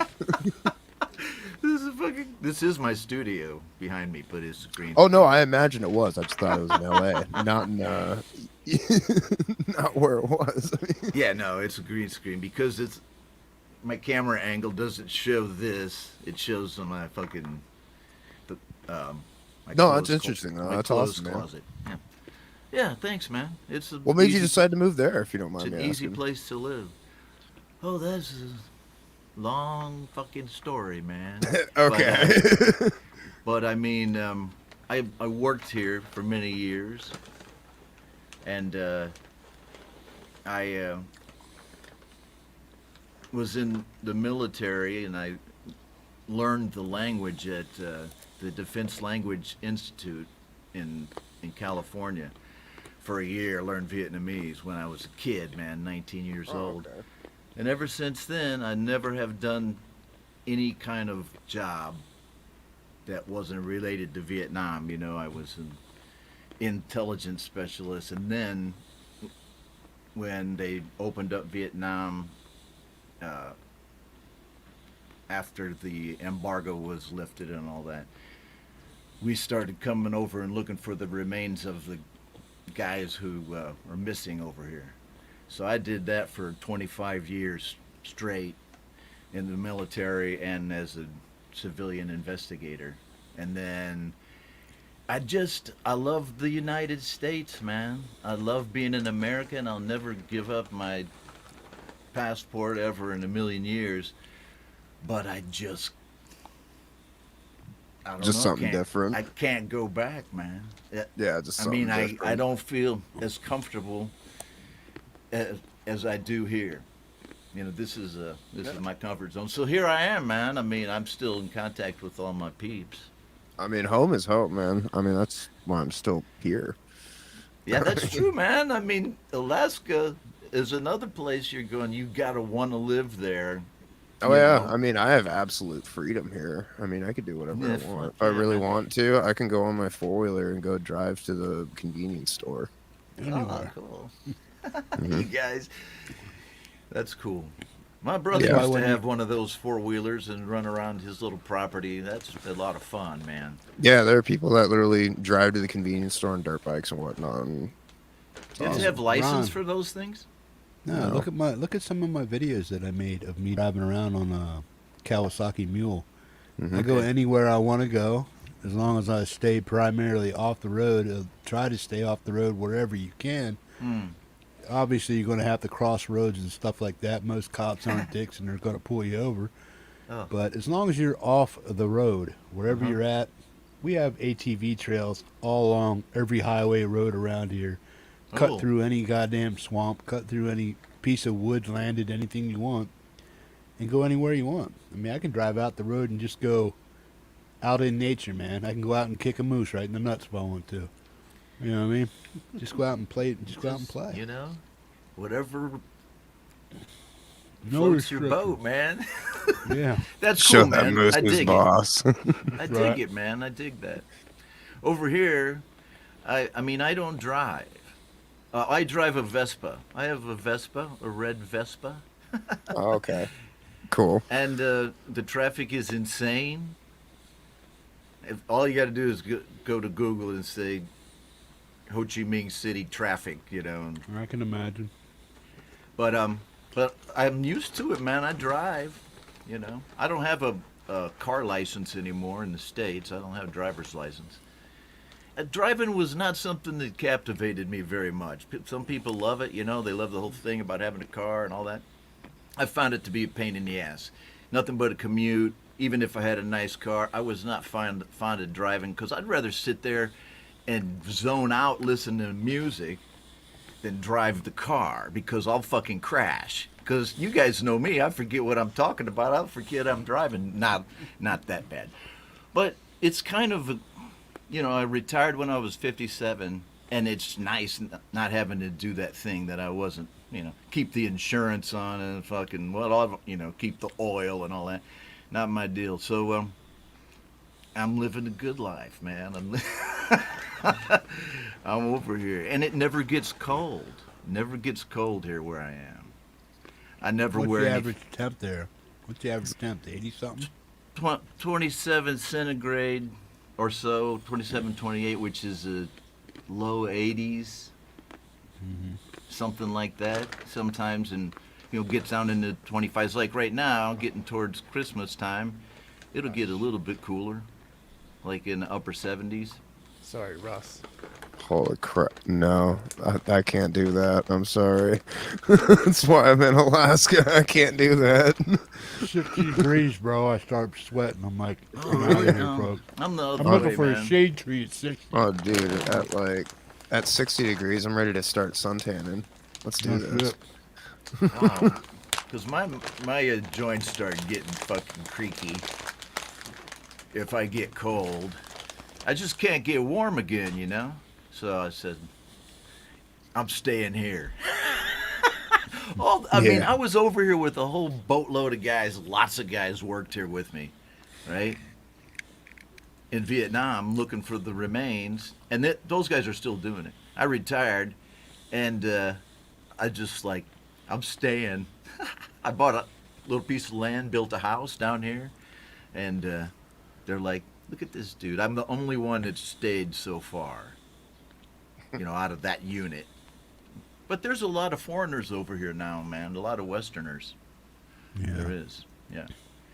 Well, I should come to Alaska someday. I think I was there one time on a military flight through Elmendorf or something like that. Yeah. Yeah. But I didn't get to serve there. I was in Okinawa for a decade. Then I was in Hawaii, and that's where I, you know, staged out up to come to Vietnam. Yeah. I'll be right back. Okay. Sorry, Russ. I actually sent Russ his mastered tracks, and I sent him someone else's song. Oh, good. Oh, no. That's good. Sorry, Now you dude. can I'll re-zip it and send the right tracks this time. charge him another $1. Yeah, no, he pays more than that. He's a higher tier on the Patreon. Mm-hmm. He sent me 5 songs to master today. I only did 5 2. of them? Jesus. Oh, man. Oh, he's doing. Is that his album coming up? No, I think they're a mixed. I think they're just some odds and bods. Weltenkinder sent me 2, and I've just zipped those up. So I've made sure I've zipped the right ones up. And Peter sent me one, and who else? Greg Hernandez sent me one. Mars Capone. Oh, cool. They're all Mars done. Capone. All right. All done. This week, tomorrow, actually, I'm supposed to record vocals for this Black Covers song. Oh, nice. There's a whole bunch of us doing it. We're all, it's a group collaboration. I'm not really going to say anything more than that. It's a We are the surprise. world. I actually wish it was that compared to the song that it is. Oh yeah. Oh well, I'm all looking I'm gonna forward. say. Now I'm looking forward to this. You know. I'm out of my comfort zone. Trust me, way out of my comfort zone. So much so, every time I listen to it, I go, "Ooh." Jade, you got to learn to say no sometimes.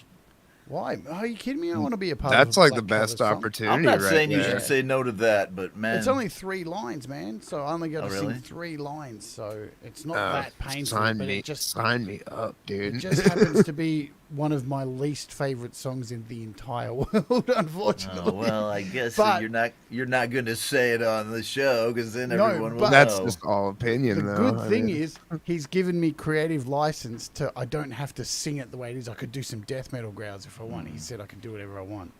So there's Nice. going to be a mixture of vocal, of a nice vocal, and some death metal growls in the background. So, Nice. fun.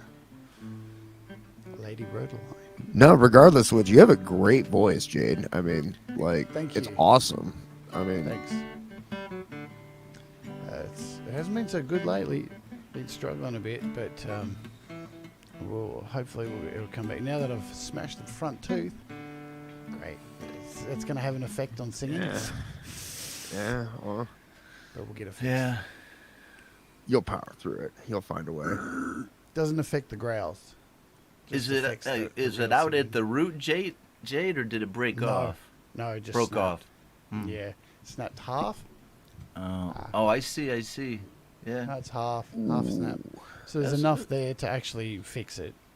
Hmm. There's enough to like do a implant or a cap or Right. whatever. So yeah, it's just yeah. Well, fuck, you got that to look forward to. Dental work. Yeah. You're having a Yeah, shit, a dental hard work is year, not kid. cheap. Man, it's just coming in a few at the moment, so It it's keeps all right. coming. Hmm. But you know, there's a lot. You just gotta. I think, like anything, you just gotta remember that there's people living out in the streets, man, and doing a lot harder. So Right. could be way worse. I was one of those people, man. I was there. You know, 5 years ago, I was homeless, living on the street. So I know that feeling. So it could be a lot worse. Yeah, I know that feeling. It was not fun. Yeah, 100%. Yep, been there, done that. Yeah, it was not fun. I don't miss those days at all. Never want to be there again. You know. I've been in this house now for 3 years solid. Got out of that situation into this house and far out. When you lived in a park for 6-7 months. No. Yeah, I've been here for about 5 years now, and it's just like, yes.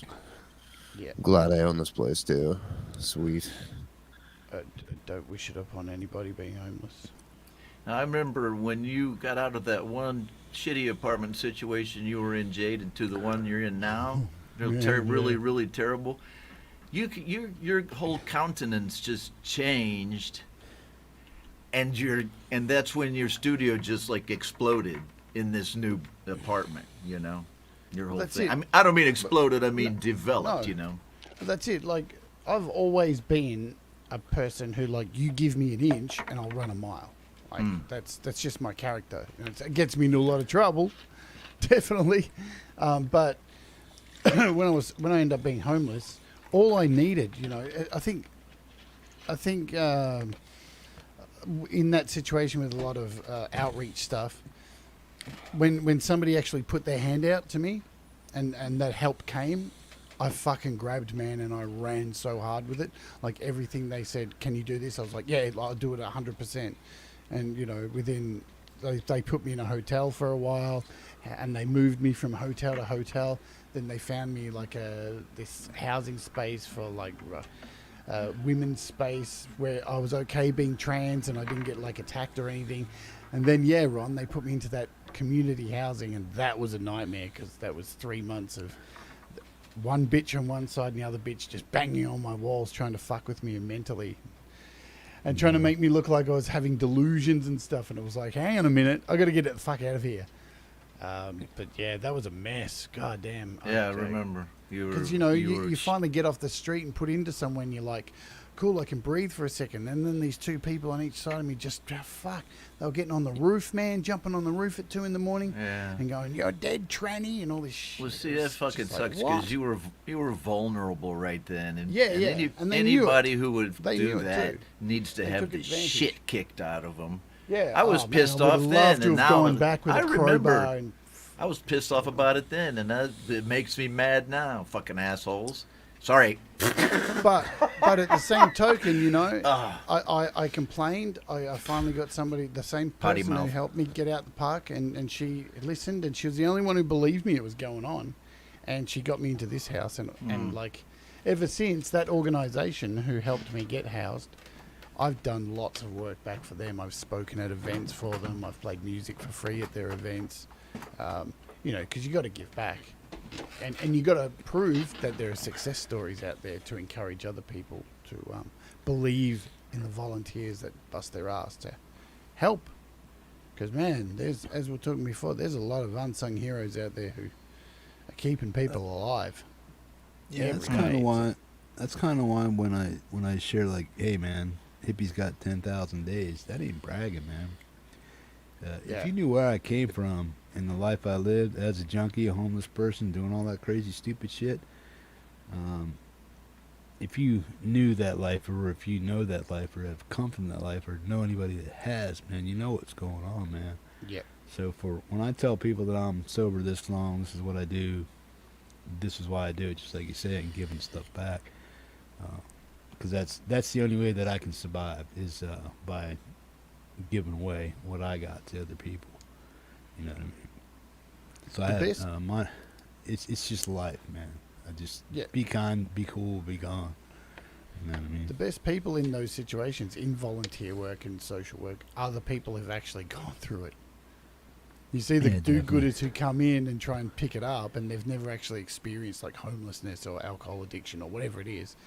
Oh, you just gotta do this, honey. If you just do this, and you'll be It's okay. like, hey, have you ever been sitting there like living in a park, bitch? No, you haven't. Like, seriously, you can't get in those shoes until you've been there, you know? There's no training for that. There's no training.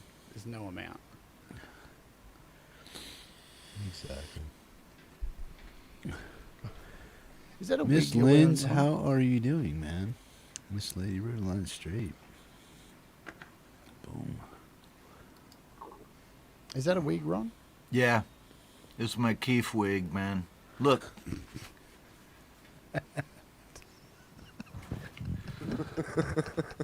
It's my Keith wig. I got a box of wigs, Ron. I'd love to show you. I have a full box of like Well, 200 wigs up there. You'd love them. Roll them out, baby. What are you waiting for? You know, I've had people ask me, because I just thought I do it because it's a show, man, and it's fun, I think. I love it. And people, but I have been asked or been insinuated, like, are you trans or, you know, gay? I just said no, but I'm not uncomfortable with wearing a fucking wig, you know, who cares? It's, you know. Who cares? Yeah. That's Right a on, wig, man. like, get the fuck over it. Yeah, man. Yeah, it's, I mean, People get it's hung show, up on such it's weird like things, don't showbiz. they? People get hung up on the tiniest thing, Right. and it grinds them, and they sit No, there somebody has said to me, yeah, it so really just man. it hinders their life somehow, and it's just like, Yeah, man, you yeah. need to Like they chill can't out, sleep. man. I mean, they were like, you were wearing a wig. And I'm like, Yeah. you know, well, I guess it is a little weird for some people because I was a fucking government guy. God, I'm so sorry, Hippie. You need to just beep me out, man. I mean, I'm way. Did he get muted? Nice. He's got control, man. Yes, I'm muted. The gatekeeper. Okay, He said, go ahead. Okay, let's shut him up. See what he does. You need a sound effect for that, Ron. You need one of these. I'm Be sorry. careful what you wish for. I'll start paying attention. I'm sorry. I apologize to everybody who I might have offended with that. What were we talking? What was I saying? You were working for government and whatnot. Oh yeah. Well, I guess I am a bit different. When I used to make videos, with the virtual band I'm in, I was still wearing like my office clothes, right? Blue collared shirts and stuff. And Yeah, I Jade think goes, I've seen a few of those videos. Yeah, you're all suited up. Jade always goes, "Look at him, he's a straight man." What is he? Who does he think he is now? Well, I just I'm retired. I relaxed, and I do it because it's fun. You think this wig is bad? I got. Here's what I was wearing today. Oh no, that's fine. I mean, I will never cut my hair again. I mean, I hate it when people are like, "Oh yeah, you need to look good for like your job employment and whatnot." So this is the reason why I will never cut my hair again. First job like interview I ever went to, guy had hair longer than mine, big old fat guy, and just super laid back. He's like, "Oh yeah, you want the job? Is there like no questions gonna be asked? Like, is this it? Yep. You look like a man who knows how to do a job. Oh, just come in tomorrow." I was like, "All right, okay. I'm never cutting my hair again." I mean, this dude looks like a fat fucking slob. I mean, I hate to say it, but Ron, you know what you're He has some missing from your gorgeous hair, show? though. You know what you're missing from your show, Ron? You're missing a sound effect like this. I'm digging It's the full way. of fucking swearing. It's full of fucking swearing. It's full of fucking swearing.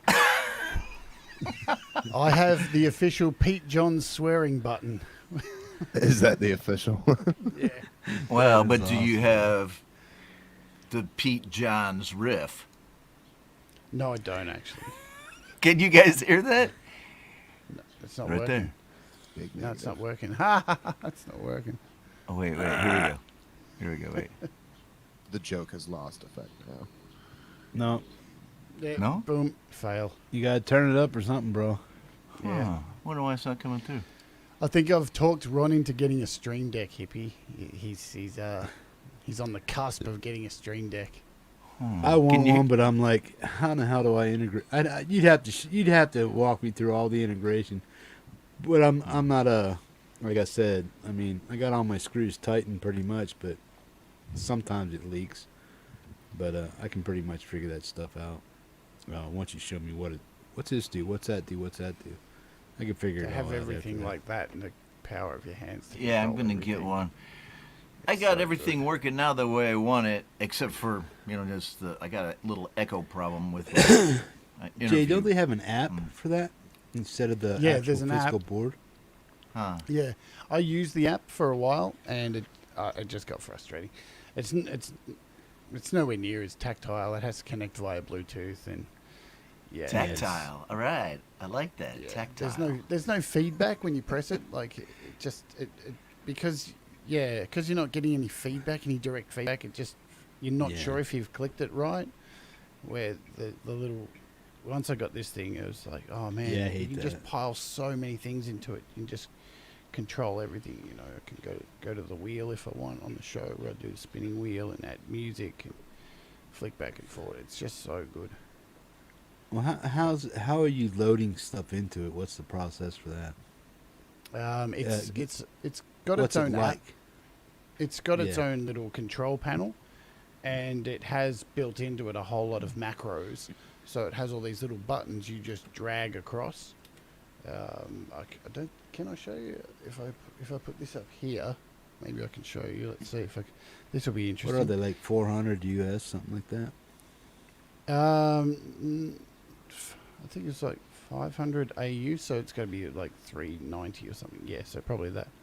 If I can go, how can I do this? If I go to desk pad, you can probably see the screen up there. Yeah. And you just open up this little program. Here it is. If I bring it up. And you just add the buttons. You can drag them across from over here and drag them in, and they appear on the screen. And then you can go in and change the little buttons. You can put videos in there, and you can make folders and click on the folders and have other. Well, that's what I effects mean. in Do you have to preload them with links and stuff like that, or what? Yeah, and all the things are down the side, over to the side. So you've got over here it says game capture, OBS, soundboard, Stream Deck. And it's got hundreds of sound effects and copyright-free music. You've got Twitter links, YouTube links, and there's a whole bunch of things already pre-made. You can just drag. So this one here, YouTube count, you can just drag this one in, and it'll show you how many people are watching your stream at any time. It's yeah. So this is the little operation thing up here. Uh-huh. So anything I drag in from over here to the side onto here, it'll appear down here on the Stream Deck. So you can, and then you just, when you click on one, it gives you all these options. So you can name it, you can add an image to it, you can, yeah. So it's all super easy. And then once you're done, then everything's just in this little box, and you could just flick between your buttons.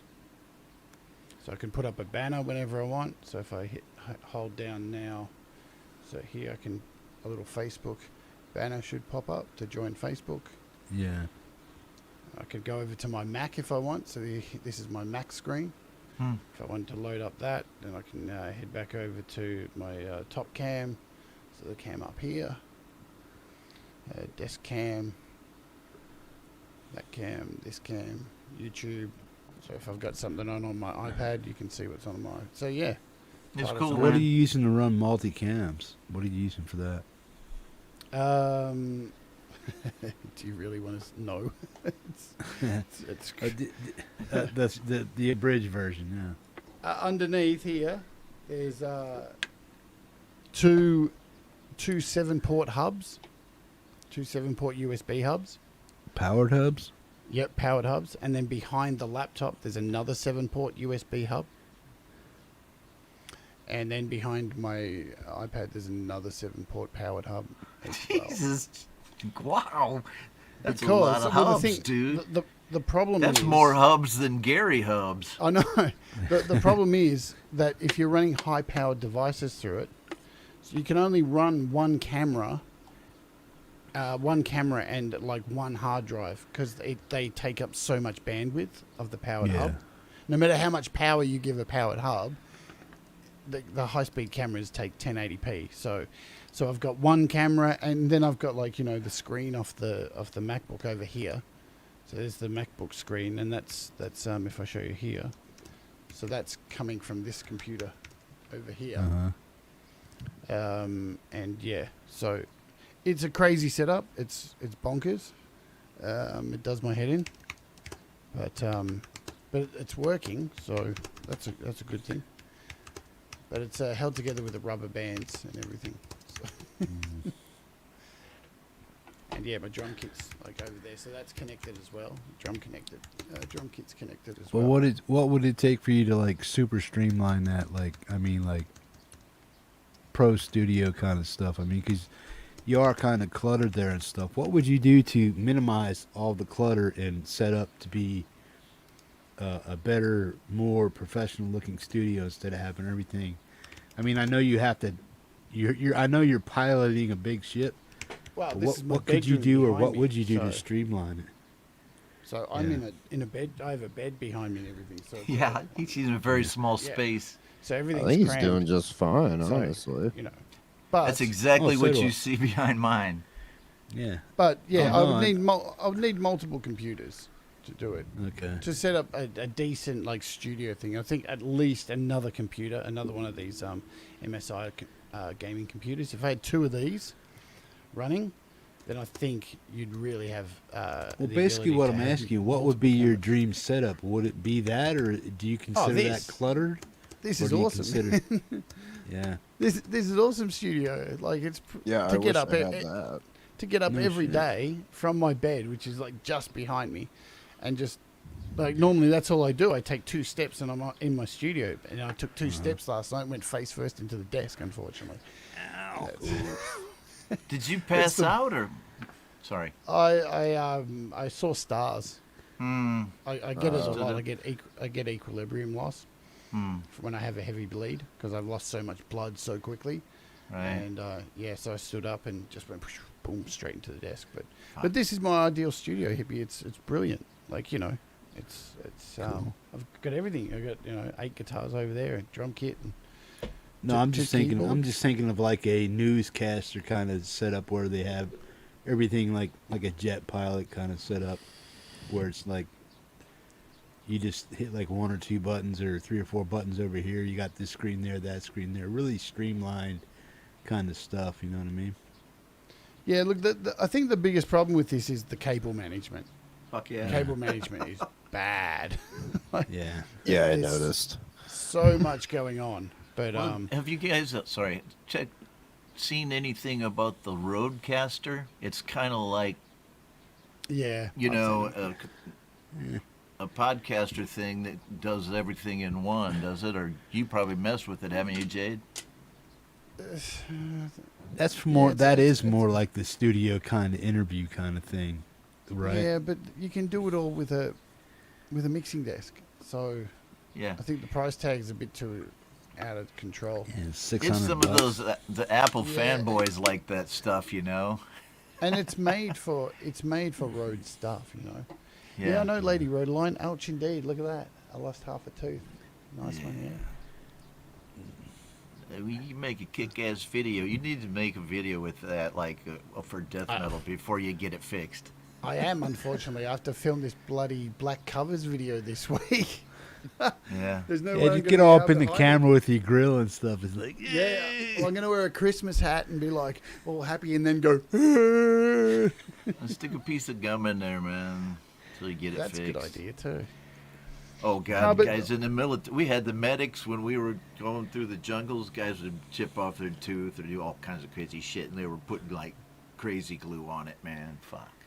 Sorry, I gotta go. I gotta pop out of the stream. I can't stop saying that. Anyway, guys, I gotta go put the video magazine together, or it won't get done today. So I appreciate hanging out with you guys. Peace. Well, it was nice formally meeting you, man. Yes, Spencer, nice to formally meet you too. And I'll see you other two folks later, and everybody else. All right, get the fuck out of here, Ron. Oh yeah.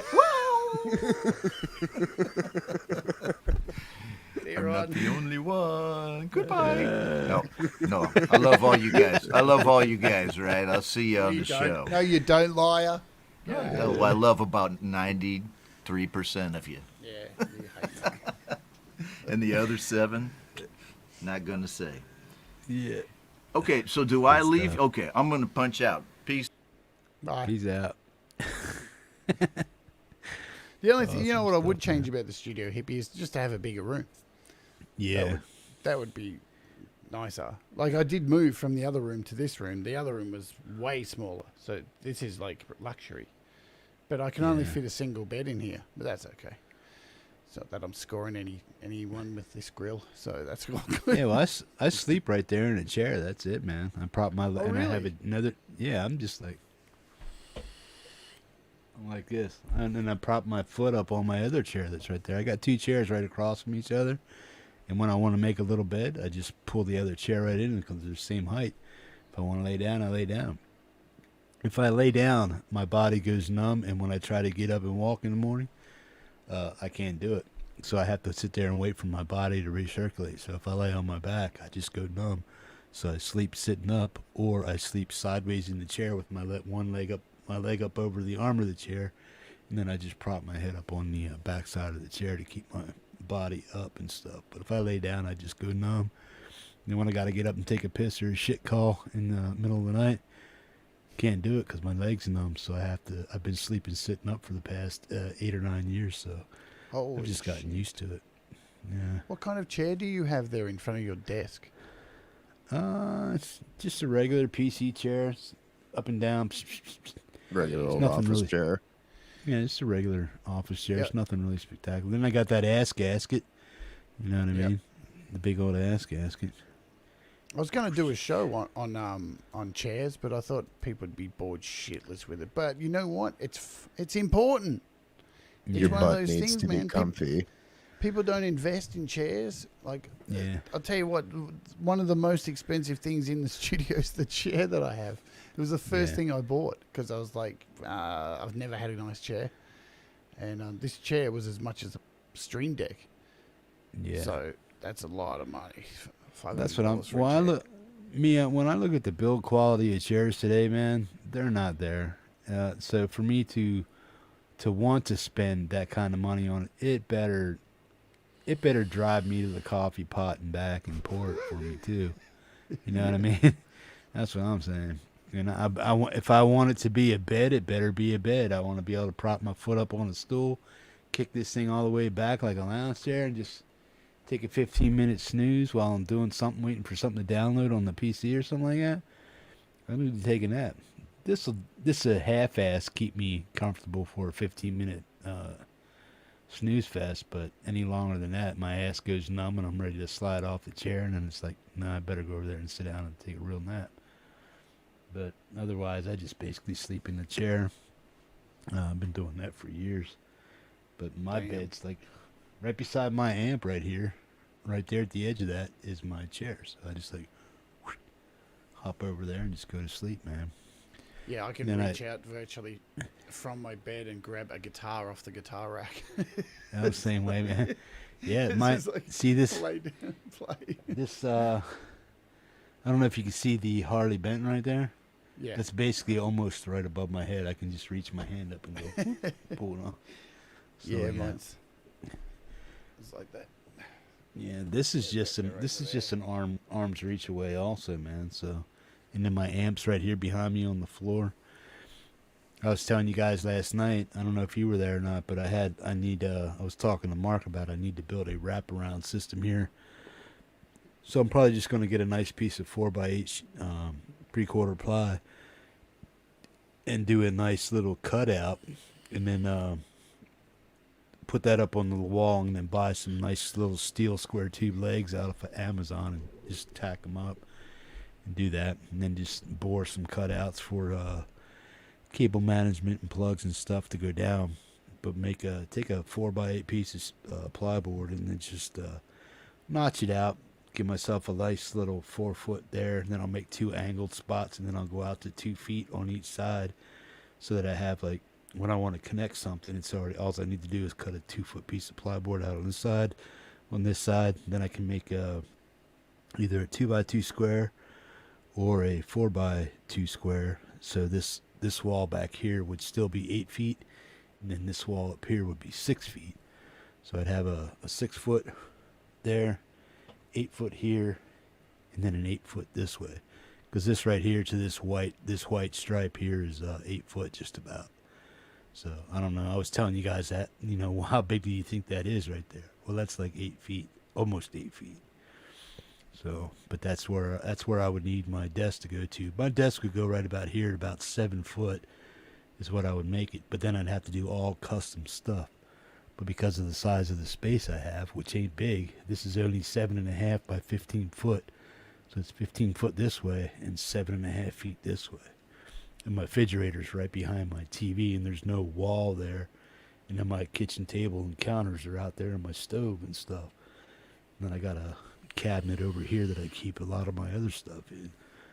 But yeah, and my heater and my 60-inch TV's over there hanging on the wall. But I had to move here because I was filming this way when I first started, and all you seen was my window, nothing back there, and then you see my bare logs to my cabin, and that's all you seen.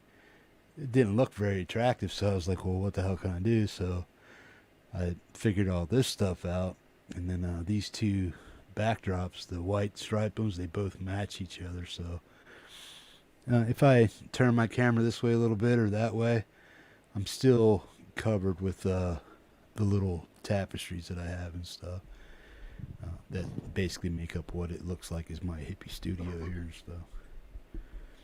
But I do need to build another desk, clean stuff up, get these individual tables up out of here, and make it all one little streamlined thing where I just go boom, hit that button, hit that button, hit that button, slide this button, whoop, what's up, hippies? Just stuff like that. I've got your old background. Yeah, there you go. Yeah, I still got the. Yeah, I still have the galvanized letters and stuff. I just got to put them up somewhere. I don't really want to block my tapestry, but I wanted to put some floating shelves up there, and then put some pedals up there, something like that.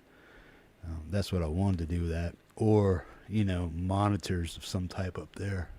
But I got this monitor back here. See that one? That's not hooked up though. I bought the I bought the HDMI cables from YouTube. This one here is on a 30-foot one. I need to shorten that 30-foot to my thing here because I have my PC over here where my TV's at. Then I had to go across this wall back here, all the way across this wall 15 feet, and then boom, up into my TV over there. So that's 8 feet, 15 feet, and another 8 feet, so you got 16 feet plus 15. So I need at least a 35-foot cable to get over there comfortably and get around things and stuff. But since I moved everything over here, I only need 10 foot to get to my PC this way and 8 foot to get to my PC this way. So I got a 15 and a 10. So I can move that stuff anywhere I want to. Put my PC and everything that I want to operate, everything that I do is right here on this desk or in this desk. So it's basically a rolling PC desk is what it is. Yep. So all I'd have to do is unplug my PC and the connections to my router and my Cat5 cable. They're long enough to move I can move my whole shit over there within a matter of minutes if I want to. Just set it up anywhere I want and then just boom, run a power strip over, plug all my shit back up.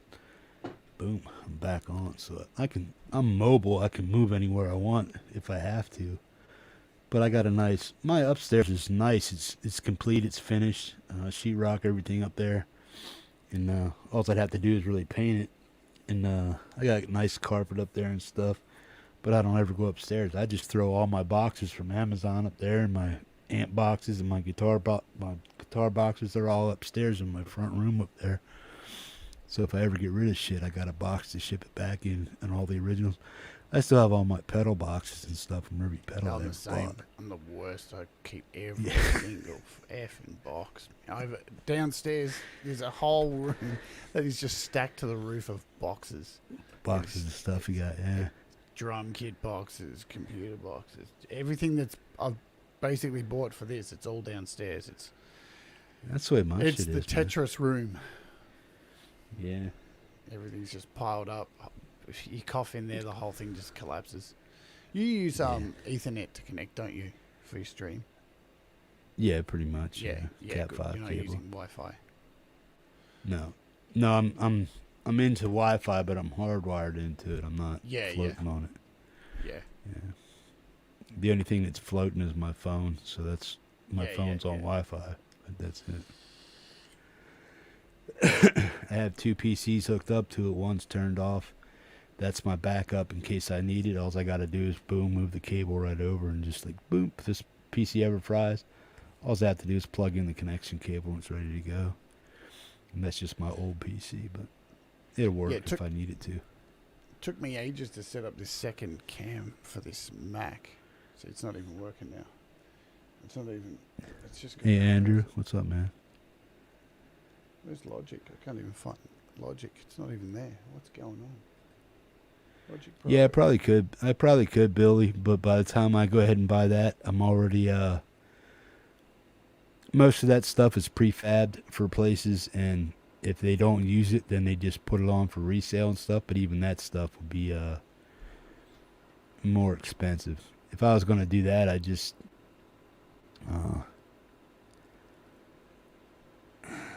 I could, but it's not. I could, but it's not the style that I'm looking for and stuff.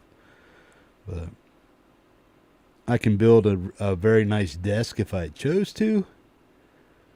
But with the wood prices the way they are right now, man, it's stupid. Piece of 3/4 plyboard's $120 now. It was 90 something about 3 months ago. It's $120 now.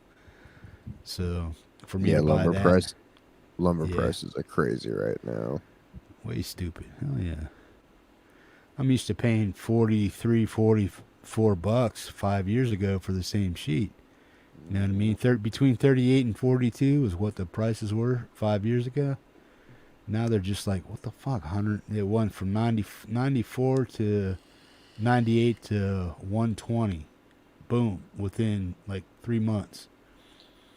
And that's because I was looking to buy that 4x8 sheet to build a table over here. Or to start building a nice desk. And I was like, holy fuck. By the time I got done doing what it is I wanted to do, I would have spent $400 or $500 building the desk, and I probably could have bought something that would work. But there's nothing in a U-shaped desk that would fit the size of my cabin, so I'd have to custom cut it or build it myself. So that's what I'm looking at. But right now I'm just using 4x2 tables. This is a 4x2 adjustable table, so I can make it 30 inches, 35, whatever I want. And then this one over here is a fixed table at almost 4 feet by 2 feet. Then I got this computer desk, which is 3.5 feet by 28 inches and stuff. But it's got the pull-out drawers, and it's got an adjustable pull-out shelf. All this stuff here, like the head rush stuff, will go down here once I get it hooked up, and then the mixer will go right here. And the head rush will go down here. And when I need it, all I need to do is just pull it up and set it like right here on my desk where I need it, instead of going somewhere else.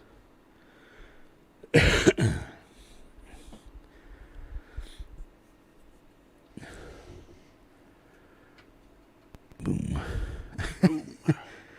What's that? Any IKEAs there? Yeah, there probably is, Mark, but I don't know. There's a couple things I could buy. There's 2 individual L-shaped desks that I could buy, which are basically they're 4 foot by not quite 4 foot, but they're like 5 foot long L-shaped desks, and they're 5x4 in an L shape. I can put those 2 together and complete a U shape, but then I wouldn't have enough.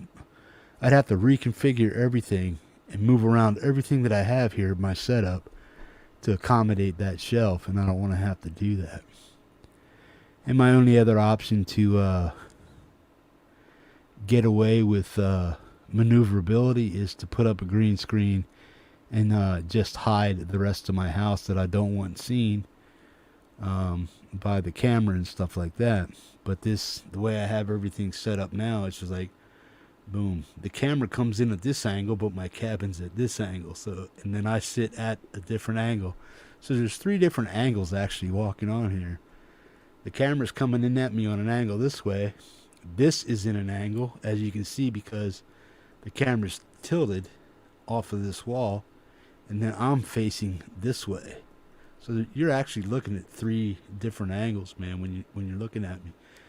And then my microphone comes in from this angle. So it's really weird, man. I got a lot of different angles going on. But yeah. No, I looked around at a lot of desks.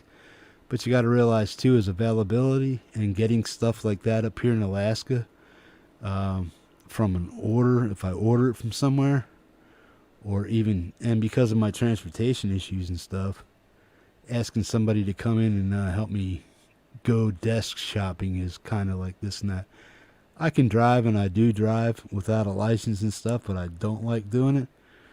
But I have a friend, if I really need to borrow a car and get out and do stuff, I can go ahead and borrow the ride and go to Anchorage and pick some stuff up. They don't mind doing that, but I don't like doing it because if I get caught, it's about $3,000 out of my life and 80 hours of community service, with the risk of 30 days, 90 days in jail for driving without a license. So I'm not willing to do all that stuff. Damn straight. You know what I mean? So, yeah, I mean, I'm not square by any means, but I don't go out of my way to cause trouble for myself, because I had enough, and life for me up here is very predictable, but if I do something that could disrupt that, it could be wrecked pretty damn quickly, and I'm just not looking to do that. So I try to live a relatively calm and straight life. Boring, but I did I had trucks. Wrong with that. Nothing wrong with that, man. Boring's good. Yeah.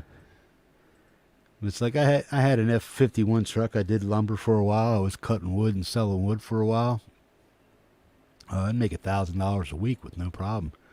And then just cutting and selling wood and stuff.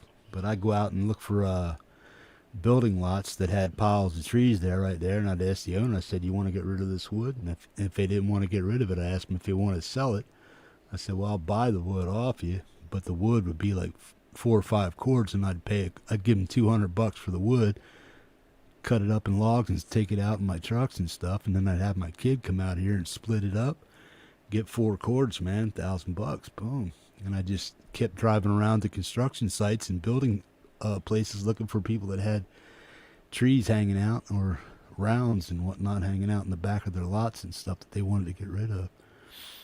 If they didn't want to get rid of it, I'd just buy it off of them. But I did it. That was back when I was younger and not so fat, you know.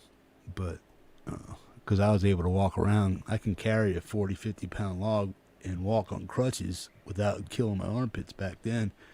I'd sit on the ground and just throw logs like this.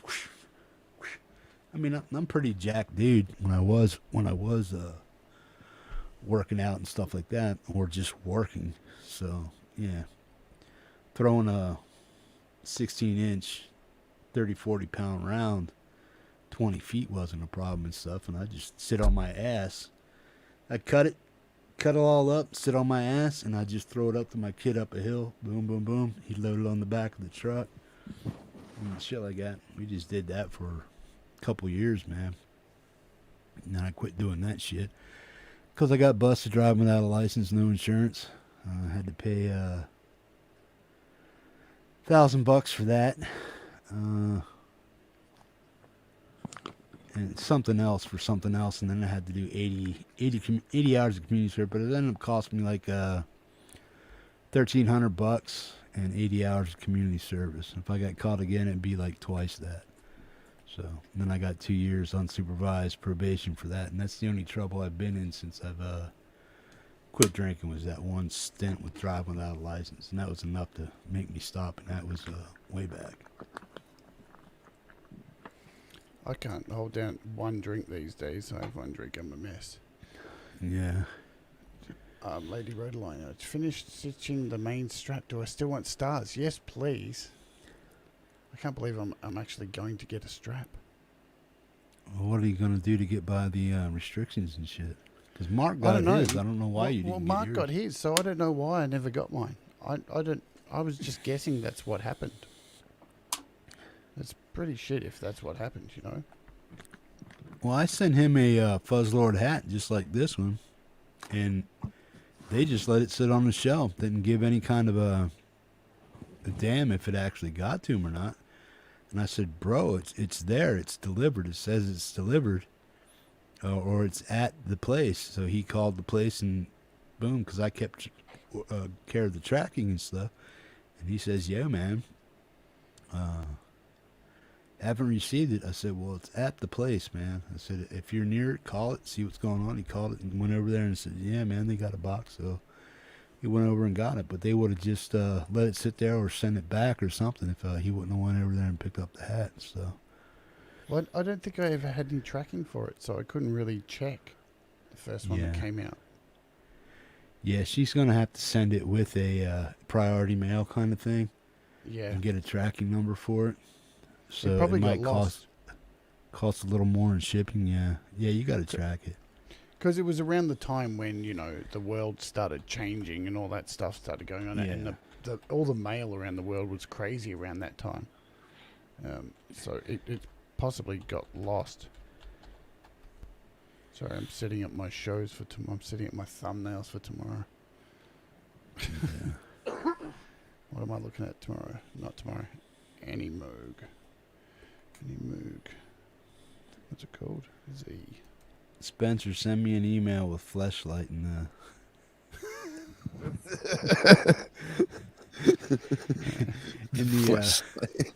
yeah, with a fleshlight in the subject, man, and just your name of who you are on YouTube, and I'll put you in the drawing. Put you in the drawing for a T-shirt, man. All right, man. You can win a Flipside T-shirt, Autism Rocks, or Jason Johnson Fuzzlord Effects T-shirt, man. Oh yeah.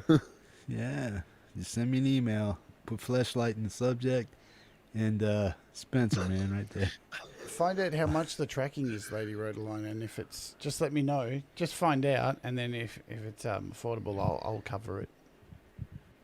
Which I should be able to do that. So yeah, I'll even pitch in on it if I have to. Because I don't want it to get lost again. It's handmade, man. It's so heartbreaking. So Find out how much, and I'll cover it.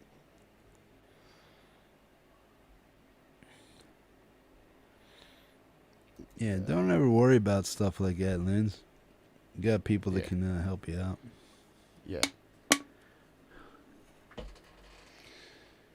What am I going to call this show tomorrow? I don't know. Hippie kept me up all fucking night. Yeah, all right, let's do that. There you go. People will get it.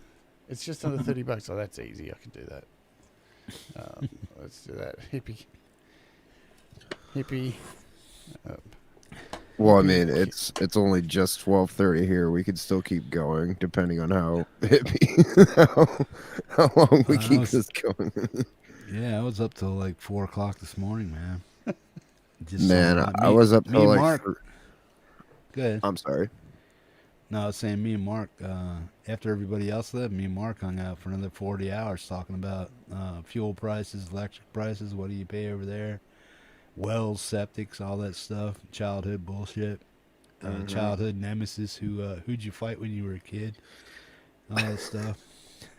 Yeah, I'm telling him how I got bit in the face by a kid, man, and well, he wasn't a kid, we were both adults and shit like that, but I'd fight him drunk. He'd kick my ass one night, and I'd get him the next night, or a couple other times. But me and him fought had to be 8 or 9 times in our lives and stuff as young kids, and growing into adult. Me and this guy fought like 5 or 6 times. I think he's got one up on me though. I think that's it. And that's when he bit me in the face, and somewhere I got teeth marks right here in my face. You can see that they are teeth if you look close. You can see like. One tooth goes this way, one goes this way. Fucker bit me in the lip, that motherfucker. And that's when I picked up his head and I grabbed his head. Well, he grabbed my head, bit me, and then I grabbed his head, and when he let off, bam, right in the asphalt. And I just kept whacked. He was fucking done. Then the next morning we got up and fought at it again. I'd had my lip all fucking pussed up and bloody looking, and I had a partial black eye because he got me in the eye and stuff. But the back of his skull, man, I know his head was like swollen melon, bro. Because I banged his head off the asphalt. Yeah, I banged his head off the asphalt fucking harder than shit, man. It was like banging a cassava melon or a fucking cantaloupe on the ground. It's like doof thud, doof thud. Yeah, you can hear his brain shaking. I was a nut, man. Back in the day, man, I used to be a pounder. I'd knock you the fuck out. I didn't give a shit, bro. I was the same way. I was a boxer for a little bit, and I didn't give a fuck. You looked at me the wrong way, I'd knock you. I mean, I'm glad I mellowed out now. I smoke way too much weed for that now. I mean, I don't do anything, bro. So I'm just like, what? Yeah. Nah, that's just me though. I mean, yeah. I'm way too mellow for that now, but I do know how to whoop some ass. I mean, it's called dojo of tone for a reason. I mean, I do like my dojo and like martial arts and boxing and whatnot, but I mean, overall, I'm a musician. If I bust my knuckles or anything, like, dude, I mean, that's not good. Yeah, obviously. That's another thing. I've asked seasoned musicians that a lot, man. It's like, because, you know, I built this place. I'm used to having busted knuckles, hammers in there, fucking tack guns slapping me and stuff. Kick back from nail guns and staple guns and shit. Getting, oh, motherfucker, got a staple in my finger and shit. Oh, yeah. Used to that.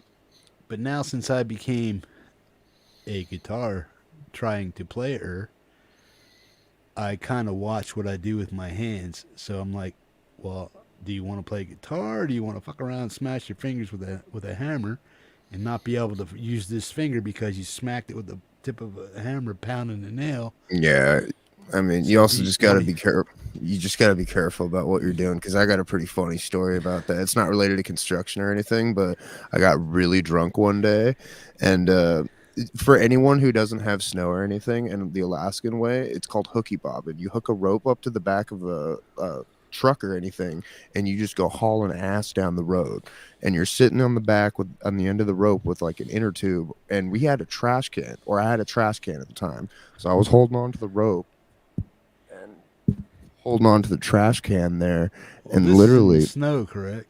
Yeah, this is in the snow. Okay. And then, but I was drunk enough at the point I didn't have any gloves or anything like that. So I was literally just holding on to this metal trash can lid, bare, nothing. Oh, dude, it was bad. But I didn't feel anything because of the snow. And so I kind of ripped off a little bit of my finger there. And no matter how hard I do, I can't.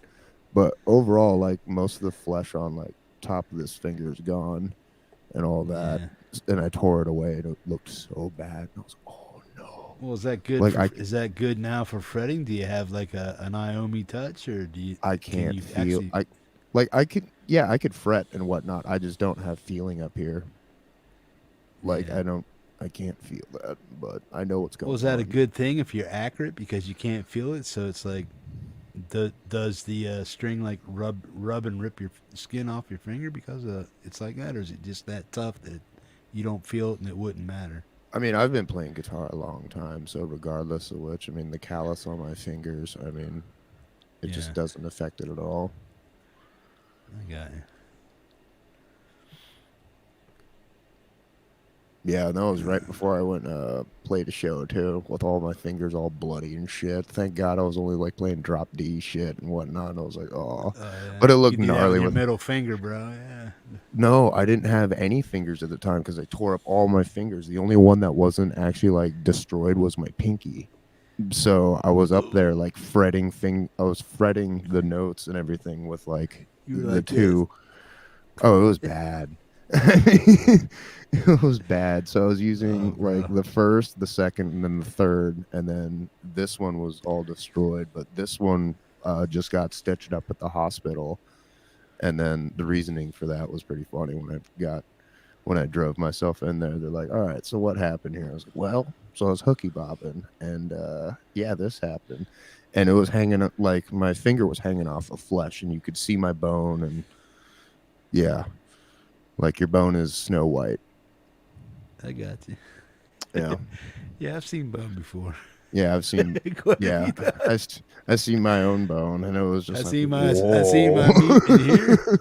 I see my meat in here, over here. My whole leg got racked the fuck off. Yeah, I seen a dude when I was fishing one time. He got his head knocked open because he got up on the bunk too fast, and he split his head open, and it was just a big old gash, and like it was just literally like a flop of skin. I was like, oh, dude. I hate to tell you this, but we're not anywhere close to a hospital, man. We're 30 miles out in sea. He's kind of like get some toothpaste. No, what we ended up doing is we watered up his hair, and we got like glue. So we watered up his hair and braided it up and intertwined it to where his scalp wasn't actually like flopping all over the place.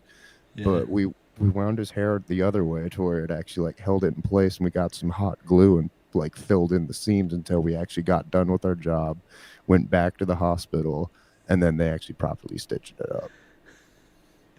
Well, how'd they clean all that shit off you guys put on there, man? That's to be going through.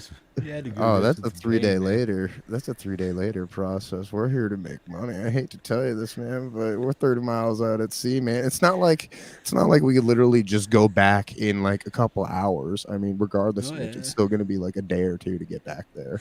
And it's just like, dude, I hate to tell you this, but I mean, we're gonna make some money. I mean, No shit. well, we got to make some money to pay for that medical injury that you just had, and we could easily pay for that. Oh, what's this? You Caldwell killer track with Kev on. Okay, cool. Yeah, guys, there won't be any. Chat with that because I had to remove PJ Cobi's and R4's video, Black Sabbath video from the show because it got globaled. So now it's up, but it's only up with the video, and the song is missing at about 2:40. But the rest of the show's there. That pissed me off, man. Yeah. How much is roll your own? What's that? Yeah. There's nothing worse when you get something you've got to cut a video out and then you lose all your chat. I hate it so much because we interact with our chat. It feels stupid when you go back and watch it and there's no chat to see the actual conversations, to see what people are writing. It sucks so much. Well, that's why I started adopting what Pete does, which is the pop-up kind of thing. So I interact with the guys over in chat so much that when they say something in response, I put it up. So just in case of that, that's why I do that pop-up stuff now, is the comments. I wish I could do that with OBS. It's the one thing from OBS that is just missing. Yeah. It would make it perfect. That's what I mean. I don't know how I would. I could transform my show to go stereo, but it would be so much out of my original design and how I have it set up. I don't think I could do the scenes the way I do them for the way I set up. You know how I have backgrounds and stuff and all this stuff. No. So like if I wanted to put that up, could I put that up? Yeah, you'll still be fine. The only difference is that when you go into StreamYard and you choose, the browser to bring up YouTube, the only thing you need to change is to pull the sound from it. You just turn that off, so you're not pulling the sound from the actual YouTube channel, from the page within StreamYard. You know how when you share your screen on StreamYard, and there's that little checkbox that says share sound as well. Yeah. You just turn that off. In StreamYard or YouTube? In StreamYard, you turn it off there, because you've got the sound routing anyway out of the computer into your mixing desk and then looping back into the computer. Yeah. So it's coming out of your computer, going into the desk anyway, and then going back in. So it's avoiding using StreamYard sound. Okay. So it's and then you you're only using the stereo. You're using stereo into StreamYards, and I'm still able to use all my backgrounds and all the other shit. Yeah, or do I have to use my backgrounds within OBS? No. You can still use StreamYard exactly how you're using it. You don't have to change a thing. All you need to do is in the desk share, where you share your desktop, which is where your YouTube videos are, is just turn off the sound. And what will happen is it's routing through the desktop anyway. So when you're playing it, it's actually coming out of the computer through the USB into your mixing desk over here. And then it's looping back through this channel here and going back through the USB back into the computer. So you're controlling all the YouTube volume from here. Yeah. You don't have to turn down the YouTube level anymore. You just turn down one of these knobs and that controls it. So there won't be an echo effect then? No. You won't have that happening because I do it all the time. I play music back all the time. Okay. Yeah. So loading up music and doing it the way I do it, I can still use StreamYards the way I do, loading up music and all that other stuff, or do I have to use that? So I'm basically just using OBS as an engine, basically, to run StreamYards, right? And everything else that I do, I'm running everything right now through StreamYards. Yeah. If I use OBS as a engine loop to guide my sound, I can get it to come in through stereo, but I can still run my show. Am I running my show from OBS, or am I running my show through StreamYards and like I am right now, using all my scenes? And you should be able to do the same thing as what you're doing. Okay. And just loop back the sound. All right. I'll have to give that a try, see if it works, man. I'm pretty sure that's how I've done it. But we'll have a call. Do this thing on Wednesday. Is it? Yeah. Or whenever you've got that after my show, we'll call up and we'll run through it. How's Thursday, Just let me know. man? You got a free day Thursday? Thursday's Friday for me. So I do Thursday's my Friday. interview. So remember, whatever day it is for you, it's the day after for me. So Well, let me go ahead and I'll get all this shit unboxed and set up the way I know how to set it up, and then I'll get most of that stuff ready to go. And then it's like, you can just walk me through the hookups situation with boom, boom, boom, boom, put this here, put this here, put this here. mic here, mic there, speakers here. How am I running my audio?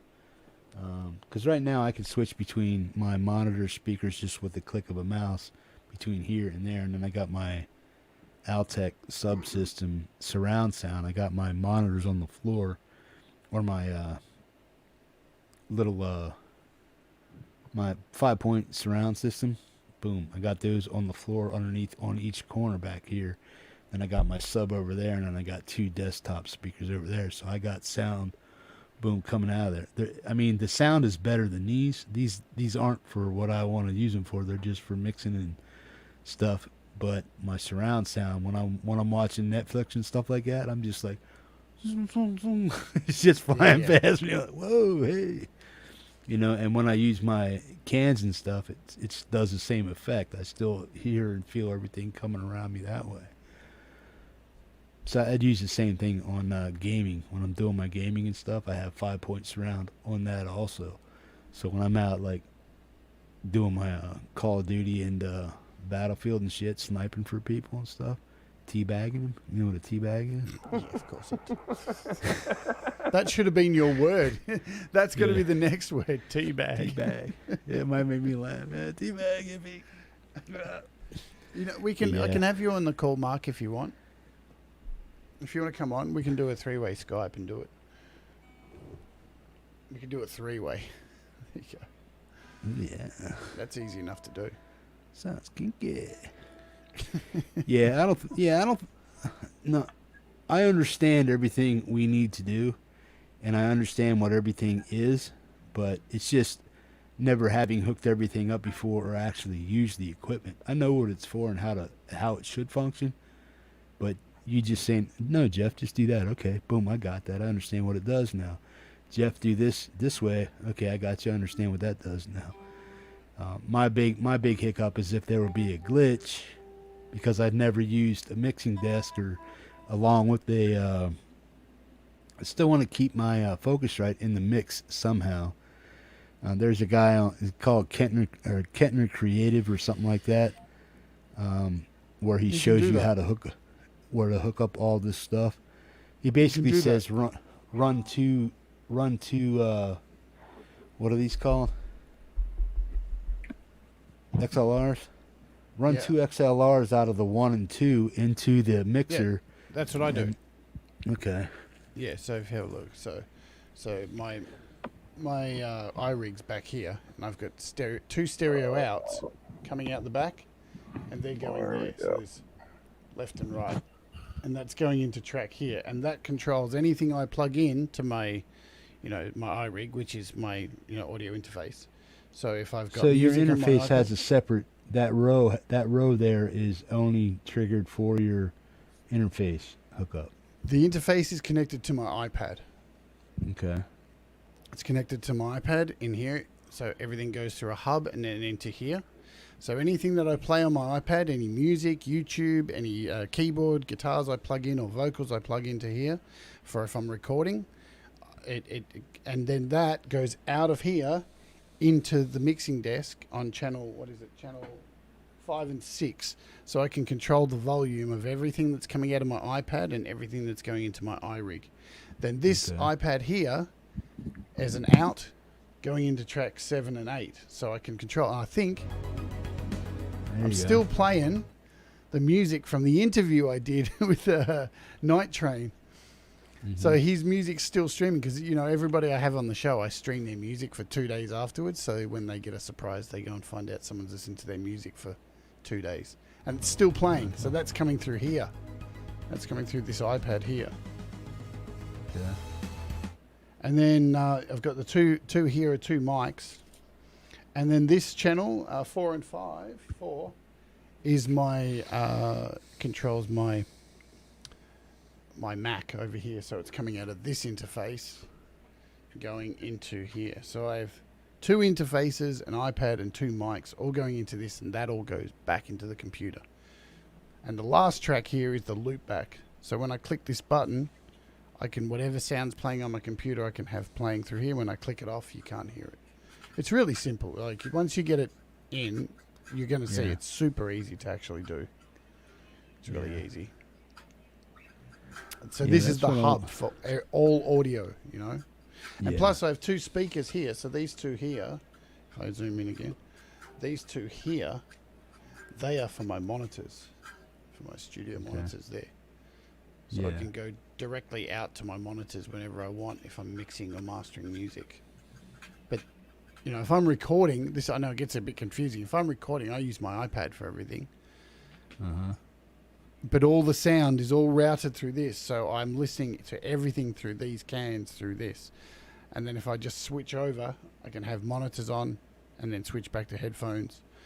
It's yeah. This is the hub, man. This does everything. It's really good. Sweet.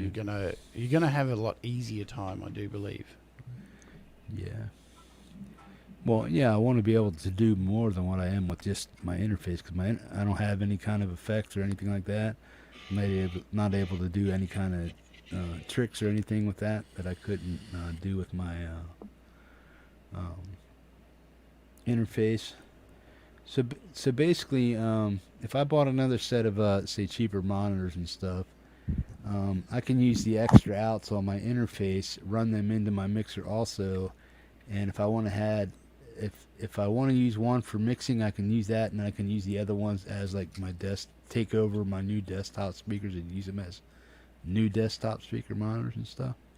Yeah, so you could have speakers if you've got 4 outs on your audio interface, so you could have 2 outs going into the mixer to get your sound from there, and you can have 2 outs going to monitors as well, and then you can run monitors out of the mixer as well.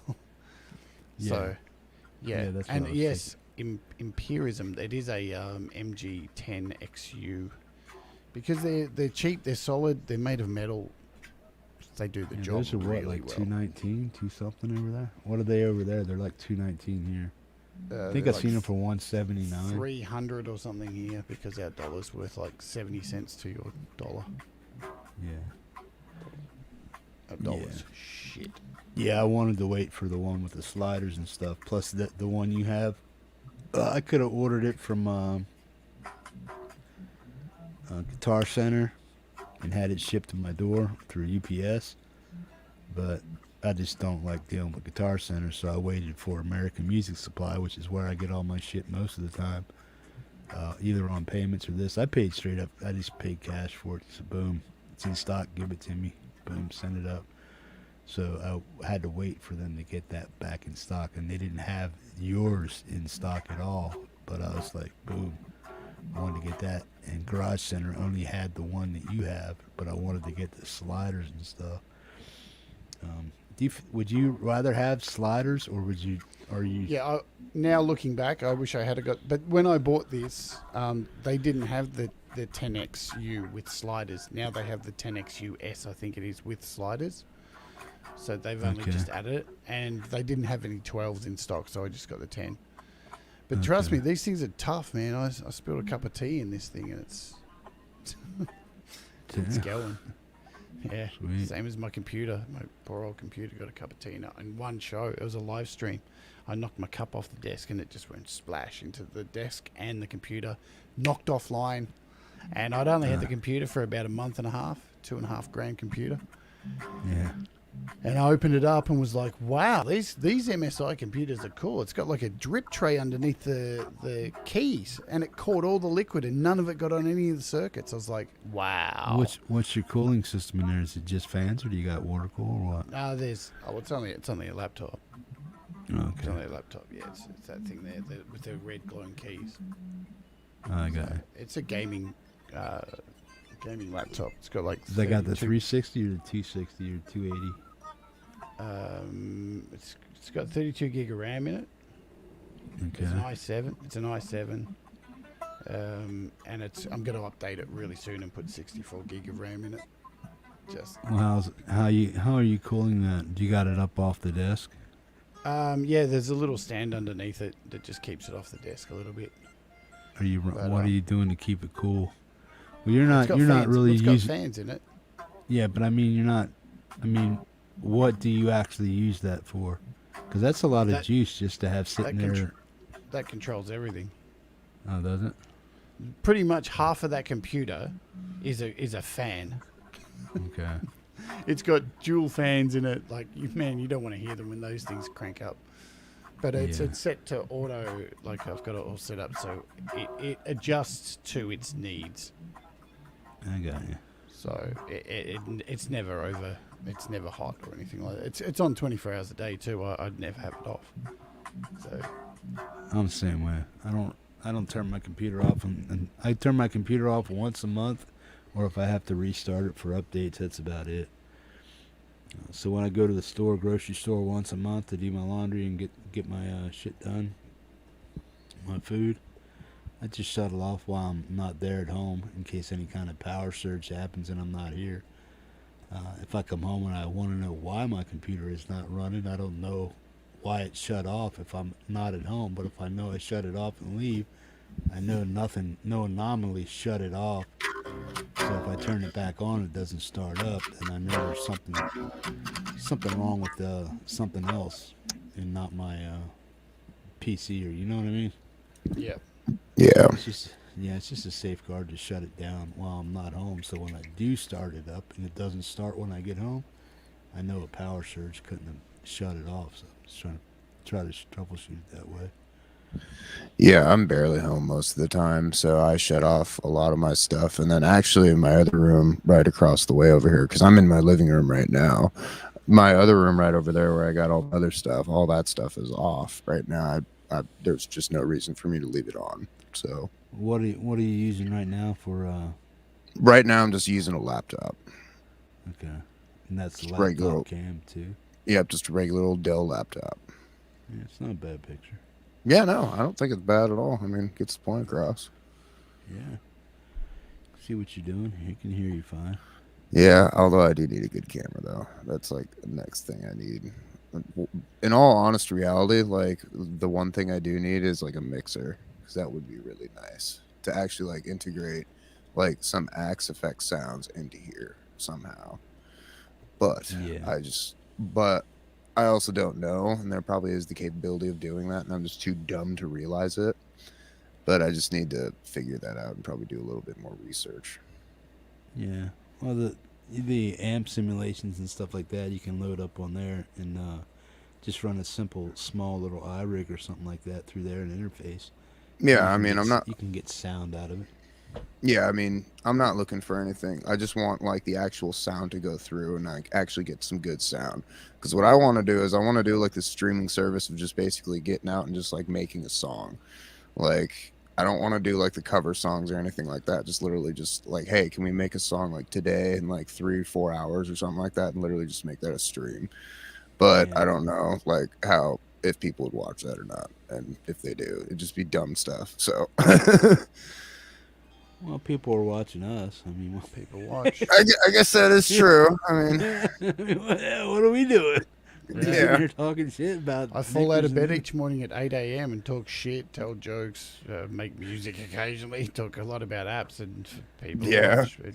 I actually watch your show a lot, Jade. I mean, I have a PS4 that I watch on, and I can't comment or do anything like that, but I do watch a lot, like especially on my lunch breaks whenever I'm taking bong rips and whatnot. It's just like, well, dude, like it blows my mind like how much you could do on that crap. I'm like, what?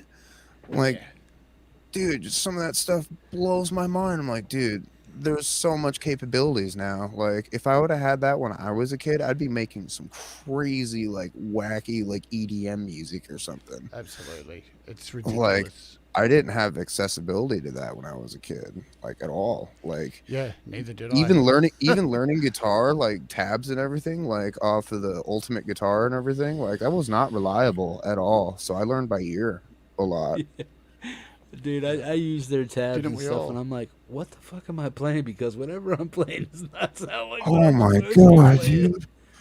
I remember Then when- learning Smoke on the Water just like in the most wrong key possible, and then some dude's just like, dude, why are you playing it that way, man? I'm like, oh, isn't this how everyone plays it? Like, no, dude. I play stuff like that, man. It's like, Well, I mean, when I was young, I remember the Justice for All guitar tab book. Oh my god, dude, I have that, It's and I wrong, learned a man. lot. It's wrong. All of it is wrong, and I don't know learned what a lot of anybody's- it too. Yeah, it's wrong. I don't care what anyone says. It's wrong. It's so bad. But that's Well, not all we only- had. That's all. There's nothing Yeah, else. and you know? actually, if you remember Harvester of Sorrow, because I really love that song, they don't tab the whole first part of like that song. Yeah. It's just like, oh yeah, it's an E minor. It's like, Yeah. well, thanks. What are the actual notes? Like, what the guys? Yeah, one is awful. Like you go through one, you're like, what the hell? That This doesn't whole even make sense. Who wrote this? Yeah, that whole Ridiculous. tab book. I can't remember who it was, The Art of Guitar or someone. They literally did like a whole episode on it, and it's like, yep, I remember going through that. Yeah. I know your pain. I was That about cost me a 12 lot of money too back then. You had to save up for that shit. Dude, Like, I think it mowed was a like lot of lawn. I mowed a 30, lot of 40 lawns. bucks. Oh, shit. Yeah, No, but I thought about. It's all Go ahead. wrong too. we're really lucky now. We have it so easy. You can just you don't need to Dude. go to like you just do a Google search and there it is. Just need the lyrics. Google search. There it is. It's unbelievable. I mean, if you want to play a cover song note for note, you just look up on YouTube and it's like, oh yeah, here's exactly how we did it, and like this is Yep. the exact chord that he used, and like this is exactly how you do it. It's like, dude, I would have killed for something like that way back in the day. Are you kidding me? Yeah. Well, I've been sitting here like setting up my thumbnails for the show. That's how easy, with no stress, just sitting here, blah blah. I've set up 3 thumbnails in like 15 minutes. I'm setting up all my thumbnails for the week, all just here on my iPad. Just flick through. It's so easy. Just thumbnails, bang, doom, done. Yeah, it is. I'm lucky. I use just like 3 right now. That's it. I just have three little. I envy you. page Well, notes. I wish keep I was watching- more. I'm so keep sorry. I keep watching these videos of these dudes, how to have a successful YouTube channel. Make sure your thumbnail's catchy. Make sure you've got a different photo of yourself going like this. I'm like, why? Everyone does that, man. Why? And because I had somebody message me, go, your thumbnails are really boring. I'm like, do they tell you what's happening? Yes, they do. Do I have to have an ugly picture of myself on them? No. So, happy days. Shut the fuck up. That's what I'm saying. It works for me, man. It's easy. I don't need any more stress. Yeah. I got that one. I got that one. I got that one. That's about it, man. I'm done. Just change the writing out. We're good to go. Yeah, the only one that requires me to do any kind of actual edit to it is the Hippies Musicians montage, because I changed the number on the actual one each time. So it's not just down in the description. So this bottom right corner right here where I have like the 75, 76, 77, 78, that's just black. So I just go into my 3D thing, boom, boom, boom, boom, type that in there, size it up, boom, it's white, boom, turn on the slant, boom. That's the only one that requires any kind of changing of me to do anything to it. The rest of them are just like blank slates like this right here. Tuesday Community Hang, Tech Talks, blah, blah, blah. And then I got that one right there, man. Global Music Co-op, that's it. And then Month of Metal, boom. I'd like to switch that one up and get that one a little more fancier, but that's just something I copied and pasted a long way just to get it going. The only ones I do different are for the opening hours. Like I did this one this week was because it was Pete, because I'm doing Pete's songs. So I Yeah. took a photo of myself holding a stick. So it's super easy to make. So there's, if I take Pete out of there, take him out, it's just me holding a stick, and then I added the photo to look like Pete's head on a stick. So I'm wearing it's a mask. And then I went in and zoomed in, and I removed Pete's eyes, so they're actually my eyes peeking through to make it super creepy. Yeah. They're the only ones I put images of myself on, so you can see. I hate putting images of myself on shit. Even more now. God. Less thought, the better.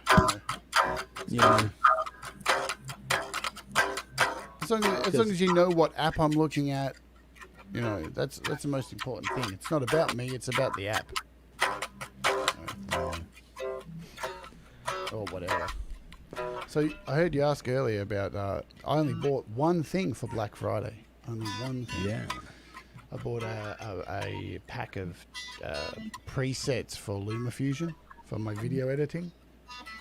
It was on sale. Rob HK, his YouTube channel, he had his pack on sale from $699 to $40. So yeah, somebody was telling me something. Like, I don't know if that was you that told me that somebody was buying up a bunch of stuff for $600 that was $600, $700, $800, and they only paid like $40 for it or something. I think it maybe Mark. It's pretty cool. Like, what was that deal?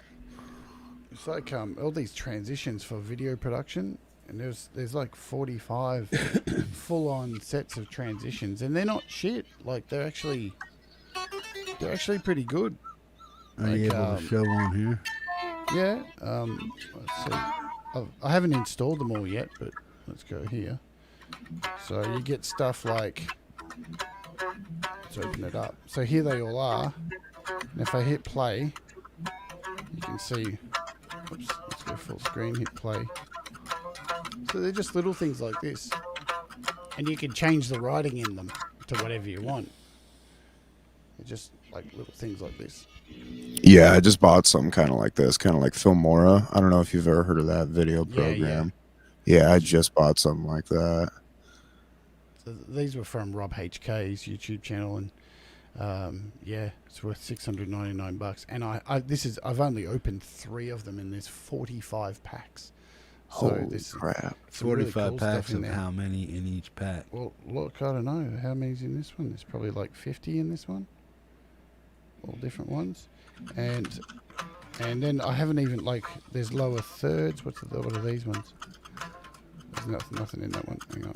There's another one too with these cool camera. Look at these. Let's see if I can find them. So these are like YouTube essentials. These ones. So they're all like the subscribe buttons. So all those little subscribe things that pop up, animations. YouTube stuff. All these animations, so they're pretty cool. And there's lots of, the best thing, if I can find it, transitions. So film transitions. Let's see if I can find, is it in here? Oh, here they are. So this is the 1080p pack. And when you hit play, let's go full screen for you. Maybe not. So yeah, all these kind of zoom in transitions like this. Now, when you're using stuff like that, I know DaVinci, man, they'll like help that stuff move to the music. Does this do that too? What's that? Does it like help it move, like the transitions move with the music or move to the music? They try to You've just time got it to out. You've got to line it up and time it out.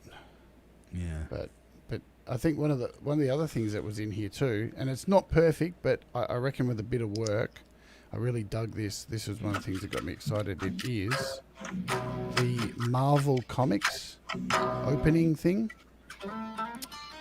Where is it? Here it is. So if I go, check it out. So you can go in and add all your own photos to this.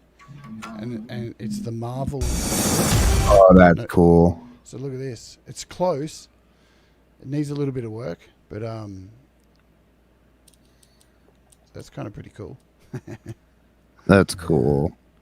So that was in there as well. But yeah, as I said, it's when I go to the folder, where is it? It's on my hard drive here.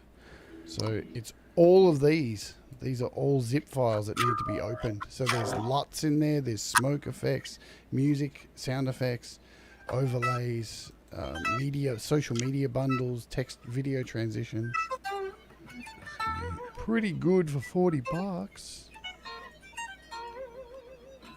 Now, how much of that actually do you think you'll be able to use? Oh, all of it. Definitely. No, I mean for what you actually do.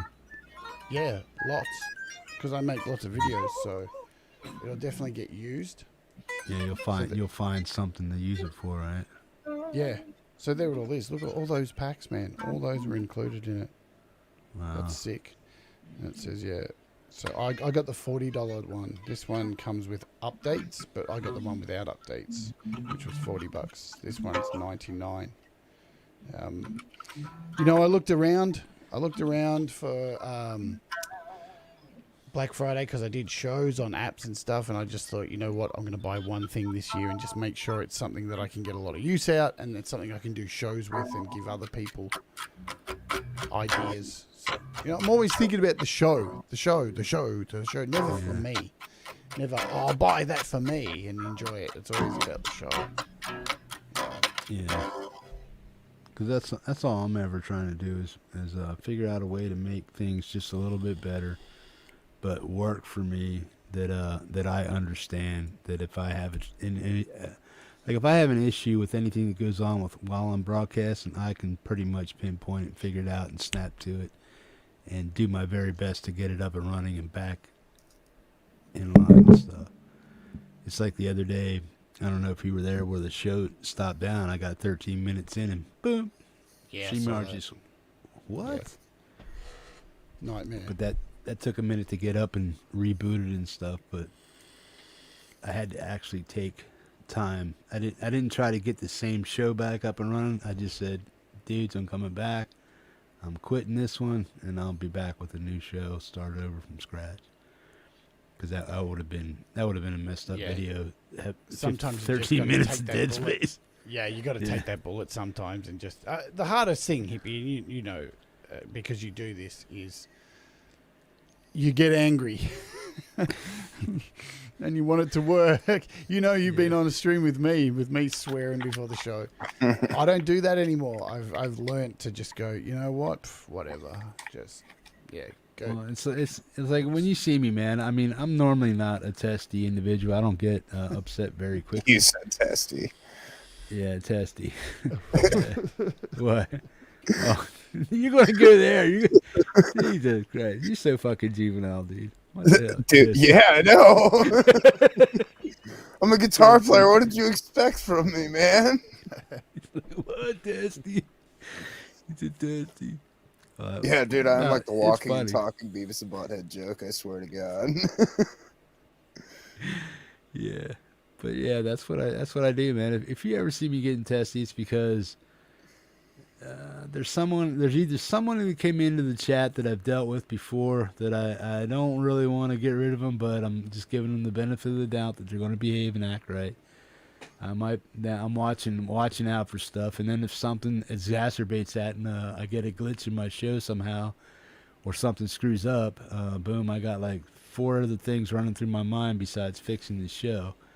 And to watch this, deal with this, and get this, make sure this doesn't shut me down.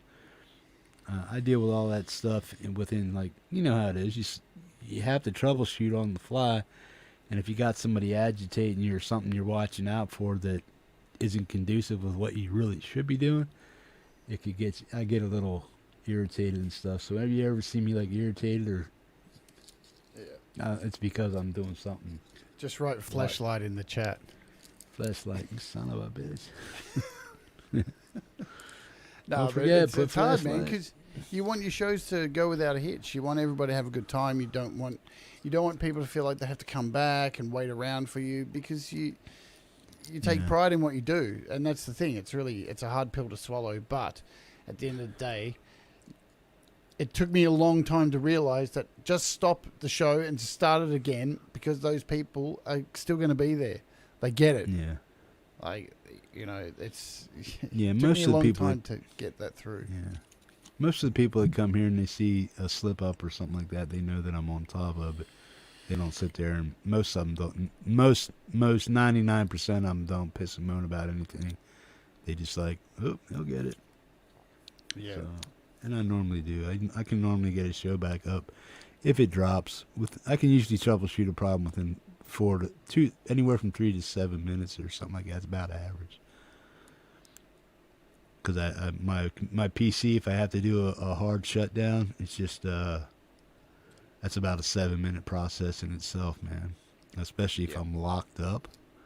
So I don't know why I'm locking up more often than not, but I keep all my shit clean. I don't bog down my PC with this, and I don't run a bunch of redundant shit on it that eats up resources like a lot of people, man. So when I'm running, I'm pretty much, I might be at 20% CPU usage, and that's about it.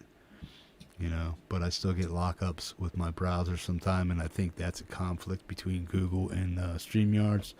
So I don't think it's anything that I'm doing because I'm not overloading it, and I should be able to have 10 browsers open at one time. You know what it is with browsers? What? It's Chrome. If you're using Chrome, man, and I know you Yeah. have to use Chrome for StreamYard, but Chrome, man, sucks down power. Yeah, it Chrome does. is the most wasteful thing on a computer, on any computer, on Apple, on PC. Chrome is such a dog. What do you think about Firefox? Because I know you can use it. You can use it with it, but I've never messed with it. It's a lot less hungry than Chrome. Chrome just eats. It's You like open three pretty- browsers, man, and Chrome is just shit and resources. It's disgusting. I've got it open now. I've got 1, 2, 3, 4, 5, 6 open. What have I got? I'm looking at my OBS. It says it's using 28% CPU, but I'm running a hell of a lot of stuff at the moment. I reckon the majority of that would be the computers dealing with Chrome. Yeah. Yeah, the most I've ever seen myself shoot up would be to like 32 or something like that, 32%. But you're probably running way more than what I'm using. So when I have browsers open and I actually have a video running, I'm probably at about 32%, anywhere from 28 to 34 to 35% CPU usage, because I have YouTube running a video and I have StreamYard with 10 open tabs. Or not open tabs, but I have tabs open, but nothing's being used in the tab yet until I actually click play. So they're just redundant tabs there doing nothing, just sitting. But when I have YouTube running and StreamYard's video playing, that next video playing, my CPU usage will go up to about 32%. Yep. So I'm just like, it's kind of a lot, but it's, for what I'm doing, I don't think it's that much. But I've had more browser lockups lately. I don't know if that's because they did an update or there's a conflict between Windows and Chrome, and or just Chrome being shit. So I don't know which one. I don't know which one it is. But I also think I have a lot of things running. I mean, they read out as 0%, and when they're active, it tells you how much space, how much they'll use when they're active. But I don't have a bunch of extra stuff active on my PC while I'm actually doing the show. So. Yeah, that's my bitch. I have a few things running like that I need to have. Like I have the sound effects running connected to the Stream Deck. I have something else running. I have those filters that I can put on my face at any time. Yeah. They're, oh man, those things are massive memory hogs. Yeah. I don't know if I can actually even. I think I have to go in. No, here. is Can I that still do because of the? Is that because of the size of them? The 1080 using 1080 or and how many pixels? It's because it's trying to map the camera at the same time. I got it. See if I can do it. I don't know if I can actually set it up. Let's see. Where's my camera? If I change my camera to this for now, just do this. Boom. Then my camera's gone. And go over here. Choose camera here. HD camera. Close. And then come back over to OBS. And choose snap cam. And now, has it worked? It hasn't even worked. Damn, Yeah, I don't see anything. I just see your normal green screen background. I can't even get it to work. Ah. Snap camera. Let's try this. Epoch. Snap camera. Well, that sucks. It's not even working anymore. There you go. Maybe I can't do it on a stream. Maybe I've got to be offline for it to work. It's that sucks. Toilet. Properties. Damn. Oh well. Let's just put back my other camera. I probably need a reboot.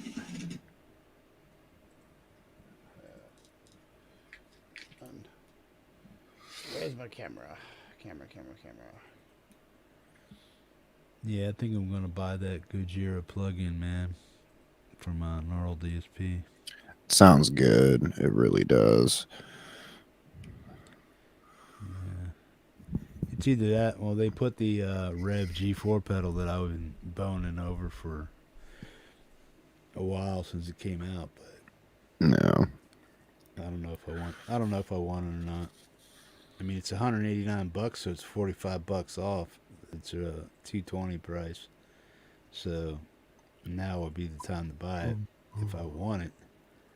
But I don't know if I want to go with pedal or go with digital yet. I'm still stuck on the fence. Mm-hmm. I don't know. The digital stuff is good, man. Sounds really good. I think, yeah, because I want to get into recording some of my riffs if I come up with a good one, or if I'm able to even get an existing riff down that's good, you know, like any kind of Sabbath riff that I come up with, and I was like, dude, I got it, let's record it, boom. Yeah, because that's what I want to do. I want to start like a streaming service, like basically where it's just like, hey, let's everyone get their guitars, and we're either going to practice music or just make up a song, and just everyone like literally pick up their shit. Because whenever I'm watching your show, I'm literally working on guitars or just jamming most of the time, just watching. Well, the thing is, too, is that's a big audio mind fuck, because it's like trying to get everybody in sync, and then what programs are they using? Are you going to set a guidelines to say No, I'm not. using I'm not this? saying like everyone else come in, because that I understand what you're saying. That would be a little bit rugged. That'd be hard. I'm just saying like You know just how we for like me. have 6 or 7 people in here? Oh, and yeah. one guy starts playing his guitar, but his speakers are on and shit's washing out. If somebody's not with the program, it just screws up a live feed. Yeah, I hear you. Very badly. But Oh yeah, no, I know it does. You need to be going direct. Yeah. I was looking at some of these Anchor. What the hell are they? Oh, I got them here. Let me see if I can pull this up here on Amazon.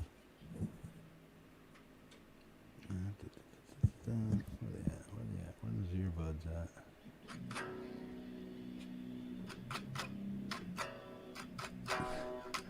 Go the Gojira. The pedals are great, but really, yeah.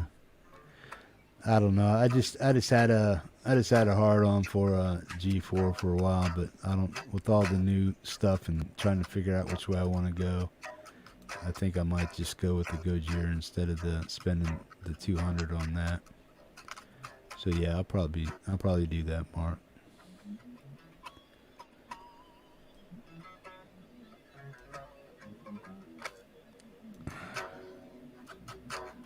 Which ones did I have in my cart?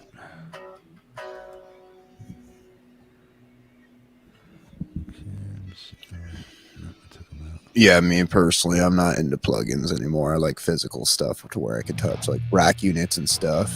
Although that stuff sounds killer. I mean, yeah. No, see, that's what I'm talking about. see, I kind of got a tone like that just that made right my now. ears go like this, Jade. All my shit right here was just like. Got to put these IRs in as well. Is that the Rhino? Yeah. See, I got a tone like that. I could can not that get from my that to work boss. for shit. You couldn't get it to work. Well, yeah. Look, I never. I only installed the one on the PC because you got it, and I tried to do it so I could, help you, but I couldn't work.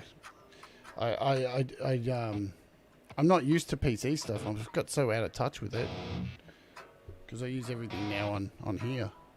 Yeah. That is a killer damn sound right there. I wish I could get that with the Gojira stuff, but I don't see it happening. I can't even remember how to add that's what IRs I'm now. looking for. Oh yeah, you can get that with the Gojira easily.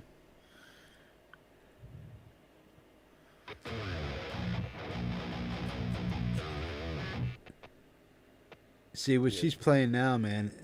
I had like a 3 millisecond delay, which is I would hit it, and then now you hear it. It'd be like, now, be that far off. It's like, what the Yeah, fuck? that's latency. Yeah. Yeah, you get But that. this thing sounds killer, man. I mean, the tone it's pulling out is awesome. I just wish it would have worked for PC. They did give me a refund, Jade, because I pissed Yeah, on of them course they enough would. to like. I'm like, look, man, it just ain't working, dude. I know what I'm doing. I have a shit ton of people telling me how to work it, and they know what they're doing. It ain't working. It ain't working. Okay, these are Anchor Soundcore Liberty Air 2 Pro. That's what I'm looking at getting. Okay. Let me see if I can show this to you. I want to get these earbuds, man. Boom. See what I they just are got a right whole there. lot of new IRs and I can't find them. Jade, you see these? Oh yeah. So you want to use those for live streaming? Oh I want to have an option, yeah. yeah. But these rank up against anything Apple has for the Apple AirBuds, whatever they're called. But Is it Lady Rodaline? is Lynn's taking off? Yep. Take care, Lindsay. I'll see you later. Thanks for hanging out. Yeah, I was looking at these, Jade, but I was looking at a lot of reviews on them, and as you can see, they got almost 5,000 pairs bought or reviews on them, so they're making some money on these things. Yeah. But I was Pete got hoping a I pair could. of inner. Pete got some inner ear headphones for doing the show. Yeah. They had a lead on them, and he only used them for 2 shows. So I don't know what happened with them. I don't know if he probably just couldn't get used to them. He went back to headphones really quickly too. Yeah. Well, yeah, I want this primary for like when I'm out doing stuff, and I don't want to annoy people, but I still want to be able to do stuff. But I want them for home use too, man. What's the I battery need it. life on them though? That's 6.5 hours, something like that, 7 hours. Right. But you can use one just by itself and leave the other one there, and then pick up and put the other one in by itself, so they operate independent from each other also. Right. So that's kind of why I was looking at those. But yeah, you can have one in your ear for 5 hours, put that on, and then it also, for 10 minutes, if you put it on a quick charge, it'll give you an extra 2-hour battery life on a 2-hour quick charge. Yep. So you basically have 14 hours of music or audio if you just use one, and then quick charge one. So that'd be 6.5 hours plus a 2 time. So 8 hours, about 15, 16 hours of airtime if you just use one pod at a time, and quick charge the other one for 2 hours and stuff. Yeah. Man, I just saw. Yeah, and the case holds a 32 or 36 hour recharge life, so you can recharge them like 3 times.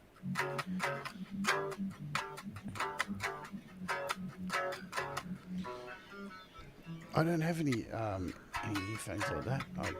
I don't leave the house, so I don't need them. Yeah. That's all I would want it for, is when I'm out doing laundry and shit or grocery shopping. Like, see, I was watching your show with Dwight and stuff. Yeah. I would have rather have done that in my ears, because then I wouldn't have had to watch it, but for what I was doing, I recorded your show with Dwight. But I would have rather had earbuds and filmed it. Yeah. But if I wanted to just listen to the show and just throw it in my pocket, yeah, I could let everybody in the store hear what's going on, you know. then you go wacky saying something, motherfucker. So people be like, "What the fuck is this guy?" I was good on that interview. I did that a little bit differently than normal. You know, with the interviews, you've got to cater them to the person. Yeah, exactly. It has to suit, like with swearing and stuff. You know, you cater it to the person. Like I have coming on this week, somebody who's not a musician. I've got an app developer coming on. Yeah. So I'll handle things completely different because I want to find out. He's a new developer, and I want to find out what his experience has been like dealing with people crying about their fucking, I want you to update it with this, I want this, I want my money. I'm interested to hear that kind of side of the story of being a developer, dealing with Apple and all this kind of stuff, and submitting your app to get reviewed and all that. I think it'll be, I want to do more of those coming up next year.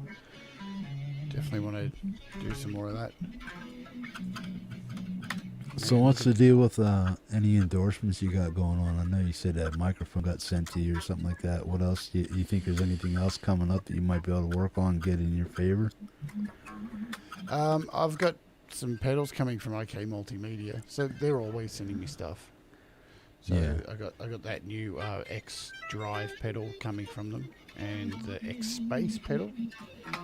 Hopefully, I think I'm going to do a review on a DI soon as well, because I think not enough people using iPhones and iOS devices know about DIs because they've never played gigs, and I think it's a handy thing to have always in any studio. A good DI doesn't have to be expensive, just something that if you've got a bit of noise happening, you can just pull that noise out. It can lower some of the noise.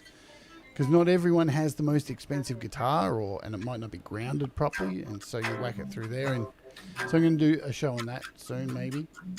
But I can't do a lot of gear. That's the thing, you know. It's hard because, you know, my motto is too that you don't need gear. You know, use what you have. I don't want to be sitting there trying to flog stuff to people. It's hard enough doing apps when you got. I'm not saying that my community complain about the price of apps, because they don't at all. But there are other communities that I see too where every chat is just like, oh, $4 for this app, fucking blah blah blah. It's like, it's $4, dude. Like, you know, to do this when I was a kid, you'd have to go into a recording studio, and you're sitting there like, oh, the price of a coffee, and I can like add multiple delays with shimmers and stuff, and it's like, shut up. You're lost. You know, it's people complain about like a $70 app, and it's like, man, if you don't need it, then you don't need to pay $70 for it. But if you're into that app, man, $70 ain't a lot. Like, you know. Like, shut the fuck up and deal with your finances properly and stop whinging in the chat. That doesn't happen on my show. Like, so I'm okay with that. But, you know, so talking about gear is a hard one, because people have different price points. So I can sit there and go, yeah, check out this new pedal. It's like $400. That's going to go over the heads of so many people. Who's got $400 just to throw down? Yeah. When 2 days ago I did an app that does the same thing. Yeah. It's a hard sell. The way I work is if I want something to do something here, I want a backup, a redundant system, which would be the MX5, to take the place of my digital stuff that I own on my PC and stuff. If that takes a shit, and that's where I primarily work, but if I want to play music and other stuff and just hook up to this, I can do that until I figure out what's going on with my other stuff. But I don't ever want to, again, put my money into just one thing and hoping it doesn't fail. So I always want that. I always want some type of redundancy that I can do to keep myself playing music whenever I want to, however I want to, at any time I want to. And if my PC goes down or anything like that, short of a power outage, you know what I mean, I want to always be able to have something to back me up. Yeah, that was one of the reasons I bought the Mac Mini this year, because I know if this laptop goes down, I can very easily within a few hours get everything, get a quick enough show happening on the Mac, and it can do the job.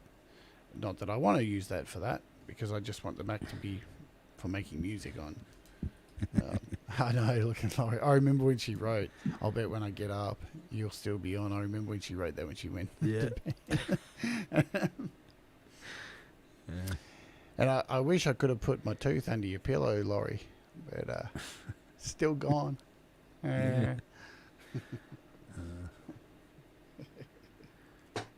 That didn't get down to the root or anything? Nah. The chip? No. Cool. It's Why not? cut off at the top. You can still, there's tooth at the top there. Yeah. So that's okay. That would So be- there's enough to work with. Yeah. Yeah, they can build that up and put a partial on it. Or just cap Yeah. it. That's probably what they'll do is they'll cap it. I reckon they just cap it and it should be fine. Yeah. I was just going through my folders here. I just found sitting right here in this folder the new Desir album that I haven't even listened to. Why not? Man, we've got 3 albums. We haven't even released the first one, and we've got 3 albums. That's how good Kev is, man. I haven't even listened to these songs yet. I don't even know what they sound like.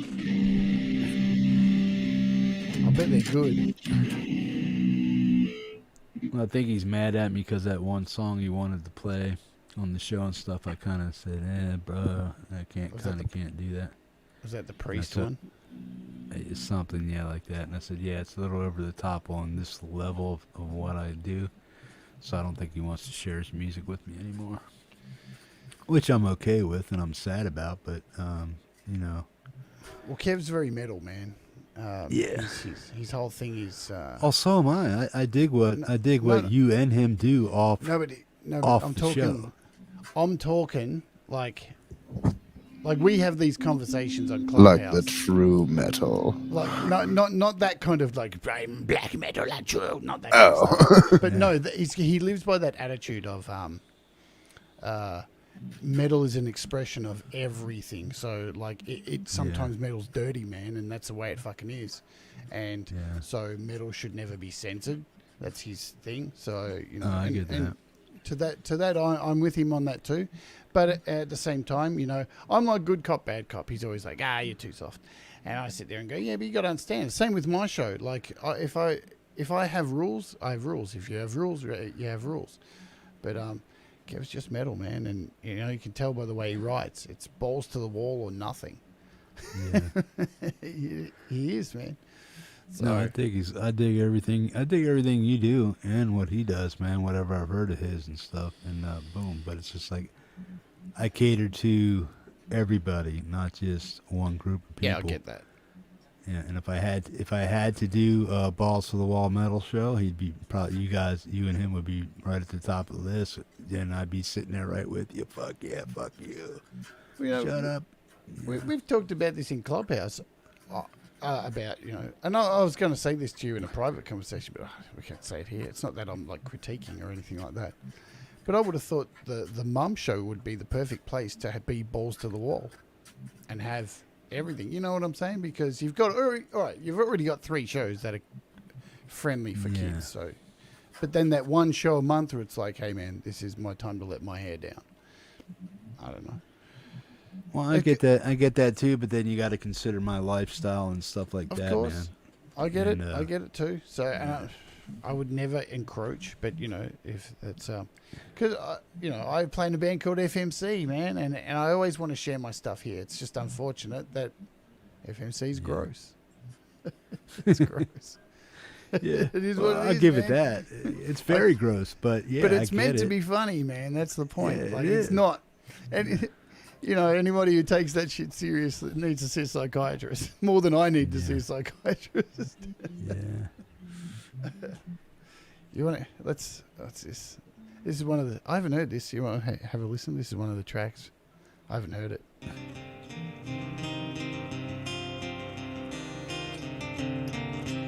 I bet it gets heavy.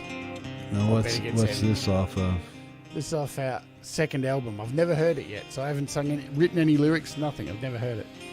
Oh, so it's just music. Of Desir. Whoa. No. I can already hear vocals.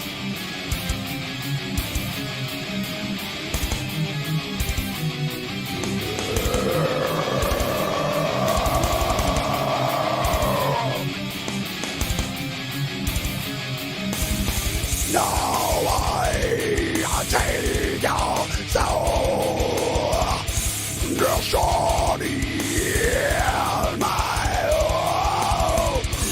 Lord, you follow down into the darkness. Now I swallow this bitter pill. Let's fuck up shit. Let's bring you down. I'll turn you inside out. Now you know that no more time. Now you die. I will take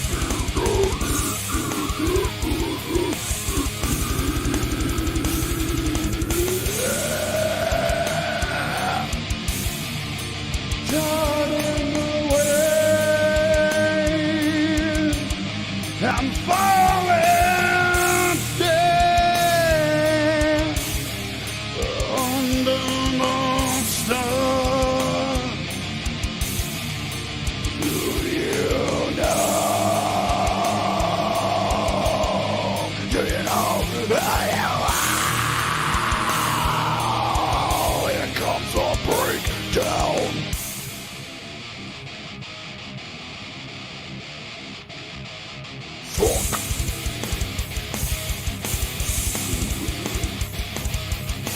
Rock yourself on another time. I don't know another way. I don't know what it is. My darkness is my it's a go to the war. Nice change.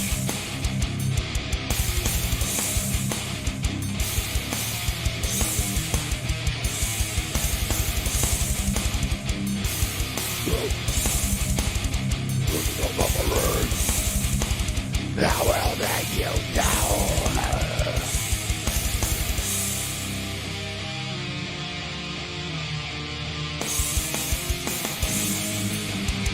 Oh, I feel well. Darkness consumes my soul and takes me down to where you never find the hole. Die. Now you die. Nice.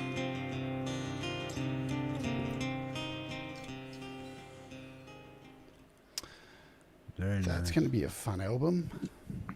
Very nice. Man, the dude he just chunks out songs. So many songs. Like he just is a machine. Like he'll crank out 2 songs a day, and they're all like that. They're just like, what the fuck? He's a gun. Yeah. He's definitely an amazing artist. Yeah, I wish I had like even a tenth of that.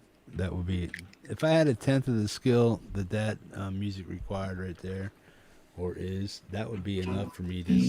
I would be satisfied being that at that level. Yeah, and he makes all that just in GarageBand on his iPad. All the drums, everything. Fucking blows my mind. It just blows my utter mind. So what part of the actual music is he actually doing? The guitars and what, or what part of the? All the guitars, and the drums are sampled, and the bass. I think he's using like the GarageBand bass, so he's not even playing bass on it. So everything guitar is his then. Yeah. So he'll send me a project in GarageBand, and it's Yeah, the projects are meaty, man. Because like basically, I sent him a pack of drum samples, and he's been using those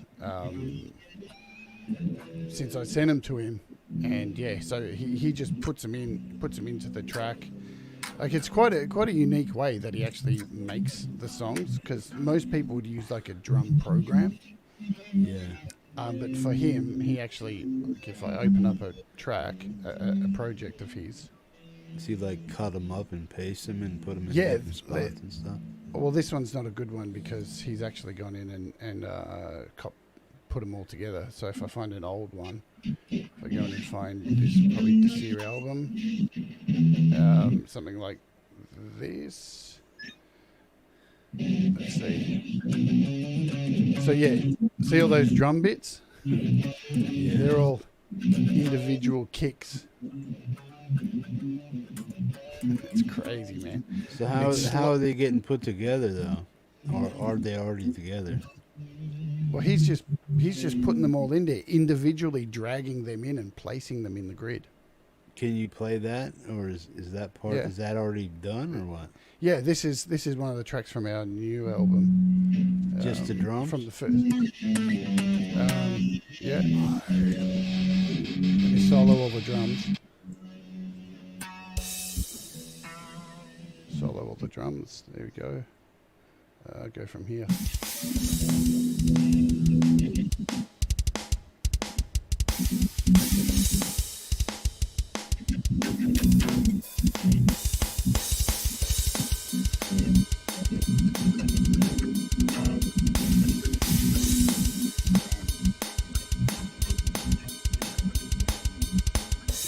Then you got the bass and guitars.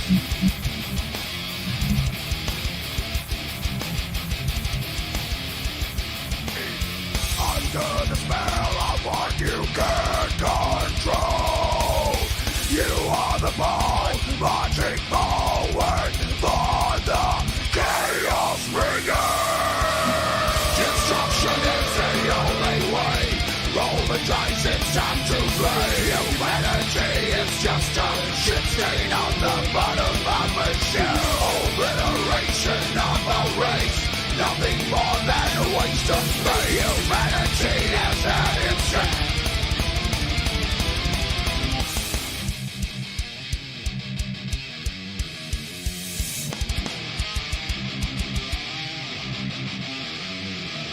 So what? 1, 2, 3, 4, 5, 6 guitar tracks. 7, 8. Point out the guitar tracks, because I'm What's that? confused. Point out the guitar tracks, because I'm. They're all the ones that are coloured. All the ones that are coloured at the moment. Okay, so all that blue stuff is guitar. Yep. Okay, so the short ones are what, and then the long one is what? The short ones are where he's chopped cut bits. And he's probably done chops for other parts, but actually split them just in other chops. So they would. So he's doing all the fast, and then what's the long one? Is that the rhythm? They part? would have all been one take each, but the way he's chopped other tracks, they would have got chopped up in the mix. So they're all actually one take, but then they've been chopped up. So they're just sections. So yeah, because he plays all of it in one take. But yeah. So.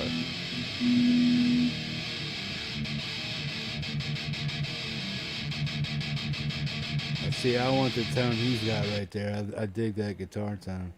Yeah, that's using a free app, man. That's absolutely that tone bridge thing. This thing he's using a Imperium machine head sound. And where do you get that, man?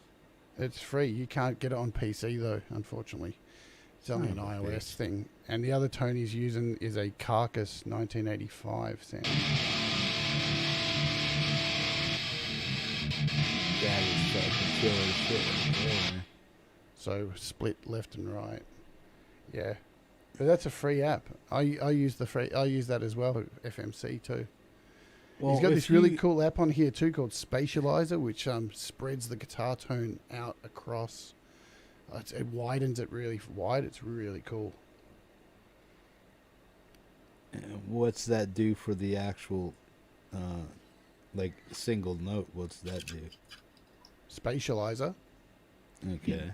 So what it does, he's got two guitars hard panned, one and left, and then he's got spatializer on it, and it kind of from that left side it widens it out from the left side, so it's kind of going around. You're getting. Do you hear that growing like that in the headphones? No, like if I play it, if I just play that, you'll hear the difference. Should be able to hear the difference. Yeah, that's right side. Yep. But that's with the spatializer on. I'm turning it off and on. It's subtle. So in cans, like, and it could be different through YouTube, but it just gives it this wide spatializing thing. Like it's I heard when you turned it on. You can control the amount of spatializing and the time and where you want the direction to go. It's quite cool. Are you doing that now? Live? What's that? Were you doing? Yeah, that? I was turning live? those knobs. Yeah, I was turning those knobs live. Yeah. Okay, so that's not the way it's recording. That's what you were doing with it as it was playing. Yeah, I was just messing with it while it was happening. So yeah, you can sweet. make it. Yeah, I could hear that. It was awesome. Yeah, so it's all. It's just kind of through annoying that though one because side. I felt the sound go from here up to Yeah, here. In my cans. but it's not doing that like in the mix. It's set to one place. I was just showing Yeah. you to show how you can move it around. That's So what I once mean. you- I could feel it moving when you do Yeah, that. but once you get it went to a from nice here to, like, place, whoop. once you Yeah. get it in that corner nice, then you do the other side nice because it's on the other one as well. And then when you bring them both together, that's when you get that.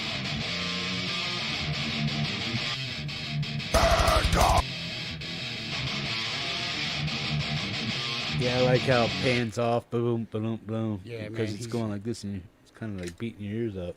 Yeah, because when you record, Jeff, you try and have two tones. You want to have two Yeah. tones, and you want to pan one, either not all the way hard left. I don't recommend that, but like three quarters left and right, and then the two tones counterbalance each other's EQs to give you that crazy sound. Yeah, that really. Where Kev does all that and just sends it to me, and I'm just like, fuck, man, that's sick. Where FMC is a little bit different because I do it a little bit different than him. I actually do my drums using MIDI, so you can see the difference with an FMC track. I think I have it all in one folder. FMC Community Philosophy Rack. So you see how his drums were all those individual tracks, where mine are the green ones. Yeah. So they're just MIDI tracks. So if I mute, but it's using the exact same drum samples that Kev uses. So it's the exact same samples, but I just do it a different way. So if you listen to the drums,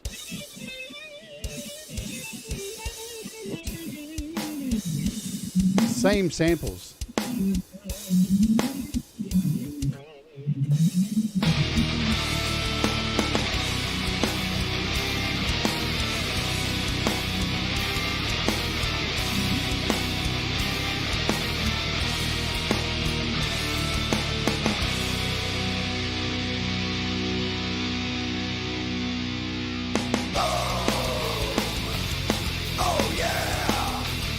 And you would notice with that mix, I was showing this on my show, that mix, the snare is really loud, how it cracks through. Yeah. It's because I'm tuned down to B. So when you do a final mix, if you don't have that snare cracking above the mix, it gets buried when you master it. So you've got to have it sitting way up loud, and then when you master it, the guitars come up with the master, and that snare lowers it. It gets hot. I call it like a hug. When you master it, it hugs the drums and pulls them down a bit. But yeah, with the mix, the snare sounds way too loud. But it's a cracking snare, man. It fucking cuts through it like hell. So garage band, so so you're good. you're playing this stuff, right? And I'm on my headphones. These are flat response headphones, right? So I'm not actually hearing what you're I'm not actually hearing what your raw final mix really sounds like in a radio speaker stereo headphone, right? Yeah, this isn't the final mix. This is the mix. This is what went to mix, but then it got mastered. So yeah, Okay, but I'm hearing it in a flat response though, right? Because of my headset. So because I hear something that sounds to. The only thing I could really call it is like sterile. It's like there's a level that it doesn't break, but I hear different things happening, but it sounds sterile on a flat line. Like I don't know if it's the music the way it's supposed to sound that way, or if it's my cans that make it sound.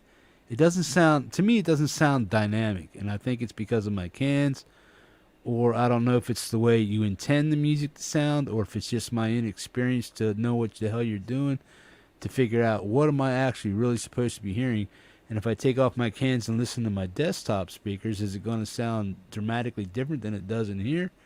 So how is that mixed right now? Is it mixed for flat response, or is it mixed and ready for stereo effect on regular speakers? Well, that's mixed, ready to be mastered. So I listen to everything. I master everything. I mix everything on a flat response. These are flat response, and my monitor's a flat response.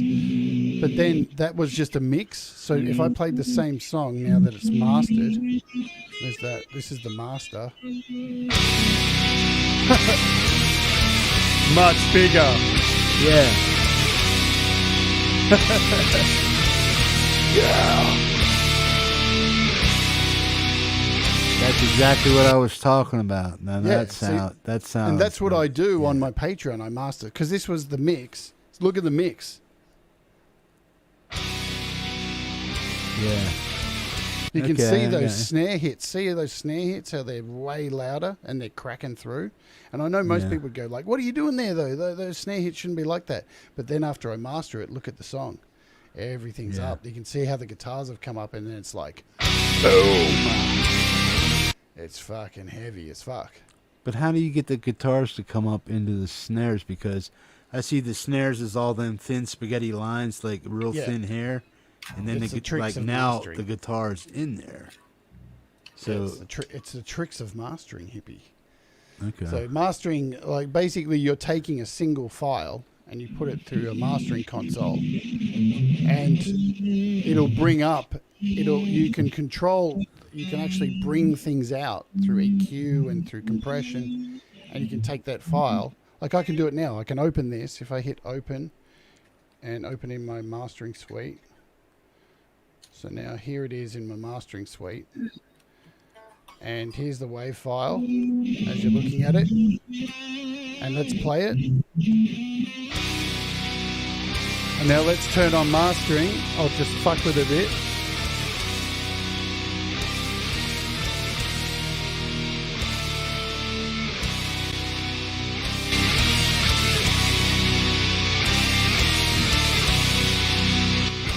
From that,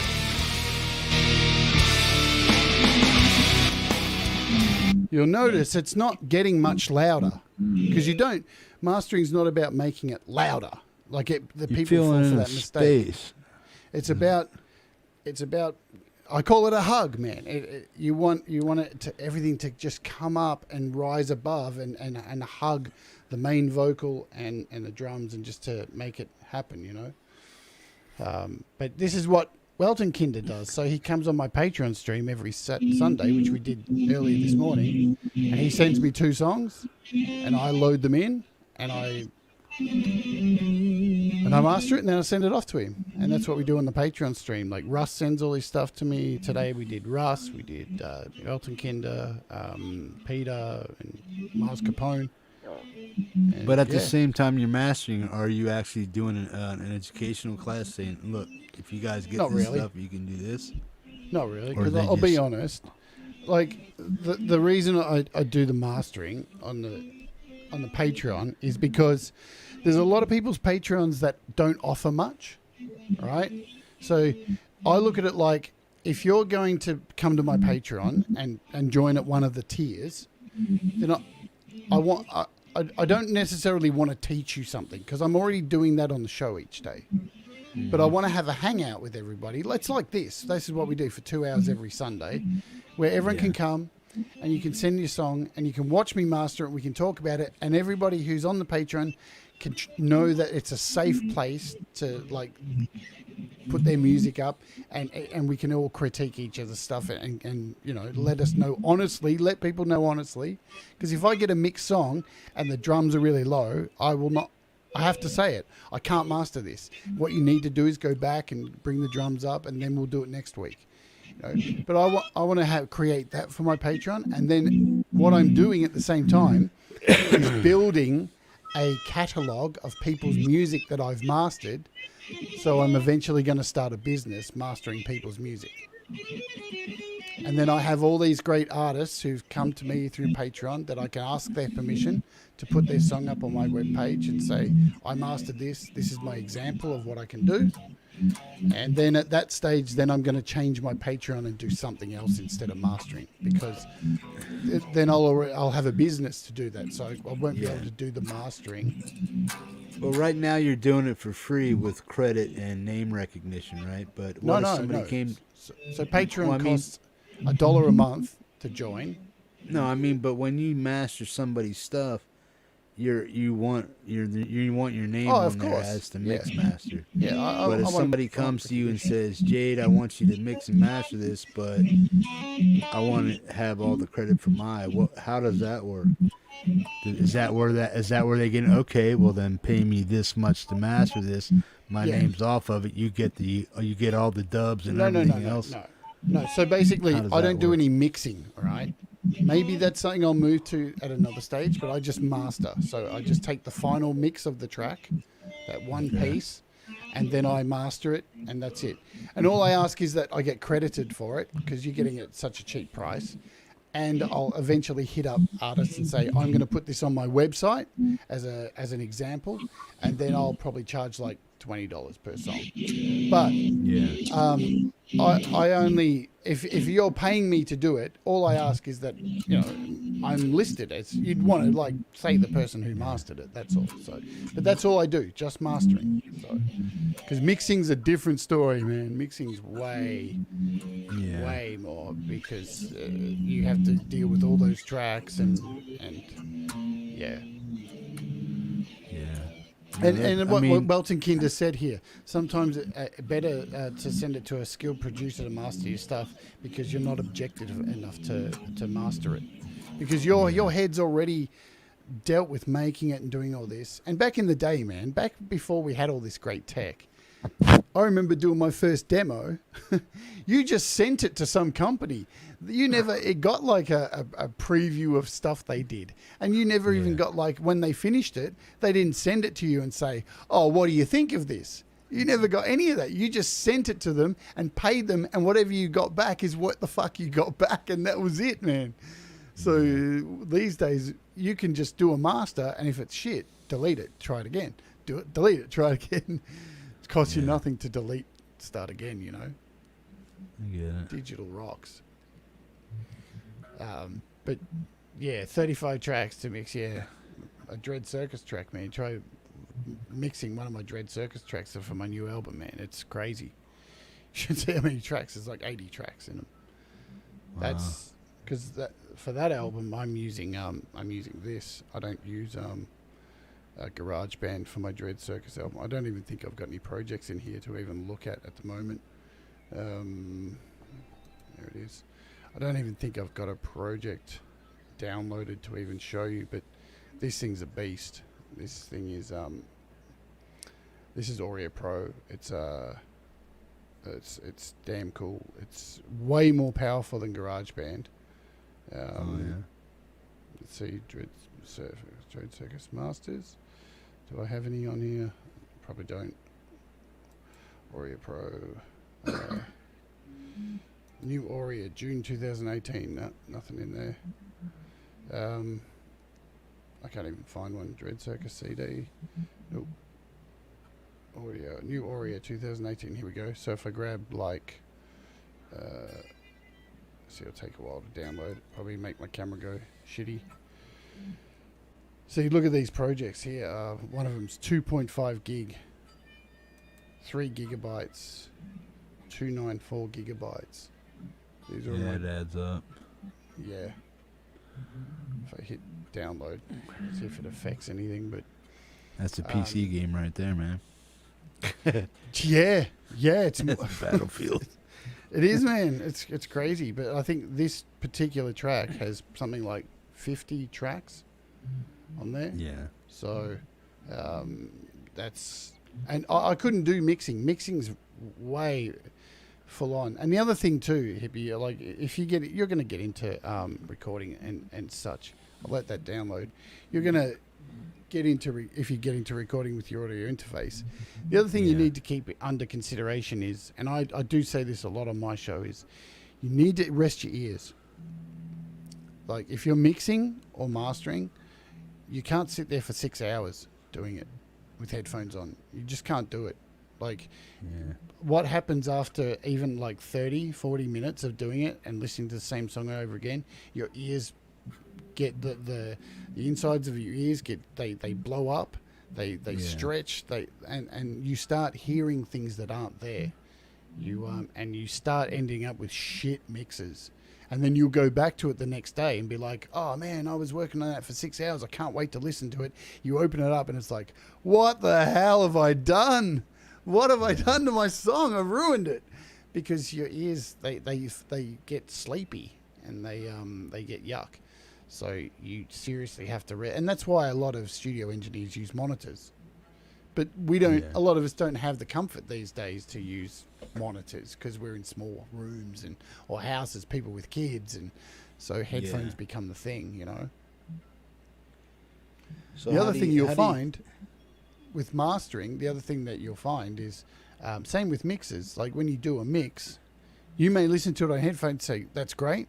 And then you may listen to it on your monitors, go, that sounds great. But you may go put it on another stereo and it'll sound like dog shit. So you have to, there's like a rule.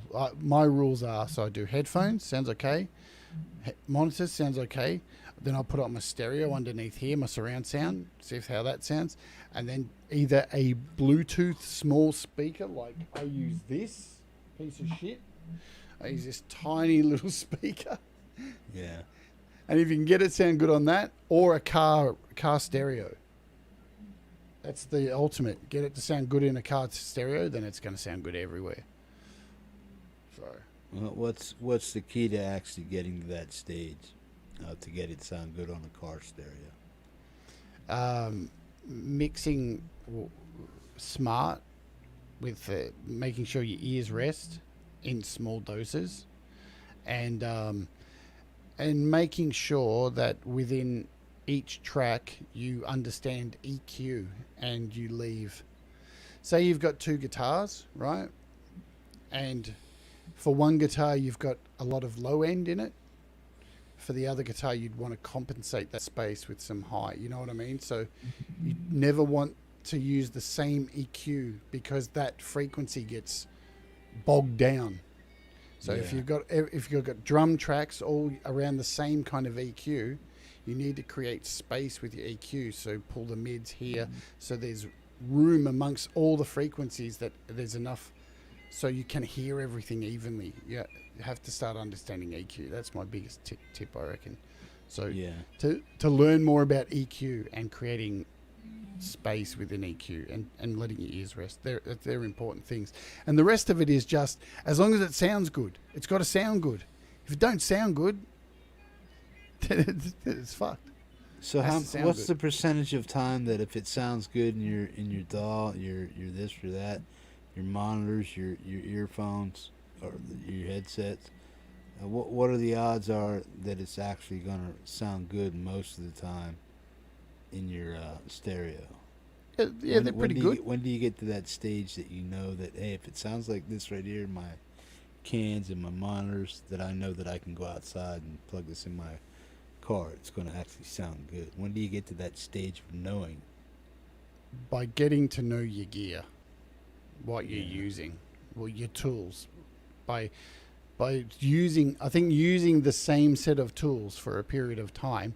This is the problem that you see with a lot of stuff these days. You know, this whole gas syndrome. Oh, I just got this new rack. I just got this. And it's like, whoa, whoa, whoa, whoa, whoa. If you're going to spend all this time trying to buy new things, you have to get used to them each time. Get used to a setup that you understand and get the best possible sound out of that, and then start looking to up your game, because then it's only one thing that you've added that you need to understand and learn from, because the rest of the stuff, you know, hey, you want it to fit like a glove. You want to understand it like your favorite pair of shoes. It's the most important thing, and it's practice. It's spending time with it. That's part. Well, I know a lot of people in the community. I see them here, and I hear the way they announce things to me. It's like they get frustrated at, well, why didn't you do this yet, or why didn't you do that yet? It's because I'm taking in information from a lot of people, and before I go ahead and actually do something, like get the thing you suggested, I already wanted one. Okay, but I'm gonna once somebody tells me this is what you need, like you did, or somebody else, I already knew I wanted a mixer.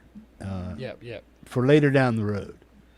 But I'm like, I want to investigate every possible scenario of, do I really need to spend the $400 on this, this, and that? Is this part of the gear going to be able to be used somewhere down the road? Am I buying something that's going to be wasted and redundant in a couple months? Or do I go digital? Do I stay analog? Do I stay pedals? Do I go mixer? Do I go interface? Do I go mixer interface? Do I go amp to the mic, to the cab, to the interface? Or do I go IRs to out of this, and out of this? So I'm taking in all that information, and the reason why I'm taking so long to actually build up what it is I'm building is because I want whatever it is I do have to work for years, not just boom, okay. I don't have gas. I buy what I actually want and what I need. Yeah, I can tell that. And I'm the same as well. Man, people think that I just buy shit all the time. I sit there and I will have things in my basket for 3-4 months. I'm the same way. Super frugal, man. And like this guitar I've been looking at, it's been in my basket for a year.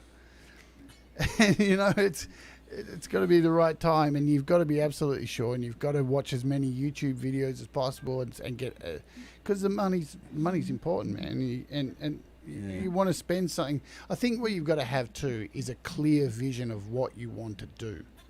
Like, exactly. I want to record music. I want to record this style of music. This is the kind of DAW that I need to use. I want it to be able to handle this many tracks. I want it to be able to work on this operator. All that stuff has to be, you have to know, and you have to have a clear vision, or you're just going to end up with a bunch of shit that means nothing. You know? Yeah, because I've bought stuff off a whim through gas, having the shit. Oh man, if I had that, maybe I could sound like that.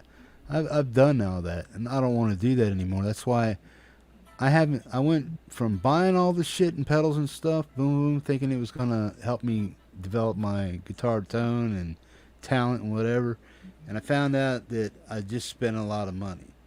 I sold a PV 6505 Plus, a 112 that I barely used with 6L6s in it.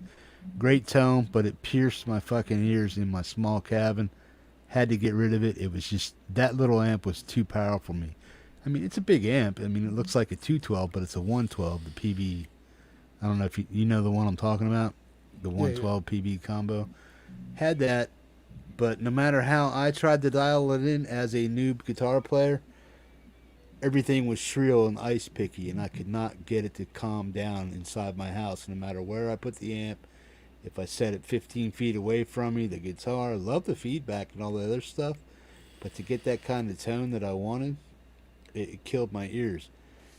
My ears were like this, like I'd either play it from behind me on this side or that side, or I'd set it here and I would face it like this playing guitar, so both ears would get the same treatment, so I didn't feel like one ear was getting lopsided from playing it like over here, and it's always barrage in this ear, and these don't have earphones, so none of these have earphone in, so I had to play them loud, and they were always coming at me from one side or the other, or I had to move my chair and sit in front of them and get two ears blasted to hear the sound the way I was supposed to. But then normally I would just get one side. Like, see, if I opened up this amp right now and started playing, I would sit right here, and all that sound would be coming right at this ear. Yep. Boom. So I would get ear fatigue, and if this ear would sound like numb for a while. It would take me at least 3 or 4 hours before my ear ever got back to normal. I'd be like, I can hear that I couldn't hear out of this ear as well as I could out of this one. And it's because of these amps are too damn fucking powerful for me. And to be honest, I don't know how to use them correctly. I know how they're supposed to be used. I know the sound I can get out of them, or I should be getting out of them if I do this or if I do that. But I think that a lot of it is what I got is way too powerful for the place that I'm in and the space that I'm using it in. I'm getting too much wash off the walls. I'm getting too much reverberation kickback from the thing being too close to the wall. So the air coming out of the back that's trying to be pushed up because it's only that far away from the wall. Even if I move it out, this amp is on a roller platform that I built to move my amps around because I can move it with a finger. I can move this whole amp with a finger if I want to, because it's on. I built a nice little roller thing for it, so I can move my amps anywhere I want. So I can set it right here in front of me, and put the pedals right here, boom, boom, boom, and do all this stuff. But I still think just the 212 is too powerful. Then I stuck around guitar for enough time to figure out, well, what about all this digital stuff? Then I started doing this stuff. Listening to music, figuring out how people were doing stuff with IRs and stuff like that. So let me investigate that because I can use just these because my stuff don't have earphones, outs, or anything like that. So let me see what I can do getting into the PC and using the PC's full potential with an interface. And boom, I didn't use any IRs never ever until Ian about 3 or 4 months ago showed me how to download Amplitude. I got a sound that I liked, but he couldn't hear it, so that got me interested. And it's like as soon as I hit that chord, it's like I felt like a better guitar player because it's like instantly I got the tone that I was seeking, and I was like, absolutely, whoa, this sounds fucking awesome, and I can just so easily make the sound that I want instead of digging in and boom, trying to smash the sound out of the guitar. I just like whoop like that, and it's whoa. So it's like the IRs started to feel like the better way to go, and then doing things like this with this being able to the MX5 being able to go into stuff and make sounds within the computer and stuff like that. Once I figured that out, I figured that's the way to go because I can get it all in here and in my monitors if I wanted to. And then once I learned that, then I want to be able to turn on the DAW, record a guitar line, and then somebody show me how to add drums to that, and show me how to chug over top of this or that. There's just I went the dummy route, not the dummy route, but I went the route everybody that starts guitar does. They want what they think is the best and the biggest, and what everybody else that knows what they're doing recommends. There's too many shills on fucking YouTube. Yeah, of course. That will, dude, if you get this, oh yeah, good This stuff. will change Orange everything. 212s. Bullshit. Yeah. Yes. That's again why I follow Pete and why, the same thing. I'm not a shill, but at the same time I am because I'm peddling apps. But at the same time, I do say each episode, they're not Pokemon. You don't need to fucking collect them all. Like, don't feel like you have to. Like, you don't have to have 18 reverbs. But Like, you're explaining something you actually use. You're using this shit. These guys that are demoing these amps, yeah, they can play guitar. They know everything to do to get the tone. But then they play this, and then like you were saying earlier, man, it's like, well, when you get this shit home, and the guy, it doesn't sound anything like it. So, but then me, the noob, has to figure out, well, what the hell did that dummy do to get that noise? Because I can't get the noise he made on PC to demo that to me. There's a big market in that, man. There's a big market in selling to people who are first-time buyers or are still just getting into the market, who end up buying that gear, and then they're too afraid to get rid of it because they're amongst other peers who are like, oh, but this will be so cool. And then they get it, and they're like, wow, it doesn't sound so good for me. But like, I can't really sit there and say it's shit for me because all their peers have like said, yeah, this is really good. it's got to be what works for you. It's the most important. I'm of the thing. mindset if that guy can do it and make it sound that way, I need to figure out how he did it. That's my mindset. It's not that I can't do it. It's like, oh, okay, I know this amp. You showed it to me. You played it. I heard it. What did you do to get it there? I don't know how to get the tone that he got because I'm not him, obviously. But what did you add to it to make it sound this way? Okay, my guitar skills aren't the same as yours, but I realize that. But there's some way that he gathered or somebody gathered a tone to push it out of that amp. And what did you use to push that amp to get that amp to do that tone? You know what I mean? Obviously, guitar pickups and pedals, whatever you're putting in front of it, compressors, blah, blah, blah. Your area, whatever your area is, has, you got to have room to push air and stuff like that. In a little 8 by 15 foot space is not enough room to push a 212, in my opinion. I can put it out on the porch and that thing would probably breathe like a monster, you know what I mean?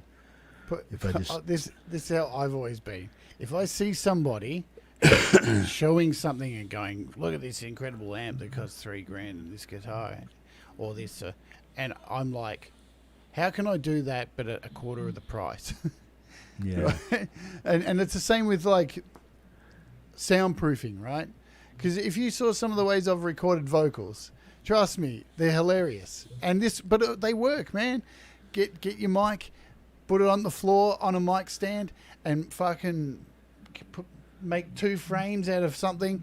Put a blanket over the top of you, a doona, and get under and sing under. I swear, you look like a fuckwit making a teepee out of a doona, out of a bunch of blankets. But it works. Go in your walk-in wardrobe and split all your coats and clothes and go in there and take the mic in there because the reverberations of those coats, they soak up all that shit. These are cheap ways around things, and you can spend thousands of dollars to do that dumb shit and come out with the same thing. There's a way to do it that doesn't have to involve money. And then once you can... It's like paying your dues, man. I'll look at it this way. Like, I played gigs for years and years and got nothing. Had promoters rip us off. You play all these gigs. One year in my band, Despise, we played 50-something...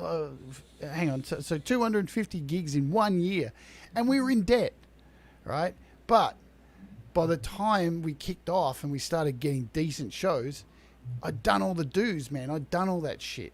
It's the same with recording. Use the shit gear.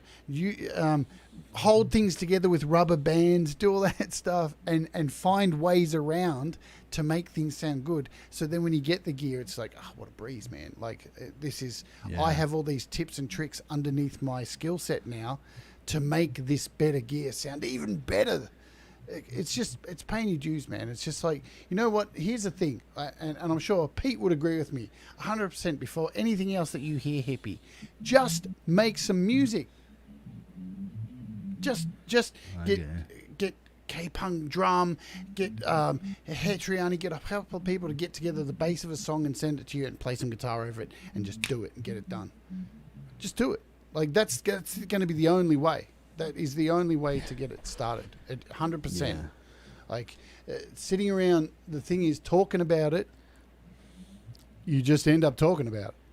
Yeah. And TikTok, but I do learn because I know. I ask a lot of the questions that I have doubts about. So, but you've got a fucking great community here of amazing artists who would love to do a jam with you and put something out. You're sitting on a gold mine already to do that and get it out of the way and have your That's first why I thing. always point over there. I always tell people, man, if you need help, it's right there, man. Yeah, no, but fucking let's do this. Hey, if you need to jam with some people, you look at them all. They're all here every day. We eat the shit out of your hand every day. Well, we don't do that, but we would maybe. Some of us, not me. But anyway, what am I talking about? But you know what I'm getting at.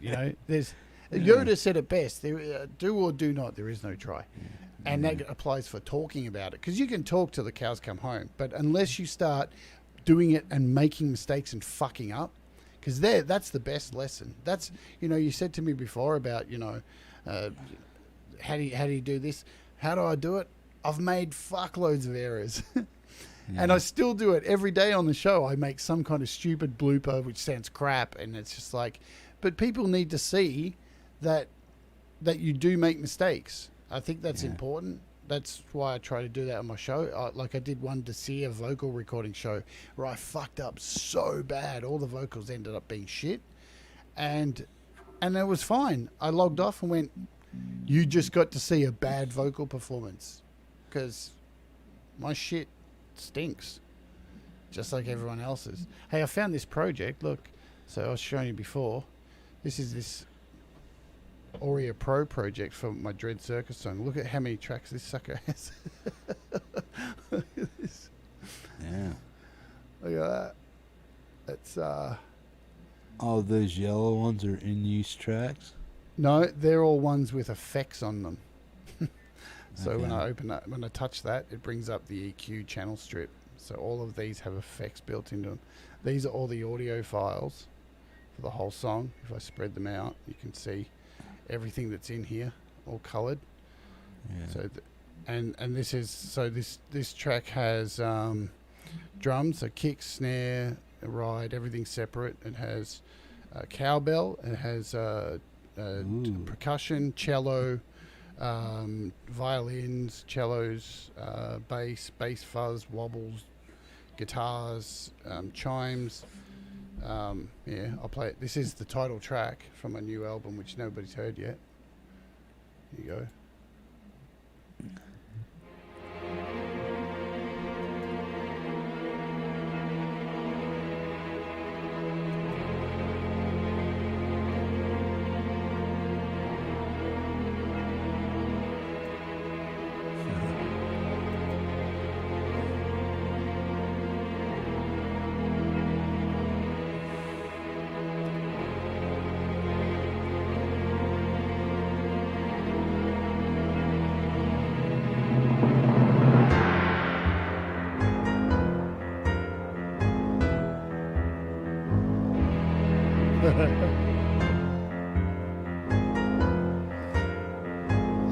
It's like Björk meets Sepultura.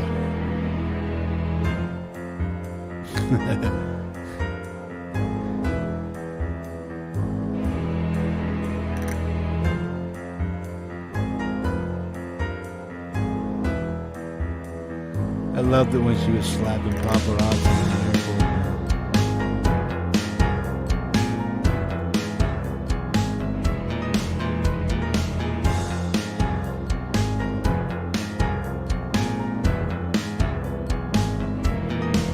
Get ready.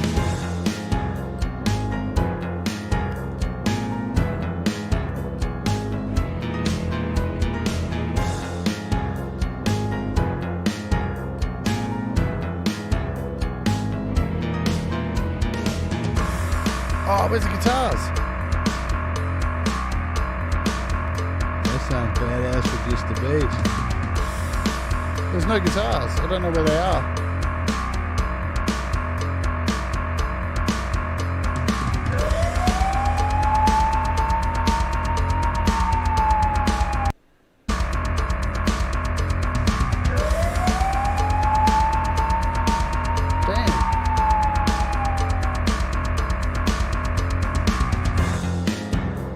For some reason, all the guitars are missing from it, so I don't know why that is. They're in there, but they weren't playing, so there's a whole bunch of distorted guitars in there. They should be right there, but there's nothing.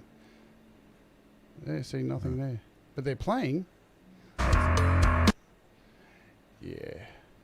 But, Mark, what did you want me to do with that video, man?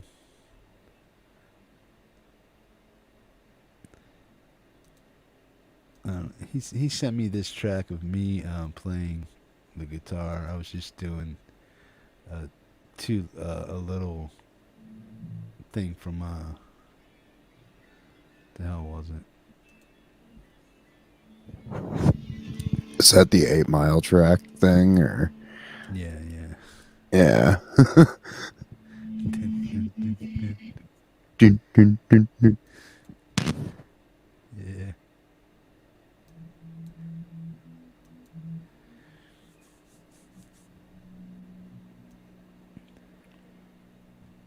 Sucks.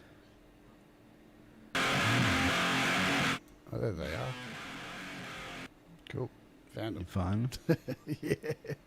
Found Go them. go ahead and play it. I don't know if they're sounding right though. Just make sure. So they were going to a bus for some reason. We'll take out bus 1. Is it all working?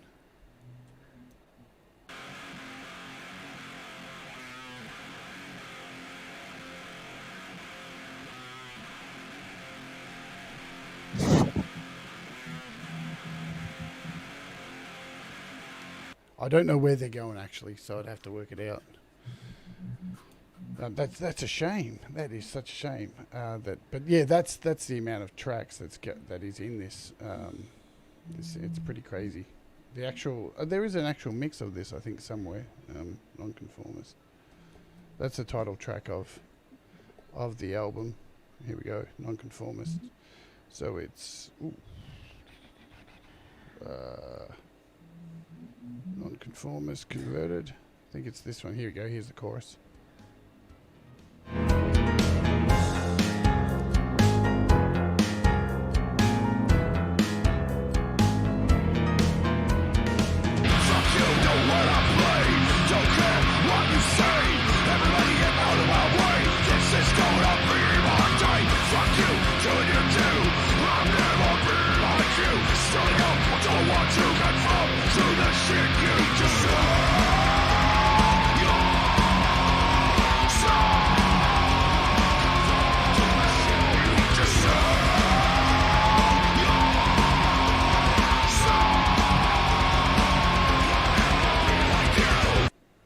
Heavy.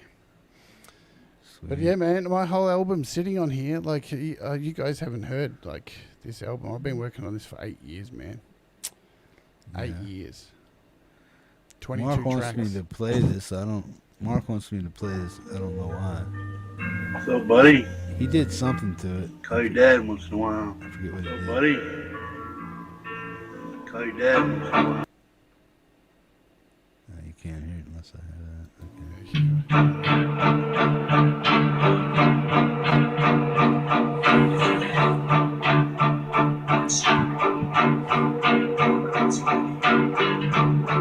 So, buddy.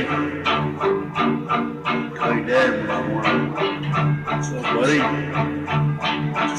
Call your dad once in a while. Buddy.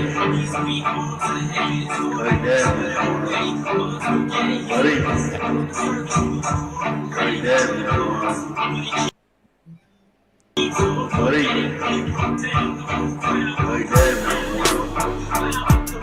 Buddy. Call your dad once in a while. Buddy.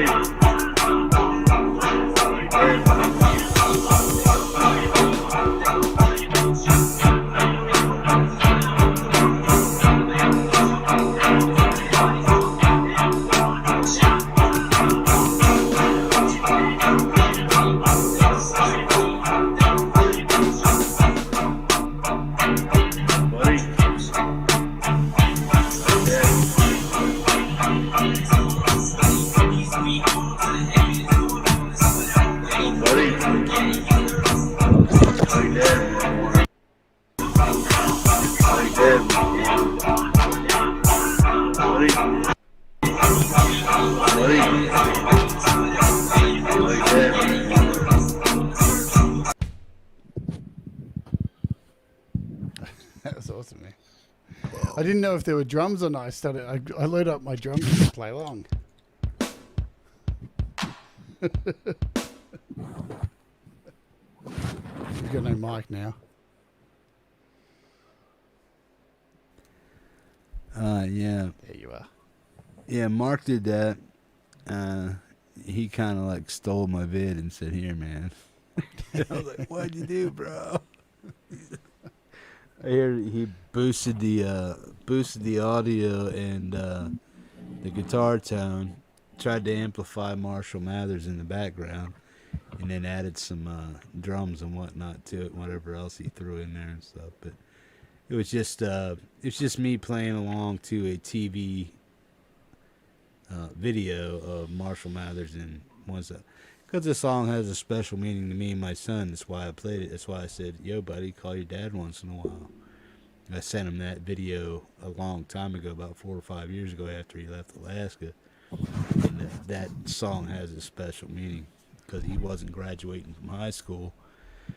So I brought him up here from South Carolina to graduate, got him into school up in here in, I forget the name of the school, Burchell High School. It's like an alternative high school. I got him in there, but they had cutoff ages at 20 years old, so he graduated at 21. But they gave him an exemption because he was only 23 months old. But I told him, you only got one shot. Don't miss your chance to blow, man. Because if you fuck this up, buddy, you're just done. And that's about the only way I could relate to my kids is through music and stuff. So that's why I played that song for him and stuff.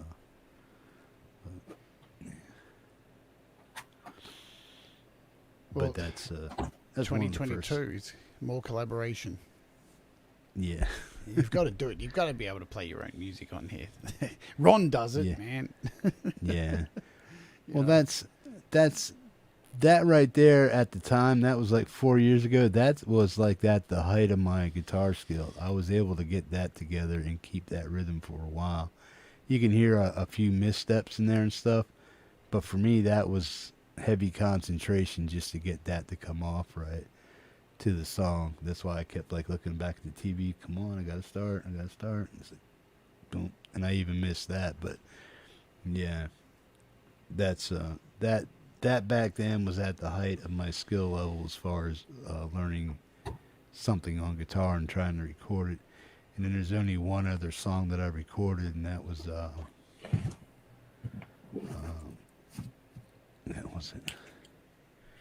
Wind Hand. It's called a song called Orchard. If you ever look up Wind Hand in the song Orchard, that's the only other song that I ever recorded and put on YouTube. So there's only two little things out there that I actually recorded. But that, even the Wind Hand one was from just the microphone from my webcam. That was it. I've seen people release stuff where they've sung solely through their fucking Apple earbuds and it sounds sick. Yeah. And, you know. Well, you know Emery Island, right? Yeah, she does that. She has the headset and that little microphone that dangles. That's all she uses, man. Yeah, because you can do it. Like, people scoff, man. I've been at, like, when I was in the US, I remember being at this fucking party with all these full-on music engineers and stuff, and someone went, oh yeah, this is Jade from Australia. Jade makes music on iPad, and this dude fully just went and laughed, and it was like, really? And then I heard his shit afterwards, man. Oh my god, it was the fucking worst music I've ever heard. Horribly produced. And I sent him some of my stuff, and he messaged me going, did you do this on iPad? I'm like, yeah, record the whole fucking lot, dickhead. Fucking wanker. Yeah, eat it. People, man, they roll their eyes. They're like, iPad. Fuck off. Yeah. It's not what you use, man. It's how you use it. You know? Absolutely. Yes, definitely. I really can't wait to finish this. Man, I'm waiting to finish this album. I would have had it finished this year, but because of the shit, everything that went down the world, I can't finish it because the way I'm going to release it is like nothing that's ever been released before. Like it's you don't come to a gig to see me perform, and most of the time I won't even be at the live performances. I'm not even going to be at my own gigs, but I will be there in different ways. Like I will be there like on TV screens, and I'll be there sometimes in a costume, and you won't know I'm there. And none of the gigs are in venues; they're all in art galleries. I have this huge fucking thing mapped out for this whole album that all got thrown in the gutter because the world changed and everything shut down. Hopefully next year we can get the album out, and I can book all these art galleries and all the installations, and we can get it off the ground and create the living album, which is what it is. Everybody who comes to see the living album, they can interact with it, and when they leave, the album is changed by whatever means that people decide to change it. So then by the next time people come through, the album has been modified, and you can modify it even further. You can destroy it if you want. It's a living album that continues to breathe life after it's finished, or you can just buy the album and experience it for how it is. So Yeah. it's Yeah, it's a it's hard messed one. up. That's messed It's up. All that shit happened. Yeah, man, it sucks because I want these songs to come out. I mean, Well, I it's mean, 22 well, what about now that you have your YouTube platform? What can you do with it based around that? Putting some on some type of theatrical display on YouTube instead of live like you were planning on. Yeah, it's not going to work. It's not the same. It's not the same. Not what I have planned. I got a government grant for it as well, so I have money that I'm sitting on to get the installations made. So I won't say how much, but it's a fairly big grant. It's huge. Yeah. The thing is too, I've only scratched the surface of how it works, because it's something I don't want to talk about because I don't want somebody to steal the idea, because it's never been done before, you know. The other thing I'm working on is a film. I've nearly finished this whole film, man. It's fucking wicked. It's all animated. It's cool, man. Do you want to see? I'll show you a little bit of it. I've done on my Patreon. I've shown little bits of it. But I don't want people to get claims for it, because some of the music I've set up copyright for. But like, I can show you the beginning of the film. Where is it? It goes for about an hour and 10 minutes, and it's all animated on my iPad. The whole thing was made on my iPad. Where is it in? I think it's in history. Is it history? It's got to be one of these. It's this one here. So this version of it's 45 minutes long. Let me find it. I'll show you the beginning of it. You might, if you get a copyright claim, is that going to be a thing on this video? You won't get a. No, I mean, if this video gets trashed, it gets trashed. It won't be a strike. It'll just be a claim. It'll just be a claim. It shouldn't happen anyway, because I think I've worked it out. But I'll show you the beginning of the film if you want. So here you go. And I've animated the whole thing, and there's some bits missing out of the beginning. So this is just the title credits, and it kicks off with a story about this guy who is driving. You see at the beginning, he's driving, and then he accidentally runs somebody over, and then it leads into this whole section of. But this is unfinished, so let's see.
This bit, this is brutal. It only goes for a few more seconds. This is so nasty.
There you go. That's the opening scenes from it anyway. But yeah. It's twisted. Seems that way. It's You know good what? stuff though, man. The worst It's thing all about it working out. is that what the story is about is actually happening. I wrote this as a fantasy story, but it's actually happening. It's about a world that becomes hooked into using virtual reality goggles and locking themselves away, and meanwhile the outside world is controlled by these robots, and the humans that are left behind fight all these robots that are controlled by Google, and then by the end the human race gets wiped out and the animals take over the planet and create a hierarchy of animals. It's messed up, man. It's like Animal Farm all over again. Kind of, without the sex. Yeah. Hang on, I'm thinking of That's the wrong optional. Animal Farm. Wrong Animal Farm.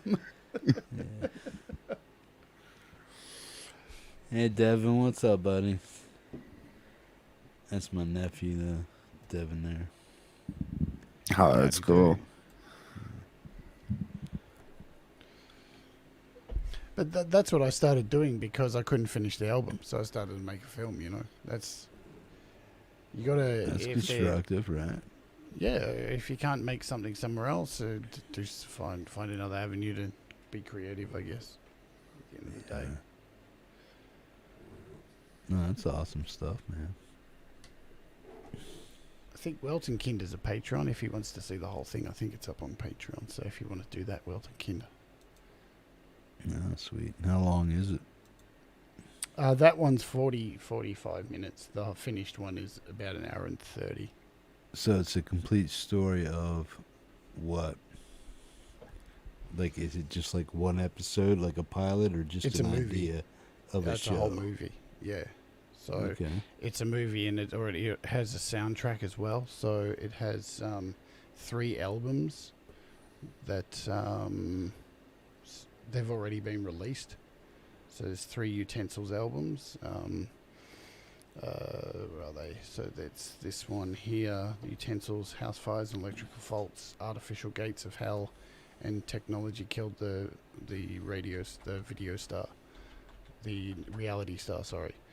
And there's 3 albums, and that's all the music that makes up the film as well. So I wrote the music first, and then wrote the story around the music, and wrote a script, and then started storyboarding on my iPad, and then started animating everything and putting it all together. And yeah. Sweet. It's a labour of love. 3 years so far. What, just for the idea of the 45-minute video and stuff? Just to get it to 1:30. There's still Okay. parts missing out of it. I'm up to the stage now where I'm doing special effects and adding narration, but pretty much all the films in there. There's a whole section of like the Terminator robots come back, Arnold Schwarzenegger. It's fucked up, man. It's a fucked up film. It's fucked up. So what's your actual plans with it?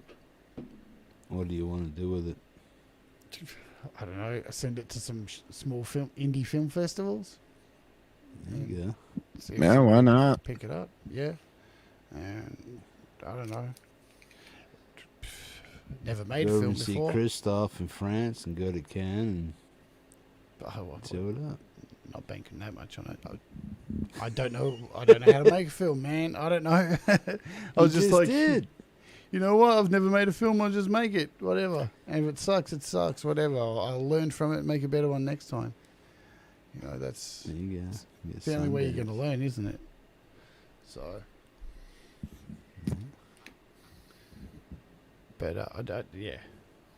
So it's another Well, project. what do you do to protect your idea? Like if you wanted to send something to like Hollywood or something like that, you need to get all your films copyrighted, all that stuff copyrighted and taken care of legally and stuff. Then you send them over that and they see if there's anything they want to do with it, as far as like a cartoon miniseries or some type of story, some type of movie out of it. You know, what's the I've deal already with doing already something like- copyrighted the music, so that's all done. And I guess I'll probably try and get a trademark on the name of the film. And yeah, just for now, you just keep it under wraps and just keep as much of it as you only show what you want to, what you can afford to show without Oh, yeah, jeopardizing definitely. the project. I guess I don't know. I guess I'm gonna have to consult some people like Kev Hart. Kev's a filmmaker, so that's why his video clips are so good. Like he really puts together sick clips because he's a film producer. So I guess when it gets to that stage, I have to talk to him and see what he can suggest. Yeah. Use your contacts. Yeah. To get advice, I guess, you know. You talk to Jack Flash too. He's kind of a lawyer dude. I don't know what he's doing in L.A. and stuff as far as what type of lawyer he is, but he may be able to give you a few ideas about something like that. You know what I mean? If the thing is, you know, it's like with people who put music out on DistroKid or whatever, and they put copyright ID on it, they're fucking stupid for doing it. Yeah. I don't know why they do it, because like they're not making enough money to warrant it, and it just means nobody's going to play their video. If it's on YouTube anyway, it's already copyrighted. It's already out there. It's already like somewhere. So people stress about. I see it all the time in like Facebook groups of people like, oh, I've got this song, but I'm too afraid to put it out because I haven't copyrighted it. And it's like, dude, you're not that good. I'm so like. Who are you? Is this your first song? And they're like, oh yeah, I've never released anything before. I'm like, who the fuck are you then? Why are you so worried? Really? Like, Just release it. just put it out, because you're going to have a million songs that you're going to go, oh, fucking, you know. Just This get it one's done. gonna change the world, I promise you. Yeah. Like, how do you know you're that good? Who's going to steal it? Like, you know, who's telling you this, that your song is it? It was the best song in the world. Like, it's not the greatest song in the world, dude. It's just a song. Like, stop No, panicking. it's just a tribute. Yeah, exactly. But you see it all the time. People freaking out, going, oh, I've got to put YouTube copyright ID. And then shows like you can't play it. I can't play it in the morning on my show because I get slapped with a copyright. You know, and I'm not doing my show for nothing. Like, it's not like I make a lot of money on my show. So whatever little money that I make, which is not much, I don't want it to go to somebody who's sitting there fucking going, I'm going to make $1 million.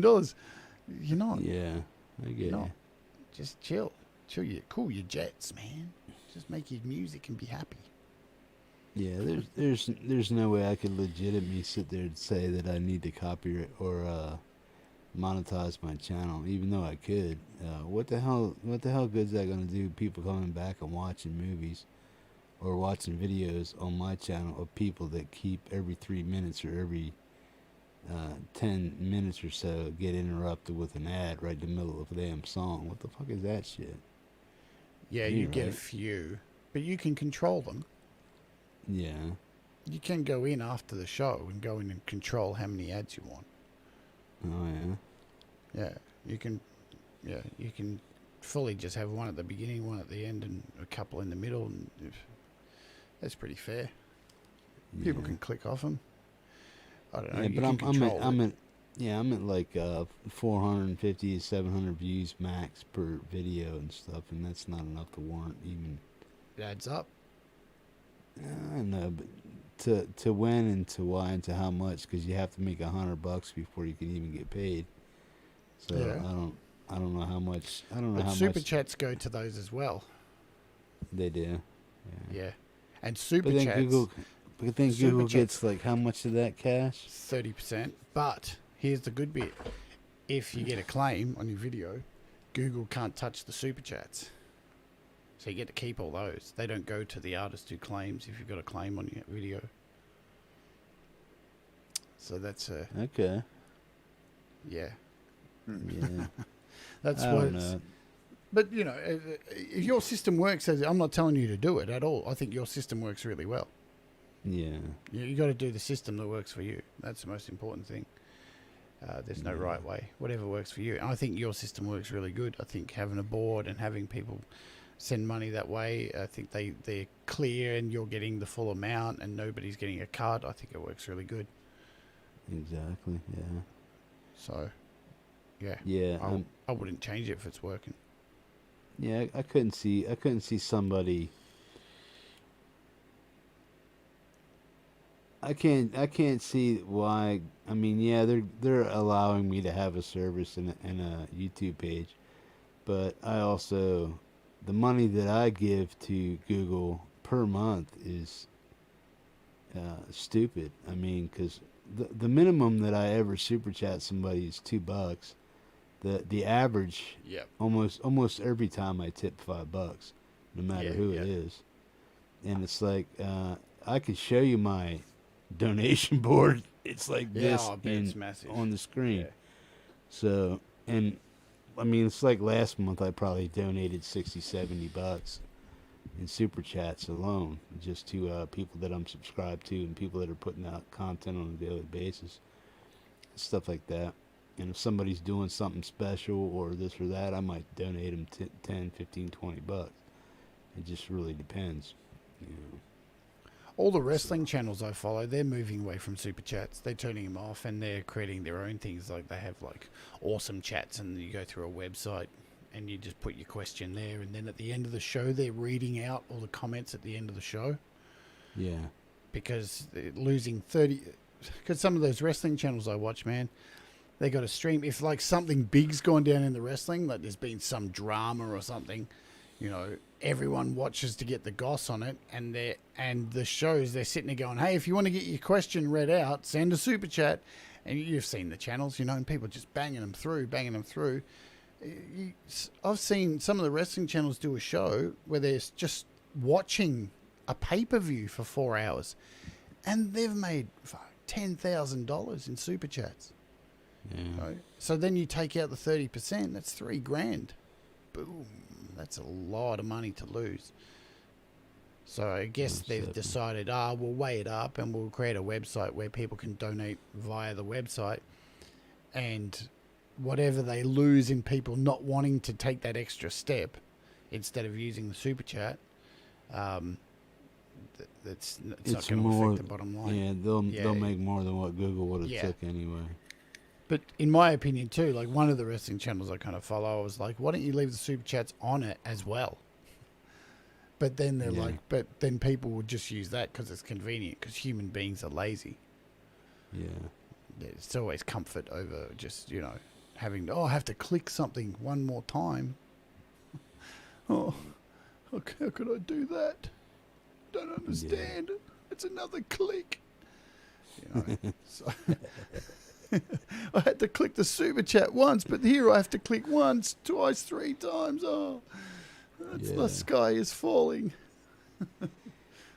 Yeah, I look at it this way. Sometimes it's like, well, I want to tip you $2, but I'll tip you $5 to make up for the money. That's how I justify it. Sometimes it is the money, but it's like, okay, well, I'm gonna lose money to give somebody $3 anyway, because if I tip them $2, then they only get this.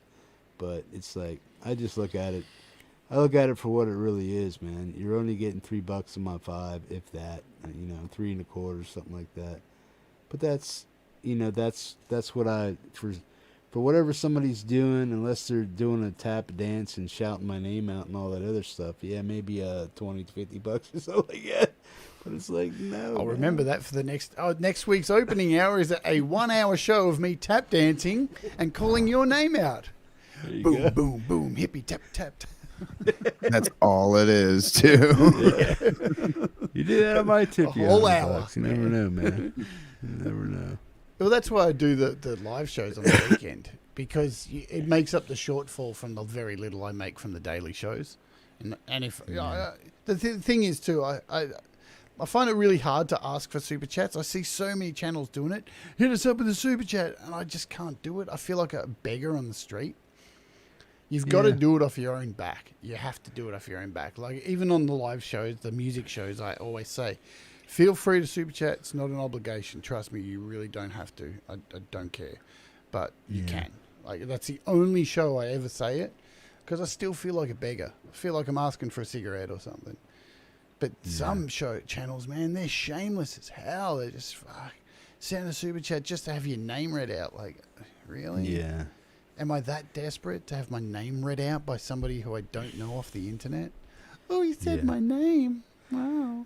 Well, sometimes doing that's a good strategy, man, depending on what site you put it on and how many people.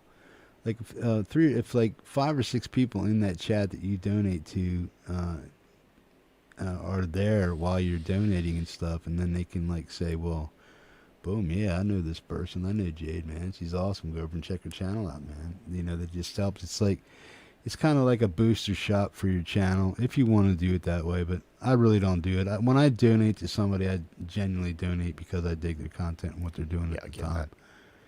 But if I actually do want to get a shout out from a huge channel that I partake in, but I also have people there backing me up, it's like, Preston will see, hey, man, Hippie just donated or something like that. If we're in the same chat room or somebody else is with me from whoever hangs out here on the show, if they're hanging out in the same show, they'll help shout me out at the same time by saying, yeah, man, check out the Hippie show, blah, blah, blah. So it's kind of, you're paying for your own advertisement, so I don't see really an issue with it. Somebody's benefiting, you're benefiting. Everybody that I believe that everybody that benefits from YouTube should benefit off each other's. We should all help each other do what it is we need to do. If somebody's willing to spend the time to entertain you and do this and do that, or help you do this or help you do that, it's all about the circle of continuing to help each other grow. Whatever way works the best way, and whatever is good for somebody, whatever's comfortable for somebody to do. If people didn't want to donate to the channel that I'm doing and stuff like that, I don't expect them to, and I wouldn't to. But that wouldn't change my game plan of how I actually do things, which is I would give back myself. If nobody else would, I would still do it, because even when I didn't have these people helping me out, I always gave stuff back. Anybody that's hung around me for years and years and knows me knows that I used to go over on Ben Coombs' channel, Guitar Hack's channel. Hey, man, anybody want to win a T-shirt? Boom. Just to get, some of it was just to get my name out, shielding my own name, but it was also, hey, man, I dig what's going on here. I appreciate what you're doing. Boom, boom, boom, boom. Let's give somebody a T-shirt, man. It's like when Ben did an interview of me and stuff like that. It's like, boom, just let's give away a T-shirt, man. Somebody gets a number between 1 and 200 or something like that, and the first one to get it gets a T-shirt. So stuff like that. But I've done that the whole time I've been on YouTube, running my channel. Yeah, I approached YouTube in the similar kind of way. You know, I was a moderator for Pete for like 2 years. It just got to the point where it was like, well, Pete's up. I'm handling questions in the chat and putting links and stuff. But I just saw an opportunity that Pete just focuses so much on GarageBand. He wasn't doing the apps that you can use within GarageBand. And I found myself putting in the chat all the time links to apps where Pete wasn't doing shows on them. And I thought, oh man, I could just do the apps. And it will tie in with Pete's stuff. People already know me from there. And I'm not stealing anybody from his channel. I'm enhancing what he's doing without encroaching what he's doing, you know? Yeah. So by the time I started, I already had lots of people who knew who I was. But it's hard slog. It's a hard slog. Yeah. You know, there's a value to everything you're doing, and it's basically there's a value to everything you're doing, there's a value to everything I'm doing, and there's a value to everything that everybody's doing that shares their music on this channel. They're all entertaining people. They're all helping me do what I need to do. Like I always tell people, I don't need the money, I don't want the money, but the money that I do get goes right back to you guys. That's proven, and I'm very transparent with everything that I have that comes in and stuff. And I mean, I can tell you, I mean, if somebody wanted to know how much I have money saved up from the community, I'd be glad to show them.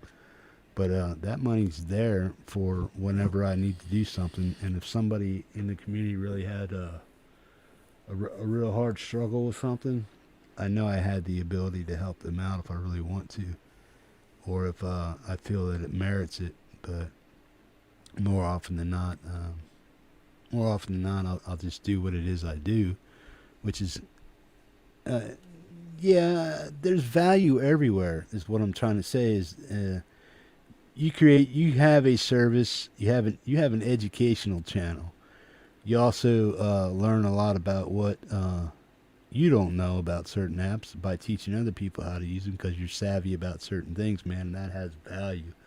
And people that recognize that will definitely donate to your channel. And I believe the people that donate to my channel actually see the value in what I'm doing, and they're helping me help a lot of other people outside themselves. So they're actually giving me money to help other people gain their YouTube success also, and helping them out. And that's why I tell people, you don't have to ask, just ask, or you don't have to pay, just ask me what to play and stuff like that. So they're helping me, I'm helping them, but they're also helping people that don't have the ability or don't see the value. They don't see the value. Just play my music.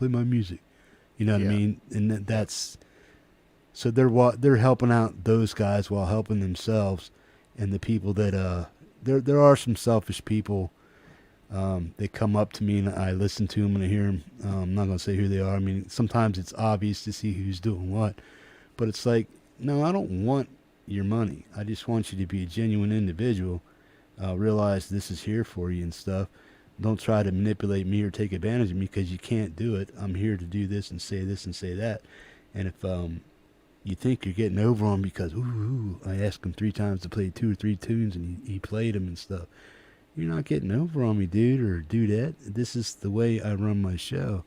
If you think you're getting over, you're just stupid, man. I catch on to it, and it's like, boom, there's so many people that I just remove. I don't do it as a power trip in front of people and stuff, but if somebody pisses me off enough to do it, it's like CNM or CNA Productions or something like that. They were 2 kids that came in, and all they do is come in and shout "Freebird," stick around, don't talk or do anything for anybody, man. And I just got tired of it today, or got tired of it a long time ago. I said, well, if they come back and do the same thing, just click them off. And that's what I did earlier today, and then they just kind of pissed me off during the metal show. So, but yeah, there is value for everybody. Everybody that donates, they're getting something. They're helping somebody else. They're helping the channel. So, and in return, I feel obligated to help them and help the people that they're actually helping to pay So when people donate to the channel, they're actually helping people further their YouTube creativity or whatever, man. Because they're actually paying for them to play. Actually, if you look at it that way. So yeah. It's like in on a my roundabout channel. way. You know, man, I used to give away apps on the channel for a year. Every 2-3 shows, there was free apps that I gave away, and it's through the kindness of the developers. I reach out to them. I say, hey, can you send me a code? I'll learn how to. I have to learn how to use these apps. I'm just not. Unfortunately, I'm not a natural at these things. Some of these apps, man, they're complicated. And it take like one of the ones I did last week, Volcano 3. It took me 3 days to sit there and learn how to use it and then come up with a way to show it where people would benefit from it. Because it's not how I use it. It's like sales, man. Like you're not selling something, but at the same time, you want to paint a picture in somebody's head of how they can use it, not me. I can show you what I can do, but you got to say, but can you see what you can do with it? That's the most important thing. And I was giving away all these apps, right? And then I started noticing like all these new people coming along and entering the competition. I'm like, these people are never in my chat. Who are they? And I thought, I'll just wait. I'll keep doing the giveaways, and eventually they're going to fuck up because I know where they're coming from. And eventually they did.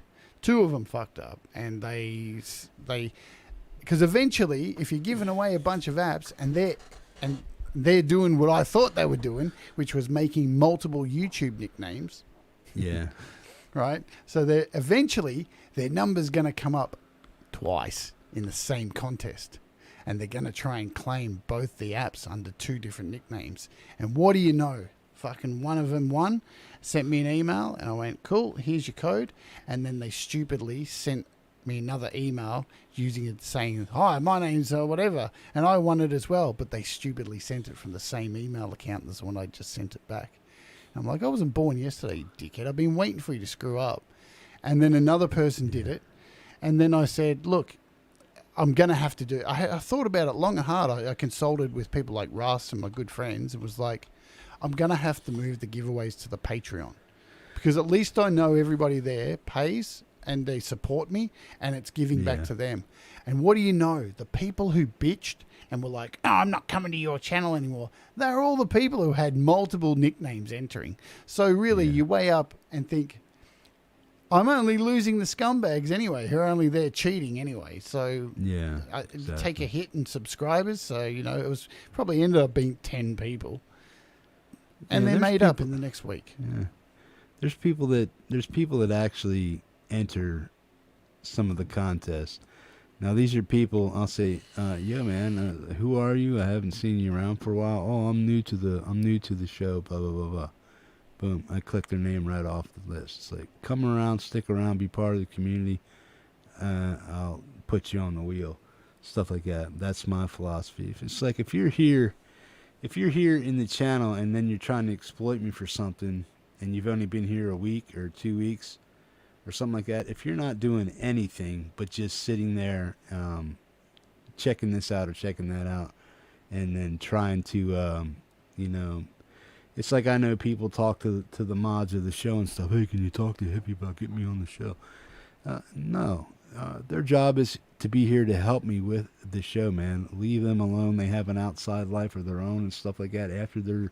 After my show is done, they're done, man. Leave them alone. Let them live their lives. Let them go do their YouTube things that they do. Do not bother or hassle the moderators after the show, man, because they're there. If I was telling Mark, man, I said, Mark, do you want a mod for me, man? This and that, and I explained to him how I do it. It's like, if I wanted all my friends to be my mods, a lot of people would be mods on my channel. That's not what I believe a mod is. You want a mod to be somebody you can trust with your channel. Try to do the best what they can to do what it is you need done, and that's it. They're friends of a utility that can help me run my show, keep it together, and keep it right.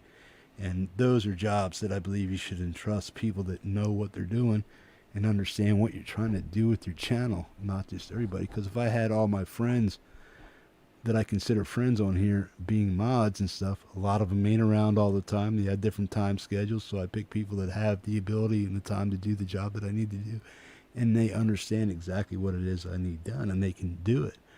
A majority of the time that I split up things, it's like Mark's not here for Friday, so Ian takes over. Ian used to do it all, so Ian was feeling ill and sick and stuff, so I was like, well, let me try to bring in Mark, see if he wants to help out. And I asked him, I said, do you want to help out?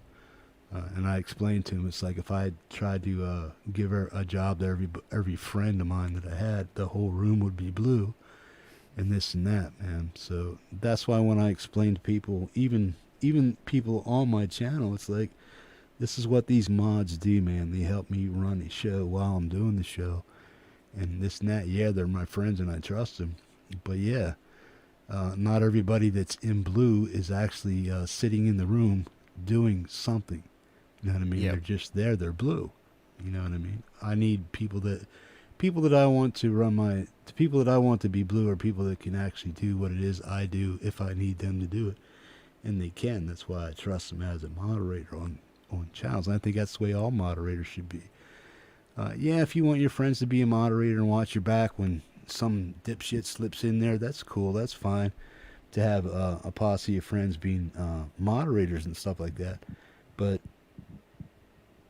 I don't want people being my friends and just sitting there having a position that they do nothing with or don't know how to use it and stuff, or help me out while I'm doing it. Yeah. Because if Mark sees me suffering with something, like a link or something, I say, Mark, man, can you run and get that for me quick, or get Jade's link to this video, blah, blah, blah, real quick. All they have to do is say, hey, Mark, help me out right there, or Ian or something like that. Some other people may not understand exactly what's needed to do a certain task like that. So you want people that are able to do that and understand what it is you're asking them to do without explanation and stuff. So that's why I only have a few moderators and stuff. Because I tried that route before. Hey, 15 mods on my channel, man. Yeah, watch out, Yeah. son of a bitch. Yeah. And half of them come in for 15 minutes and leave. So it's like, boom. You know. So. Yeah, I love my mods. My mods, I never even have to say anything to them. I never really tell them to put specific links in. And But it's the same thing. It's like Thomas Christ. I love Thomas Christ heaps. When I was over at Pete's channel, I was the only moderator, and I did everything. I linked to everything. I'm pretty fast with it too. But then Thomas came in, and Thomas got a moderator, and it was like, we got to talk about it and say, oh, this is how I do it. And then Thomas started doing the things that I was doing, so I could take a back seat. And it's the same like over on Ron's channel. When Ron finally moved to YouTube after me convincing him for ages, it was like, dude, I'll moderate for you, and I'll bust my ass, and I'll do all the links. And then I saw Mark come in and was like, a message Ron and said, I reckon Mark's a good admin. But, don't feel pressured to ask him. Only, see if he wants to. If he asks you, I thought he might do. And then as soon as, and then Ron messaged me and goes, oh my God, how did you know Mark was going to ask me to moderate? I'm like, I don't know, because I know he's good. I just know, man. Yeah. And now I can take a seat back seat, because I moderate something like, I think I'm a moderator in like 16 channels. Yeah, me personally, I don't want to be a mod. I mean, I'll help somebody out because I know they know I know what I'm doing. So if I decide to be a mod on somebody's channel like that, it's like, yeah, I'll do. I know what you need done, just and I'll help you out. Yeah, but a lot of times it's like, if I can't offer somebody my time, I won't accept being a moderator on somebody's channel. It's like I would probably never accept the moderation on your channel because I'm not in your time zone, and more often than not, I barely just catch part of your show, so I wouldn't be any use to you as a moderator. Yeah, and I think about that too. Yeah. I make sure I think I've got some from the US, some from the UK. So you have that. So you've got backups, and the other thing too, I don't ever expect any of my mods to be there every day. Hey, if they have to, they got, go do what you need to do. I'm just lucky that I think Thomas Christ, out of 440 episodes of my show, he has been there for 444, I think. He's been there for 440. Yeah. Wow. That's dedication. Yeah, man. I can't believe I'm going to be at 500 episodes. That's a lot Oh, of yeah. episodes. Of which one? Of How to App on iOS. Okay. I Yeah, haven't even only- looked at mine. I think I just cracked 100 on one. I can't remember which one. Mine it are all is. numbered. So I started this in June last year. So Yeah. I'm up to 444, I think. No, 447 I'm up to. Yeah. What? How many are you doing a week? Averaging 2 or 3 a week? No, More 5. than that. 5. Yeah. I was You doing have like to, 7. yeah. Some weeks I was doing 7. Some weeks I did 3 weeks straight. Well, there were But- times like I would come home like just for lunch and whatnot, and it's just like, oh, Jade Stars on. Oh, what do we got going on? Wacky voice modulation this time. All right, sweet. And yeah, it's what it is. Just weird opera singing, and it's just like voice modulation. It's like, yeah, this is awesome. I look at it like I try to run it differently. You know, it's a TV. To me, it's a serial. It's a TV show that happens every day. That's the way I look at it, with a character. I'm a It's host, entertaining. and- It's yeah, for sure I- entertaining. I want to be character driven, and each day look at apps and have some music and play a bit of someone's music, tell some jokes, and but at the end of the day, have people learn things. And I tell you, shows like yours, Hippie, and Ron's, and YML, all those things have just been a benefit to me, because I get to help people get to the point of making the music and the videos to get to you. So and there's not many other people in my space doing it. So it's a good position. Infotainment, it's kind of like that. It's so you got to do it each day, and I only take Saturday off each week, and some Sundays I won't do a live performance, but yeah. The interviews. Yeah, I was even mine- thinking at one stage to split the interviews to another channel, and I was even actually considering that last year, just doing only interviews. But then there's not enough content, I think, for that. There's not enough people to keep digging that up, to dig up a new person every couple of days. I'm not Joe Rogan, that's for sure. Yeah. So. Yeah, I know what you're thinking. Or same. It's like I was thinking about opening up just a complete Euro worldwide, just by that, because I have the 907, right, and that's all. That's all Europe at the top of the show. That's 20 to 25 videos from the Euro people and the world people. Then there's like 20 or 15 to 20 to 25 tracks to the U.S., depending on how much original music gets put out that week. But I always try to do at least 75% brand new spanking music. If I don't have it, I don't have it. Then I look around for archive stuff that I haven't played or doesn't have a lot of views on it. So I pick that stuff I think people haven't heard yet. So I try to do that. I try to take care of sponsors on my channel. If they have original music, I try to get them on, because I know they actually want to be on. It's like, yeah, Hippie, play my stuff on Friday and stuff if you can, if you got space for it. So they're not pushy that way about, they're not always trying to hog up all the spots, because they know they can if they want to. But a lot of the sponsors too don't create original music. Some do, some don't. So that benefits people that do make original music, because sponsors do have their two shows, which is Tuesdays and Sundays. They get played regardless, and they can do anything they want with their spot. But on Friday, it's all original, and if they don't do originals, they obviously can't get on that show. But it's not to stop them from getting on that show, but it is, there has to be some kind of breakup in your system, and that is an all original show.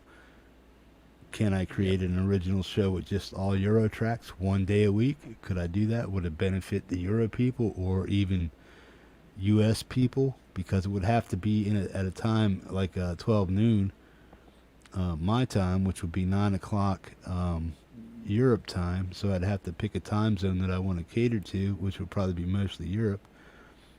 And is there enough to add another show and to sustain a 4-week show. Can I do that? My answer is probably no. I told people a couple weeks ago that the show that I'm doing right now is at its max, and if anybody else can pick up the slack, pick up the slack, because 45 videos per show is a 5 to 6 hour show, 3 times a week, full-time job. It takes about average 12 hours per show to put it together, run it, and then shut it down. So that's 36 hours a week, roughly, give or take. Especially if I'm waiting for new music, I'm sitting here at the PC more often all the day just looking for new songs that people are putting out, trying to gather it up and keep the thing as fresh as you possibly can. I know it doesn't seem like much, but it is. It's just a waiting game, and it's laborious, and then it's also playing all the tunes, sitting here for 6 hours straight doing that. Most people don't have that kind of tenacity. Some people do. But I enjoy what I'm doing because I genuinely like music, and I like to hear and see the people's reaction to new music from people in the community and stuff. But I don't think anything that I do right now would merit another show, and I don't think I could handle it. But I think somebody that wanted to do a European play show, sort of like Ron's doing, he's kind of international. He does what he does. If he can find a time slot that works for the world instead of what he does for himself, I think if he expanded his show to be 3 or 4 hours long once a week and developed that type of following of playing people from Europe and other people's tracks, he could have something sort of like what I got going on here, man, and have people help him, sustain his show by donations and stuff like that, for playing their tunes and stuff. It just depends it all depends really what you want out of your YouTube channel. Where are you taking it? What do you want to do with it? Do you just want people to hear your music? Fine, I can do that. That's all fine and dandy and stuff. But somewhere along the line too, support is needed somehow, to keep things going and keep things fair for people. Yeah. It's a lot of work. Like, I know what you do is a lot of work. What I do is a lot of work. I know there are people out there who probably think it's not. They just think I just kick off the show. Sit in front of a computer and talk shit. Yeah, that's the easy part. Yeah. That's the part where I'm like, hey, man, let me do this 24 hours a day. I love it. I get to be a dick for an hour a day. I love it. It's good fun. Yeah. But it's the other stuff. It's the learning the apps. It's the emails between, developers and... Oh my God, it's a lot of work. Setting up all the shows, doing all your thumbnails, constantly advertising across Facebook, all that stuff. It just adds up to time. Yeah. And that's it. It's not so much money, it's time that you put in. And yeah, God, I wish I could do the show. Just nothing else. Wish I could hire someone to do all the rest of the stuff, but I clearly can't do that. I think what the problem with Ron's show is that I don't think he could just do one show a week. Yeah. I think he has that hunger to do it 3 days, and because he's got, he's retired. He's got not a lot to do, so he has those 3 shows to look forward to doing. I know because I'm a good friend with Ron, and well, I don't know what his end goal is either. I mean, I don't know if it's just like a novice thing he wants to do, or if it's something he actually really wants to continue to do. He wants to be serious. Yeah. Like, because he was doing it on Facebook, and I used to do it on Facebook with him as a host from time to time. And then we spent a lot of last year, me and Ron, on Skype calls with me trying to help him set up the show to get to look like mine. But he just struggled with it because it was so much to take on. And then he ended up just... The best thing to do, like you do with anything, sometimes it's good just to walk away and just take a break. And he took a break for 3 months, and then when he came back and opened up the eCam that he uses, it just clicked. It's like playing a video game, when you get stuck on a level. You can sit there and throw the controller at the wall, and you can curse and push, but you're not going to get past that level. But if you take a break, go do something else, come back, bang, first go, you get past that level. And that was with Ron. He had to do that. And now he's moved over to YouTube, and he was forced to move over to YouTube, Jeff, because Facebook was... They were smashing him. He would start a stream and play one song, and they just shut down the stream before the first song was ended. I'm like, well, how is this happening? Because Facebook's horrible. And I'd been saying to him for ages, going, just come over to YouTube, man. Yeah, Facebook does not want you to promote music at all. No. They want you to be a clone. That's why nobody's music page looks any different from anyone else's. They want them all to look the same. They don't want you to differentiate. They want you to be robots. That's Everyone is the same. Yep. And that's why I would love to have MySpace come back. There is a MySpace at the moment. MySpace was awesome, dude. Have you seen the new MySpace? It's called... no way. They're not It's an bringing it exact back, clone are they? of it. It's called spacehey.com. Space H-E-Y. It's sick. Are you I've got actually my- serious about this, or are you just Yeah. pulling my leg? Hang Oh, on, dude, look. this is awesome. Hang on, I can't... Oh, I can only show it... Oh, can I show it here? Hang on, let's see. If I go to... go back here. Oh, Dude, go back to MySpace the was camera. awesome, dude.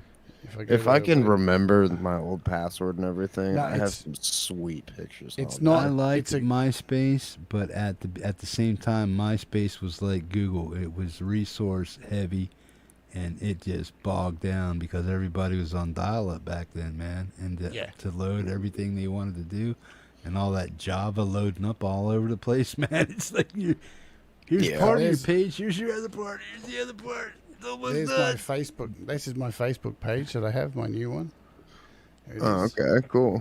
So it's got all the same looks. I don't have allowed third parties here. So it has Yeah, all the no way. blogs and everything. And when you get a friend request, like you've got add to friends, messages, and you can get, this is a template that I made, but you've got browsing. That looks like, It's Oh, just a I'm sorry. clone. They've just cloned the entire thing. The guy who made MySpace actually gave them the clone, all the rights to it. Like, you've got all your friends. I've only got 35 friends. I've really only just kicked it off. But And this is the new MySpace, you're saying? yeah, it's called it Space is Hey. MySpace, basically. It's Space Hey. Yeah, they've changed Space the name. Hey. Yeah. Space Hey. But No, it I mean, I works- was it going works to exactly say, the same. yeah, I was about to say, it looks like what I was growing up with on MySpace. I mean, like, Yep. damn.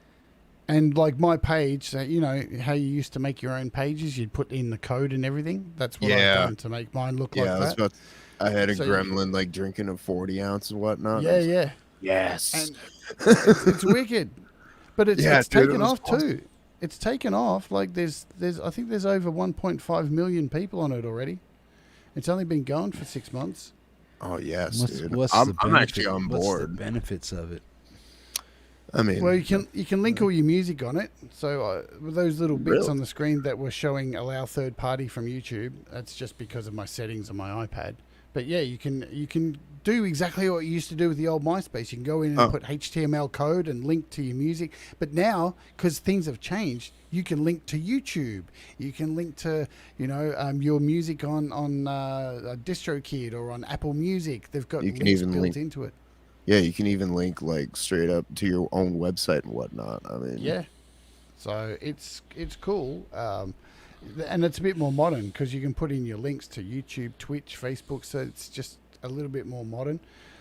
And every day they're building up like new stuff on it. Like they're trying to make it fully the same as the original because it's not exactly the same. It's some of the stuff is missing. You can instant message. You've got bulletin boards, all the same stuff. See, I've got a friend request right now. Who is this weirdo? some dude. Probably Mark. But every day it has like all these new things. Like here it says recent updates. You can now set your profile to private in account settings. Better privacy when loading external media on profiles and blogs. So they're constantly trying to update it and make it as secure as possible. Or are they giving you perks the longer you stay there, or is that what? No, they're just It they're is just what it is, encouraging you to- like it or even not. yeah, look at this is so this is what it looks like. This will give you a flashback. Look at that. That's oh my gosh. that's there's a friend request down here. Look at this weirdo. Who's this guy? God. Creepy. Yeah, but it looks exactly like it. It's brilliant. Yeah, that's a blast from the past right there. But I would love for this to take off. It would be so I cool hope it does. because music, this was what got me a lot of fans back in the day. Because you could make your page really interesting to look at. And I remember when MySpace went down, I had something like 109,000 fans on my page. I was doing really well. I was getting gigs from it. MySpace was like generating so much work for me. And then Facebook came along and screwed everything. And then it disappeared. And I think News Corp bought it and they totally screwed it. Murdoch, I think it was Murdoch bought it and totally screwed it. So if something like this can come back, it's the perfect time because everyone's desperate for something to come back. And the nostalgia kick's really cool too, I think. I think it's awesome.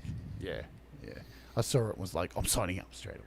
Dude, if I can get my old gremlin drinking a 40-ounce, smoking some, like, a joint right there, it's just like, yeah, dude. Back to my old screensaver. Oh, yeah, dude. Comes full circle. Yes.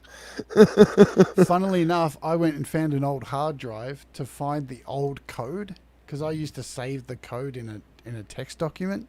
And I just pulled it out, added it in, and my old page from back 2007, boom, it was there. It was like, yeah, holy shit. dude.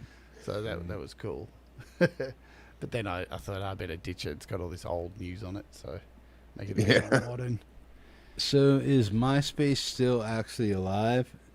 Because somewhere I know I have I could probably remember my old MySpace address or email address and password. I can find it or remember it.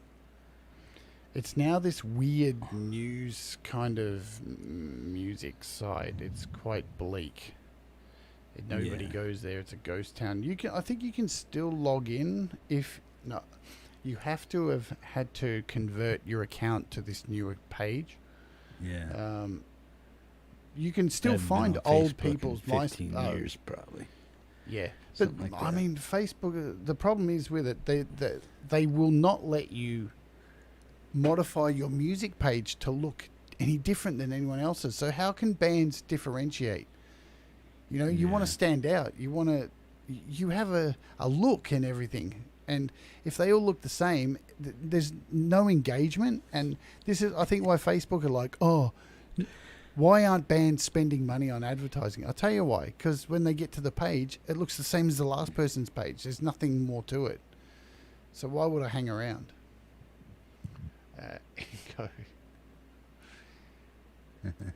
You're still talking shit.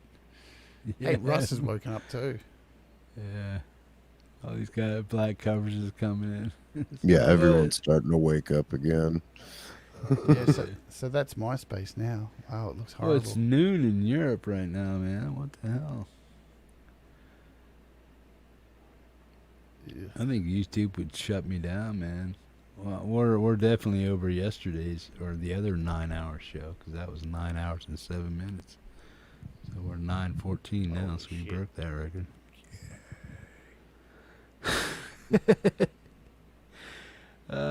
I'll probably do something New Year's, man. I don't know what, but I'd like to get a whole bunch of other channels involved in doing something for the community during Christmas and the New Year's holiday, man. So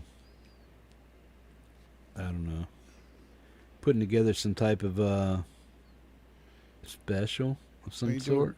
We do like a live show with some artists coming over and playing. If they've got, like, I can do it because I have the gear to like play live through here. Have some people play some live music, play 3 songs or something. Make it like a Monsters of Rock, Like a little coffee shop kind of thing or whatnot. You just got to make sure that people's sound can come through and they've got everything set up. Like I know Pete can do it. I know I can do it. Yeah. I'm sure other people here will have gear to do it. How's the tooth? Tooth sucks, man. Sucks. Yeah. I'm trying to ignore it. Even put the mic in front of my face because I can't look at it. It's gross. Yeah. Hey, Mark, I know what you're talking about with that link. Yeah, I got that premiere for you. Don't worry about that, bro. I got that taken care of. I'm just trying to catch up on some of the old messages here.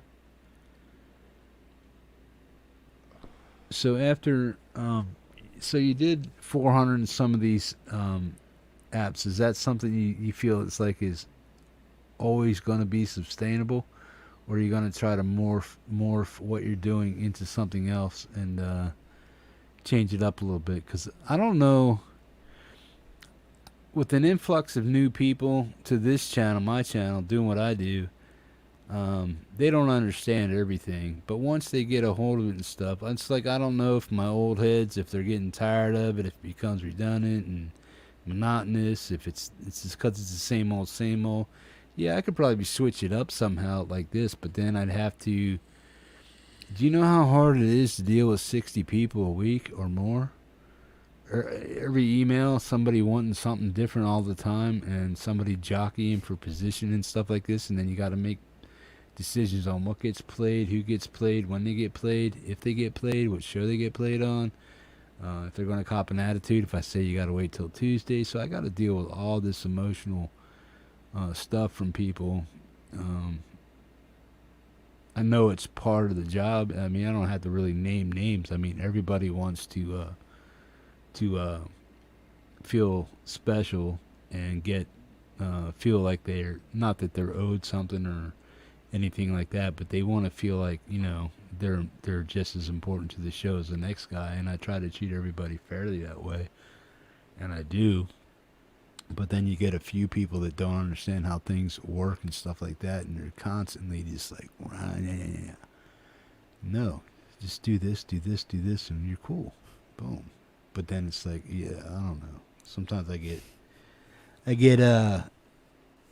fatigued on certain things that people ask me to do, and I don't. I think I explain things fairly well, and sometimes overkill. But some people just don't want to hear it the way I'm actually saying it to do it. And I have to deal with that every time. And I'm 63 times a week, 60, 70 different people every time. Every show, different people every time. Yeah, you can sit there. You can sit there as much as you want, Hippie, and say, "Now we don't talk politics on this show," but you are a politician virtually on this show. Well, yeah. Because you have to politic. Somebody's got to be a dictator, man. I know, man. And you got to deal with kissing the babies in the. I feel you know.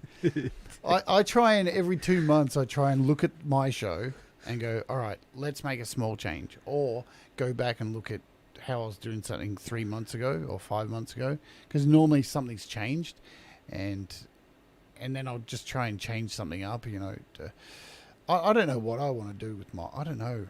I have all these ideas of where I want to go. I certainly want to start a serious Twitch channel soon. Yeah. And I want to call it How to App on iOS Gaming, where it's just iOS games, and I just game on my iPad, because there's not a lot of people on Twitch doing that. Yeah. But then it's a whole new thing that you have to deal with, and Twitch is, you have to be dedicated to Twitch to. Yeah, I like guys like Ingo here, man. I always feel special. When you play me, just do what you think is best, man. Benevolent dictator. I wouldn't say that. What's I'm a that? pushover. Benevolent dictator. I'm a pushover, man. I let people walk all over me. Absolutely. Yeah. Too nice. Got to get more hard. Tell people to fuck off. Yeah. That's the metal part of me. The hippie part of me is like, I'm a squishy guy that way, but for real, I'm more of a hippie than I am a metalhead. But years and years ago, it was the other way around, man. But I took it like you were saying earlier about certain people and stuff, people taking things to the extreme. I was one of those people.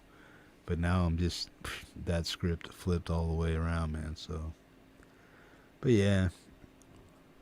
Answer to Weltenkinder's question before, yes, I will be able to do the video clip for Black Covers. I've come up with an idea where I don't have to show my tooth. I'll do something cool instead.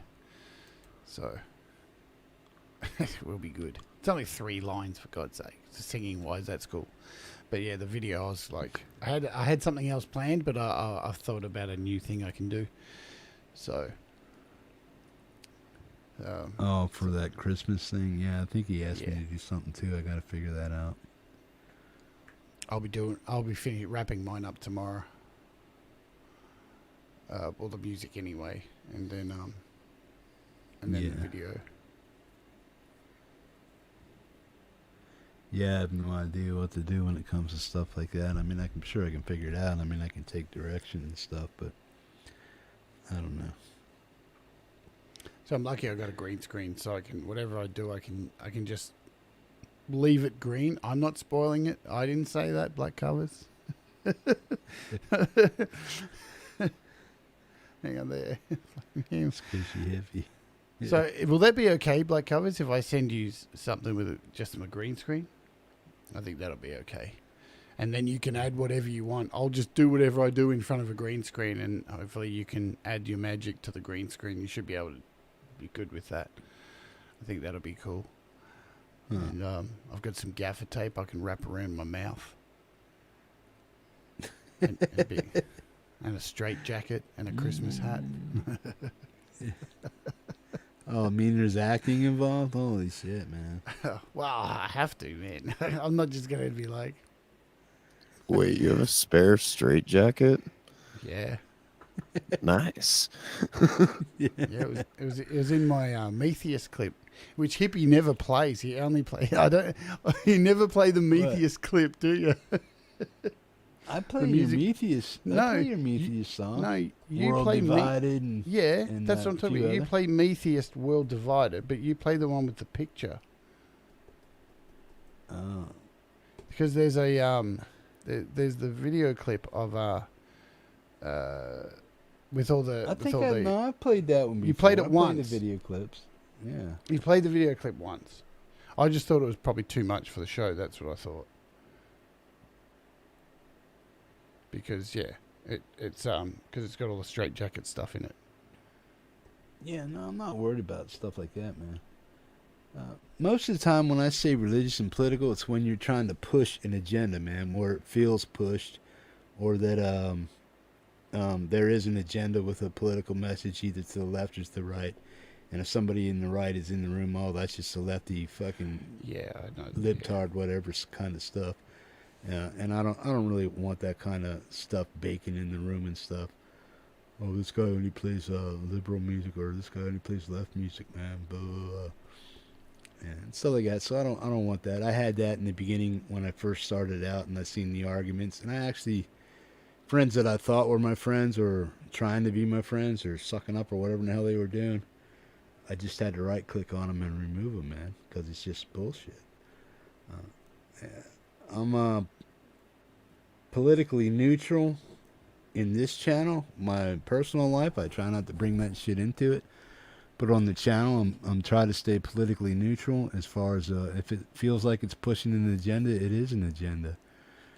If you're telling me I gotta believe this way, or pushing something that says I have to be this way or feel this way about some type of religious icon or whatnot, no, I don't. You know, so that's kind of where I say no to certain things.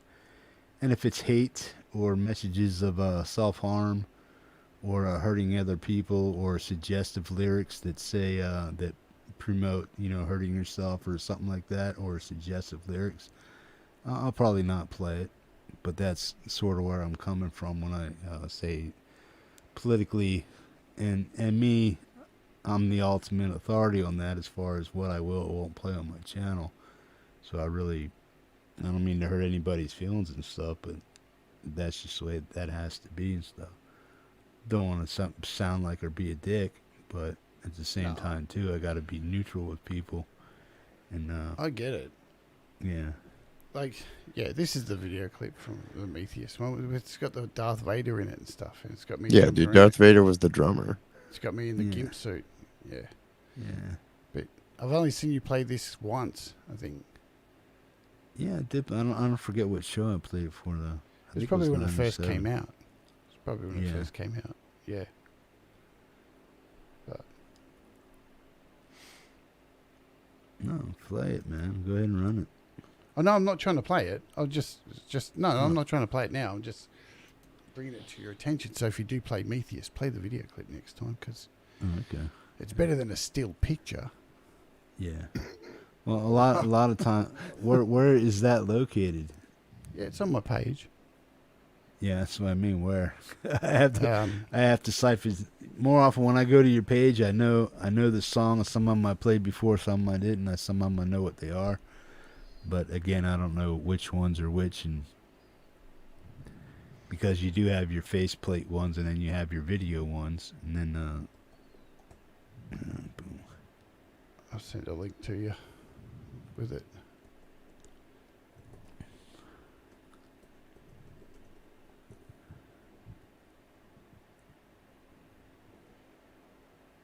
There you go. Don't make me put you in timeout, son. Drop you on your head again. It's my nephew picking on me.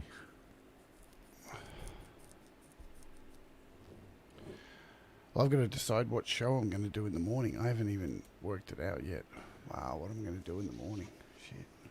What time is it there, man? It's like 10 to midnight. Oh wow. Yeah. I got between four different things I'm going to do. I'll probably choose the easiest thing to do for the show tomorrow. And you're like 17. You're like 19 and a half hours ahead of me.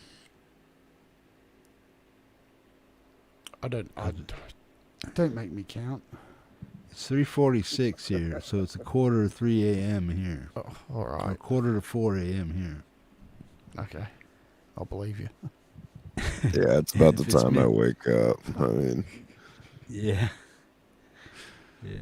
I don't know. I mean, me personally, I can probably stay awake for the next couple 24 hours or so, but because I'm not tired at all. I mean, my eyes are tired, but that doesn't mean anything to me. I mean, if I go lay down, I'm just sitting there with my eyes closed because my eyes can't stay open because they're tired, but I don't sleep.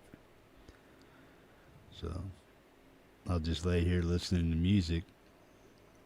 That like I'll probably listen to the metal show later, and I'll probably just try to nod out to that. But that's pretty much how I sleep and stuff. If I do sleep. I can't listen to my own shows. I can't watch them. It's very rare I'll go back and ever watch one of my shows again. Yeah. Well, Unless I mean, it's an interview. yeah, I watch those.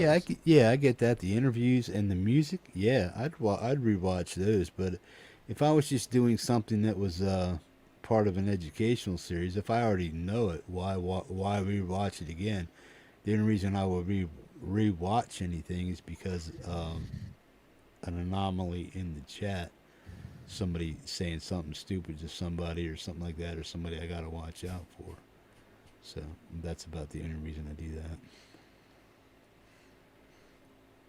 But as far as watching and rewatching the music shows, sometimes I watch or listen to a show 2 or 3 times a week. So if I'm sitting here doing something, I'll listen to it in the background. If I'm sitting down or laying down and rest my eyes, whatever, I'll watch and listen to another show. And I'll mute my screen over here, and then I'll turn on the phone, and I'll watch another show. I'll watch 4 hours of a show over here, and then I'll mute that, and then I'll turn on my phone, plug my phone in, and listen to the next show. Just mix it up and stuff.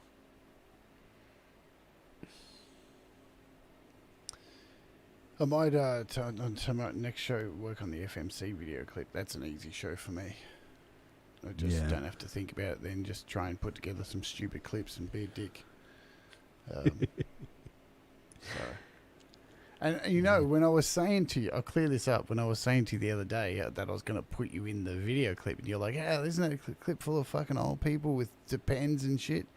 I'm like, "Yes, but you have to understand the context." The part that I was going to put you in, when all the drums come in, I go, boom. So I was just going to have a video of you going like that to boom and have the words boom pop up on the screen. It was going to have nothing to do. I wasn't saying you wearing continence pads. It was totally for the word boom.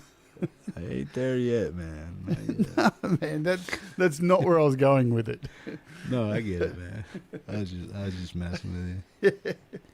Because you were talking, I heard you talking about what the video was about, like, or I don't know if you were joking or this or that, but people shitting themselves all over the place, and it's like, I don't know if you were exaggerating the thing. I was like, what? You know, put me in the video, shit myself. What the hell? That song's called Community Colostomy Bag. So. Colostomy Bag. Yeah. Look at Mark, he's doing the time for us. 19 hours, man. Yeah. Yeah, you are like 19 hours ahead of me, man. Because you got to remember, I'm 4 hours still behind the East Coast, and that's pretty much the way you regulate your time is off the U.S. East Coast. But I'm 4 hours behind that time also. So when it's 4 p.m. or something on the East Coast, just count back 4 hours. It's 12 noon my time. So I just know it was a nightmare when daylight savings kicks in. That's when my brain goes to shit, because our one happens first, and then well, it happens the at UK different goes, times and then in you go the different week countries. after. Yeah. It's all different times. So for like three weeks, we're ahead or whatever, and then you guys go. Oh no, the UK goes. Then, oh man, and because you guys go back this time, you went back and we went forward. Oh man, it's a nightmare. I don't want to think about that shit. Yeah.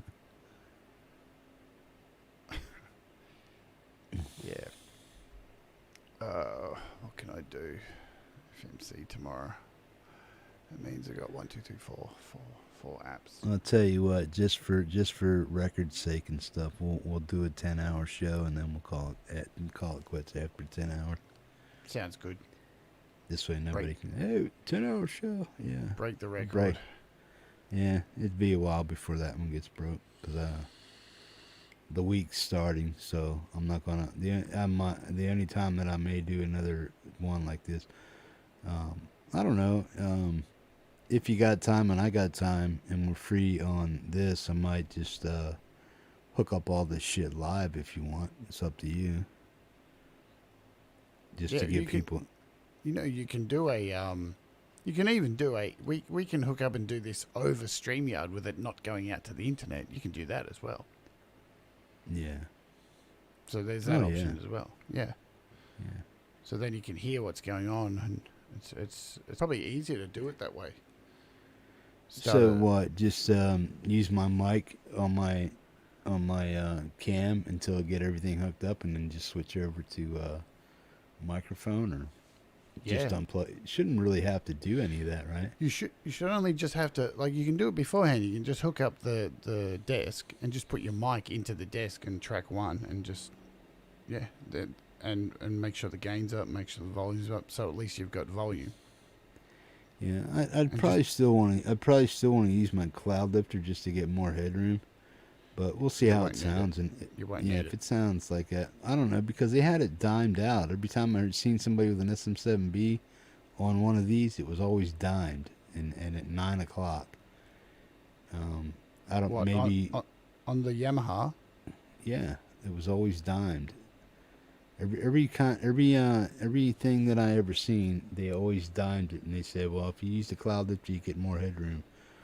I mean, you can. That's up to you. If I don't need it, I'll be glad not to use it. You can try it. I mean, just try it. See. Yeah. So I've got mine. I've got my mic. But I want to have somewhere to go with my volume. You know what I mean? If I'm maxed out, I'm like, if there's ever a time I need to push it, I'd like to be able to just to have it there. But well, the one thing you're going to have, which you don't have now, which is going to be, it's going to save your ass, is the mixer's got a compressor on it. Yeah. So you bump that up to halfway, and then at least your voice is going to be at a consistent level. The compressor will just sit it nicely, so you can scream and talk softly, and it's all going to stay at that same level. That's the best thing you're going to get out of it. Yeah, that's part of why. It's part of why I wanted the mixer also. Yeah. Because I never seemed to the way this sounds in here, right here with the Focusrite, it doesn't sound like I could sing in it and get clarity. I don't know if running it into a DAW is the only way to get the best use out of this SM57 or what, but I don't know how all that stuff really works. So, but it seems like when I get close to this and my gain's high, it sounds like there's something in there that's like wanting to break up too much. It's like telling me to back off, and if I try to sing or got loud, it feels like there's something rumbling, not really physically rumbling in there, but it feels in my ears like it's too much, like my bass and my voice is getting picked up too much, and it's amplifying it. Is what it feels like when I put too much gain on it. So I don't know how an SM57 works with a DAW. I guess because of compression, you can use that in a DAW and make it sound a lot better. Is that what it is, basically? Yeah, for singing, you want to use a compressor as well, like because singing has such, you know, you have such dynamics. There's no way you can sing and keep the volume at the same level because you know, that's why you see singers. Like if you watch my live performances on the weekend, you'll see I'm like this far away, and then when I hit a really loud note, I'm back here because I know how loud my voice travels. I can get really loud, so I have to go back and then come back in.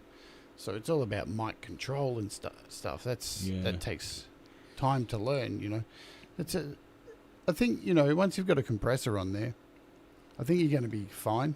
I think I mean, it already is fine. It's just the problem is at the moment, it's not that your mic level's low.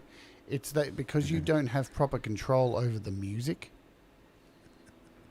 to keep it on the same level. You know what I mean? So the YouTube music, you don't have that control over. That's what's going to make the difference. The difference is going to be you have a compressor on your voice and you'll be able to control the YouTube channel with a knob. Yeah. So that's what's so going I to can make bring. So will I be able to bring the YouTube channel up to my voice level and basically match that's it what I'm and stuff? saying. Yeah. Yeah, absolutely. Cool.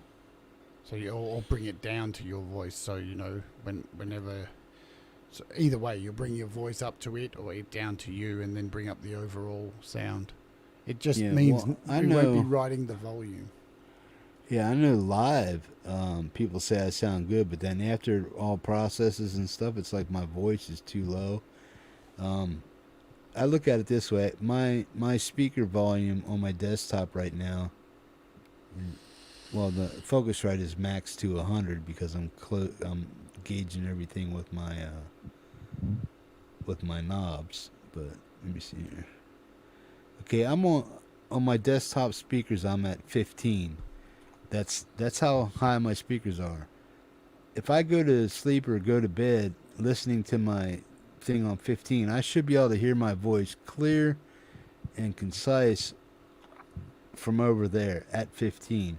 If I have to go over 15, it means something here went too low in the post, or I didn't have it turned up just high enough, or I didn't have the pad on, or I didn't have the air on, or I wasn't like right up here, or something like that.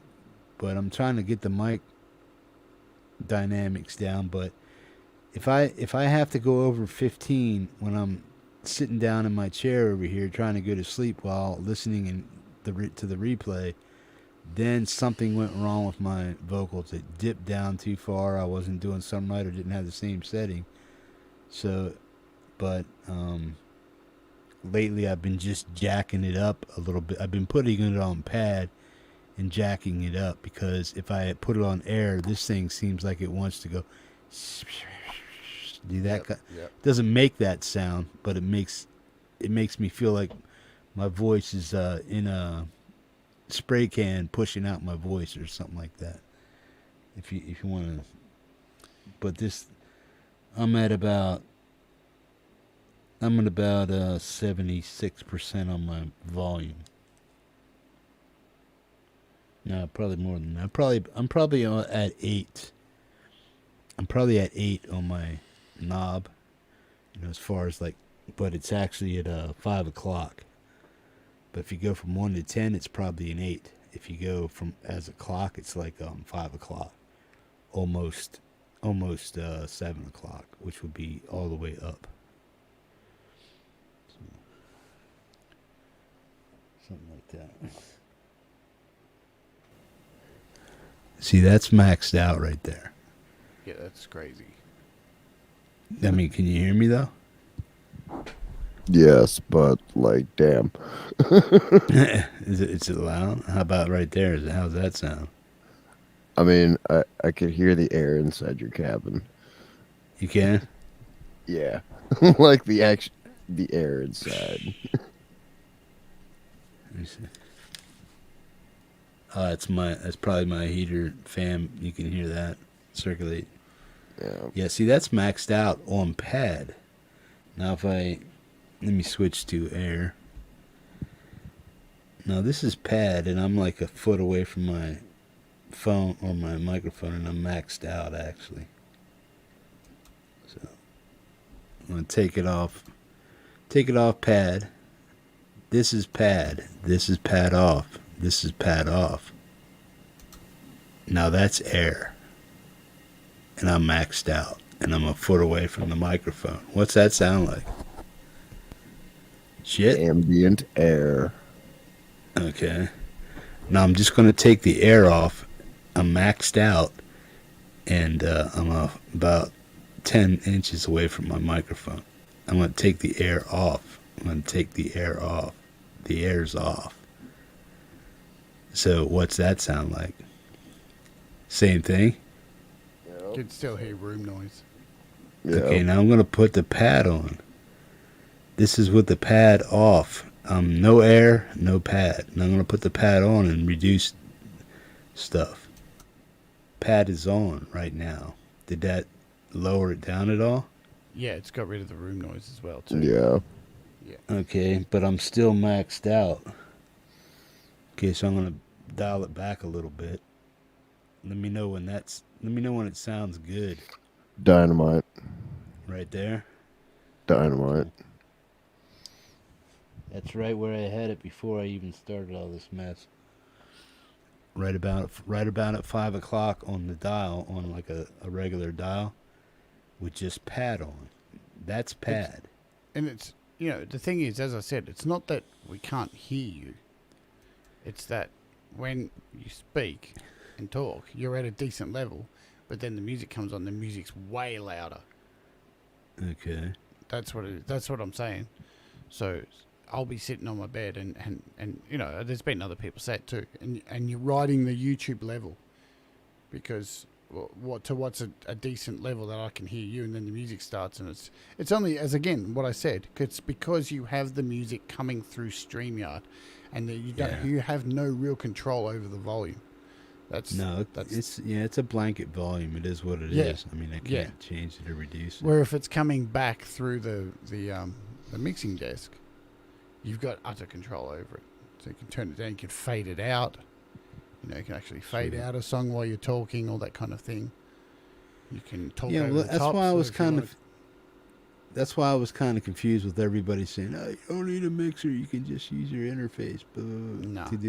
Just to get something across, I can, But so I got all these conflicting stories about, oh no, all you need is an interface. You don't need a mixer, man. Blah blah blah. That's like, well, to do all the things I want to do, like play guitar through this and that, and get it to reroute and run this and run that with it. I think I need that. Oh, no, you don't need that. That was coming from a lot of people, so I get that. But they're saying like, well, this is all you need for what you're doing. Well, I don't just want to do that. I want to do a lot more, like record music, record myself, talk, be able to control things a lot more. And just basically have an all-around workstation and stuff. And everybody that I've seen that does what I do, like you, like Nikki, uses a mixer. To run a lot of their shit. It just makes things so much easier. The rule is audio interface for recording, mixer for YouTube streaming, or Twitch streaming, mixer, recording, audio interface. And the main reason, like I explained to Dwight when I interviewed him, the audio interface splits the two channels into left and right. You, Mark. Then they're absolutely not ideal.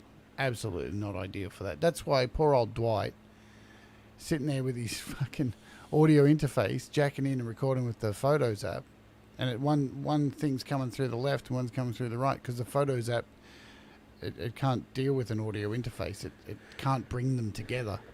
So he has to have a mixer. What's he need? Same as what you got. Same as what I've got. If he wants to... the thing is, there's multiple ways you can approach it.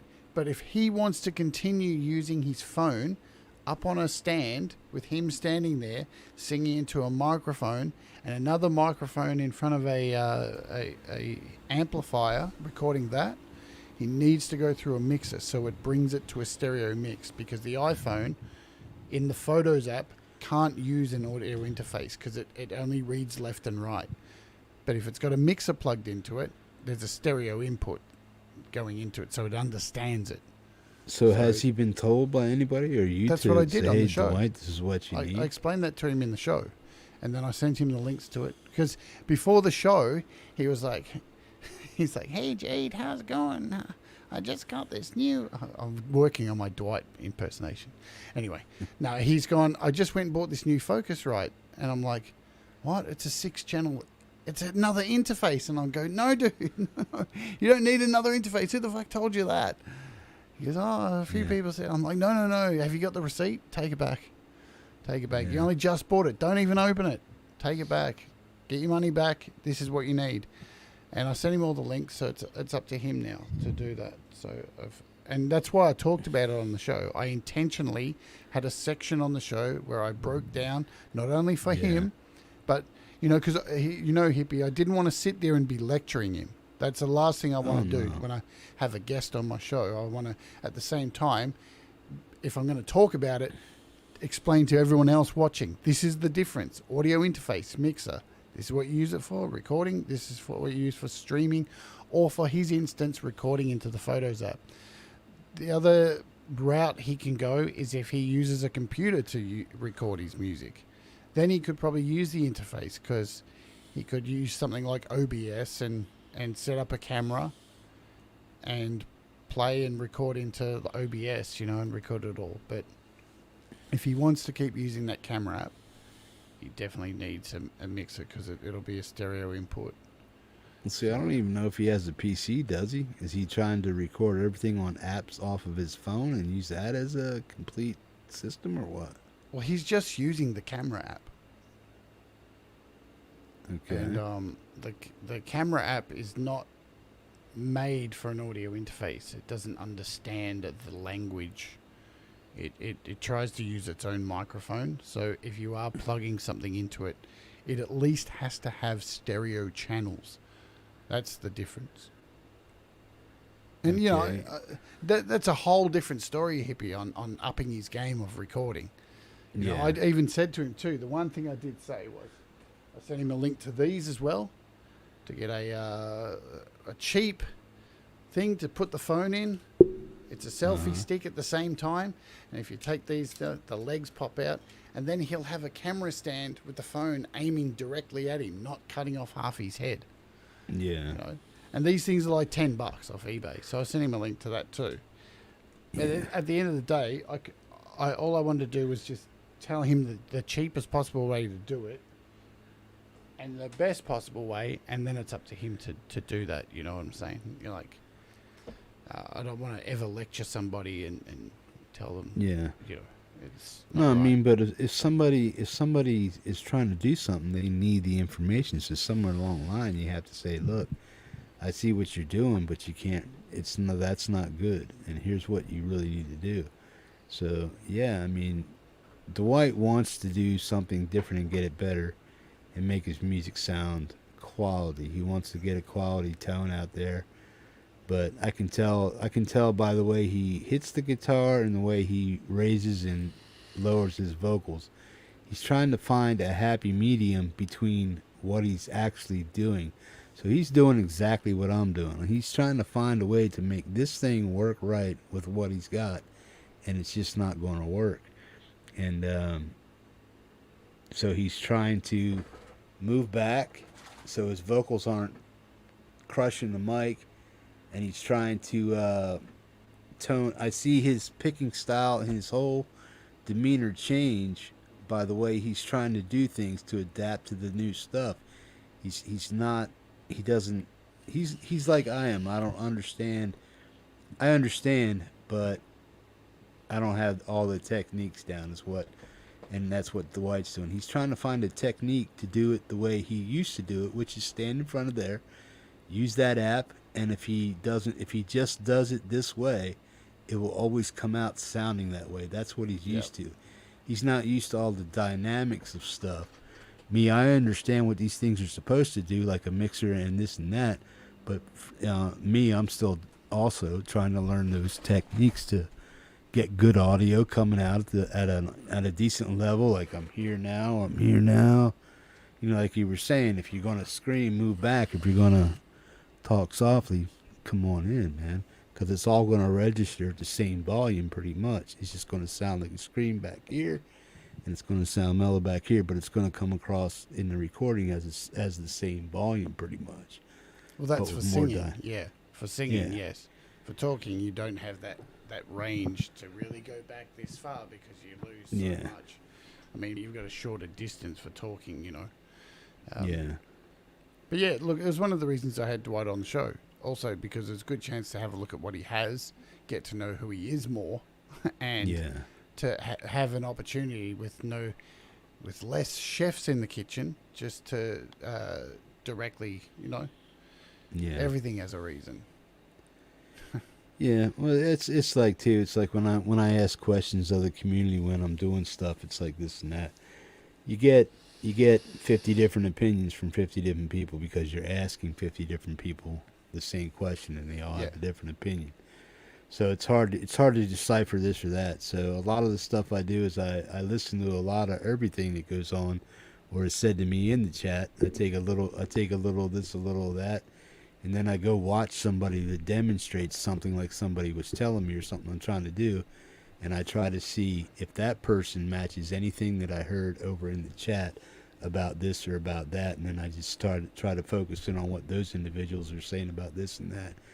And I basically just narrow down the field of who's saying what because this is all they know and this is what they always have used. They have a prejudice against doing anything a different way, or this or that.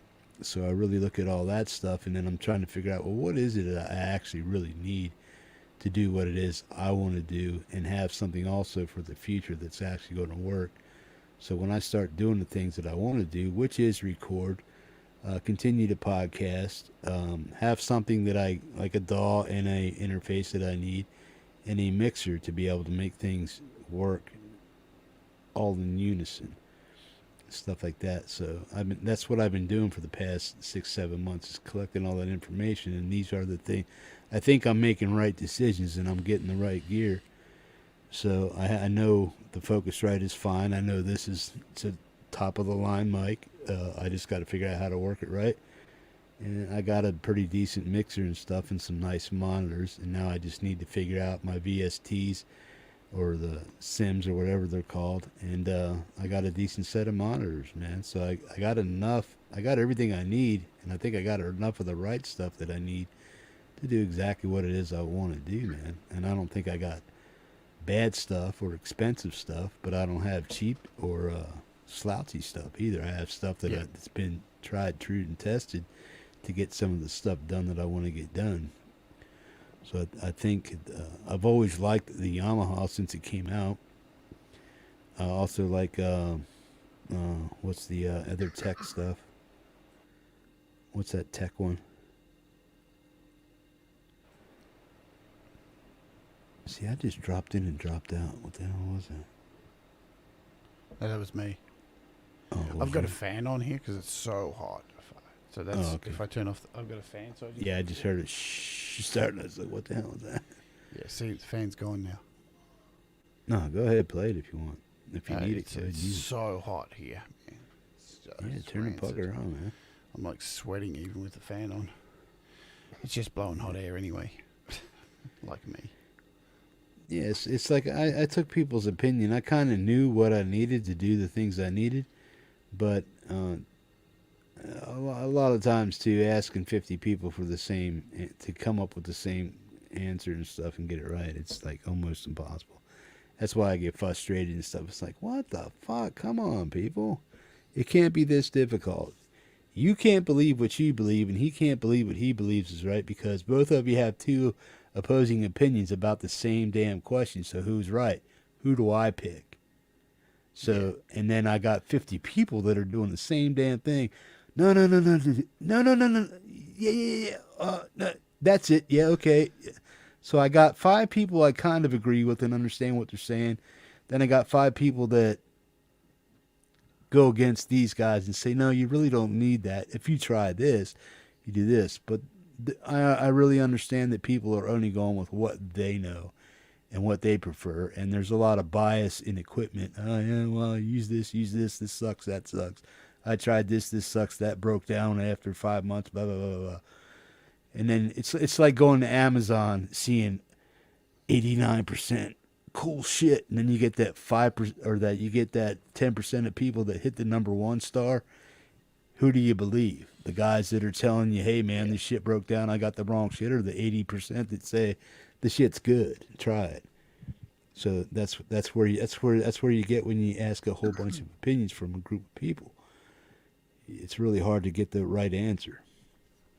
Although I value their opinion and information, I don't know if streaming, it's the best place to get the information is go and look at the streamers that you like who are doing it good, because not a lot of them will have a show where they show the gear that they use, and the majority of the time, and I think too, to pay attention at what's the consistent gear that you see being used for streamers too. And you're looking at like a Yamaha mixing desk. Everyone's got these 10Xs, MG 10XUs or 12s. Everyone's got them. Ron uses one. Pete would have one if he didn't have that L-track thing.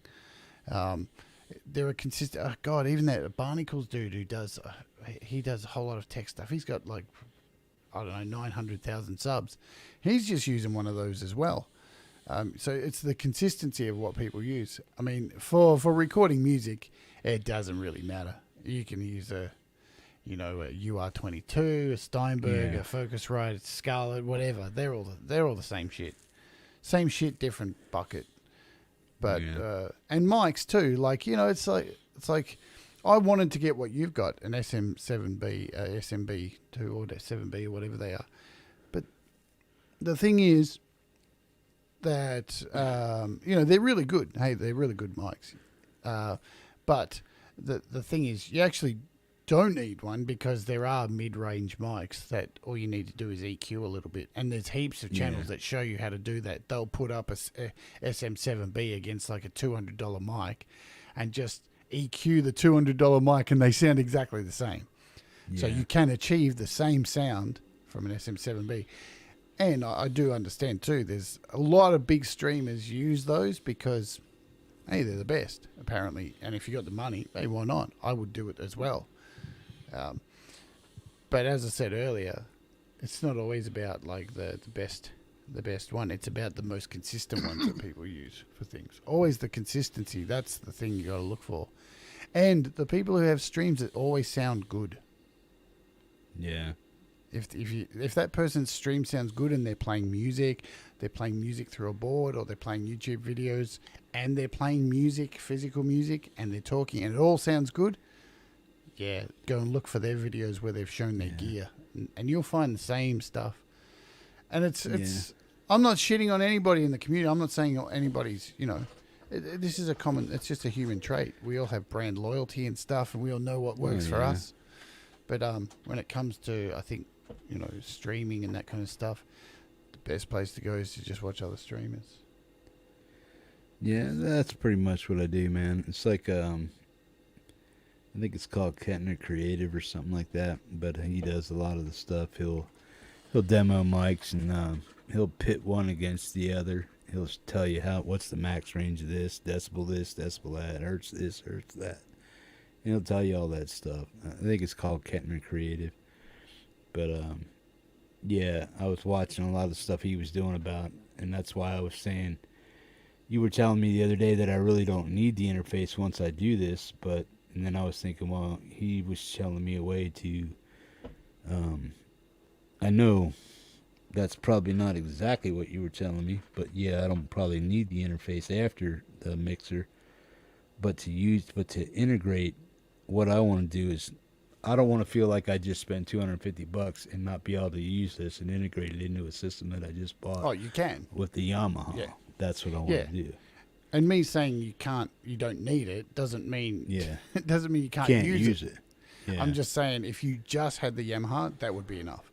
But yeah, because I run, as I showed you today, I run my audio interface into my Yamaha. So, you know. Yeah. And look, when I first started streaming, seriously, I had a Frankenstein setup. I had 2 audio interfaces connected to each other. So I was going into an audio interface and then a stereo out into an interface.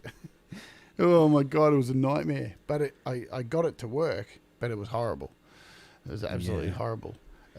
So is the way that you're going to help me work this stuff? Is this like spaghetti stuff? Is it like you got to rig it to make it work, or are they supposed to work this way? And the way you're asking me to do it, are they supposed to work this way? And this is how you get them to work that way? This is how you get them to work. They have a loopback channel. Okay. Yeah. You have a dedicated channel. There's a dedicated MIDI channel. Dedicated USB line out, USB line channel. Yeah. Because the mixer's going into the computer via the USB. And because it's connected to USB, remember, USB is a two-way thing. Things go back and forward. So it's when you hit the USB button on the mixer, you're allowing it to loop back and come back through that channel and then go back into the computer. So it's like taking the audio from the computer, putting it into the mixer, and then pumping it back, but giving you the power with the mixer to control the volume. Yeah. That's all it's essentially doing. There's not much else it's really going to do for you. It's going to ultimately, you're still going to have the same, you're going to have, the only other thing, so you're going to have a compressor, and you're going to have on your mic, you've got a gain as well as volume, which is what a cloud lifter does. Yeah. Right. And basically, but all you're using it for is to give you that control, to control the music, to fade things down with the music on the desk. You know, you don't have to touch the screen. There's no computer. You don't have to touch the mouse. You can just turn down the volume. You know, obviously you're clicking around to like click a video, but no volume will be. Okay, here's one thing. Can I turn down the volume of the video without turning down the volume on my mic? Can I still keep my mic active? Yeah, that's what I'm saying. Or does the volume control the mic volume? No, because you've got a mic going into the first track, the first channel. Okay. It's all independent.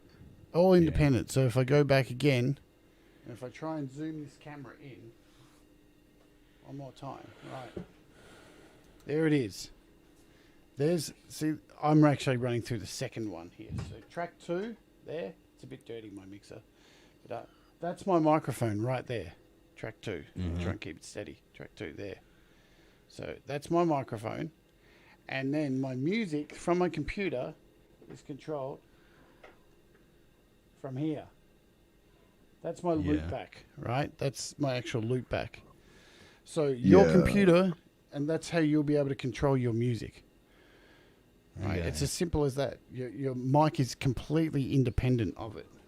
Yeah, I need something like that. That's like the last thing I need to like basically complete my studio. Yeah.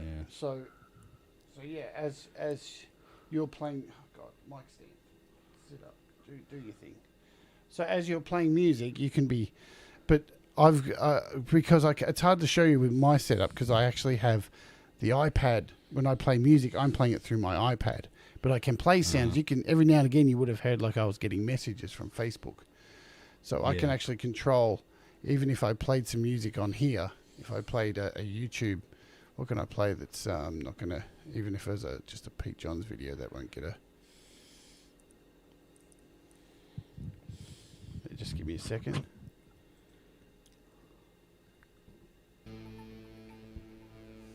So yeah, depending on the software you're using. So if we return So over I've here got to Pete playing GarageBand, and me talking. You can't do that. You can if you.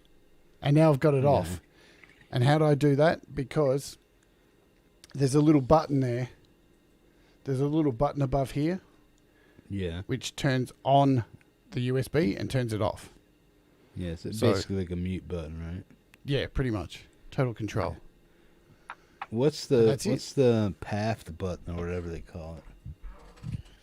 Hang on, let me turn PS. it off. I've got him on my ears. Sorry, what was what? Path. I'm not sure which one. Something. It's a special feature on the Yamaha thing. Get my. Then I've got effects here, so I can turn these on. Boom. Turn them off. Boom. Boom. Boom. Boom. Boom. Can turn them up. Yeah. Nice. And there's a pitch shifter in there. But yeah, I have multiple things running in here. My iPad's music comes through this channel. PFL button. PFL button. It's at the bottom of the sliders. Each one has one. I don't know. I don't know. I forget what it does, man. It's probably something added extra that I don't have on my one. Yeah. Then up here it has HPF and pad, and you can tame it down to 26 decibels. Yep. Or drop it down to 26. Yep. So you've got that dB, control up the 80 top. Got hertz. those as well up the top here. Yep. On 4 tracks. So I got they're sitting four up there at the top. I got 4 channels with compressors. Yep. I've only got 2. Which are off to the left. Yep. Got 6 gain channels. Yep. For everything's got a gain on it. Everything's got a PFL on it, whatever that means. And it's got an on-off for each channel, a yellow button or a yellow on and off. On. It lets you know that line is actually on or active. Yep. So, but I don't know how much you can see from. I can't see anything at the moment. I can only see my screen. Oh, hang on. Sorry.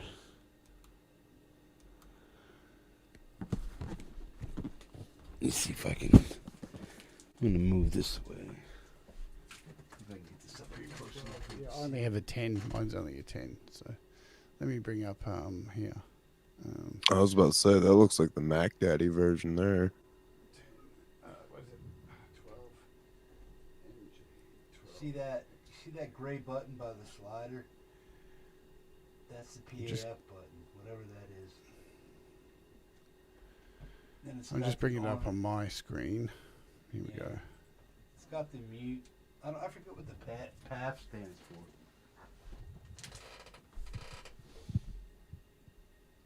Oh yeah, so you've got to mute there. What's the ST button? I can't remember what that's for.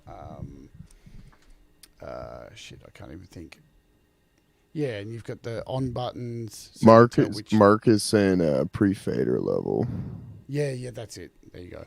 Yeah. Now And you've got your on buttons to tell you. Yeah, which if one's anyone on. knew, Mark would know. So I just checked chat. So does that mean when that's pressed, it's already at a level that you set with the slider, and if you have that pushed in, it will never go above or below that? It's like a I'm volume not sure. set. Let me see. Where are we? This comes with Cubase. What do you think of that? Yeah, they all come with Cubase. You don't It's use only a that at shitty all? version of it anyway. You don't use that at all? Two subgroups. I'm just going through the instructions of Are this. you looking at the amp? I'm looking at it on the screen. I'm looking at it on Yamaha's page. 12 specifications.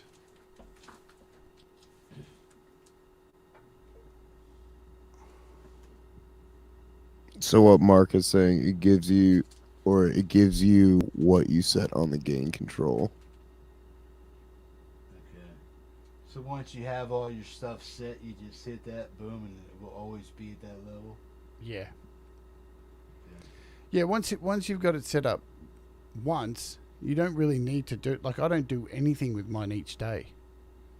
I just turn up to the level I know, like each one, and I'm good to go.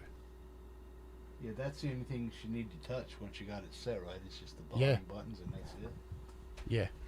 Yeah, that's what I was hoping. Yeah, just your sliders, and you're good to go.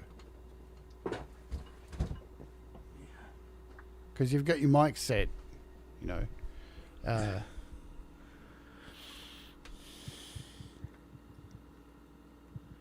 But yeah, if we do a we're back on just my camera again. I can't see anything. Except my thing. So if we just do it through here, right? And all you do is plug it in, plug the USB into your computer, and then plug your mic in to channel 1, and then just start a offline stream here on StreamYard. Yeah. And send me the link. Then I can just come in and we can just do it that way. It'll be easy. And then you're pretty much just gonna, as I said, go into to StreamYard, turn off the volume with it, so you're not sharing the volume within StreamYard. And you'll just choose. And when you choose, instead of choosing your microphone, like when you go into StreamYard for your mic, you choose your audio interface. Mm-hmm. Then you'll just choose the mixer. I got it. And then, because the music's coming back through into the mixer, it's just taking everything, vocals and anything that's coming out of your PC as your audio, as the mixer. So you're totally controlling everything through the mixer. So all you do is just pick the Yamaha mixer as your sound module. Yeah. And that's it. You're good to go. It's going to be it's way easy. You're going to be pretty like, oh wow, well that only took like 15 minutes, if that. Yeah, that's the way I hear it told to me, man. I mean, everything I watched, it's just plug and play, turn it up, roll. Yeah, I've dealt with mixers a whole lot, like at the bars and stuff, like at the gigs I usually deal with, but it's just like me having my own personal mixer. That's like the one thing I need, but I don't have one. But they are super affordable. I mean, it's just, I just need to buy one. Well, everybody says stay. I think Jade, you have like what? That's the smallest one. Not the smallest. They make a 6, right? Yeah, they make a smaller one. Yeah, I think if you stick with Yamaha and get that 6 one, that's probably all you really need for what you want to do. Personally, I'll definitely upgrade at some stage and get the one you've got. Yeah, but just to have the extra holes. For him to get started, what's it like a $160 or something like that for that 6-channel one, or the 6-channel one? I was just on Yamaha's website. I'd stay away from Behringer. I mean, I have no shit. Yeah, I have no clue about Behringer. I'm just going about everything I hear from everybody else that is up there in the game. To stay away from Behringer. Don't buy it. Yeah, there's a 6. Yeah, it's not very good. The 6-channel doesn't come with any effects or anything. That's the only thing. So what you're not spending on the 6, you could probably spend that little bit of extra and get the. There's a 10 as well with no effects. I think the first one that has which one has effects? Oh no, there is a 6 with effects. So yeah, it's the MG06X, and that has effects. What's that come with? How many effects does it come with? It's like 10 or 12. Can't see where it says it. It's got an X, so I'm gathering it's effects. Maybe I'm wrong. One stereo bus. I can't see actually any effects, so maybe it doesn't. Brogo, if you if you have, I mean, it doesn't really matter how bad your credit is or whatever, but all my stuff I get from American Music Supply on payments if I want it. But most of the time I just pay cash to get it. If I know I want something and I want to avoid the payments, I just get it. And then within a 45-day window, if the thing turns out to be a piece of shit, I just turn it back and say, put my money back on my account. I get my money back. So you got a 45-day window to test everything. Getting credit with them is fairly easy. They'll run a simple credit check. So yeah, they're going to ask you for your social security number and stuff like that. But they'll take a chance on you on a 3-pay. And if you can afford to make $300 payments for a $300 mixer every month, then go ahead and get the mixer you want. This one here, I forget what it is, $320 something. I forget what I actually spent for it. Cheaper than that. Oh yeah, that's fair. Yeah, I gotta look at my store here. See, we have this payment system here in Australia. I don't know if you guys got it, but I don't think you have because I haven't had anyone say they have. It's called Afterpay. It's the best, man. It's so good. Like no credit history, no credit checks, no nothing, and you buy it, you get it immediately, and then you pay it off over 8 weeks. So it's split into 4 payments over 8 weeks, 2-week periods. And the more you buy it, and see if you don't pay it on the date though, that's when they slug you with like a fee. So, but the thing is, if you pay it all on time, you know, and you're smart with your things that you buy, you know, it works out. You're paying like you can buy multiple things over that 8 weeks, you know, with a few $100s, and you know be spending $60 a fortnight towards them, and then you've paid them all off. And the more you buy through it, the more credit they give you, which is like the more amount you can spend at once, and which gets dangerous. But that's how I buy everything because I can't afford all the shit. So I pay it off over 8 weeks. Nearly everything I buy is paid off over 8 weeks. Even a cable, even just a lead, even a pair of earrings. Like they're $4. I'll pay it off over 8 weeks. I don't give a shit. So because I don't have all the money. Yeah, American Music Supply over here is it's sort of like that, but they do it by a month. They'll do a credit check. They'll grab your social and stuff like that. And if you screw them, they'll obviously mess with your credit. But for people with bad credit, it really doesn't matter anyway. But the whole idea is to establish a good line of credit with a company that deals with musical equipment if you're a musician and stuff. And a lot of times, if you go through certain, they do their own in-house stuff. So if you deal with like Sweetwater or something like that, they go through a third-party vendor for credit and stuff. And if they don't, they go through a firm or something like that. And if they don't like your credit score, you have to pay cash at Sweetwater. And a lot of people can't do that.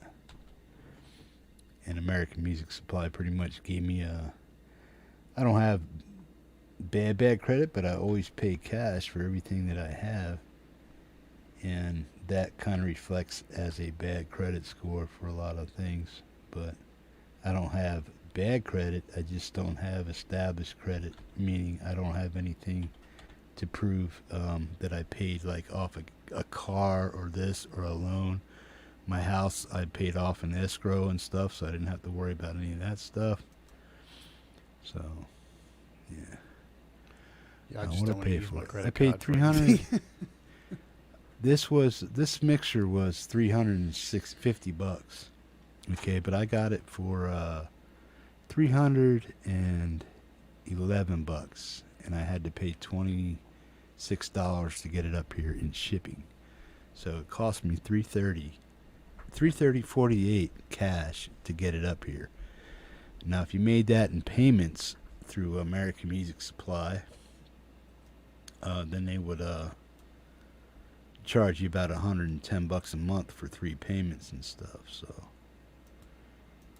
let me see something. Have you ever heard of American Music Supply?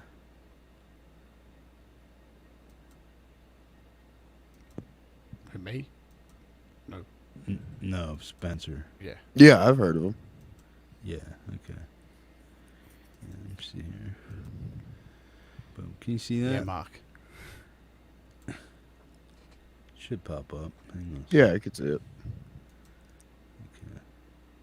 Yeah, Mark, Yeah, I worked this for is- American Express for like fucking almost 10 years. Yeah, I know how to use a credit card. Whatever you spend on it, you pay it at the end of the month, no matter what.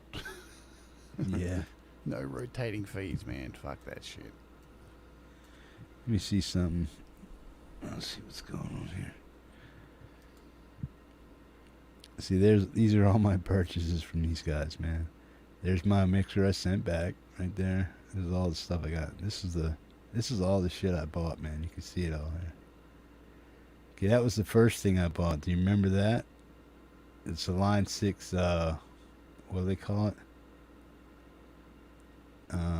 Wait, Spider 4?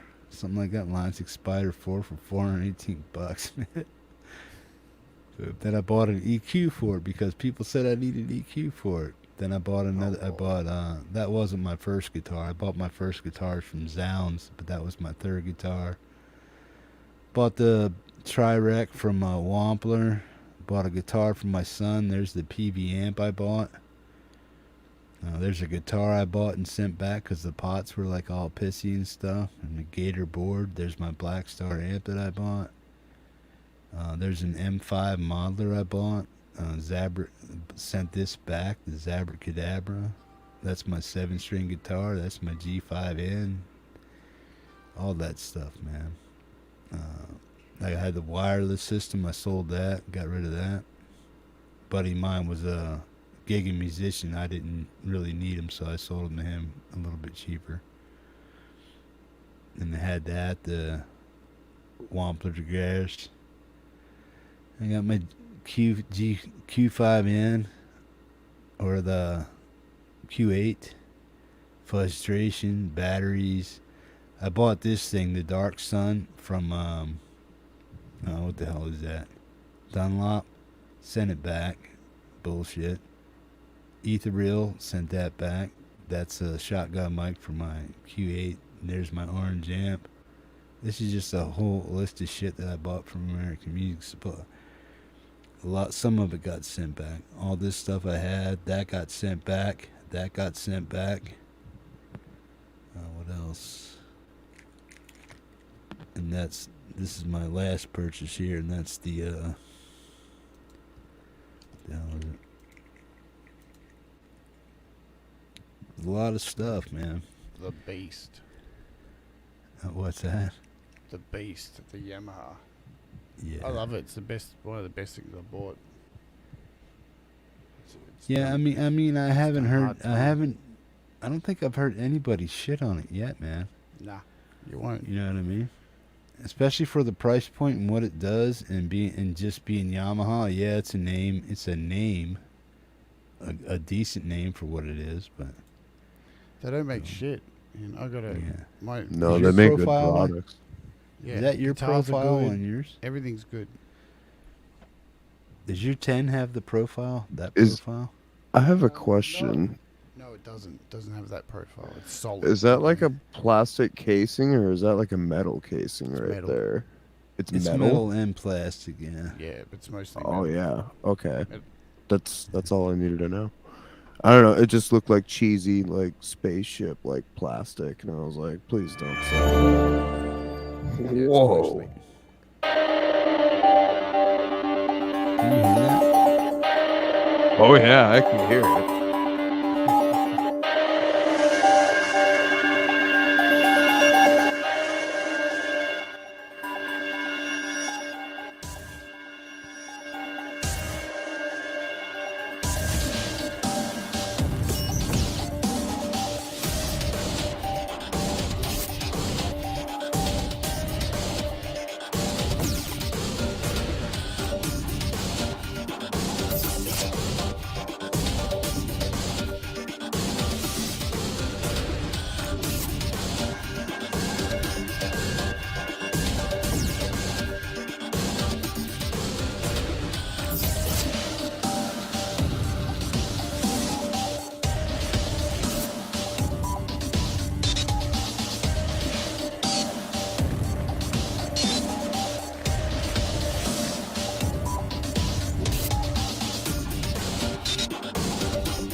That's the bit people miss, man. That it isn't. It's an actual interface as well as a mixer. Aren't most mixers nowadays interfaces, or am I just okay? Well, yeah. Not all, but not all of them work with like iOS. Some of them they're mixers, but you need drivers for them. Yeah. This one's a plug and play interface, like a Scarlett or like a Steinberg UR22. Oh, okay, cool. So you don't actually need the drivers, so you can actually plug it into an iPad or an iPhone as well. Oh, that's cool. Okay. Yeah.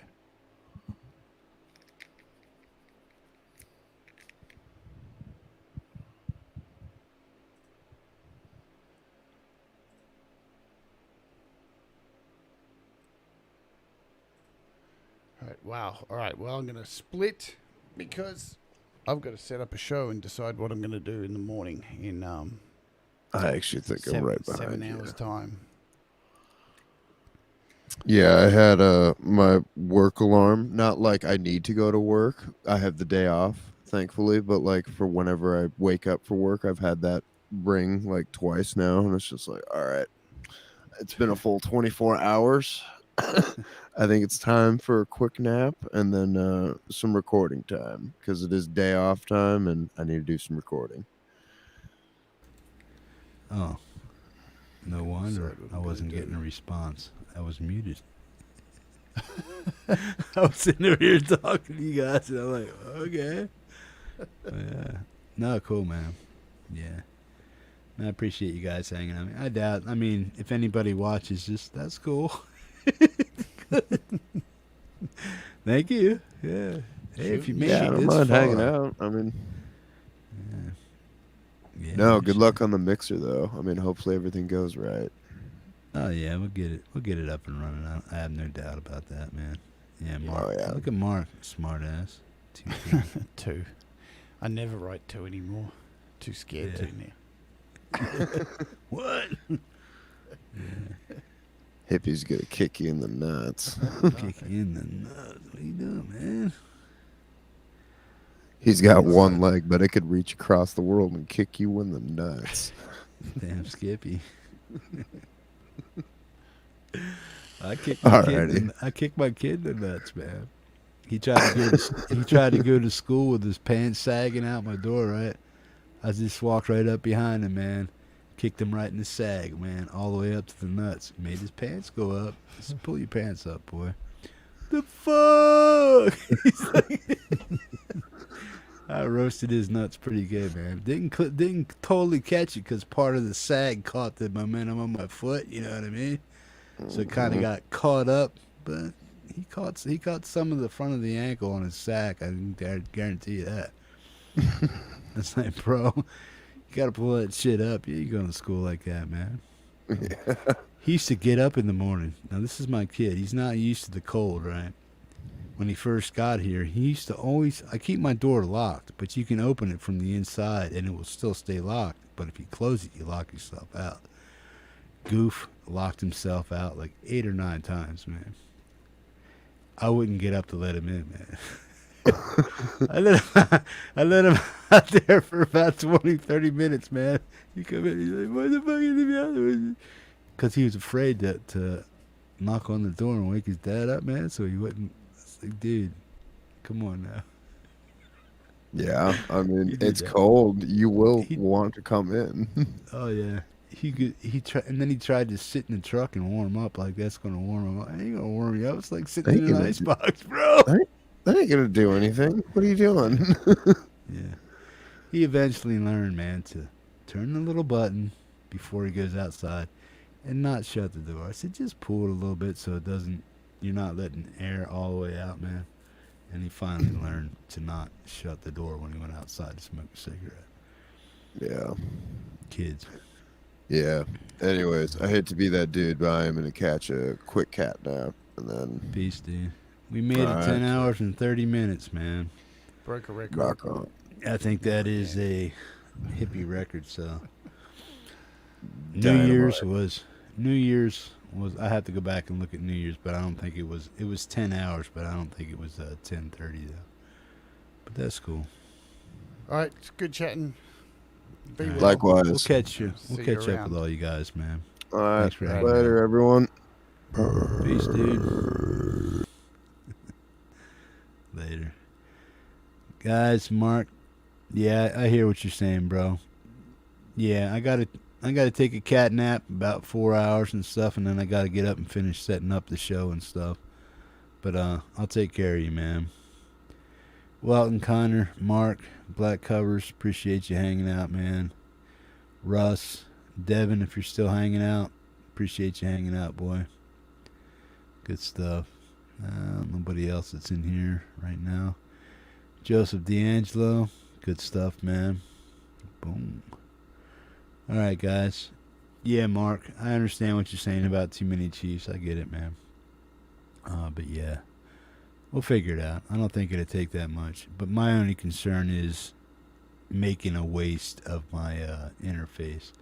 I want to make sure that I can tie it all together and boom, be up for my show on Friday, dude. I hate to have to use cam mic because I couldn't get something hooked up or figured out, or the PC wouldn't take it right. But I doubt that that'd be an issue, man. Boom. Hey, bud. Thanks for hanging out, Devin. I appreciate it, man. Devin, my next show is tomorrow at 10 p.m. Eastern Standard Time. So tomorrow night, 10 o'clock your time is when the next show starts. And that will probably last about 6 hours also, man. So, boom. At the end of the month, it's a long weekend because I do the metal show, and that's always on the last Saturday. So it depends on, and then I do my show Friday, Saturday, and Sunday. So the end of the month shows are always the longest and stuff. So boom.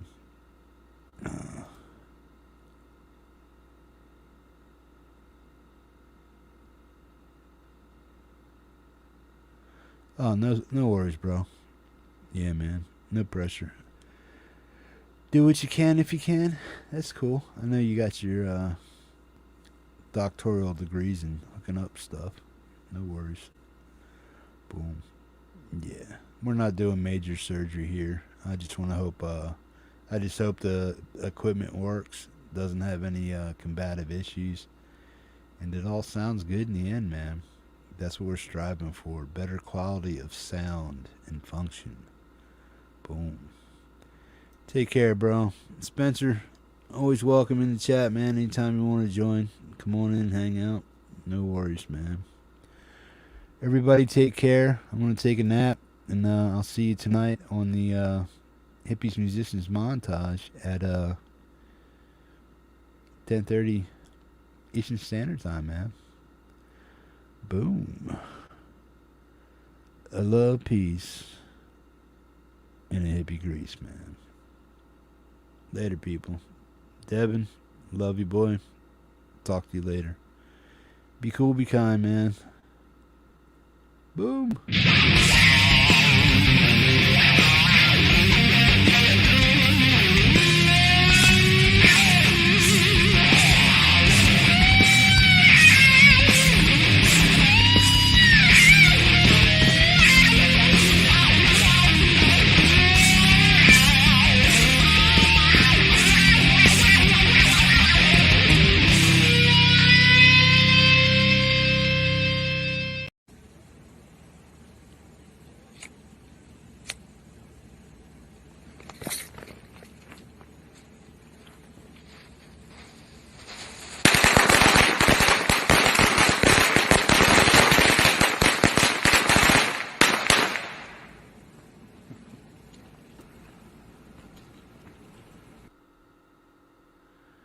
Boom. Record-breaking show. 10 hours, 35 minutes, and 30 seconds. Later.